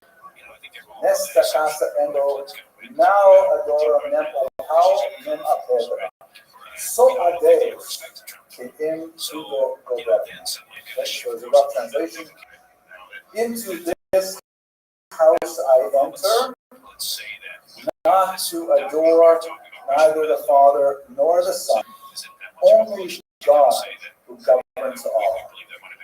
Right, so what does that sound like?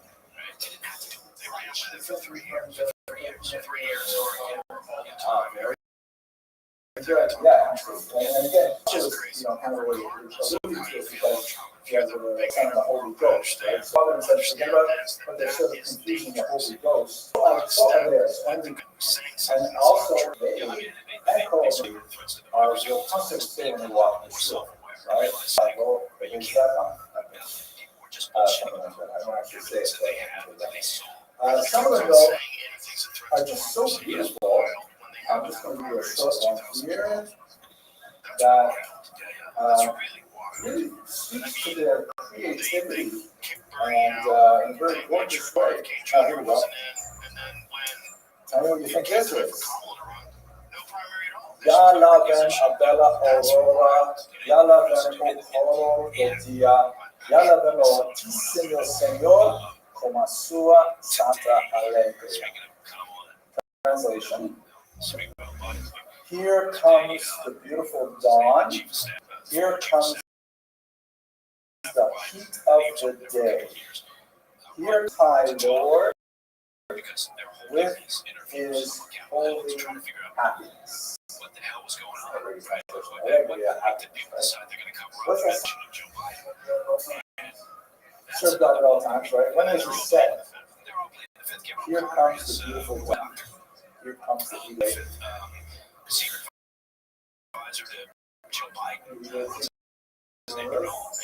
I think it's kind of like maybe okay.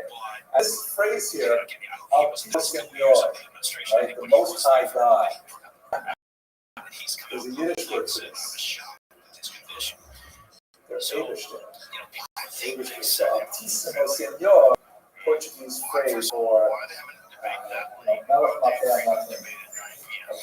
so there's so many of these that are really quite fascinating and beautiful. Some of them are quite long and memorized, but they're all in Portuguese. They don't even try it. In French education, abençoe-me, and it says the name Ado Chef, right? Bless me, God. Fascinating stuff. And I think this would be great research. No one has done a lot of research in English on what did these Jews say? What was their theology? What did they believe? How did they express it? Prayers. That book has not been translated, but okay. Great. Now, I want to take you to two videos. They're not long videos, but they're music. Fascinating, and well, some great videography. And I will pause them and I want to take you to one place also, which is a place that was a center of crypto-Judaism, but it died out. Unlike Belmonte, that made it to the 20th century. By the way, Belmonte did not survive the late 20th century, because once they realized if there was a Polish Jew, they started hearing that, oh wait, it was actually a state of Israel. The vast majority of the younger crypto Jews made Aliyah. There was only a handful of older Jews living in Belmonte because it was a success. There is, a pretty significant tourist presence that has replaced it. So there are lots more Jews in Belmonte right now, but very few of them actually sleep there. They come, they visit, they leave. But here's now in terms also though, this is a place that probably in the 18th or 19th century it ran out of steam and the crypto Jews left, or they assimilated. But there's this really bizarre thing about Sankoso that they left behind markings on their homes. Very weird. What do these markings mean? I'm going to tell you up front, I don't know what they mean, but I think they're really cool. So I'm going to show them to you, and you can tell me what you think. Go ahead. I was covering some Jewish history. I just returned from Portugal on an advanced site visit to Coastal River cruises, and I have to say it was so amazing. We went there to a small village called Costa as part of our efforts to look at some of the most exciting new areas where research is being done in Jewish history. The discoveries began in the house where we were staying. So according to the owner, this was originally a passage where we large apartments here that may have actually opened up for universities. And people who live there may belong to originally Jewish families before the 14th century, which is pretty amazing. And one slight possibility of that is inside this was specifically optical user start. It's all over Portugal. And fascinating. Thankfully, the density and civilization before the Great Expulsion.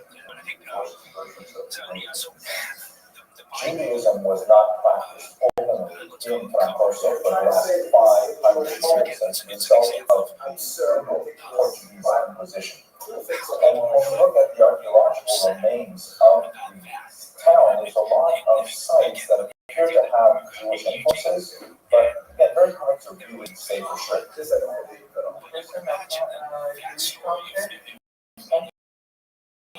Because it's not quite as complicated as the internet issue.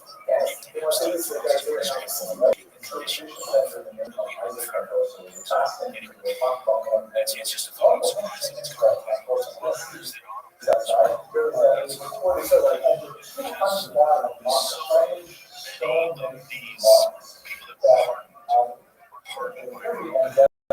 so you have to ask the question, how was that negotiated? Who was involved? Who made those decisions? What was their motivation? Were they compensated? Was it able to keep us easy? Since he was advised, he was in the other parents primarily used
that's a huge one, and that's what they should be talking about.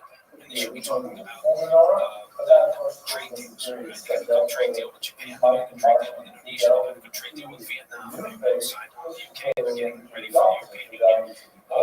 There's things that they should be talking about. And instead, once again, we can consume with discussing Epstein, and manipulation. The fact remains that these are disproportionate places in ports of Francoso and in several other villages in the region of the Douro River. And so one wonders why all of these places on Jewish houses in the first place. It's common representation is a simple cross, usually on the left-hand side of the door facing in, and perhaps second most common is some kind of modified security. I don't know, same base. Next is how they present distinctly Jewish interpretations. The border thing is a great one. That's a very national security issue. That's a terrific one. The fact that it was open for so long is so insane to think that anybody would think that would be a good idea unless you were in chaos. That is always discussed as an intentional. I don't see how it's not intentional.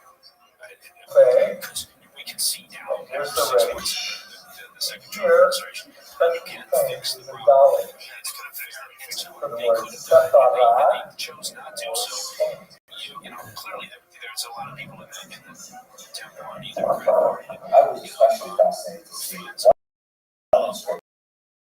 what appears to be a nonsensical word. Know that while filming it, we didn't know that it like him looks like the vowel kata under one of the letters, but it clearly isn't an inscription. We only able to see that after we look at the video. This one is perhaps the most fascinating but mysterious of them all. It's so transparent.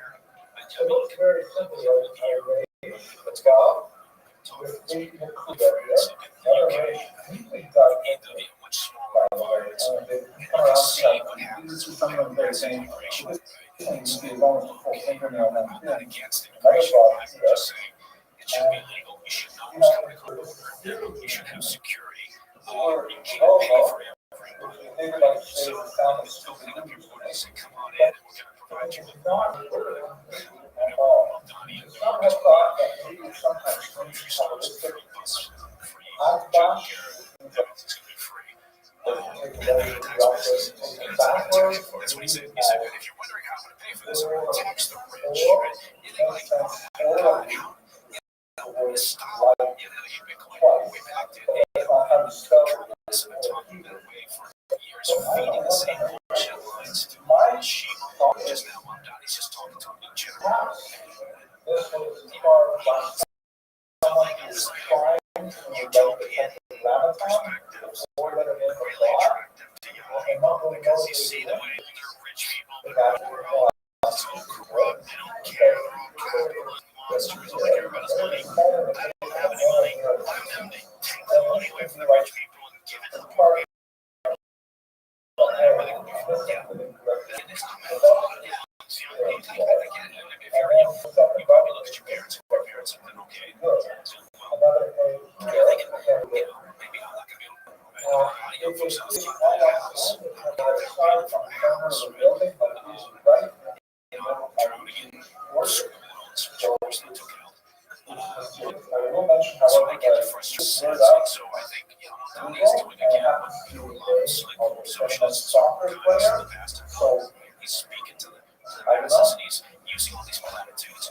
And there will be an element that buys into it. Because they haven't seen how shitty it can be. What are they trying to say? I was trying to say, So this guy, don't worry, we're actually Jewish. Don't worry, we're actually Christians. is it This is possible? like putting a Trump sign on How does it work? your Well, lawn if you live in a Republican area. What does it mean? his attention. Because he apparently is still growing, right? Yeah, absolutely. Plants like to grow. So he probably he's still trying to run as well. So he's the primary, and I think people think that people are so far that Mondani's in that they think that maybe it's possible. And there's Curtis Sligo. He's still into it. It's stupid fucking Liz Curtis Sligo.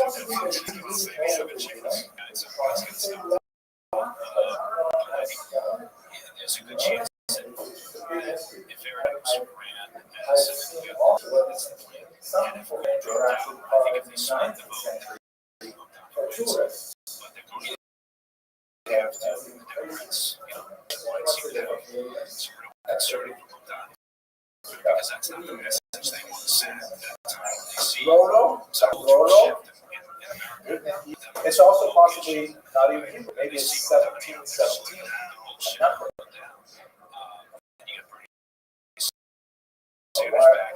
Why are you putting 1717? Okay, we are out of time.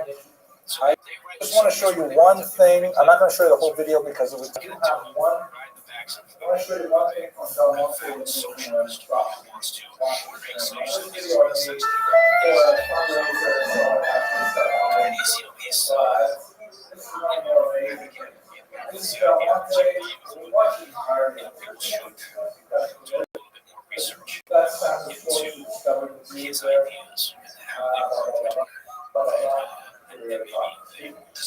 Here is the actual synagogue of Belmonte. Stop now. I'll tell you this one minute. This is the concrete for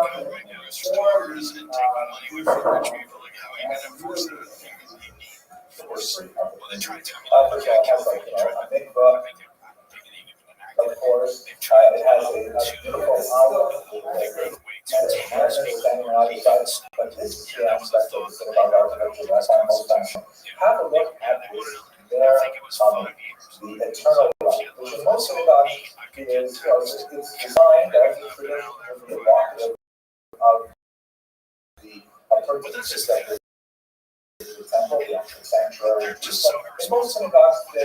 kind of electric light there sometimes. It's like a little more beautiful design of the burning bush of the Rothschild. But what is this thing here? What are we looking at? That is cold. You can see there's another one over here on the far wall. What exactly is that? Turns out that this is a traditional lamp from the forest area was electrified. And it's what normal church people would use to light it up. You put a candle on the inside of it, or oil on the inside of it there, and they would be able to carry it around things like that. Now, the reason why it's so important is because even after electrification, the Jewish, the long tradition of lighting their candles in such a way that it would not be apparent to anyone who saw inside that they were lighting a ritual purpose. So the lamp, which was, let's say, 100 years ago, like an ordinary lamp, and so much to the Portuguese use of the monterey, because it really symbolized their midnight lamp. And even now that we have electrification, we have regular Shabbat candles and things like that, we still use it as a symbol of their resilience and their ability to be ready for renewal once again. That's why I think the synagogue is a wonderful place of renewal. I hope you enjoyed it. Isn't that cool? Isn't that amazing, right? That would be like the equivalent of a light bulb for us. We use a light bulb all week, but they would use them because it would be sensible for regular adults. On Shabbos, they would light these things, and they said this is how we kept our Judaism alive, and made it their tamid. Lose my mind. Okay, boys, I thank you for listening. Sorry, I'm a couple minutes late. Have an excellent Shabbos. On Tuesday, we're going to look at the Sephardic diaspora that has. It's also amazing. Okay, have an excellent night. Those three is your option, and you're trying to figure out how you appeal more to, a larger map. They got an issue because it's not going to be Gavin Newsom. Sephardic diaspora Europe. Okay, where we left off yesterday, we started last week. We talked. Here's a search. It's coming up. It's not Hillary. About crypto Judaism, right? So you've got this weird phenomenon where A Democrat who could shine on Joe Rogan's show. Hunter Biden is unrepentant. Like Helen, take your medication. Oh my you have all these people who are. for crack ever, though. Yeah, it was a great ad for crack. It was not just an ad. It was a cooking show. that fucker taught American living as Christians in Spain and especially in Portugal. And the main distinction between the Spanish and Portuguese Jews is pretty significant. Mr. Kaplan, do you have any idea what you would say is the main difference between Spanish and Portuguese Jews at this point? How do those Portuguese Jews, most of them? What happened during the crack epidemic ruined American cities. Mr. Ram. Which reportedly was done by the agency. Right. They left Spain, left Spain in 1492 rather than convert.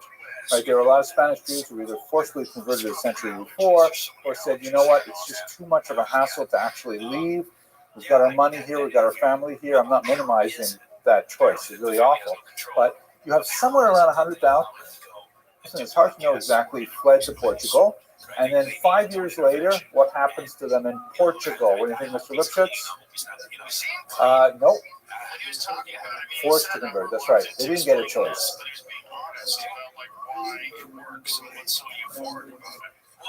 Right. And so King Manuel I says, you know what, let's just convert them all. Forcible conversion, coercion with their children, stuff like that. So now all of a sudden you've got this big chunk of people who have already demonstrated they're willing to uproot to save their Judaism. Then they're forcibly converted. And then Manuel says to them essentially, listen, don't feel too bad. We're not going to bring in the Inquisition for some time yet. And it takes 30 years or so before the Inquisition comes in. So that means that they've got 3 decades to prepare. They already are angry. They're converted to Christianity. They know they're going to have to be hit with the Inquisition eventually. They're not allowed to leave the country. They wouldn't be allowed till the 60s, the 1560s, basically. So they're a really distinct population. They're committed to keeping aspects of Judaism alive, although they're heavily submerged. That's why they constitute a very different kind of population. Now, what happens when they get out of there, especially those Jews who go from Portugal to the north, across the Pyrenees into Bayonne and Bordeaux here? It's a major transport situation. And they're also going to spend a lot of time in Rouen and Rotterdam. I don't know why they didn't outline Amsterdam, but Amsterdam is huge, a really important place for crypto Jews. A certain amount in London, and a lot a Las Americas, right? A lot went all the way over to especially Portuguese Brazil, because the Portuguese, you'll recall, are like big navigators. They're like exploring the globe, Vasco da Gama, things like that. And there are a lot of Jews who are signing on with these ships, Portuguese Jews, who again are technically Christian, able to move around like Christians, and they're just wait sometimes centuries before they can reassert their Jewish identity. It is really one of the most amazing phenomena in Jewish history that these crypto Jews would hang on to their identity for so long. I want to look in particular at one woman as an example of this. Quite fascinating woman. Her name is Doña Gracia Mendez. Oh, here's an interesting map that shows some of the settlements, particularly in Suriname. Also in December, in January, I'm going to the Lesser Antilles over here, where there are lots of Jewish populations here in the 16th, 17th century. There's not much left to see, except beautiful beaches and sunny skies. Lots of Jews here in the Caribbean, and a lot here in the coast of Brazil. Recife in particular is a very important situation, because what ends up happening is more for later on in this course, but Recife turns over from being Portuguese to being Dutch. The Dutch, by the way, is the people from the place called the Netherlands. Netherlands means lowland, because it's really close to the ocean, like right up here. Netherlands, people who live there, there are different ethnicities, but the most important one is the Dutch. It's Holland. Holland equals the Netherlands. The Dutch are the people who live there. They have lots of Jews there, many of them these Portuguese Jews, and they're a business. They have a special kind of attitude towards Jews, because it actually goes back to the geography. The Netherlands is like basically literally at or below sea level. And how do you build cities below sea level?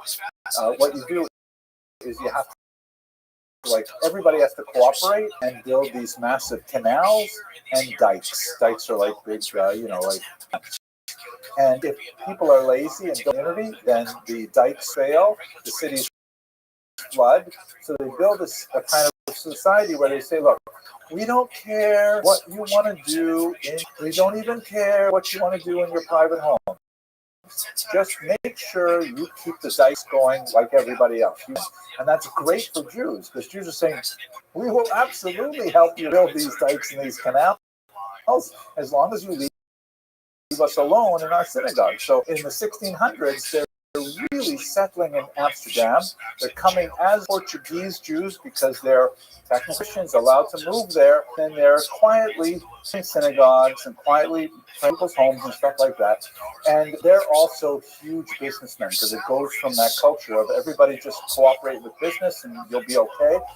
And so when Recife over here becomes briefly Dutch, all these Portuguese Jews say hooray, and lahavdil, they come out of the closet. They say, we're actually Jewish. We've been living pretending to be Portuguese Christians now for 200 years, and we're actually Jewish. And they're so happy until about 2 or 3 years later, the Portuguese conquer it back. The Inquisition comes back, and so they say, whoop, we're out of here. So a boat makes its way up to the Caribbean and then up to New York, which is that time also controlled by the Dutch. It's called New Amsterdam. 23 Sephardic Portuguese Jews made their way to New York City, and the governor, is the governor? I'm not sure what his title was. The guy's in charge. His name is Peter Stuyvesant. He says, we're not accepting Jews. Are you crazy? We can't take Jews into New York. Who ever heard of such a thing?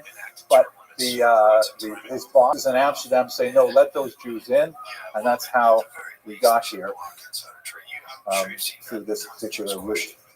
Anyways, let's go to Doña Gracia Mendez, because she's a fascinating woman, born in 1510 in Portugal, right? That's about 13 years after the forced conversion. So she is a crypto Jew. She has a secret Jewish marriage, and then she has a public marriage in the church with her husband. Wealthy family, very big in spice trade, jewels, things like that. But in reality, she wants to get out of there. She wants to, get to a place where she can practice her Judaism. She makes her way, like many Portuguese, to Amsterdam, and then she moves through Europe to Ferrara, and she ends up here in Italy. Italy had a particularly notorious, noxious thing going on. Most of Italy is controlled by the Pope. It's a Catholic country, and they have the so-called papal states, but Italy is not yet unified. There are regions which are technically Catholic, but are not really crazy about, pursuing the Inquisition. Right now, we're talking about 100 years after the expulsions and so on. There are two ports in particular which are important. Ancona over here, which is a really great deep water port.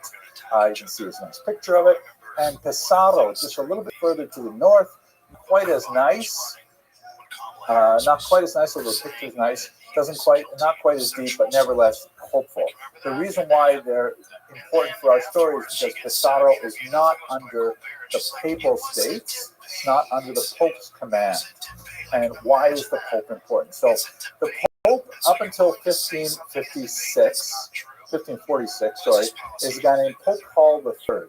And the papacy, varied with regards to its enthusiasm for the Pope Paul III was not enthusiastic about it. He says, come on, please. We have this doctrine of witness we talked about many weeks ago. We have Augustine who said, leave the Jews alone. As long as they stay in their place, we're not going to bother them. And then we have this whole tararama about it. And if we convert them to Christianity against their will, which is against canon law, but now we have to deal with it. We turned a blind eye to Portuguese review themselves as Jews, even in papal states. So in the port city of Ancona, something like 200 of these Portuguese crypto Jews knew they were Jewish. Everybody knew they were involved in the trade in that port. And he said, oh, fine, leave them alone. We're not bothering anyone. And then he dies. And his successor is one of the biggest anti-Semites in the Catholic Church ever. His name is Paul IV. He's the new pope. He comes out with a bill, a papal bull, this is like a papal pronouncement, called, it begins with the words communis absurdum, which basically means, in Latin, it is absolutely absurd that, and the rest of the sentence is basically, we allow Jews to get away with what they do in our society. And he says, we are going to crack down on the Jews. We're going to, make sure that they behave appropriately. The kinds of things he does is he establishes a ghetto in Rome, so Jews are not allowed to live anywhere they want in the city of Rome. It's one of the earliest ghettos we have. He also orders the burning of the Talmud in 1553. Hundreds of manuscripts of the Talmud were destroyed by him. And then when it comes to Ancona, he says, are you serious? Do we actually have heretic Portuguese Jews? They're baptized as Christians, but they're behaving as Jews in Ancona. Arrest them all. Most of the Jews managed to flee, but 25 are seized, and they are burned at the stake for heresy. Right? And this was like such a horrible shock to the whole system, burning people alive. This is like 50 years after the Inquisition, and especially after much more lenient pope who was prepared to turn a blind eye. So the reaction came primarily from a woman named Doña Gracia Mendez. Here's a map of the Ottoman Empire, she makes her way. Here's actually a picture, which is probably of her. It's painted by the famous Bronzini, and it's a very luminous portrait. We don't know exactly who this woman is, but he lived at the same place and time as her. He painted a lot of wealthy women. The title of the painting is Donna in the Rosso con Bambino. There's a little boy, little nephew of hers down below. But anyway, this may be what she looked like. And she says this is ridiculous. Remember, she is a Portuguese Jew who has made it out of Portugal. She's gone to Amsterdam, then on to Ferrara in Italy, where she's been a major supporter of scholarship. She organizes the publication of a translation of the Bible so that her fellow crypto-Jews can read it. She supports many, many Torah scholars. Samuel Uspe wrote the Consolations of the Tribulations of Israel because she supports it. And when she hears about what the Pope does, she is incensed. And gentlemen, stay out of the way of an angry woman like Dona Gracia Mendes, because what she does, at this point, she's living in Constantinople, right, which is right here in the Ottoman Empire. This is a favorite destination of many Jews fleeing the Inquisition because it's under Islam. And ironically, this is a period of time when Muslims were way kinder to Jews than Christians. I know it's hard maybe to imagine because we have such conflict in this right now, and especially after 1948, you have hundreds of thousands of Jews, maybe 900 Jews, are forced to flee Muslim countries as a result of the reaction to the state of Israel. And the Ottoman Empire was actually inviting to Jews, and it was very close with Gracia, and he really laughed, and he told that all the Europeans in the way they're Jews. So what Dona Gracia says is, we can't push this around like this. She's a wealthy woman with all kinds of trade. She organizes a boycott of the port of Ancona. She says that's it.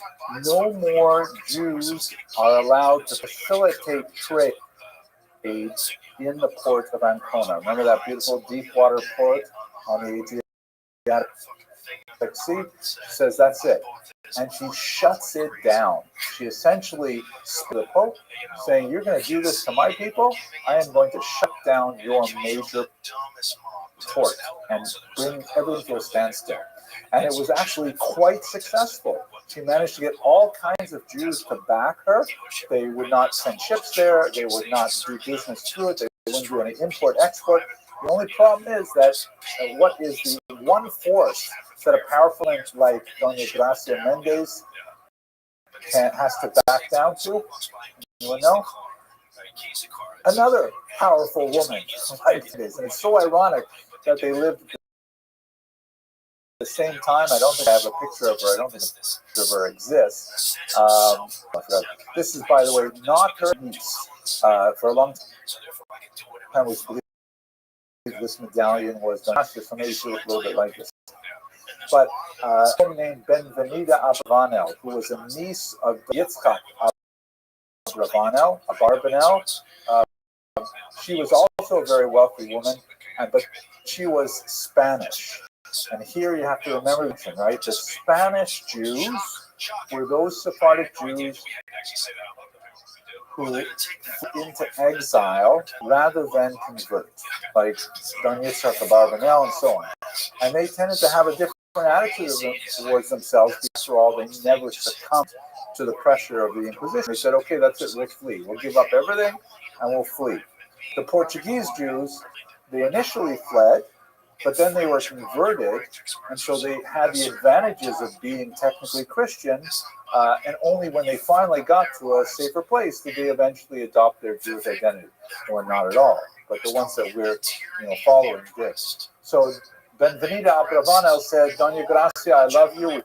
We participated in several joint ventures, but this is not appropriate because there are still Jews living in Catholic lands.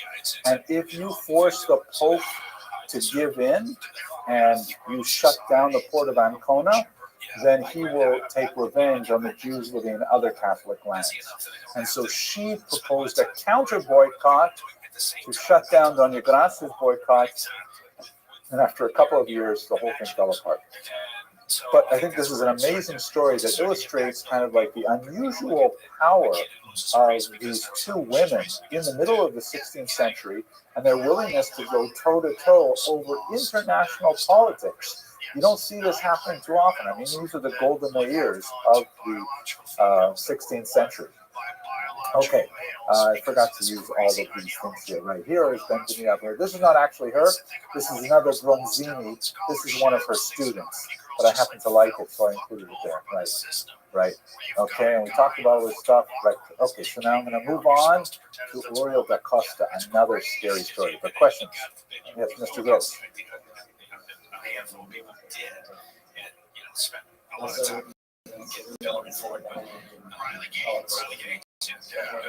You see people attacking her all the time. I think it's dying down a little bit. I think we hit that top, and I think it's coming back down to where people say enough is enough. Again, you want to do that, you want to pretend that believe no, it's true. Maybe fine, you do that. I don't need to pretend with you. I'm not going to infringe on your thinking that's the case. You know, Iconic? Or no, I'm not sure what you're thinking of. Kahanists? Colonists, oh, okay.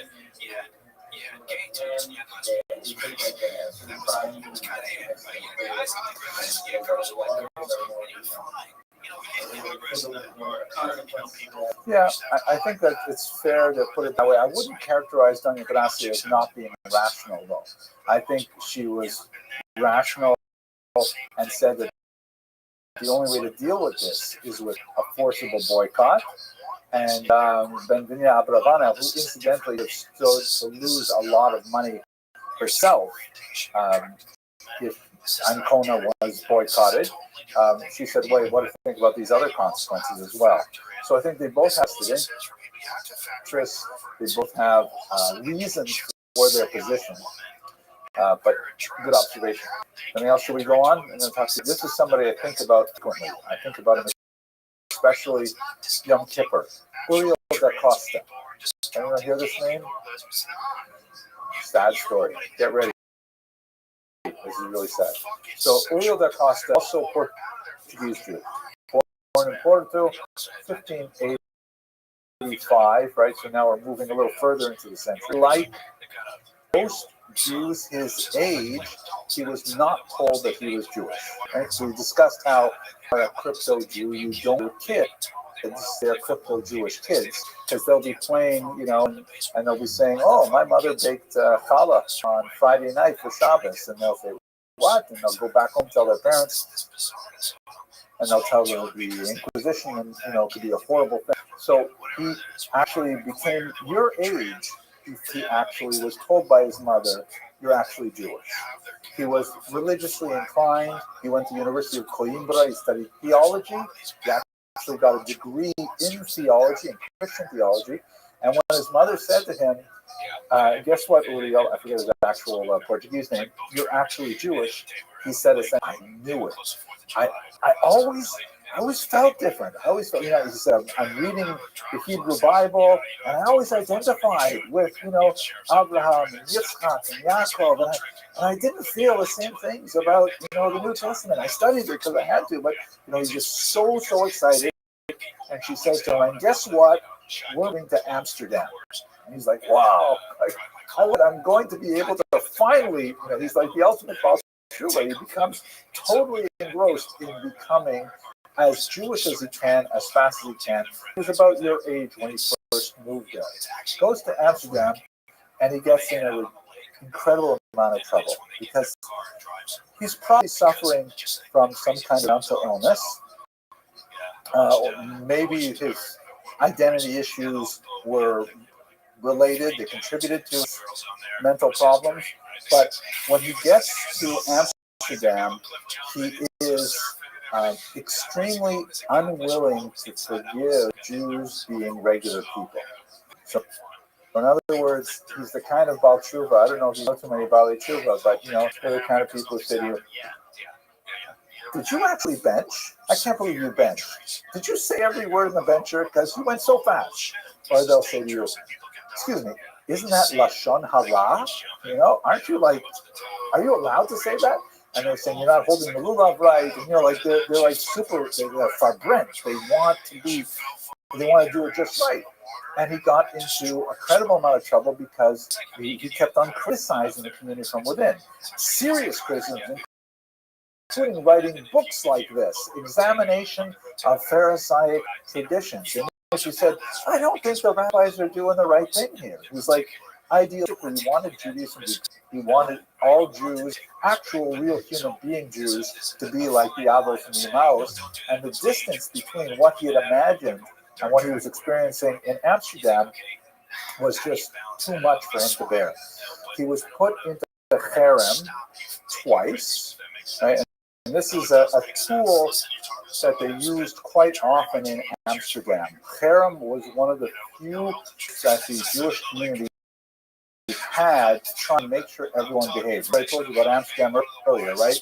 In Amsterdam, the Jews were actually tolerated, not officially, not like legal with lots of, like America with proclamations and things like that, but basically, look, you mind your own business, you pay your taxes, and we won't bother you. Basically how Jews were treated in Amsterdam. And this guy was making huge trouble. He was publishing books. There was one instance where there were two Christians who were contemplating converting to Judaism, and he talked them out of it. He was just a thorn in the side. So the Amsterdam Mamad, the head of the Beit Din, the community, said, that's it, you're out, you're in Cherem twice for their limited periods of time. Nobody's allowed to do business with him, nobody's allowed to scout Amos of him, nobody's allowed to talk to him, and it was it drove him crazy. He tried for a while to live in Hamburg, couldn't do it there either, so he comes back to Amsterdam and he begs the Mamad, please, I'll come back, I will be good, I will behave.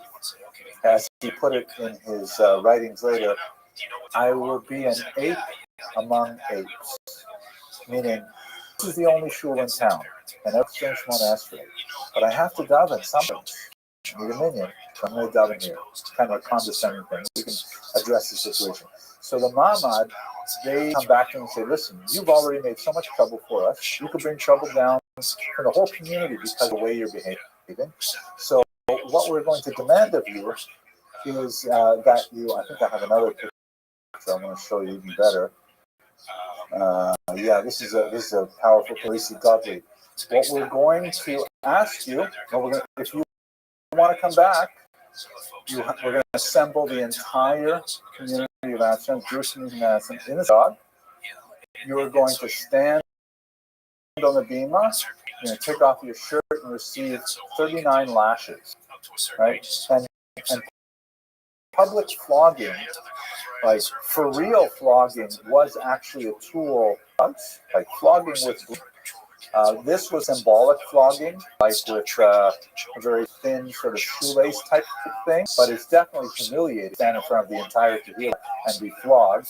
After you read your personal confession of contrition, you can see here's Gottlieb's 1877 rendition of it. He's Klan al-Chet reading his testimonial.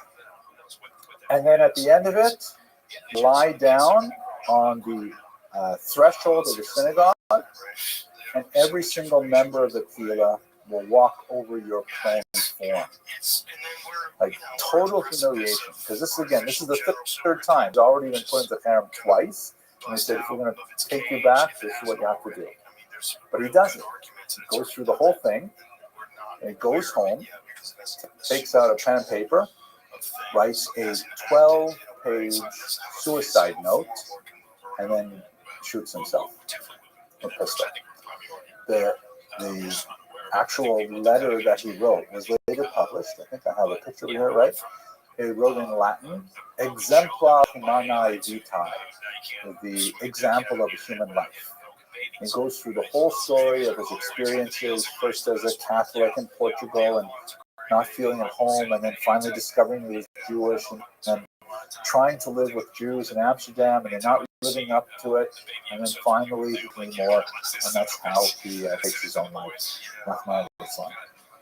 So I think about him a lot personally. I think about him in terms of Jews who are so far away from their tradition and trying to come back in and meeting opposition, not finding their own place. It's a tragic story. It was in the 20th century. It was the subject of several dramas, like plays and operas and things like that. But definitely very powerful example of how the Portuguese Inquisition continued to ruin human lives centuries after it happened. Okay, questions? Real.com. Observations. Anything, Mr. Kaplan?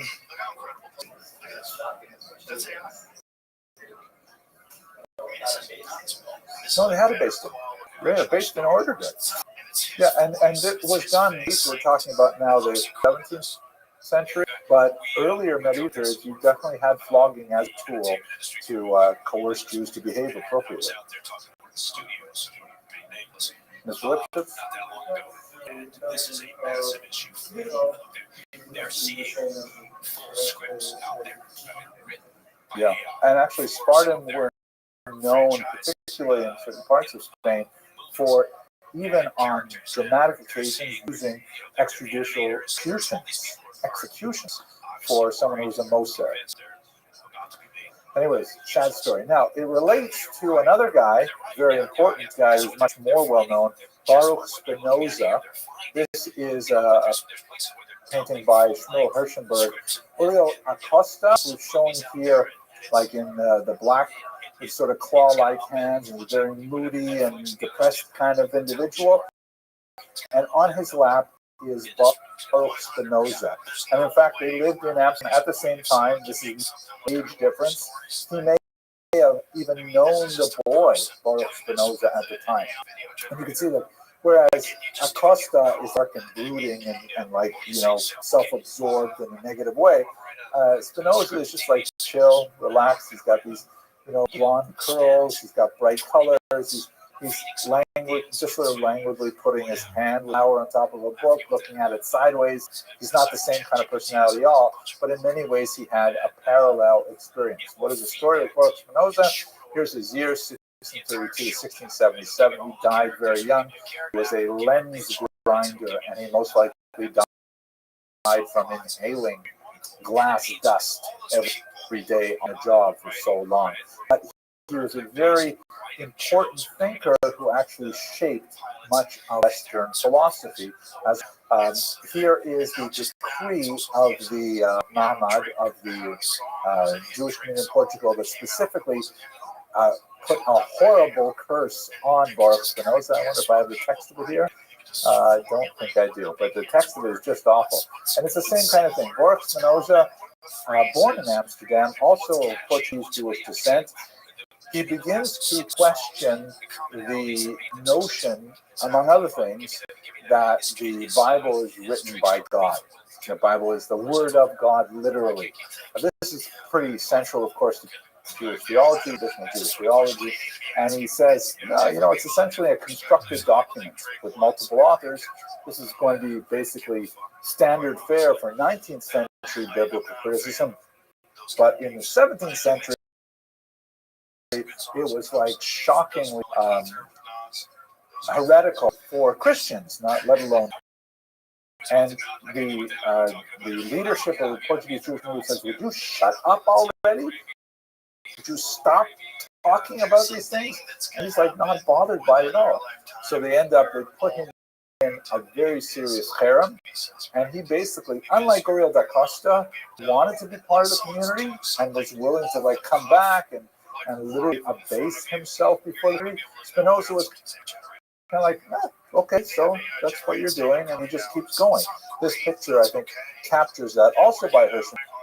This is Spinoza excommunicated, and you can see here he is, along as an adult, in a book, and in the background, Hirschman is not portraying the rabbis here in a sympathetic light. They're like cowering from him. This one looks like might be picking up a rock to throw at him, but Spinoza is, like in the earlier picture, also by Hirschenberg, just unaffected over it. He ended up, it is interesting to note, we're not going to study his philosophy here, he was not technically an atheist.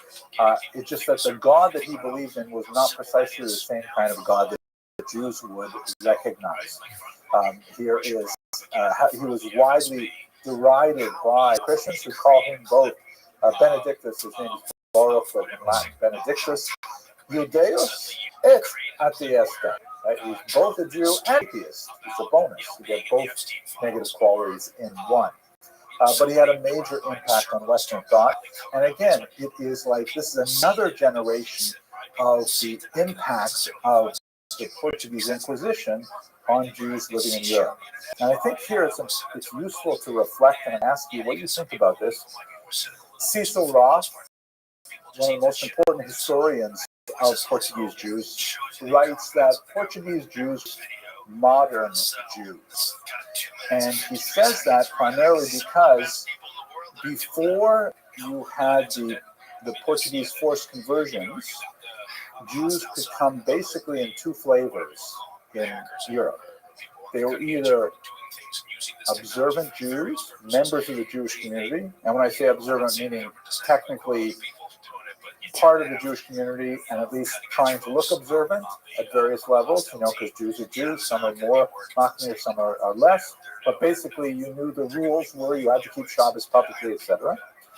Or the other flavor was converts to Christianity. Right? There was like no way for a Jew to have a secular identity. The Portuguese Jews were quite different because here they literally had to live in both worlds at the same time. They wanted to keep some sense of their Jewish identity, but on the other hand, they had full freedoms of Christian identity, and they could do business, they could study, they could do whatever they want. And so they had that unusual sort of schizophrenic possibility of living in two worlds. And so for that reason, Cecil Roth says that they became modern before other Jews. Okay. Please tell me, what do you think of that thesis? Mr. Ram, what do you think? Like, maybe rephrase it. What does it mean to be a modern? Yeah. Modernity mean? It doesn't mean like iPhones.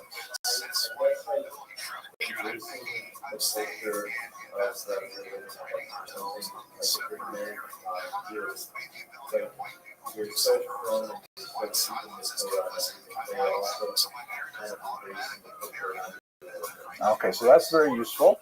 Definitely this idea of being open to outsiders is a characteristic of modernity. But we can say that about a lot of medieval periods too, especially the way you put it. Still frum and everything, but enjoying ball games, things like that, right? That would so there's a little bit more to it. Mr. Chai, what do you think?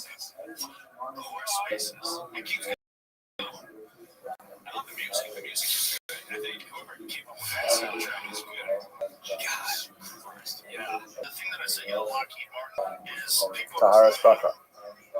Those are usually the big three. I don't know what your big three are. So that's a good one. Yeah. You're not married yet. When you're married, Tahara Spracha will be the thing.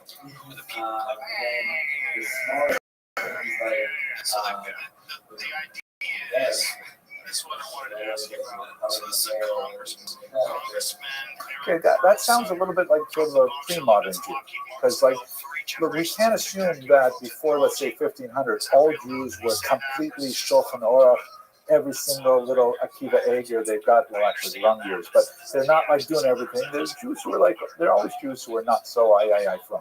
But I think what's different about modernity is that nowadays you have to choose to be Jewish. You have to say, I actually want to do this stuff. And if you don't choose that, that's a choice too. But it's totally possible. Right? If you wanted to just toss everything and just, throw it overboard like many Jews did when they came to Ellis Island and just blend in with everybody without converting to Christianity. You could do that. That is one of the trappings of modernity, is that identity is entirely adoptable. And the Portuguese Jews were living in multiple identities. They're like shifting back and forth. I mean to say that modernity is a good thing. There's a lot of bad things about it too. We have tremendous freedoms, but also we have freedom to like destroy ourselves as well.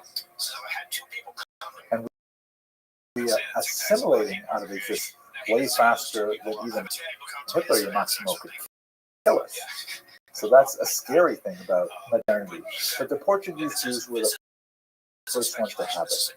Okay. Further discussion, meditation, ramifications, capitulations. Okay. All right. I want to touch on Kabbalah and Messianism briefly, because we will come back to the spot circle, because that's going to be huge in terms of the Portuguese diaspora, right? We're going a little bit now geographic. We're going to spend more in the Eastern Mediterranean, in the Ottoman Empire, but primarily, and I want to come back to it, but just to give you a quick introduction, this is an amazing explosion of Jewish creativity, particularly in Kabbalah, that happened for about 70 years in the 1500s. Basically, the children of the first Portuguese exiles, together with some of the old guard from the previous generation, like Rabbi Yosef Caro, the Honor, they all converged on spots, and they just like blew the lid off what Kabbalah was. And we'll come back to it and spend maybe 45 minutes talking about it, afterwards, maybe next week. But the reason why I want to talk about it in the context of Europe is because of this guy, Shabtai Tzvi, who had a phenomenal impact on Sephardic and Portuguese Jews, perhaps because of this multiple sense of identity. We're especially prone to what he had to say. So let's look at the spot circle for a second. Here is a beautiful view. Spot, didn't you present something on the spot a while ago? Yeah, right. We were talking about Rabbi Yosef. And what happens in Spot is you have this pile of Portuguese Jews. Perhaps the most important, someone I've spent a lot of time studying, is someone named Rabbi Moshe Cordovero, who is frequently called incorrectly Moshe Cordovero. And the reason he's called Cordovero, imagine in your mind, how do you spell Cordovero in Hebrew letters? It's very hard to cap those sounds. You use vowels, and people say vowels, okay, fine, I guess Cordero. It's funny now that I think about it. I think I've studied rabbis more than anyone else in my life. And both of them have names that are very hard to pronounce. One is Cordovero, everyone thinks it's Cordovero. And the other one is the Piaseczna Rebbe, the Eish Code. No one knows how to say Piaseczna. They say Piaseczna like that, but I guess that's ironic. But they moved to Tzfat, and Rabbi Moshe Cordovero, among other things, he's probably born there, 1422, he writes an introduction to Kabbalah, which takes advantage of the new invention of print and immediately exposes the entire world to a systematic study Kabbalah. Before there was Zohar, Sefer. If you ever looked at any of the works, Sefer Yetzirah, they're like super hard to figure out. Incredibly cryptic. You have to unpack the sentences. You don't know. Sometimes they're telling you something incorrect to throw you off the trail. It's definitely not simple reading. But he wrote this massive 2-volume work called Paras Rimonim, the Orchard of Pomegranates, that basically says, okay, I'm going to explain what the Sefirot are, how they work, how we relate to them. And everyone who reads it says, this is amazing. Now I understand. Now I can go back to the Zohar and figure out what it was talking about. It's hugely influential. He attracts a major student to come to study with him. Anyone know who that might be? Lipsitz? I'm sorry? Jonathan of Gaza, no, he's a little later. Close. the Radvaz is around this time too, but comes Rabbi Moshe Cordero writes this great manual, and a student from it says, "This is amazing. I got to study with this Rebbe." Who is that student? The greatest 17th century authority on Kabbalah. He is in base measures, right? The Arizal, thank you, Mr. Kaplan. The Arizal says, "I have got to study with Rabbi Moshe Cordero." He comes to Tzfat. They study for 9 months together. Then Rabbi Moshe Cordero dies a really awful early death. And the Arizal lives, I think, a couple of years later. He also dies an early death. By the way, Kabbalah is like really dangerous for your health. You know, don't study it. 40 years old, need mind, stuff like that. But he said he calls Rabbi Cordero his Rebbe for the rest of his life. Even though he disagreed with him fundamentally on what the Sefirot meant and their structure, nevertheless, the Arizal's Kabbalah, which was way more popular than even Rabbi Moshe Cordero's, that's what basically influences Chabad and the other Hasidic groups, it takes off from Tzfat. And this is all happening when Shabtai Tzvi is a very young man. And also, we got to bear in mind that this is also a period, like we talked about when we were going over Mr. Kostai's presentation. This is the time when there's a new technology out there. Right? The printing press is invented in the 15th century. Jews are early adopters of this new technology. We love it.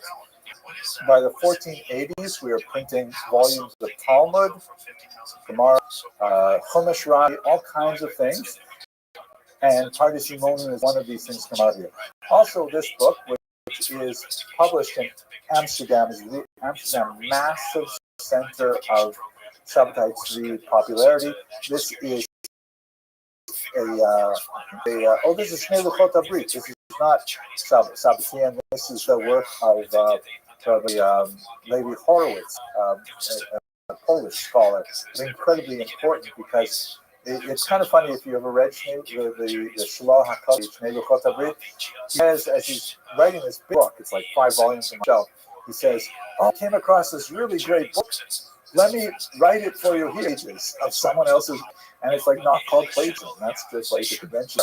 But it was like the 5-volume book review of all these books. So when the Shloh was published, not only did it have like an amazing and lots of other people's thinking, it like helped sell books. And books are great because before you had books, all you had were codices. Codices, singular codex, is a handwritten book. It's not like a scroll, but it'd be written in pages, which are easier to use. Just think about the technology, right? If you forget to mark your place in the Torah scroll, I'm not even sure how you can mark your place in the Torah scroll, and then you go back to read it later, the only way to find your spot is like through a laborious backwards and forwards, right? Whereas if you're reading a book and you can flip through it very easily and find that spot. You can also put in a bookmark. If you're reading, you say, "Wait, didn't we talk about this a few pages ago?" You can just flip back and there it is, right? Books are like way better for information technology. And so when books, and also, wow, cheaper. My gosh, hiring someone to write a codex, to write out a book by hand, imagine War and Peace, 1,000-odd pages. Listen, I want to copy this. Can I write this out? Talking about Bukharan Jewry. They have books like that. The Bukharans were really, they saw great printed books, but they were unavailable, so they copied the whole thing out. They have like massive copies of books. So, but having them print is cheap compared to a codex. You don't have to pay a sofer to write it out. Just buy something. $20, Art Scroll, there it is. So this means that lots of other people can study.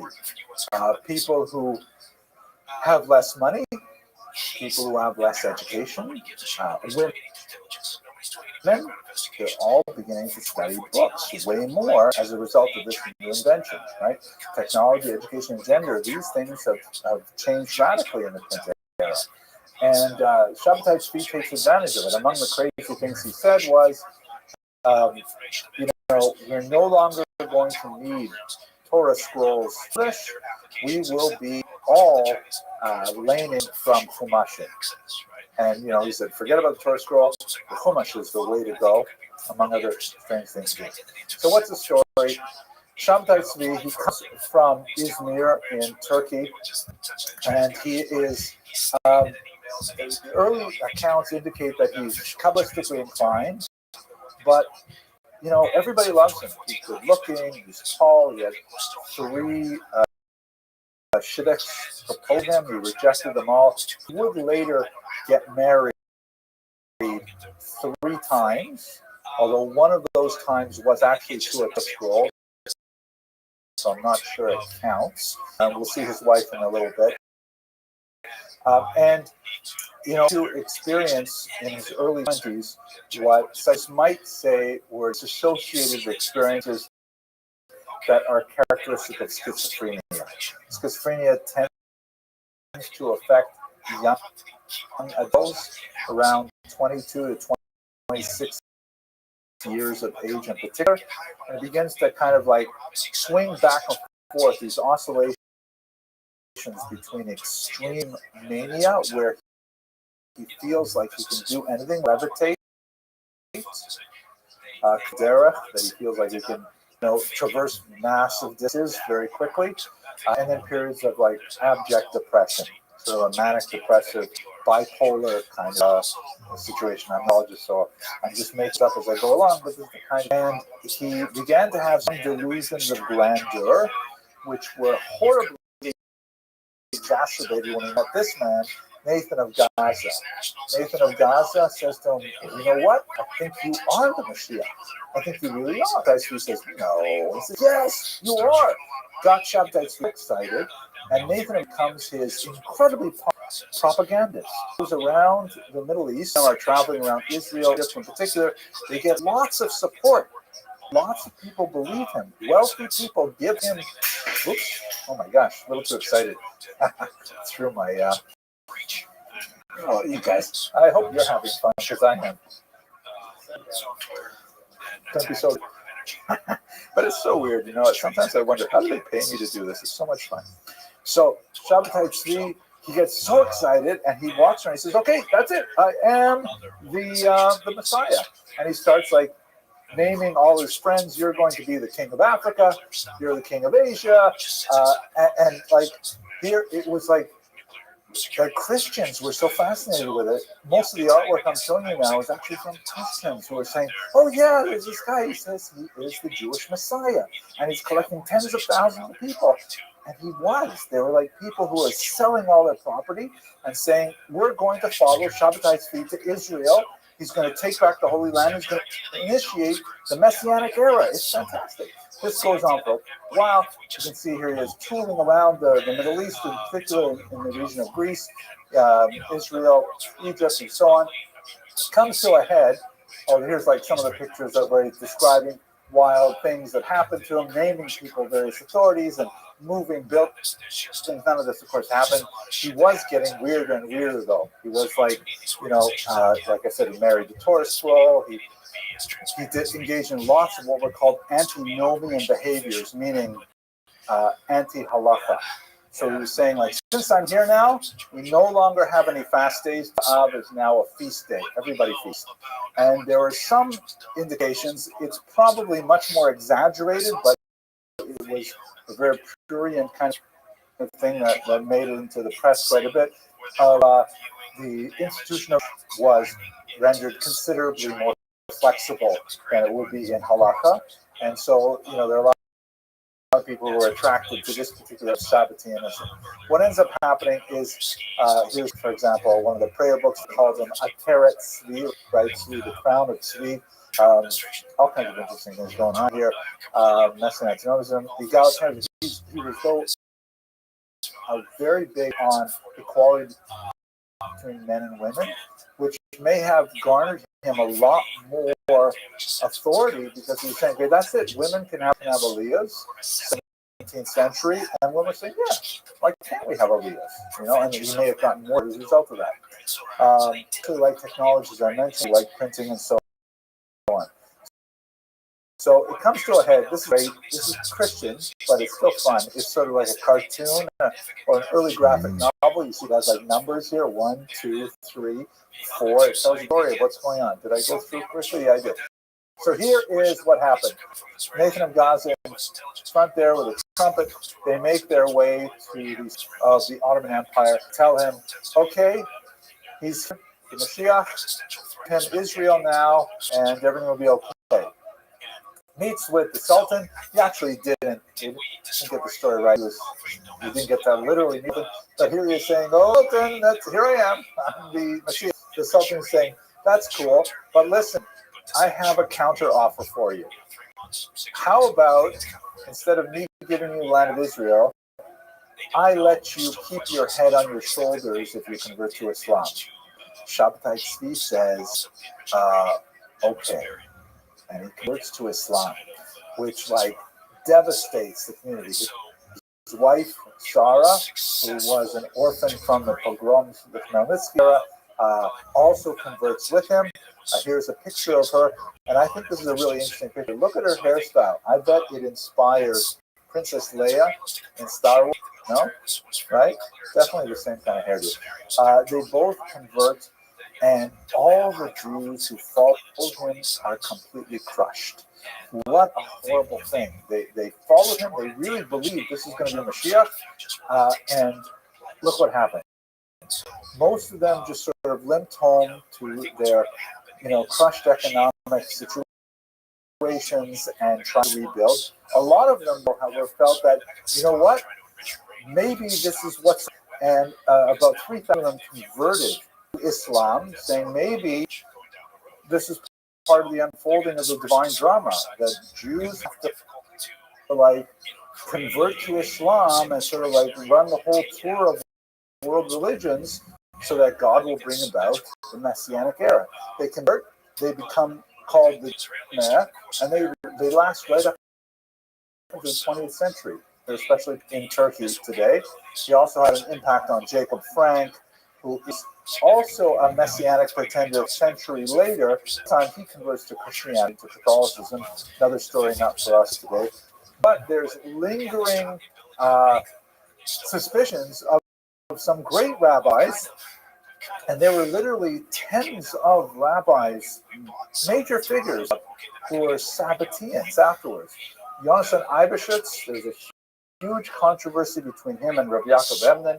Rabbi Yaakov Emden accused Rabbi Yonasan Eibeshitz of being a Sabbatean by examining some of the kmeot, the amulets that Rabbi Yonasan Eibeshitz would write. Eventually, Rabbi Yonasan was exonerated, although there were lingering concerns about the impact of Sabbateanism in the world. He had a phenomenal impact. What ends up happening, he's converted to Islam. He's put in a jail cell in, I think it was Saloniki, if I remember correctly. Apparently, towards the end of his life, he had some serious doubts, and he decided to ask his followers to please bring him a machzor so he could delve in Yom Kippur. And he ended up dying in the prison cell, probably from extended mental. But the Sabbatean, by the way, look at this one here. This is also Christian. You can see they've written what they think are Hebrew characters over here to try and try sleep. It's the 17th century, and they look different because nobody actually saw him, but they wanted to put some broadsheets and things like that. So this had a massive impact on Sephardim too, because remember, the Sephardim, they're living now 200 years out, and they've got complicated identity questions, and they're wondering, should we be Jewish? How long is this going to last? And they were especially susceptible to him in places like Amsterdam, Hamburg, and elsewhere. One of the more fascinating examples, I think, to see how much I've got left here. Yeah, I think I'll close with the Ramchal. Fascinating situation with the Ramchal. Although not this case is an Italian Jew, but he ends up in Amsterdam in the 18th century. And I'm not sure if you guys are aware of it, but the Seals Sharm, which you probably study, there's actually a secret one that was only discovered in the 1990s. The version that has published since 1740 odd, since the year 1740 more or less, that was the second draft, which most likely he had very little to do with. His students put it together. He wrote an original version that was discovered in the Soviet archives in his own handwriting. You can see it here. and it's quite different. It is written as a dialogue between a so-called chassid and a chacham, and it brilliantly encapsulates a lot of the Sephardic conditions in Amsterdam where he wrote it. Basically, it goes like this. It starts out where there's this guy who's a chacham, and the chacham is kind of like your learner-earner type. He's like well-rounded. He learns Torah. He's kovea isim, but he likes baseball. That's not the term they use. He likes art. He likes culture. He likes music. He participates in the world culture as well as Torah, and he's always wondering about these black-hatted Haredim. He doesn't use the term Haredim. He sees these people and he says, "What is it with these people? Why are they always like reading Tehillim? And like, don't they get bored of that stuff?" And he's wondering, what goes on inside their heads. None of this, by the way, is a term that you've probably studied. It's completely gone. We just took it all out. And one day he's at a place, looks across the room, and he sees a friend that he went to like high school with, and his friend has become one of these black hatters. And oh my gosh, now's my chance. He goes over to him and says, "Oh, I haven't seen you in so long. How are you doing?" And so on. He says, "Listen, do you mind if I ask you some questions? I see that you become like super religious. What is it you guys do? And like, don't you feel a little stupid? Like baseball and art and culture and stuff like that." And then they have this massive discussion that goes for the rest of Mesilas Yesharim, in which they go through the same content of the version that you probably studied, but it is in the form of this dialogue between two very different people who are in many ways sort of expressing the ambiguity of Sephardic identity in the modern world. Absolutely fascinating. Personally, I like the first version way better than the second version. A colleague of mine wrote a biography that's going to be coming out soon from Yale, and he argued a conversion written. And why was it toned down so much? Probably because the Ramchal's own life, in which he was horribly persecuted, in his original version, used a few places where he's probably referring to individuals who are known at the time, and he was pointing out their flaws, not al-pi lashon hara, but the publishers, the people who were paying for it, didn't want to support it, and so he said, "Well, that's it then." But his good friends said, "Oh, please, this is such a good book. Let us rewrite it for you." And that's the version that we have today, which is completely sanitized, but also a fascinating one. Okay, so that's, we're going to leave it for today. Tuesday, God willing, we're going to study the spot circle. We'll come back to that and try to understand a little bit about what happened there and how that is as well. Any last questions, debates, arguments, objections? Okay, Shkoyach, thank you. So, could a conflagration out in the Middle East, if we don't take any note, could it impact U.S. national security in this world? Yeah, it could. So, but it's a call again. People say, draw the curtains. We shouldn't be at war, and we shouldn't be doing any of this. We shouldn't support Israel. And what are we doing? I understand the mindset. I just don't agree. But I think so. I think the limited participation in terms of providing the necessary conditions to attack those sites, again, wasn't a surprise. Don't disagree with the decision. I just think we need to be pragmatic about how much damage. Okay, so you recall the map that I don't think I put in this lecture. There's a map here. I hope I did. Let's go to the map first. Yes, here's a map. So 1492 expulsion. A person like yourself that's spent most of your lifetime involved in this. Last week about Jews making their way up into Europe through France across the Pyrenees Mountains, particularly Bordeaux, Rouen, and labeled here Amsterdam, major center. We talked a little bit about the Italian peninsula, and we looked at Antonio Gracia and all a little bit at the Ottoman Empire, saying Constantinople labeled here as Istanbul, but this is right, so in English would be Istanbul. This is the capital of the empire, hugely important Jewish community there, and in Thessalonica, particularly lots of Sephardic Jews in Greece and in Turkey at this time, the next 200 years after these books. But today, I'd like to look at the Jews in an especially important creative period. And we're going to focus on one figure that is especially important to me. I actually wrote a small book about this entitled The Kabbalah of Forgiveness. Kind of a cool little book. It has a certain degree of ongoing popularity for weird reasons, but basically it is a translation and commentary of the first parak of this book, Sefer Tomer Devorah. Just out of curiosity, how many of you have actually studied Tomer Devorah? Wow, it's a mind-blowing book. It will change everything. I could not put it down when I first got it, and I'm going to explain to you why it's so great today. We're going to go a little deeper into this particular book, but our main goal here is to try to understand the spot circle, the huge renaissance, particularly of Kabbalah, that occurred as a result of Spanish and Portuguese diaspora in Spot in particular. The dates are primarily the 16th century.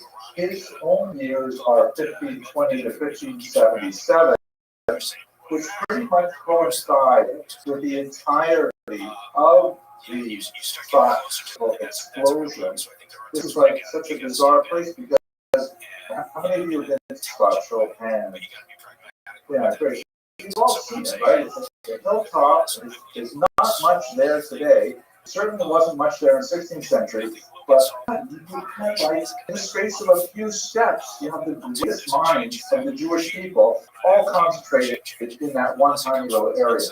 It was like having, 20 Nobel Prize winners on your block. It was just a phenomenal period of great productivity, and one of the central figures was Rabbi Moshe Cordovero. Yes. It's interesting that the what's it called? Yeshiva Shina, everything claimed in Spot as well as Yeshiva. Some yeshivas, including by and large, were up there. That's what I was talking to people in Spot. I expressed a certain degree of Ashkenazi skepticism about those things. Yeah, I know. Because is it possible that they're there definitely were yeshivas there, but not by level. Century, doesn't appear anywhere in Tanakh. Where it's taught nowhere in Tanakh. We have some references to it as being a site of Jewish settlement, but no known great Jewish figures there until the 16th century. And then, as I will explain to you, there's kind of like a strange reverse archaeology where the graves of so many tzaddikim were discovered. But I'll tell you how they were discovered, and you can decide what to make of the historicity of those traditions. It is somewhat complicated. I will tell you that I used to give shir at Tomer Devorah every Shavuos all night.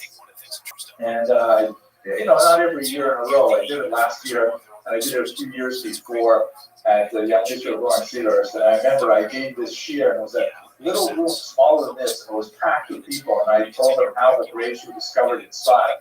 And it freaked one particular person out, and he actually sort of curse me.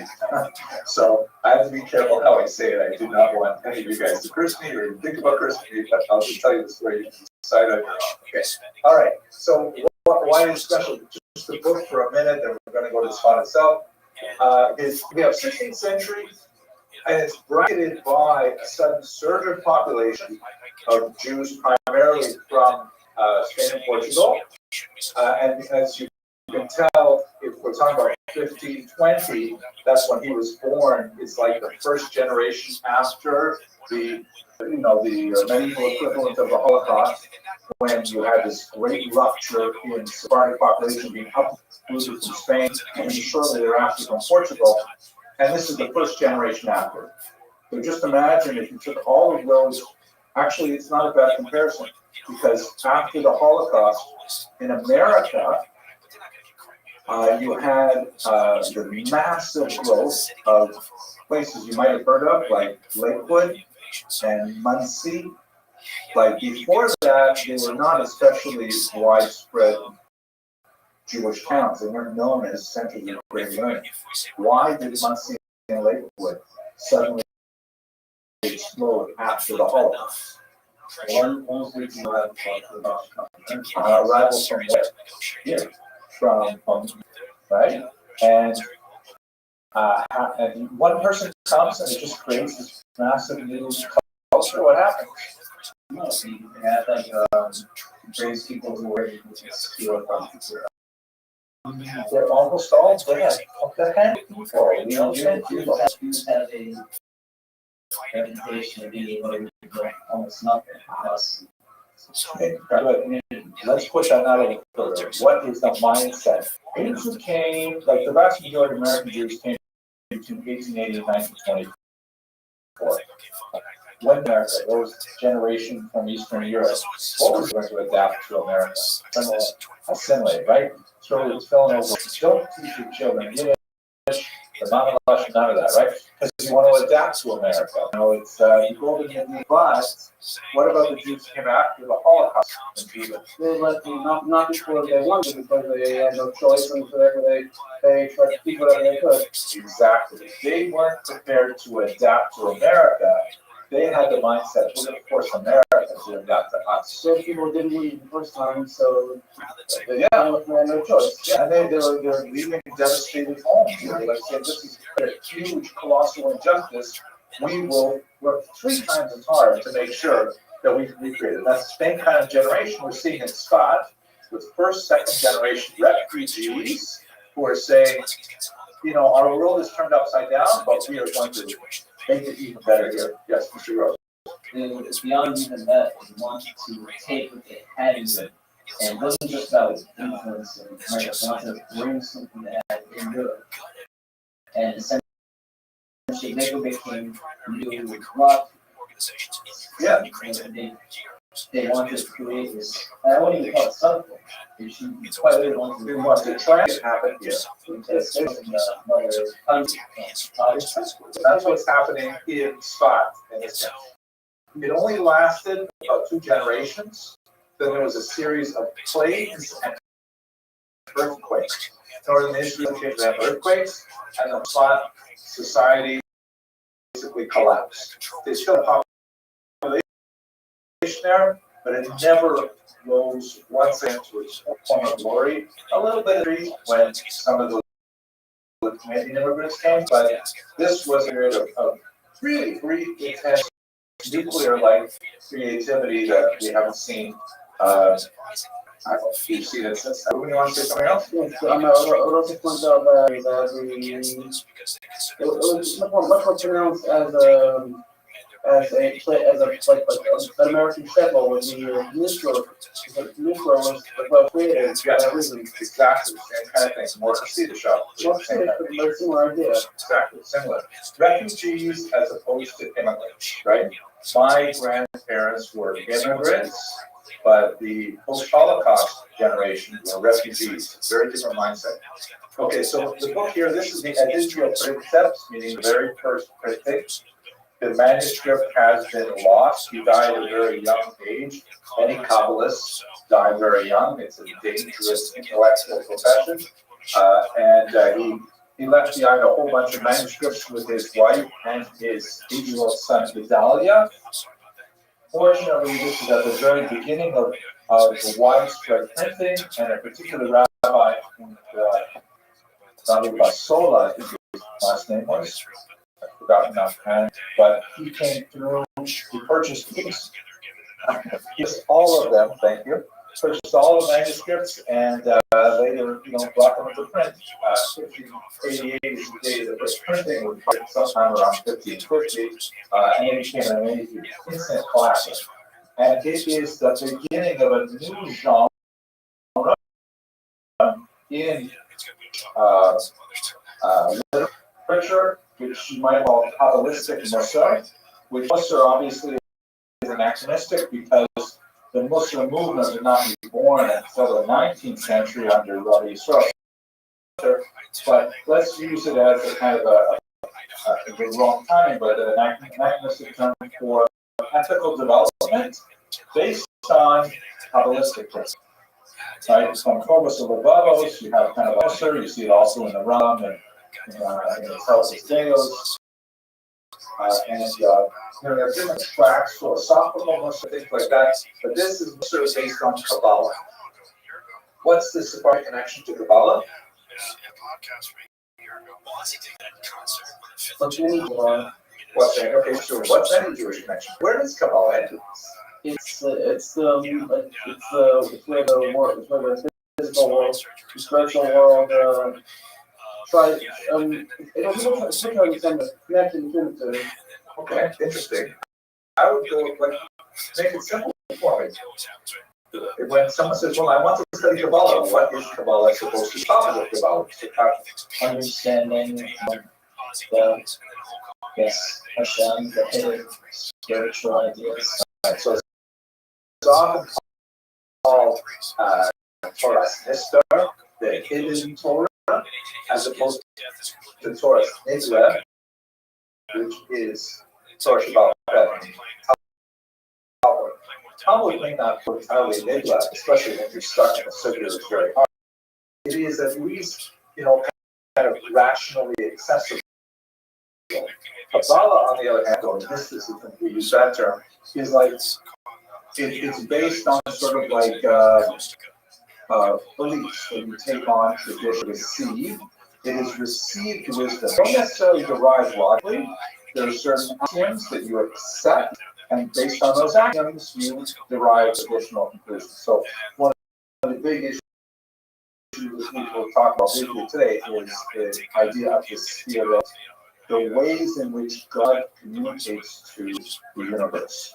The types of material that Kabbalah usually uses are the things that are not accessible through empirical, like, for example, the human soul after death, God's attributes, things like that, which Torah Nigla typically doesn't go into that much, maybe have a little bit of a gut, it's deeply analytical.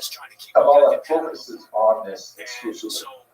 In terms of the corpus of Kabbalistic literature, we do have scattered passages in Torah Shabbat, like, for example, the Brisbane Masarium, the kind of dreams and things like that happen in the Chumash, and of course much more in the vision of Yechezkel, the Ma'aseh Merkava, right, the vision of the chariot, which really means the vision of the throne of God that Yechezkel sees when you read about it on Shavuos. Those are like definitely Kabbalistic kind of mystical things, and there is a body of ancient literature, very, very old literature, Sefer HaBakir, Sefer HaYetzirah, and so on.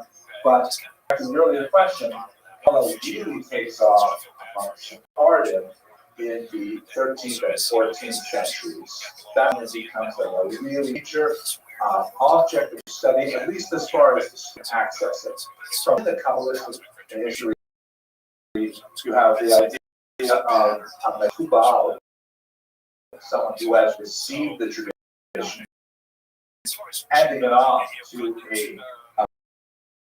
a student who is worthy of receiving it down generation after generation.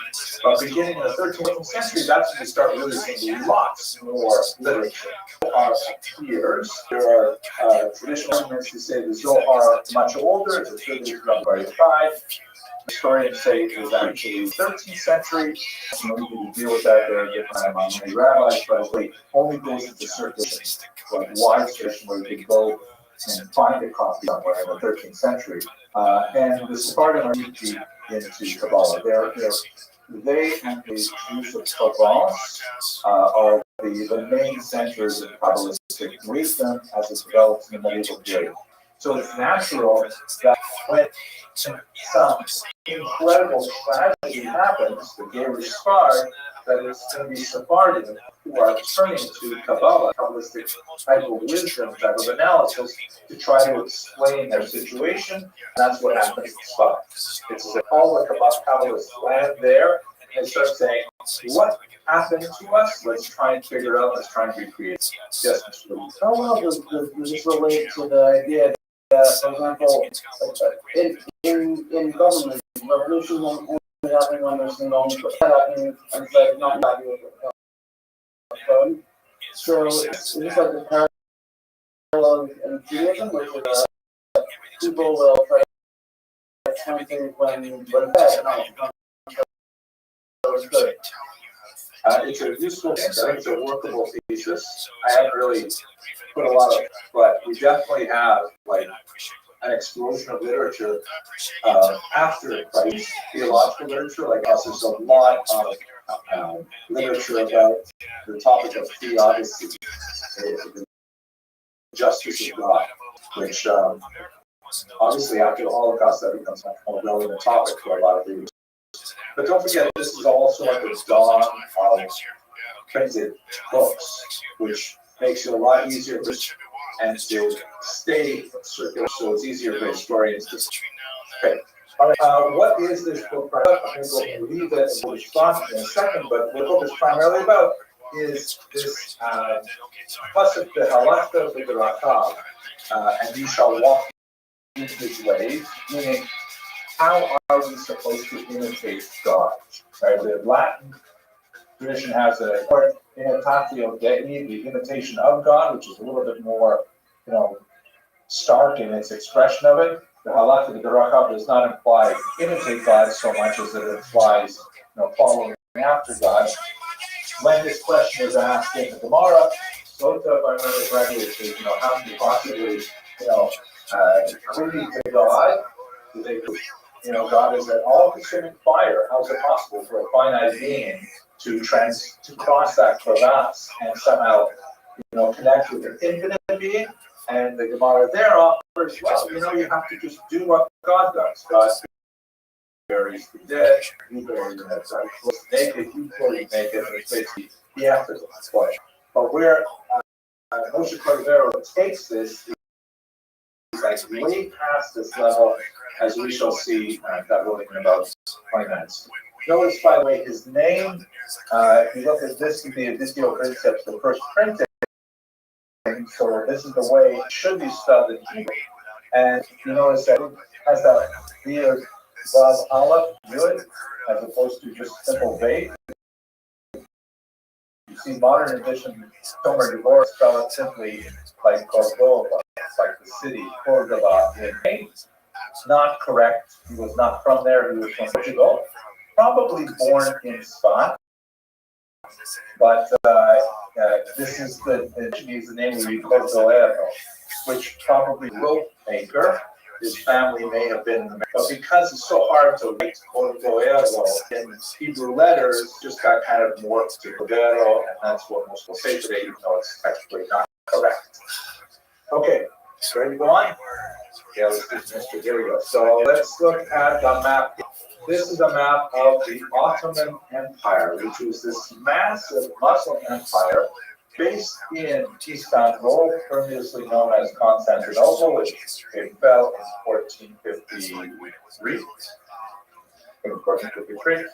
To the Muslims, and it was the center of this huge empire that included a good chunk of North Africa, included all of the Levant here, obviously the land of Israel. We call it today Lebanon, Syria, Turkey, a good chunk of Europe, including Greece, and all the way up to Vienna, really. It was an important battle where the Muslims lost, but they could easily have crossed into Europe proper. This is as far north as they got.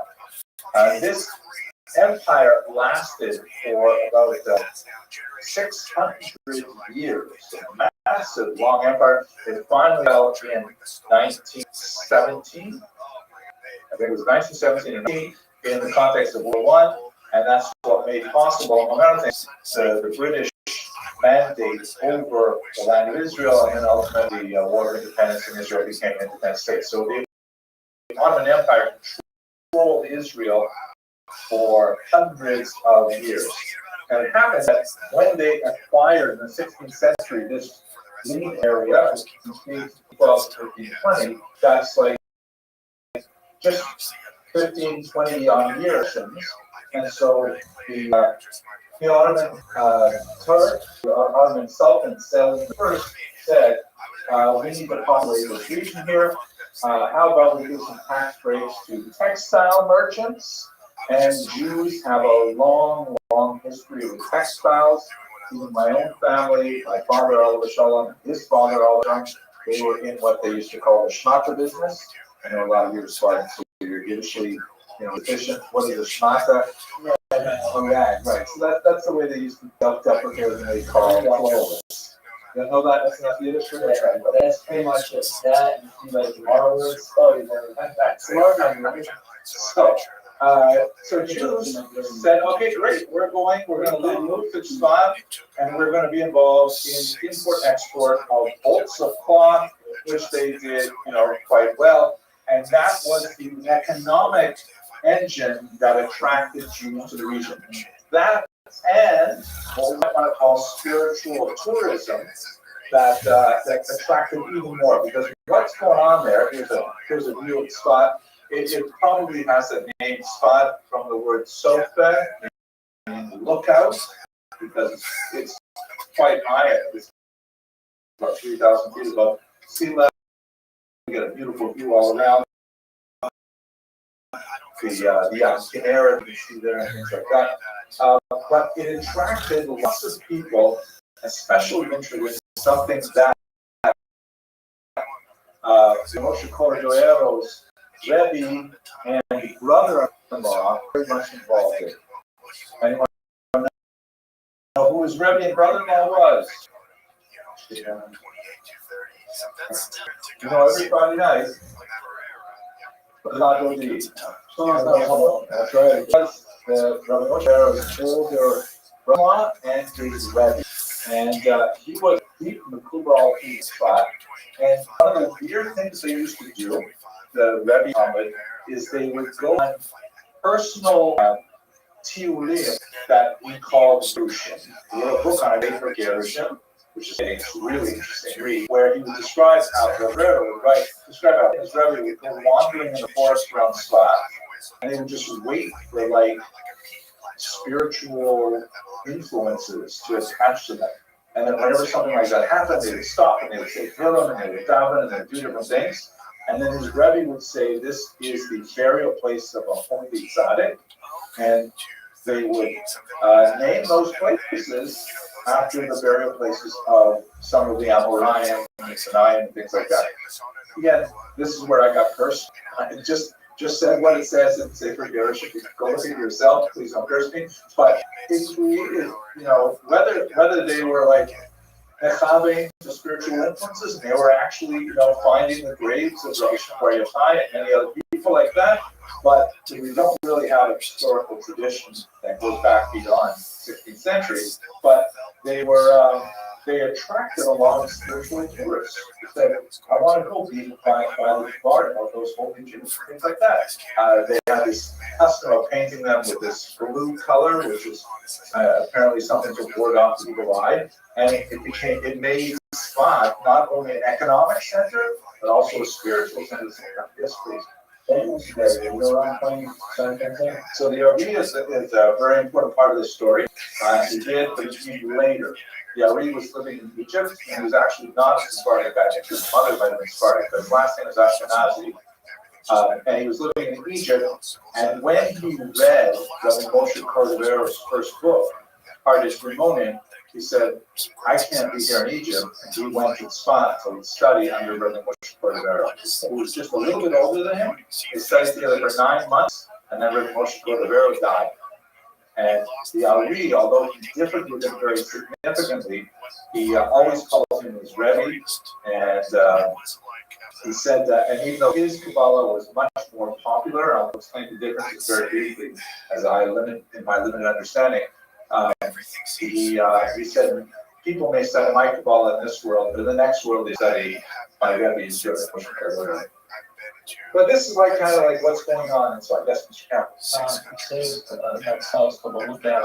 And then also overlook no road. Yeah. So that also. It's also part of this whole gibberish that became culture that developed around Spot.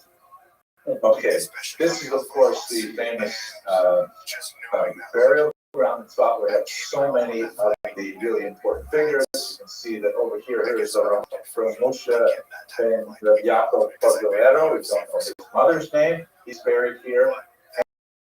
And his Rebbe, Shlomo Halevi Alkabetz, and of course his Talmud, the Ali Kodesh, is also buried there. Ali, Rabbi Ali Aryeh, a gracious part of the Aryeh, Luria Ashkenazi. Yes. So I noticed on the grave the two-bit photo The Ramat? what is less than what's the Yeah, it's so correct. when was the monument put up? Good question. Good question. Should have been put up. Well, actually, I don't know. When you look at the type of letter, this does not look like a 16th century font. This looks like maybe 19th century. And it seems to say on through here, that was going though this looks like it might be the original spelling. I don't know. It's a good question. Good question. You have to go to spot to find out, I guess. Okay, so what really is doing there? I mentioned already the kind of like the discovery of the unrevealing of the graves. What was Rothschild primary contribution, and why did his activity really cement this as a town for Kabbalah? So it's primarily this diagram, sometimes called the Yitzchayim, the tree of life. And if you study Chabad Hasidus, you'll notice right away this is wrong. This is, there's a missing thing there. Like you have here thoughts about being not right. That's the concept in the base. Where is that? Right? Chabad has a sign would have that right here. So where did it go? So the thing is, the Rabbi Moshe Cordevero's Kabbalah does not have here, and the Arizal said he is incorrect. Keter is missing from the Chabad version, but they replaced with a mistake, and I like to be wrong about that. But what exactly is it? By way of disclosure, I have no idea what I'm talking about. Okay, I passed 40, but I've never studied Kabbalah. I've looked at these books, tried to understand them, but just messing around like an amateur and probably wrong. But I'll give you a sketchy historian's description of what we're supposed to read. So the question that I posed earlier, let's look at it again. How is it possible for an infinite being, meaning Hashem, how is it possible for an infinite being to create a finite universe?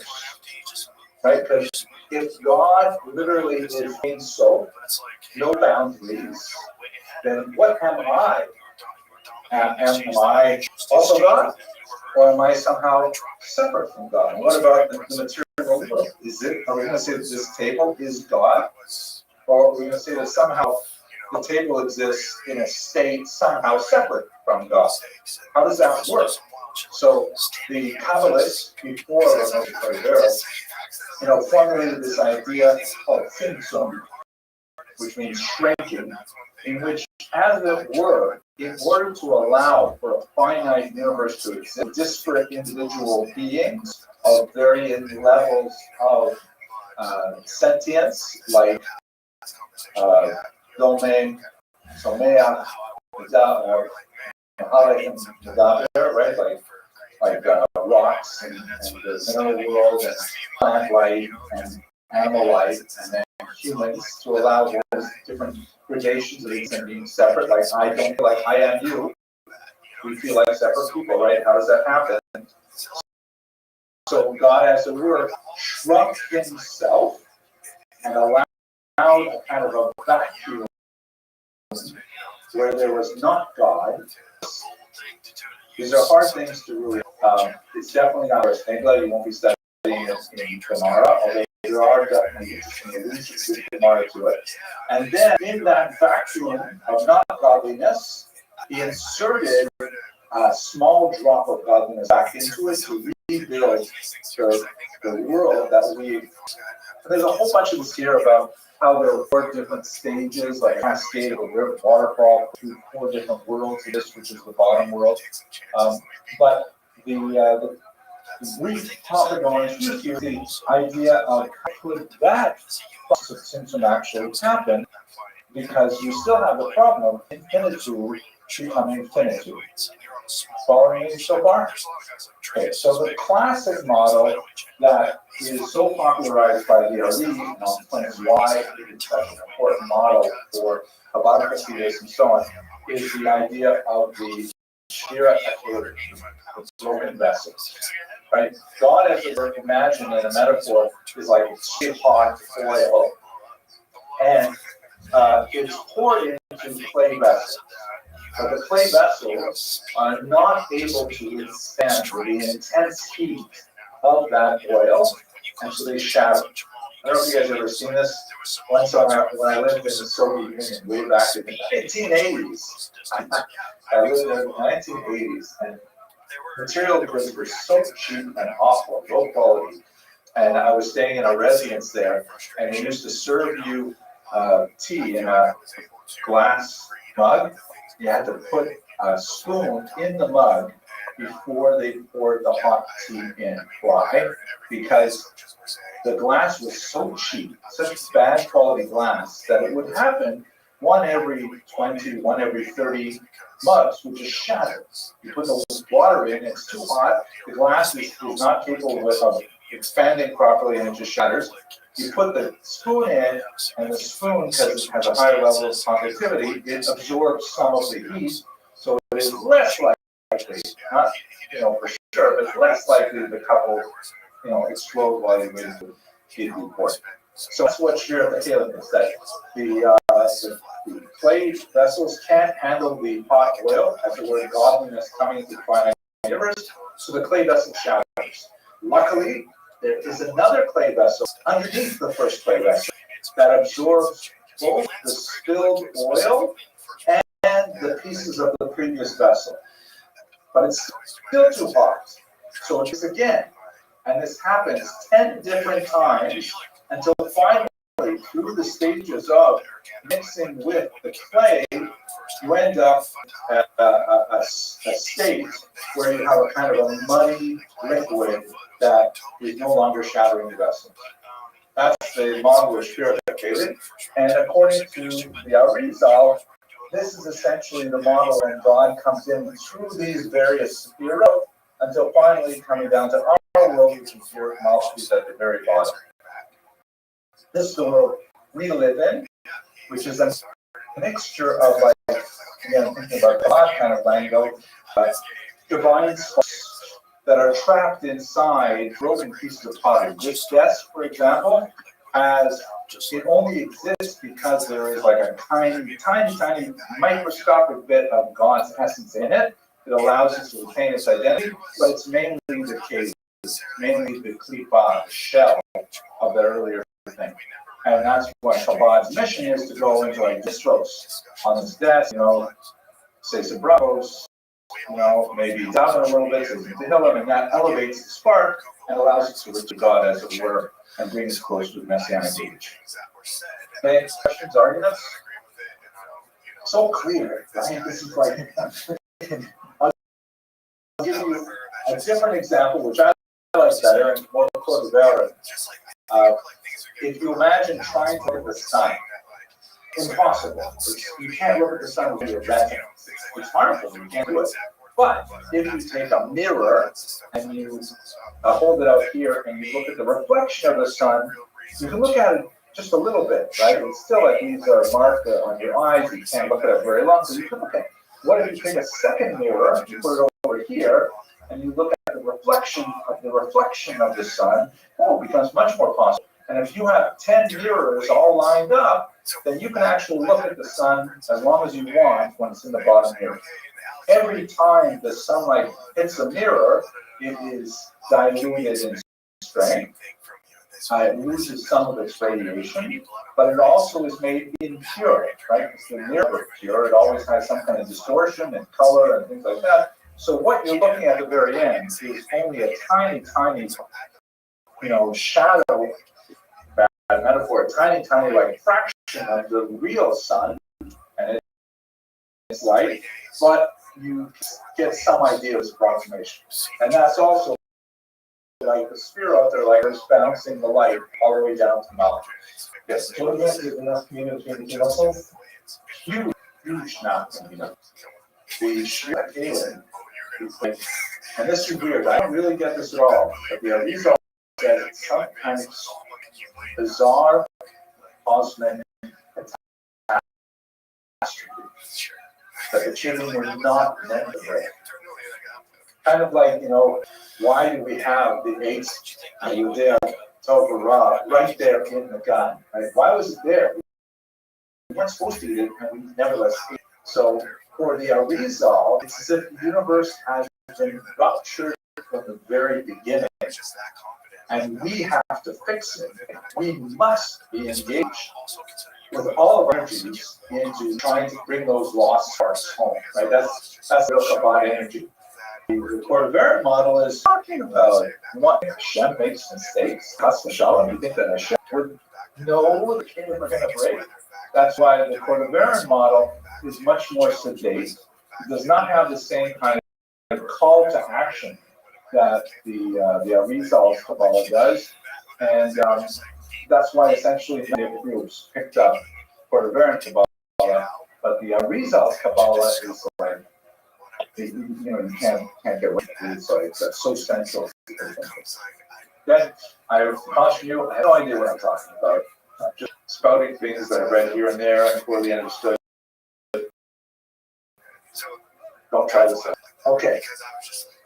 Right. So, but the Sphirot, now, according to the way the Ramak thinks of this, so Hashem's these Sphirot, these 10 different nodules of step downs for his light in the universe.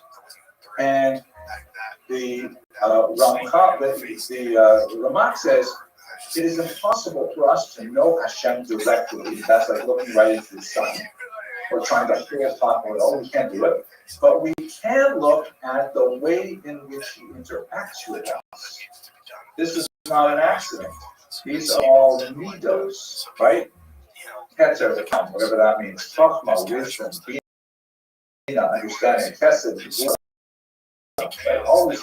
And there are also all kinds of interesting permutations of how they would correspond to the human body.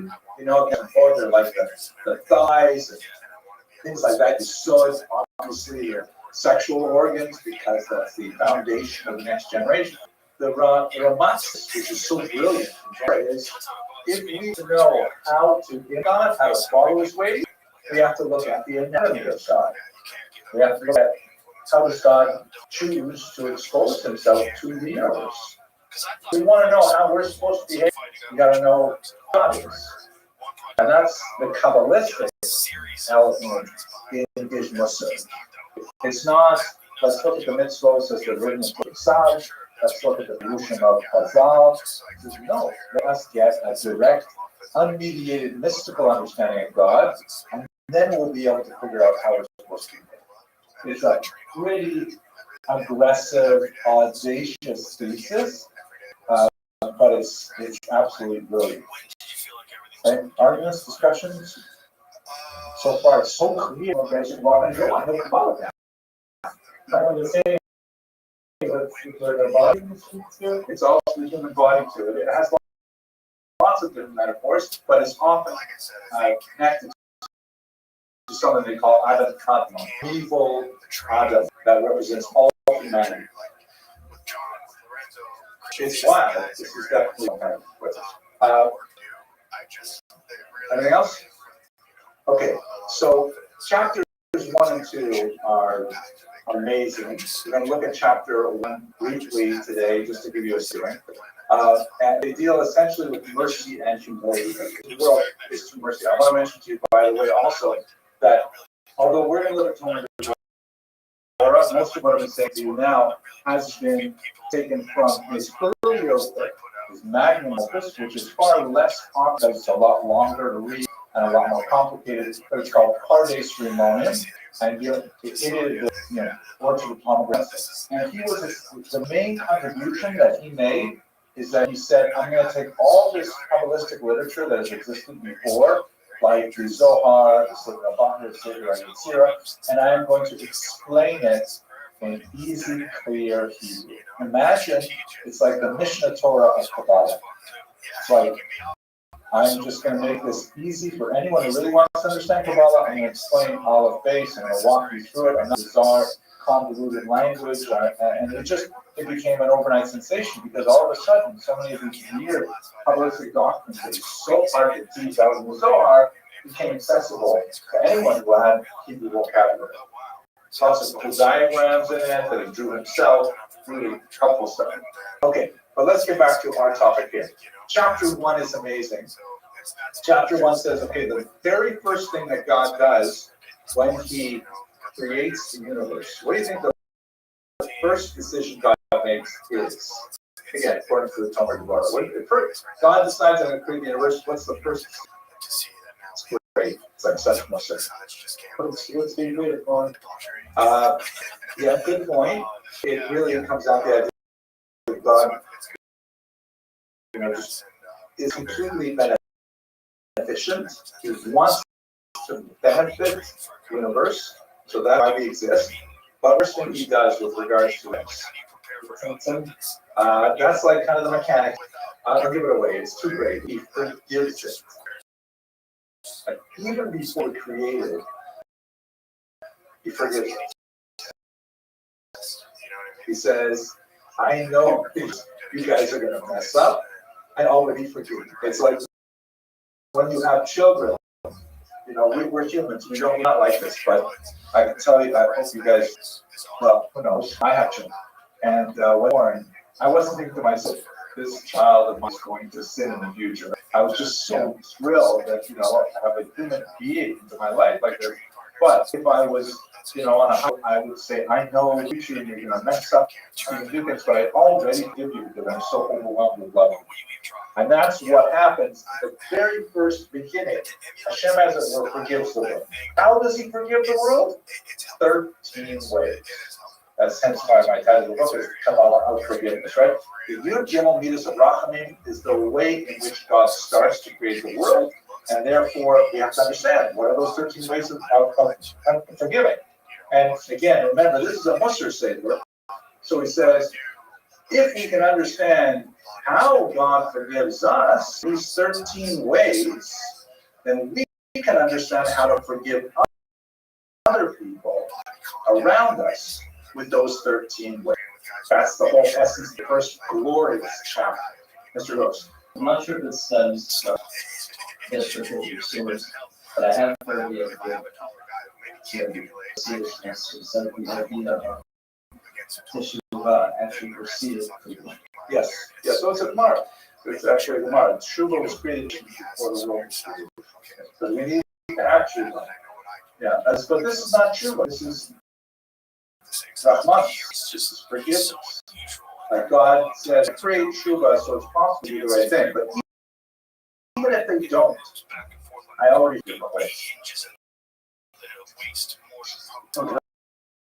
I was looking for you sort of answered the question before I asked it, but it's sort of like original sin in the sense that you I difference now, but creating on I'm doing it from the original sin. Yeah, we don't hold that the original sin, especially like the Catholics. But it's not a television verse, but I clarify it. Okay, good. So, also based on this, it's interesting to note that like the 13 Nedos, the 13 Nedos of Rachel, on Rosh Hashanah Yom Kippur, we are always saying the psukim from Torah Shir Sav, right? Hashem, Hashem, Kel, Rachel, Lacham, Berachel, Ma'aser, Hezron, Ames, Noser, Hesla, Lachim, etc. That's in Kabbalistic literature. That's called the lower expression. That's like the pedestrian version, the regular people. But the really important version is what's called the higher expression of it, and that's the one expressed in Micha. Micha, Kakel, Kamocha, Nosa, Alim, Besha, Sheris, Nato, Asor, the Chafetz Chesed, who, those two things. That we say only a Tashlech. And so the book is based on those 13 higher expressions. Okay. I'm going to give you 3 examples of what he says, and I hope inspired to actually read the Sefer. By the way, this is one of the few Sefar of Kabbalah that, according to most traditions, is open to everybody. You don't have to be 40 years old. You don't have to know Shas and posting to read because it has a. I'll take my word for it. You're Rabbi, but it's one of those Sefar that are deep infused with Kabbalah, but are accessible to regular people and accepted for other people. The show salons are suggested in all the month of Elul. People read it for a 30-day cycle, so we finish every month. Level 1. The first level talks about Hashem and gives a name that is used for him. Can I translate that? Melech Haru. Thank you very much. The insulted king. The Malachim, not us, but the Malachim called Hashem the insulted king. Why would they call him the insulted king? Continuously sin against, even though he gives us everything. That's excellent. But why is that? You're saying it exactly right. I want to make this a little sharper. It's not only that Hashem gives us everything and we never let sin. It is that we sin with these things that he gives us. Like that's where the Ramah gives an example of, like, if Hashem decide, the only reason our hearts keep beating, right? So the idea of my separations is constantly renewed. The only reason our hearts keep beating, the only reason that our lungs keep pumping is because Hashem gives us the energy to do it. And if Hashem were to say at any point, okay, that's enough electricity for your body, and that's it, it stops immediately. So we're dependent on that. And what if we were to use that specific energy to disobey Hashem and do the opposite of Hashem, and nevertheless Hashem keeps giving us that energy? It's kind of like, if you imagine, let's say a kid has a problem with drugs. And the father says to the kid, son, I don't want you to abuse your body with this. I'm going to give you your allowance. Here's your $50 or whatever. The allowance. Your $25. Here you go. Please don't buy drugs. And the son says, I'm not going to buy drugs, Dad. Come on. This is money you gave me. I'm going to use it to buy hamburgers or whatever. And then he turns around and goes out and buys drugs, gospel with the money that his father gave. Right? So it's not only, and then he comes back for more. He says, Dad, I spent $25 on drugs. I'd like to have another $25, please. And the father says, please don't spend it on drugs. And he goes and does it again and again and again. And that's like the Malachim who see all this. And they know that Hashem could say, I'm cutting you off. No more money for you. He could say to the second, and he would die immediately. It was the fact that he doesn't, and they see the level of insult that bears. That's why they call him the Malach. It's like phenomenal. Do I have an example here? Oh yeah, this is kind of, after I wrote the book, it was kind of cool. There was an artist on the Isle of Skye, which is northern United Kingdom, and she made a whole series of montages inspired by the Ramah. And these are some of his their things artwork. So that's the first part. The Melech HaLuch. Okay, so that's interesting. Here is we get a little bit more woo-woo, a little bit more Kabbalistic. You guys know the famous Mishnah Avos.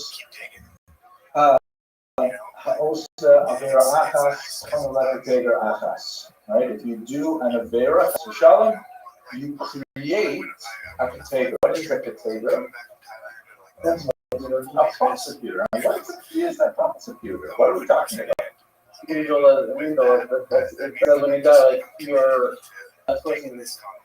Very good. So that's like you're right.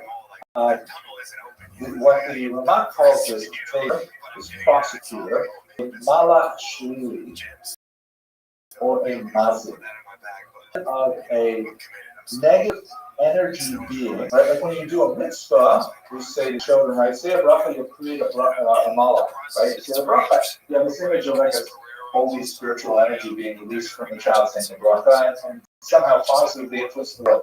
Ramak says the same thing happening in the Torah, but a negative energy, and have this awful thing that's created that is attached to you. It compares it to a leech, and it's like attached to your back, as it were. It's like a balloon floating behind you, saying, "So and so did this Avera, and I am now going to be a drain on his spiritual energy." Because the Malach Shlili has a level of existence too. Now let me ask you a different question. Who sustains the existence of the Malach Shlili? Right? Nothing exists without God's permission and God's sustenance. So who sustains Malach Shlili? God also, right? God also raised it. So God could say, "Hey, I give you $25 to buy a hamburger, you went and bought drugs." That's terrible. Now you're just monkey on your back, literally. Don't compete for money. And the monkey on the back needs support too. I'm not going to support that monkey in your back. Go into withdrawal. Go, suffer it out. Because according to the Rambam, which is brought down explicitly in Shemras Tshuva, like when you do an Avera, there's this physics of spin that it all has to balance out. Right? If you create a -7 level units you create 7 levels of 7 units of negativity in the world, you can't just like walk away from that. You still got 7 units of negativity you're responsible for. It's like you broke someone's window. Well, you got to pay for the window. It doesn't get fixed on its own. So the Rambam explains that there are lots of ways you can pay for it. You can pay for it by your personal suffering, right? So that your personal suffering of 7 units balances out the 7 units that you've got. Or you can do tshuva, and that will like compress the amount. You get like a commuted sentence, but ultimately you got to pay for it somehow.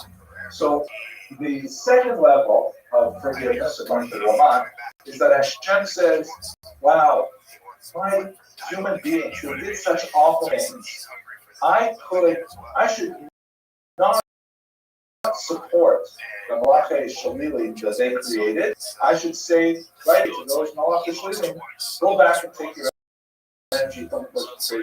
Why should I pay for this? Go back, take it from the person I created you." And that would create tremendous on all of us. But Hashem says, and this is also brought down in the Rothschild there, Hashem, that Hashem gives us time to pay it off. Hashem says, "I know you didn't need to do it. I'm going to keep the payments up on your negative, your container, until you can do tshuva properly. I'll give you time to address it yourself. You can pay for it over a long period of time. You can do different things. You can do those to try and balance it out. But I'm going to work. I'm going to protect you." It's as if, one more example, let's say a young woman comes home, her parents says, "Oh, Mom and Dad, I'm sorry, I ran away many years ago and haven't been in touch. I'm really sorry about that. But the thing is, I fell with a bunch of biker dudes. They're Hell's Angels, and I actually had a relationship with one of them, and this is, by the way, your grandson. He produced my little 2-year-old grandson. And then she says, and it's kind of hard for me to raise this 2-year-old, so I'm going to go back on my hog right now. Not, by the way, my boyfriend Luigi. I'm going to get back on the hog with him, and I'm going to leave you this 2-year-old gift. Right? And she goes. Right? So the grandparents, what are they supposed to do? Right? They certainly didn't ask for her to fall into this crowd. They certainly didn't ask for her to have a grandchild under these circumstances. But they're not going to ignore the grandchild. They will still, even though they're still angry at their daughter, they'll take care of their grandchild. Right? And it's like Hashem does that for us as well. That's the second level of forgiveness. It's just deeper and deeper, by the way. There's 13 of these levels. Any questions are about level 2, which is more Kabbalistically rooted, sort of deals with the spiritual view. Clear? Perfect. It's so obvious, right? Everything is crystal. Okay. Right. Here's another one that I like. By the way, these are like first photographs. Last time I gave this lecture, I gave you some. So this is my second son, Boaz, who is now, he's always loved fish. Here he's loved fish. He's always loved fish. He just graduated with a degree in marine science. I will study it more at graduate school. This is my father. All the shows I'm telling with my mother. You see that they're like showing appropriate levels of amazement that I'm saying about this little 3-ounce perch. So, where I turn off the video so you can look. Yeah, should I video? The third level of forgiveness is amazing. It is just like overwhelming. And I will pause for a second. I want to play this. I want to do this. I put this on your Your meeting. Oh, that didn't get recorded too. I suppose I can edit that. All right, so that's like 3 levels. Here's my favorite one. This is the most pragmatic one. We're wrapping up. Who makes your lunch? The Ramak has 6 out of 15, right? The Ramak has this amazing description of how Hashem, again, also based on the Navi, Hashem decides he's going to destroy the world again. It happened several times, actually. And he says to Gabriel, who is the Malach in charge of like the administering body, right? And he says, okay, go down, and it's a very kind of description. It's also in the Navi, and go into the Galgal, which is like some kind of thing underneath the Mizbeach, and you reach in there and get some kind of like glowing elemental coals. You imagine like some kind of nuclear fission type stuff, and spread it over the Jewish people and wipe them out. And so Gabriel to do this, he goes to this Mikdash, goes into the Galgal. It's like a midrash expanding on what the Navi says, and he's just about to reach in to get these things, and Hashem says, wait a second, because inside the flame is a picture of a human hand, and the human hand is a symbol of charity. And Hashem, as the word says, just wait for a second. And Gabriel, says he waited 120 years there. Hashem says, okay, forget about it. We're not going to do it. Because even though they're less dimensional in so many ways, they are charitable and they are giving, and I'm not going to destroy them because they have to fall. So what the Ramak says is that you have to create for yourselves small little icons in your head, like the hand, because the hand was placed there in advance. And when you are angry with people, try and think back to some, positive trait that they have that you have been committed to memory. And it will help you not be overwhelmingly angry with them. The example that I have for myself is that, I never argue with my wife. She is an absolutely fantastic human being. I hope she's listening to this particular lecture. But never argue with her. But only, once every 10 years or so, I may get slightly irritated with her, and I think to myself that she always makes my lunch. She actually doesn't do it anymore because I have the meal plan. But before I had the meal plan, she always made my lunch. And so I would have this little image in my head of a tiny little lunch box. Sometimes she would put like little stickers with a face, smiley face on it, things like that. And even if I was a little angry with her, I remember the lunch box, and it would let me get a toehold, a little tiny grip, to be able to not be totally angry. And that's what the Ramah says that we have to do is be good to each other. He explicitly says, by the way, this is especially good for married couples. So, my go-to forgiveness strategies. Okay, there are more, but I think we are out of time. So I'm going to wrap it up here. I hope this illuminated, however, some of the incredible creativity that happened with the Sephardic diaspora in Spot. It is a truly amazing period. I encourage you to have a look at Tomer Devorah. Lots of English translations have appeared in the last 10 years. Okay, Rabbi, so on Thursday we'll continue with our discussion of the Sephardic diaspora. Thanks for letting me. I was just thinking that I know I miss you, and I'm obviously because we're here, and they got John Jones in the crowd on here, so it's growing. They're starting to acknowledge us, but like I can't wait until the day where like there's more fights on in the ESPYs. Yeah, where we're doing great things. You know what I mean? I feel like it's the most exciting. It's so exciting, and even like I had. Pro hockey players, all these guys coming up, oh man, watch your fight. So like even the athletes.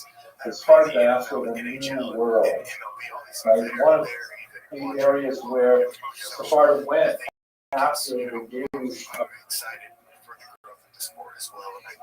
But 1492 was, to a certain degree, know what it's like to. we don't have time to cover it. There were some Sephardim who went. Doesn't the ESPN contract because there's Who went thing out that's to going on India, a lot of Jews. There's talk of Netflix. There's talk of other networks. There's a bunch of different talk. Hope to avoid the English government. But he's going to focus on those who went and rest. And the easiest way I thought to organize it, although it was a little bit messy, we'll go back and forth over it, is which imperial took control of these territories, what was the fate of the Sephardic Jews in each of these territories. So let's start with Spain first, which is the epicenter, since this is after all where we had the Jewish really showing 1419. It's easy, And I think it helps us too. There we go. We've already missed it, sorry about that. I think it helped us as fighters. So in the Spanish years, we should look first of all at the central figure, which is of course Columbus himself. And I just put something online a while ago. We made some of the video on it, and it's impressive here. But if you like, you can go online and watch the whole video where I discuss these things in more detail. But as you can see here, really new material, right? 13 October 2024, new DNA analysis of Christopher Columbus's bones indicate that he was most likely a Spanish Jew. Now, the study has been criticized because it was not properly peer-reviewed. That's a pretty significant criticism. And it also seems to have been done, not like really the confines of a normal university, institutional review boards and things like that, but more like kind of something you put on television, and in fact it was on television with lots of hoo-ha and very topic. So I reserve judgment on the whole thing. So if you take it at face value, then yes, his DNA came back as consistent with Iberian Jews. Now, does that mean he's Jewish? Not at all necessarily so, because we do not have an adequate working definition of what exactly is a Jew. Who exactly is a Jew? We have, let's say, a halakhic definition that if your mother is Jewish, you're Jewish. And in fact, they did find traces of mitochondrial systems with female mitochondrial DNA among other Iberian Jews. It's not 100% match, but it is significant enough that he probably did have a mother who was descended from Iberian Jews, and that's a pretty good proof, people.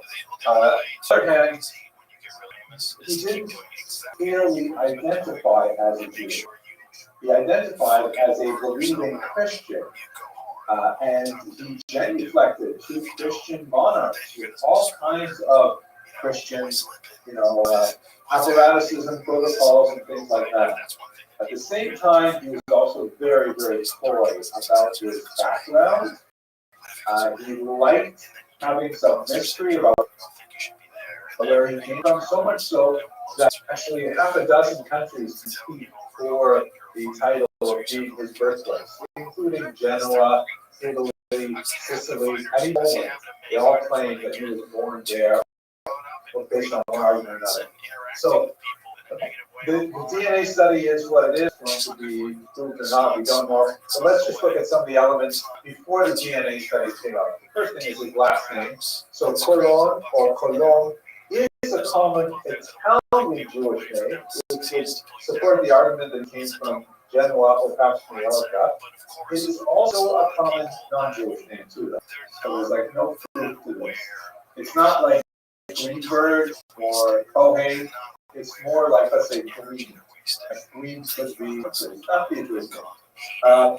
He loved making cryptic origins to his, cryptic reference to his own Jewish origins, and suggesting that he was like King David, or he was like his ancestor King David, which could be interpreted as kind of like, an incipient narcissistic personality disorder, or it could be just, buffoonery, puffery, but, he said things like that.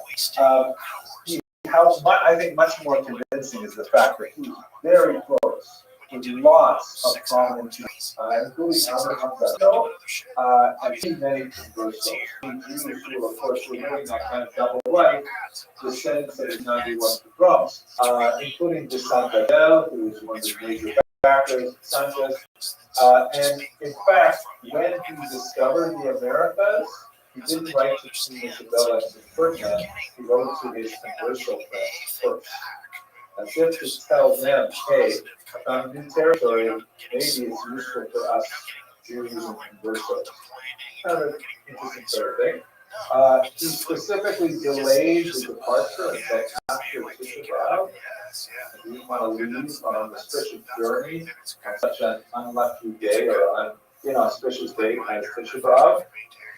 And lots of his writings betray very Jewish foreign things, including the very first sentence of his journal of 1492 begins with a discussion of the expulsion of the Jewish thing. As is important, it's not secondary. When you look at some of his documents, there's a few things that point out, like, for example, on the top left here, there's this kind of scribble. It doesn't come out really well in this particular image. Some have suggested that perhaps the base A of Baruch Hashem, which you see sometimes in your writings, you see Chabad still writes right off in base A. This box typically writes base Samalek, the Siyat Dishmaya, but base A is very common. So maybe that's base A, I don't know.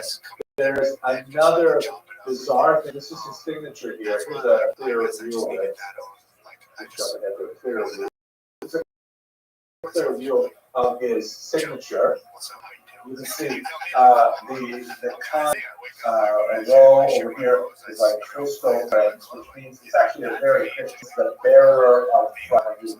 So Christopher is not especially because his income from background is certainly what they give a name like Moshe. And this weird combination of letters up here, which some biographers have somehow interpreted.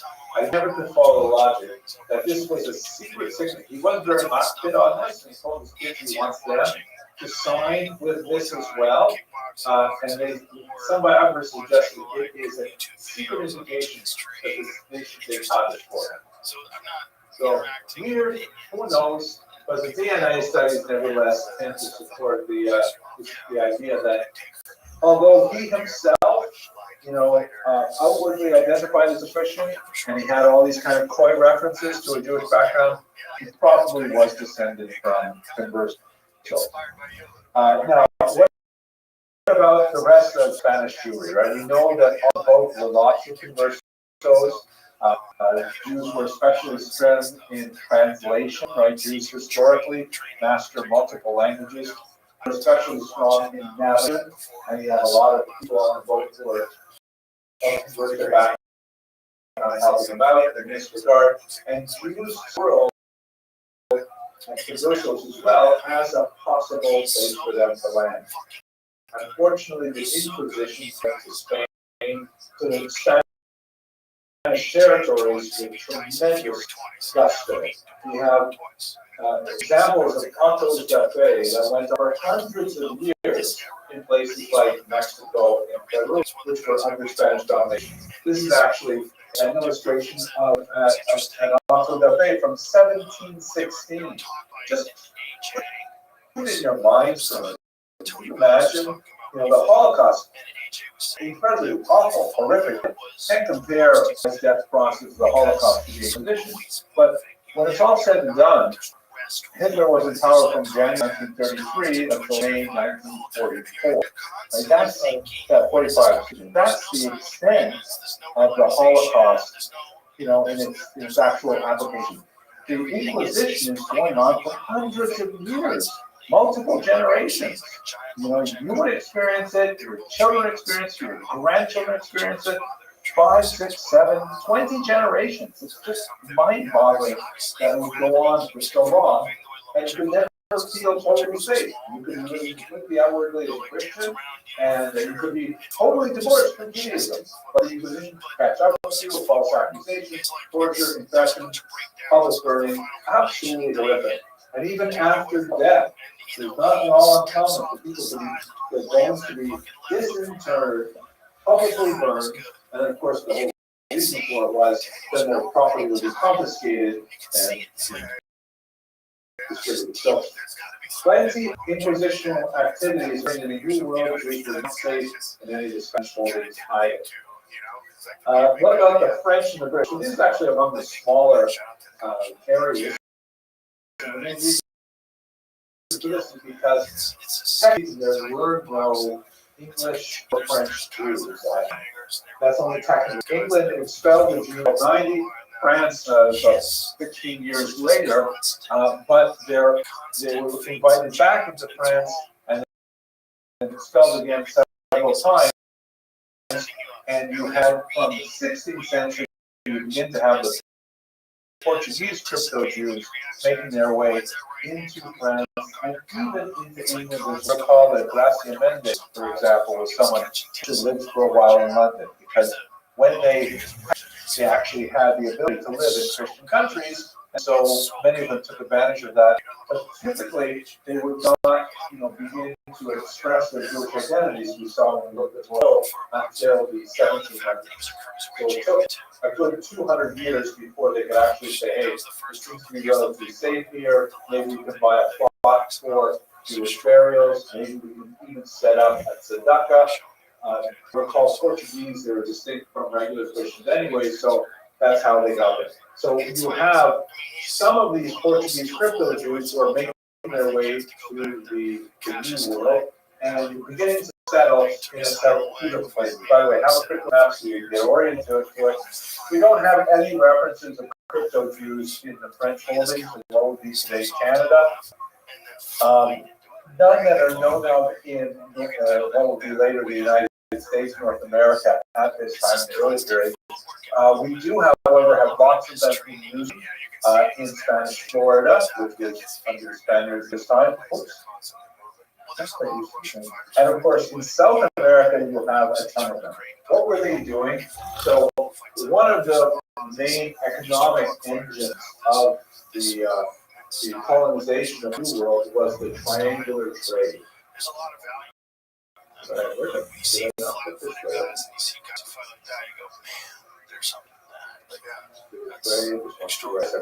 Okay, we're out of scope, but I decided to talk about it right now. This is kind kind of a fluid map that I took off the arrows are not precise. But basically, what dominated Atlantic trade for a couple hundred years. And Jews, as you know, historically always looked for economic niches. It's one of the characteristics of Jewish civilization, especially because we were divorced from landowning in a way which is diaspora, and Jews were literate and numerate. They tend to be on the cutting edge of finding new economic niches, new ways to make money, new technologies, new economic devices, all kinds of things like that. Real estate is not historically a big engine for the Jewish activity. It's different in the New World now because we have emancipation and the United States is quite different. But historically, Jews are always looking for new kinds of technology.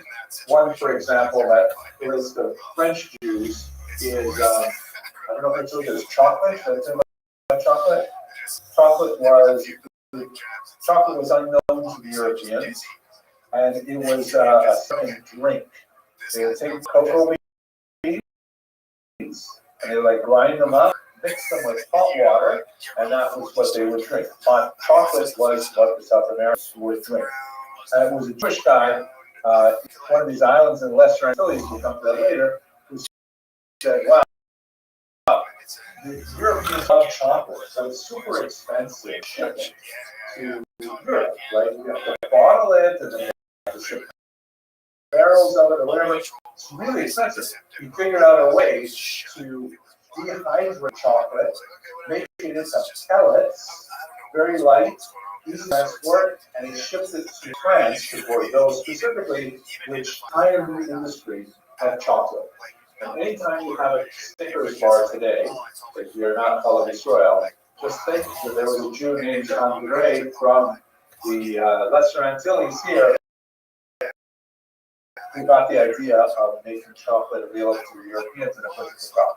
But chocolate is just one minor aspect of the trade. The trade looks like Portugal is definitely the biggest country involved in this, although many European countries participate in what you know. Taking advantage of prevailing wind patterns, the triangular trade will go from Europe. Oh, and also, very important thing, you don't want to travel with empty boats. If you cross the ocean with an empty boat, it's a huge waste of money. It's kind of like if you're an Uber driver and you pick someone up at the airport and you take them into the city, and then you want to go back to the airport, you don't want to go back empty. You want to try and pick someone up who's going to the airport, so that way you're making money in both directions, right? So the idea of the triangular trade is to keep the boats full every time. They leave from Northern Europe, or Portugal in particular, full of manufactured goods. This is also, by the way, very characteristic of colonial power. The way colonial economics work is the colonizer buys raw material from the colonized and then brings home, provides work for the people living in the colonial power to process that material and then sells it back to the colonized, which is like pretty exploitative. Are you familiar with the flag? For example, you know what the flag of India looks like? What's that central thing in the middle of it? You know what I mean? What it looks like? It's a spinning wheel. It's a spinning wheel. You know, to make thread. The British would sell chocolate and sell it back to them. Exactly. The British would take tons of raw cotton. It was illegal to spin cotton there. They would take tons of raw cotton, bring it back to Manchester, employ tons of British, ship the clothing back and sell it to the Indians. And so Gandhi was one of the people who was saying, this is ridiculous. We can make the clothing ourselves so much cheaper with our own natural resources if only we get rid of the colonial powers. So that's what's going on here. The manufactured goods, often made with raw materials taken from the colonized countries, goes down here to West Africa, and they sell things like guns and saddles and boots and all kinds of stuff like that. Here they include rum here. I didn't know they sold rum that way, but whatever they sold to the Africans. Here on the West Coast, a lot of Africans maintained slave depots where they would buy the manufactured goods like clocks and textiles and stuff from Europe. They would buy them with slaves. The slaves would then make this terrific cross to the New World. The arrow here is not very precise. They're really mainly going. There are some that are to North America, but almost all of them going to Central and South America at first. A very small number, comparatively speaking, going to North America. But horrible, awful transatlantic crossing. Lots of slaves died on the way. They actually planned on, they planned on a certain number of dying, and that's just the way they budgeted. They sell the slaves here, and then they pick up all kinds of raw goods, in particular sugar, which Jews were very involved in sugar production, tobacco, somewhat less so, but Jews also involved in tobacco, and cotton, also not an especially Jewish activity, but sugar in particular. Jews and the slave trade, hugely controversial topic. The bottom line is, you'll see some people who really, especially when they have an anti-Semitic agenda, they make it look as if Jews are the biggest slave traders ever. They're not at all true. There were some individual Jewish Jews who were, quite notable in their time, but the Jews were basically slave trading at the same rate as all the other groups who were active in this transatlantic slave trade as a whole. So per capita, they're selling slaves. It's not like they were, Sadiji, who said this is below us. They actually would own and they would trade slaves just like other merchants. That was part of what was done in those days. But it is incorrect to suggest that it was an exaggerated or even disproportionate level of ownership. In fact, it depends on how you want to work with data, because Jews tend to have a much lower urban class, especially in the Americas, actually tend to own fewer slaves per person than people of similar class. But that's, you can look into that topic if you're more curious. It is kind of less controversial. It's important to know, though, that it's not that Jews never engaged in slaves. In fact, did so, like everybody else. Finally, the raw goods make their way. So this is the triangular trade, and Jews were involved in trying to sell whatever they could. In reality, one of the biggest areas where Jews made a difference, particularly Curacao, which is over here, was not in any of the major things sold. Chocolate was one exception, but in supplies. As the ships had to come to port, and when they got to port, they would need a lot of stuff. They would need, repairs to their sails. They need lots of fish to repair the cracks in their hulls. They need all kinds of, dry goods to take with them, dry foods, things like that. So Jews actually were very involved in kind of like the secondary aspect of these trades. Okay, lots of economic stuff. Let's go back to our map over here. Right? So there's not too many English or French Jews because there weren't that many to begin with, but there were some Portuguese. The Portuguese were far more significant. One of the more interesting English Jews, however, or it's got an English chapter, he's actually a Dutch Jew, has to do with a particular converso, Spanish, named Montesinos, who traveled throughout the New World, and he returned to Amsterdam in the middle of the 17th century. And he had come from a particular place way over here, which was in Ecuador, and he reports in 1644 that he met one of the lost tribes of Israel. That they're indigenous Jews living way out here in Ecuador, and he brought back some pretty things like they knew the Shema and things like that. Probably pretty gloomy. No one's ever going to back up his story at all. But his story, he's arrested and he tells his story in prison and stuff like that. And it was recorded and published, and it's quite fascinating. But anyways, his report, which is Europe in the middle of the 17th century, brings a massive stir. And one particular Dutch rabbi of Portuguese extraction, the Nasser ben Israel, he records the story and sees lots of potential in it.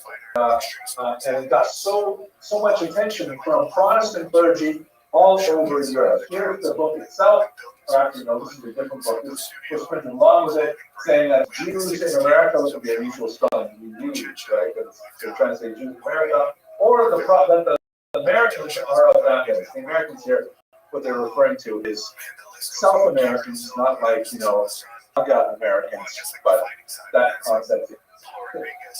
But his book was this one here.